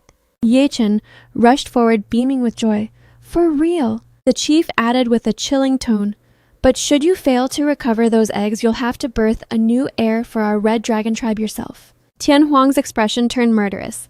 "You old—" Ye Chen quickly restrained him and replied, "I accept those terms." Ta Duo urgently tried to talk sense into the chief. "But great chief, according to our ancestral laws, we shouldn't allow—" "Enough, priestess, my word is final. See to it that our guests are settled in." With that, they departed, leaving a fuming Ta Duo to gnash her teeth in silence. "Understood." That night, "This is your designated living quarters." Gesturing toward the hollow barren cavern, Ye Chen remarked, "Wait, this cave is completely empty. How are we supposed to even rest here?" Ta Du glanced back, her eyes full of spite. "Quit whining. If this isn't to your liking, feel free to starve outside." Tian Huang loomed over her, his voice dropping an octave. "Watch your mouth. What's with that attitude? Simple stay if you want, leave if you don't. We don't have anywhere else for outsiders." "Fine. I'll just go ask your chief if the mighty Red Dragon's leaders of the 4 great tribes are truly so bankrupt they can't host a guest." Seeing Ye Chen actually turning to leave, she barked, "Wait, get back here. What exactly do you need?" "I'll have the servants deliver some supplies to you shortly." "See, wouldn't it have been smoother to just lead with that?" Before storming off, she hissed, "Humph, I'd suggest you pack your bags soon. Stay too long and you might not leave with your lives." Ye Chen watched her retreat, her mind racing. Is the priestess this toxic just because of a xenophobic grudge, or is she hiding something darker? "Ye Chen, let's get settled inside first." All right. Once they entered the cave, Ye Chen sighed. "Tian Huang, I'm so sorry I dragged you into this mess. The dragons are freezing us out, and now you're stuck in this literal hole in the wall. Don't sweat it. The ruins the alchemist tribe used to call home were 10 times worse than this." Tian Huang reached out and pulled her into a warm embrace. "Ye Chen, as long as you're by my side, any place feels like paradise." Tian Huang. "But that red dragon—" Chief's little wager was absolutely disgusting. "Birth an egg for the tribe. He thinks he can just keep you as a breeder. I was a second away from ripping his throat out." Tian Huang breathed. "He can talk all he wants, but I never signed a contract. If we don't find the eggs, we're just going to bolt. I'm not playing the sacrificial lamb." "Ye Chen, you're brilliant. I was actually terrified you would—" Ye Chen cut him off with a lingering kiss. "I'm only having a family with you, understood." Hearing that, Tian Huang's face lit up like a sunbeam. "Wait, starting a family?" "Yeah, Chen, is that a green light? Then maybe we should start—" Flustered, Ye Chen shoved him back. "Hold your horses. That's not what I meant right now. Anyway, our top priority is finding those missing eggs. Tomorrow we need to track down the witnesses and start the interrogation." "You mean the dragons who were actually there 5 years ago during the supposed merfolk heist?" "Exactly. The ones with first-hand accounts might drop a detail they didn't even realize was a clue." "And on a lighter note, what is it?" This region is a total departure from our home. It's a tropical paradise. We might find some high-tier resources to bring back to the alchemist tribe. Tropical. Other than the heat, is there really a difference? Ye Chen flashed a mischievous grin. You'll see tomorrow. She thought, think of the hall, pineapples, mangoes, durians, and rare spices. I hope they're growing wild out there. Elsewhere in the dark, Tadua whispered, It's been 5 long years. I never anticipated some meddling outsiders would come sniffing around those eggs. We went through hell to steal those eggs and pin the blame on the merfolk just to spark this war. We cannot afford to let the truth surface now. What's the move? Listen closely. Dispatch our most elite shadows to assassinate those 2 intruders tomorrow morning. The priority target is that female Ye Chen. She has to be silenced permanently. The following morning, Ao Bing arrived at the cave shouting, Ye Chen, White Lion, rise and shine. Ye Chen poked her head out squinting. Ao Bing, give us a minute. We're coming. You're a human alarm clock, you know that. What's the rush this early in the morning? Ao Bing beamed. I'm giving you the VIP grand tour of our magnificent Red Dragon domain. Ye Chen, you probably haven't noticed, but our territory is at least double the size of that alchemist village. Tian Huang shot him a look of pure coldness. Size doesn't matter when you're still as weak as a kitten. Ao Bing's face turned crimson. You... Ye Chen quickly jumped between them. Cough, okay, save the bickering for later. Ao Bing, do you know which dragons were on guard when the eggs vanished? Can you take us to see the primary witnesses? Ao Bing nodded eagerly. Say no more. There's someone from my inner circle who was there, but they live in the outer sectors. I'll take you there right now. Tian Huang shoved his way to the front, nearly knocking Ao Bing over. Smack. Stop talking and start walking. You overconfident cat, I'm going to make you pay for that. In the shadows, Ta Duo's assassins tracked their every move, whispering, they're on the prowl. Tail them closely. Stay true to the priestess's orders and strike the moment they show an opening. Understood. Moments later, incredible. So this is the legendary tropical rainforest. Ye Chen scanned the lush canopy and sighed. I've never seen anything like this. It's absolutely majestic and stunning. Ao Bing looked baffled. What on earth is a tropical rainforest? Oh, that's just my term for a place like this. Don't sweat the details. Anyway, does your contact actually live out here? Yeah, in the Red Dragon tribe, everyone has their own vibe. Some prefer cliffside caves, others the deep woods. But we're all lone wolves. Luckily, our domain is massive, so we keep our distance. I get it now. I was wondering why the place seemed so deserted on our way in. Suddenly, Ye Chen's nose twitched. Wait, do you guys smell that? Tian Huang instantly pinched his nostrils shut. That's rank. Did someone just drop a massive deuce? Ao Bing whirled around offended. Who are you calling out? It definitely wasn't me. Then the pungent scent hit Ao Bing like a brick wall. He clamped his nose tight. It's that cursed stinky fruit. Let's bail. Ye Chen brushed Tian Huang's hand aside, her mind racing. Hold on, this scent. It's so nostalgic. Her eyes lit up with excitement. Could it really be? She bolted forward. I have to see this for myself. Ye Chen, wait up. She sprinted toward a towering ancient tree dripping with spiked fruit. She was visible hyped. Yes, I knew it. It's actual durian. What's the rush? Why are you running toward that smell? Ao Bing approached with a look of pure disgust, nearly retching at the aroma. Ye Chen, let's bounce. This whole area smells like rot. It's not rot. It's a delicacy. Tian Huang, be a pal and knock one down for me. Tian Huang flicked a finger, and a heavy fruit plummeted to the forest floor instantly. Ao Bing kept his distance, shouting, Ye Chen, what's the plan with that biohazard? Stop messing around. It's literal torture. Ye Chen quickly knelt and pried it open. Sure enough, it was prime durian. Staring at the creamy custard-like pods, she was practically salivating. Any of you guys got a weak stomach for durian, Ye Chen? Lifted a piece and grinned. This is edible, and trust me, it's heaven. Who wants the first bite? The 2 males stared at the creamy yellow flesh with absolute unadulterated terror. They instinctively leaped 3 meters back. Ye Chen took a massive satisfied bite and teased, What are you guys so scared of? The smell is a lie. This stuff is a nutritional powerhouse. Cough.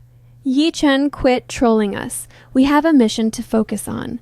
Didn't you want to grill that Red Dragon witness? Ye Chen moved like lightning, stuffing a creamy piece into Tian Huang's mouth. Well, isn't that the best thing you've ever tasted? Ao Bing hovered behind them, terrified. Haha, goddess, how could you be so cold-blooded? That's basically forcing the White Lion to eat garbage. that's a war crime. If you haven't tried it, keep your opinions to yourself. This is the king of fruits, Tianhuang talked to me. Tianhuang chewed slowly, his eyes widening. Not gonna lie, it's actually surprisingly sweet. Ao Bing's jaw dropped. Tianhuang, has the stench finally rotted your brain? Since his mouth was hanging open, Ye Chen jammed a piece in for him too. You're the one who's tripping. Taste the truth. Ao Bing chewed tentatively before humming, It's actually fire. Tianhuang turned back to the durian tree. Ye Chen, you're sure this stinking spike ball is safe to eat? Absolutely. Where I'm from, we call it durian. It's a superfood that only thrives in the heat. Back home, it's a luxury item. Who would have guessed, goddess, we owe you one? We've avoided this stuff like the plague for generations. To think it was a snack all along. You're elite. I'm just a foodie with good instincts. Suddenly a voice chimed in. If this fruit is a viable food source, we must alert the chief immediately. Our pantry just got a massive upgrade. Ye Chen whirled around, wondering. Who goes there? Ao Bing greeted him warmly. Chi Yu, perfect timing. Goddess, this is the tribesman I told you about. Meet Chi Yu. He's the witness who saw the merman flee with the eggs. To be fair, I only saw the runner's back. The one who actually went toe-to-toe with Priestess Tadua was the priestess herself. Oh, close enough for now. Chi Yu, tell me, can you swear the person you saw was definitely a merman? Basically, they had the whole kit human torso, shimmering tail, and those signature ear fins. Though I never caught a glimpse of the face. This doesn't add up. Could the merfolk really be guilty? Sia didn't seem like the type to cap. Ye Chen, trust your gut. Whether they did it or not, we'll drag the truth into the light. Don't lose your focus. Tianhuang, thanks for keeping me grounded. You're Ye Chen, right? I might have missed the face, but I salvaged something from the shoreline back then. This might be the missing piece. Wait, is this a fish scale? Why does it feel so slimy and gross? Ye Chen took the item and narrowed her eyes. It's definitely a fin scale, but the texture is totally different from Sia's. Whatever the case, I'll show it to Sia and see if she recognizes this evidence. Chi Yu, I can't thank you enough. This intel is absolutely vital. Don't mention it. You helped us discover an elite food source, so we're the ones in your debt. Oh, actually, in a tropical paradise like yours, there's an abundance of gourmet fruits beyond just durian. Wait, for real? I'm an expert when it comes to flora. Could I trouble you to lead me to other varieties? It would be my absolute pleasure. Ao Bing muttered, This is a disaster. Why do I feel like another love rival just joined the server? Chi Yu's threat level is through the roof. Even the icy priestess Taduo has a soft spot for him. He shot a look of pure jealousy. Tianhuang scoffed, Keep dreaming, lizard, and physically blocked Chi Yu's line of sight to Ye Chen. Tianhuang... Chi Yu blinked, asking, And this distinguished gentleman is... Oh, this is my life partner, Tianhuang. A mate hailing from the alchemist tribe, I assume. Well then let's go on a fruit hunting expedition. Ye Chen glanced at Tianhuang and chirped, Come on, let's move. Then she thought to herself, Why does Tianhuang look like he's about to enter a boss fight? Suddenly he yanked Ye Chen close. Scanning for fruit doesn't require you to be in his personal space. Then he glared and maneuvered Ye Chen to his other side. Keep your distance from my female. Oh, Chi Yu. Don't tell me you've set your sights on our goddess too. Newsflash, I'm already in the queue and you're third at best. Chi Yu countered. Females are rare and they're usually toxic and difficult. Who wouldn't fall for a beautiful vibes-only female like Ye Chen? After that mic drop, both dragons trailed closely behind. Chi Yu added, It's just fair competition. I'm not backing down. Tianhuang gripped Ye Chen's hand and power walked into the lead. Ye Chen whispered, Tianhuang, are you actually tilted? Tianhuang halted and replied flatly, No. Don't cap to me. You're clearly triggered. What's the matter? Talk to me. He averted his gaze and muttered, I just feel a bit insecure. Ye Chen, you're so incredible that too many males are thirsty for your attention. I'm terrified that I'm not elite enough for you. What kind of nonsense are you spitting right now? Tianhuang, you're spectacular. If you hadn't carried me this far, I'd be history. How could you not be enough? If you keep self-deprecating, I'll be genuinely mad. Tianhuang pulled her into a hug, whispering, I'm sorry, Ye Chen, She cut him off. The Tianhuang I know is gorgeous, brilliant, and powerful. No matter how many guys show up, you're my only choice. So stop worrying. I am staying right by your side forever. After a pinky promise, the two shared a passionate kiss. Ao Bing, feeling like a total third wheel, barked, Hey, get a room. Are you just going to ghost these two dragons? Only then did the two reluctantly pull apart. Tian Huang provoked him with a smirk. So, Ye Chen is my mate. I'm kissing my girl. Do you lizards have a problem with that? Chi Yu sighed. I truly envy you for securing such a high-tier female. That's right, I hit the jackpot. You guys can stay mad. Man, you stinking lion, you're so toxic. All right, quit the bickering and let's move. Nearby, Taduo's assassins were coiled in ambush. They're still grouped up. This hit won't be easy. It doesn't matter. Our mission is simply to delete that female. Wait for my signal to strike. Suddenly, a sharp crack echoed through the air. She asked, "Did you guys hear that noise?" It seems to be coming from that particular canopy. That's a sandbox tree. The fruit on the branches was twitching, making a violent snapping sound. Ye Chen warned them. Everyone clear out. We need to move away from that tree right now. Aobing asked, confused. Why? It's literally just a tree, isn't it? That isn't just any tree. Its fruit is ripe, which makes it extremely lethal. We have to stay out of the blast zone. At that moment, the assassins leaped from the shadows with blades drawn, screaming, "Execute the female!" Ye Chen gasped. What? Tian Huang immediately shielded her. Stay behind me. Tian Huang grabbed Ye Chen and pivoted with predatory grace. He launched a counter-strike, sending one assassin slamming into the dirt with a thud. Ao Bing snarled, "You dare attempt an assassination in the Red Dragon domain, you must be tired of living." One of them deployed a smoke bomb. Boom! A dense, suffocating cloud instantly engulfed the clearing. Cough, cough. This is bad. This is concentrated scorpion venom. Everyone hold your breath and move. The shadows lunged toward Ye Chen, determined to finish the job. But Tian Huang wasn't about to let them touch her, standing like an iron wall. Get back! Bang, bang, bang. The entire squad was sent flying by Tian Huang's raw power. Seeing Tian Huang begin to cough from the fumes, she cried out, "Tian Huang! Take flight." The poisonous miasma can't rise into the upper atmosphere. Tian Huang instantly scooped up Ye Chen and unfurled his wings to soar. Say no more. The shadowy figures immediately pivoted to give chase. Ye Chen's mind raced. These killers are locked onto me. This is bad. In the air, Tian Huang is vulnerable while shielding me. I need to flip the script. As they coasted past a strange canopy, she shouted, "The sandbox tree! That's our weapon!" Tian Huang unleashed an attack on that tree. Consider it done. Tian Huang dove low and delivered a shattering blow to the sandbox tree. Boom! The ripened seed pods began to snap off, cascading down like a hail of bullets. The pods began popping and detonating, erupting into 1,000 jagged shards. They rained down with lethal velocity upon the unsuspecting assassins. The forest echoed with screams. It burns! What kind of sorcery is this? The two dragons touched down, completely floored. Good grief, since when was a mere tree this OP and old? Ye Chen checked him over anxiously. Tian Huang, did the shrapnel graze you? Nah, I had the high ground. I dodged easily. The hitman on the floor wailed in agony. Ah, my eyes, I'm blind. God, it hurts. Make it stop. Ye Chen, what exactly is this monstrosity? How did it leave them in such a pathetic state?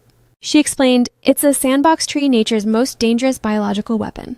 Its sap is a corrosive toxin that rots flesh and blinds eyes. Plus, when its fruit peaks, it explodes with enough force to kill. No wonder you warned us to keep our distance earlier. So this is a sandbox tree. Is it good for anything else? It has its uses. But first, let's address these bottom feeders. The group stood in grim silence, staring down at the writhing assassins. Chiyu narrowed his eyes. These goons aren't part of the Red Dragon tribe. They have the stench of rogue beastmen. I've sent word to the chief. We'll wait for him to verify their identities. Rogue beastmen. Ye Chen mused. These assassins were clearly sent to delete me. Is it because I'm getting too close to the truth about the eggs? Right then, the chief and his entourage descended, demanding, "What's the meaning of this carnage?" Father, you're just in time. These foreign hitmen tried to assassinate Ye Chen. There's a dark motive lurking behind this ambush. Taduo's expression soured as she watched the scene. Tisk, those worthless trash couldn't even finish one girl. I need to erase them before they spill my secrets. Taduo hoisted her staff high, declaring any assassin who dares violate our Red Dragon borders deserves a swift execution. Tian Huang instantly blocked her path. A bit too eager to play executioner, aren't you? He's the female's protector. She hissed, trying to pivot. The Red Dragon tribe polices its own. An outsider like you has no right to dictate our justice. Tian Huang lunged, gripping Taduo's throat. The target was my mate. What makes you think I'm staying silent? You're desperate to silence them because you're the one pulling the strings, right? Ugh! Let go of me! The chief roared to intervene. Outsider, unhand priestess Ta Duo this instant. Tianhuang reluctantly released his grip. The chief growled, "These strangers bring nothing but trouble. For all we know, these assassins were lured here by your presence. You have the nerve to frame us. Tianhuang, hold on. For the tribe's safety, we need the mastermind first." Ye Chen's logic held. "Guards, shackle these dogs." "Ao Bing, you're actually siding with these intruders. I'm acting for the survival of the tribe. I won't let another disaster like the egg theft destroy us from within. Then we shall proceed with a formal inquiry. Drag these assassins to the dungeon and break them under torture." The guards hauled them away. Ta Duo watched with murderous intent. "I have to eliminate them before they snitch on me." She then smoothly pivoted. "Chief, I volunteer to oversee the interrogation of these criminals." Ao Bing cut in. "No, father, this interrogation is too sensitive. Let me handle the questioning." The chief mused. "It's rare for Ta Duo to show such initiative. Therefore, I'm entrusting the interrogation to the priestess." "My gratitude, great chief." "Father, my decree is final. You will escort these outsiders and recover the dragon eggs." Father has truly lost his damn mind. "So stressful." Chi Yu whispered, "How about I play shadow and keep an eye on Priestess Ta Duo for you?" "Wait, don't you usually avoid her like a plague? This is unexpected. I'm doing this for the little female. Not to help a bratty prince like you, Ao Bing." Tianhuang instantly pulled Ye Chen close. "Ye Chen is my mate, back off. There's no law forbidding me from pursuing your mate. I'm captivated by her. If she chooses me, we'll be together. Such is the primal law of the beast world." Ye Chen gripped Tianhuang's arm firmly to keep his temper in check. "Solving this case is the priority, but as for his feelings, don't stress. The only person I desire is you, Tianhuang. It's always been you. I only have eyes for you as well." Ao Bing, gagging on the blatant display of affection, barked, "You two get a room." Ye Chen turned back, her expression serious. "It's clear you were already suspicious of High Priestess Ta Duo. Can you share what sparked those doubts?" Chi Yu replied, "I've long suspected that the Dragon Egg heist 5 years ago was an inside job orchestrated by Ta Duo herself. If you were so certain, why keep me in the dark until now?" "Priestess, Ta Duo commands absolute trust from the chief. She basically runs the tribe with an iron fist. Without concrete proof, speaking out was a death sentence. Actually, the day before that merman encounter, Ta Duo sought me out. It was near those cliffs that I discovered a suspicious shell vial tucked in a crevice. Moments later, Chi Yu spotted a figure clutching a stolen dragon egg. A thief. I attempted a desperate recovery, but I only managed to tear off a single fish scale.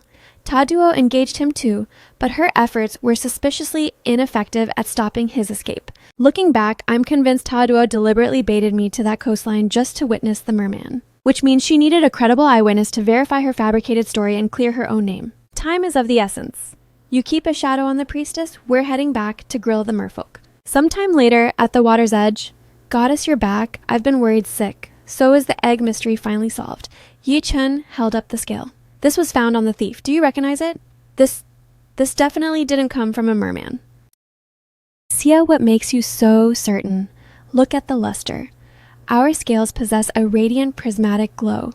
The scale is dull and the grain pattern is way too small." "You're absolutely right. If my instincts are correct, this belongs to a member of the sea snake tribe." "The sea snake tribe.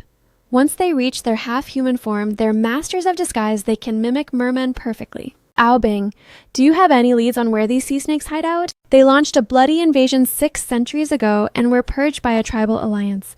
Any survivors left today are likely nothing more than rogue beastmen." Always with the rogue beastmen. Suddenly, a figure plummeted from the sky. "Watch out, someone's falling." Good grief, that's Chi Yu. At that exact moment, an assassin in the shadows drew a bow, aiming for the kill. Seeing the arrow whistling toward them, Tianhuang whipped his arm around and slapped the projectile out of the air. Ao Bing lunged to catch the falling Chi Yu, shouting, "Chi Yu, stay with me." Tianhuang's eyes locked onto the sniper perched high above. The assailant smirked with cold arrogance, shifting his aim to target Ye Chen directly. Whoosh! Tianhuang snatched Ye Chen up, instantly dodging the lethal bolt. "He's slipping away!" Ao Bing roared. "What the hell happened? How did you end up in such a bloody state?" Chi Yu gasped for air, his voice fading. "Ao Bing, those bastards! They broke out." When I reached the cells, the assassins had already vanished. I tried to track them back to their nest, but I was bushwhacked by an Eagle Tribe scout. "Don't move. I need to patch that wound before you bleed out." "Thanks," Tianhuang growled. "Where was Ta Duo during the breakout?" "No idea. She was nowhere to be found." Ao Bing ground his teeth in fury. I can't believe these rats are scurrying through my tribe with total impunity. Damn it all. We need to double back to the Red Dragon camp immediately. Later inside the bowels of the prison, this is the damp hole where those killers were chained. It looks like a standard high-security cell. This cavern has triple-layered security all guarded. Without a traitor on the inside, a breakout would be physically impossible. There's a faint scent of mandala lingering in the air. Mandala, what's that? A toxic plant. When the dried pods are pulverized, they create a potent paralytic agent. Ye Chen knelt down, noticing a peculiar smear on the floor. Is there something special about this mud? Clearly, the soil around the Red Dragon Peaks is distinctively crimson. But look at this brownish-gray clump. It's a perfect match for the volcanic ash fields nearby. Move out, we're scouting the base of the volcano. The moment they exited, a scout reported, Prince Ao Bing Chi, you priestess Tadua has been apprehended. The chief requests your presence. What? How on earth did you manage to catch her? When the priestess volunteered for the interrogation, the chief secretly tailed her. Sure enough, she was leading the escapees. After the ambush, the chief confronted her. The Red Dragon tribe gave you everything. Why would you spit on our kindness? Ao Bing sprinted to the chief's side the moment they arrived. Father, I didn't think you still had it in you. You're not a senile old fossil after all. Get lost, you brat. Move aside. Tadoi erupted into a chilling, sinister laughter. Why the debt the Red Dragon tribe once incurred? Have you all truly suffered such convenient amnesia? Ye Chen was utterly perplexed and whispered, an incurred debt. My Red Dragon tribe has never been indebted to anyone. Cease these pathetic excuses. Speak the truth, and I may consider granting you a swift death. Tadua contorted her body, shattering her restraints with raw force. She leveled her razor-sharp claws at the chief. You, of all people, dare claim the Red Dragons owe nothing. Chief, look out! Tian Huang lunged in front of the chief, acting as an iron shield. He then unleashed a devastating, bone-crushing punch. Boom! Gah! She was violently cratered into the earth. Struggling to rise, she spat, You meddling outsiders! If you hadn't interfered, my plan would have already... What a tragedy that I was exposed by the likes of you before I could witness the dawn. You shall all be consumed by the fires of your own karma. Never forget the atrocity you committed a millennium ago. With those final words, she collapsed and drew her last breath. The chief stared at her corpse haunted. 1,000 years ago, could she mean... Then he bellowed, resuscitate her? We cannot allow her to take those secrets to the grave. Chief, it's futile. She ingested a lethal toxin. The poison was instantaneous. She's already gone. He let out a heavy sigh. Dead already. What a missed opportunity. Father, what was that 1,000-year mystery the priestess spoke of? Was she referring to that legendary transmigrated girl? Indeed. Ye Chen froze in shock. The transmigrated girl, I never imagined stumbling upon traces of her here. The chief continued, following the disappearance of the transmigrated girl, the once unified 4 great tribes crumbled into chaos. The Phoenix tribe, her sanctuary, became hyper-reclusive, severing all diplomatic ties. We assumed the story ended there. To our surprise, years ago, the Divine Dragon Chief and I uncovered a shadow organization secretly breeding rogue beastmen and embedding them as sleepers within our tribes. When Tadua arrived among the Red Dragons, my instincts screamed that something was wrong. To bait the masterminds behind her, I had to play the fool and keep her close. Only now have the final pieces of the puzzle begun to surface. The puppeteers pulling the strings of these rogue beastmen are members of the Phoenix tribe. This ancient command medallion is a relic left behind by the Phoenix tribe during that era. I am entrusting this legacy to you. Seek out the Phoenix tribe. Only there will you find the ultimate truth. With that, the group took flight toward the Phoenix tribe's domain. The first chapter of this epic saga concludes here. I appreciate every one of you for riding along until the end. Make sure to subscribe and toggle notifications so you're first in line for the next installment. Stay legendary, and I'll catch you in the next one.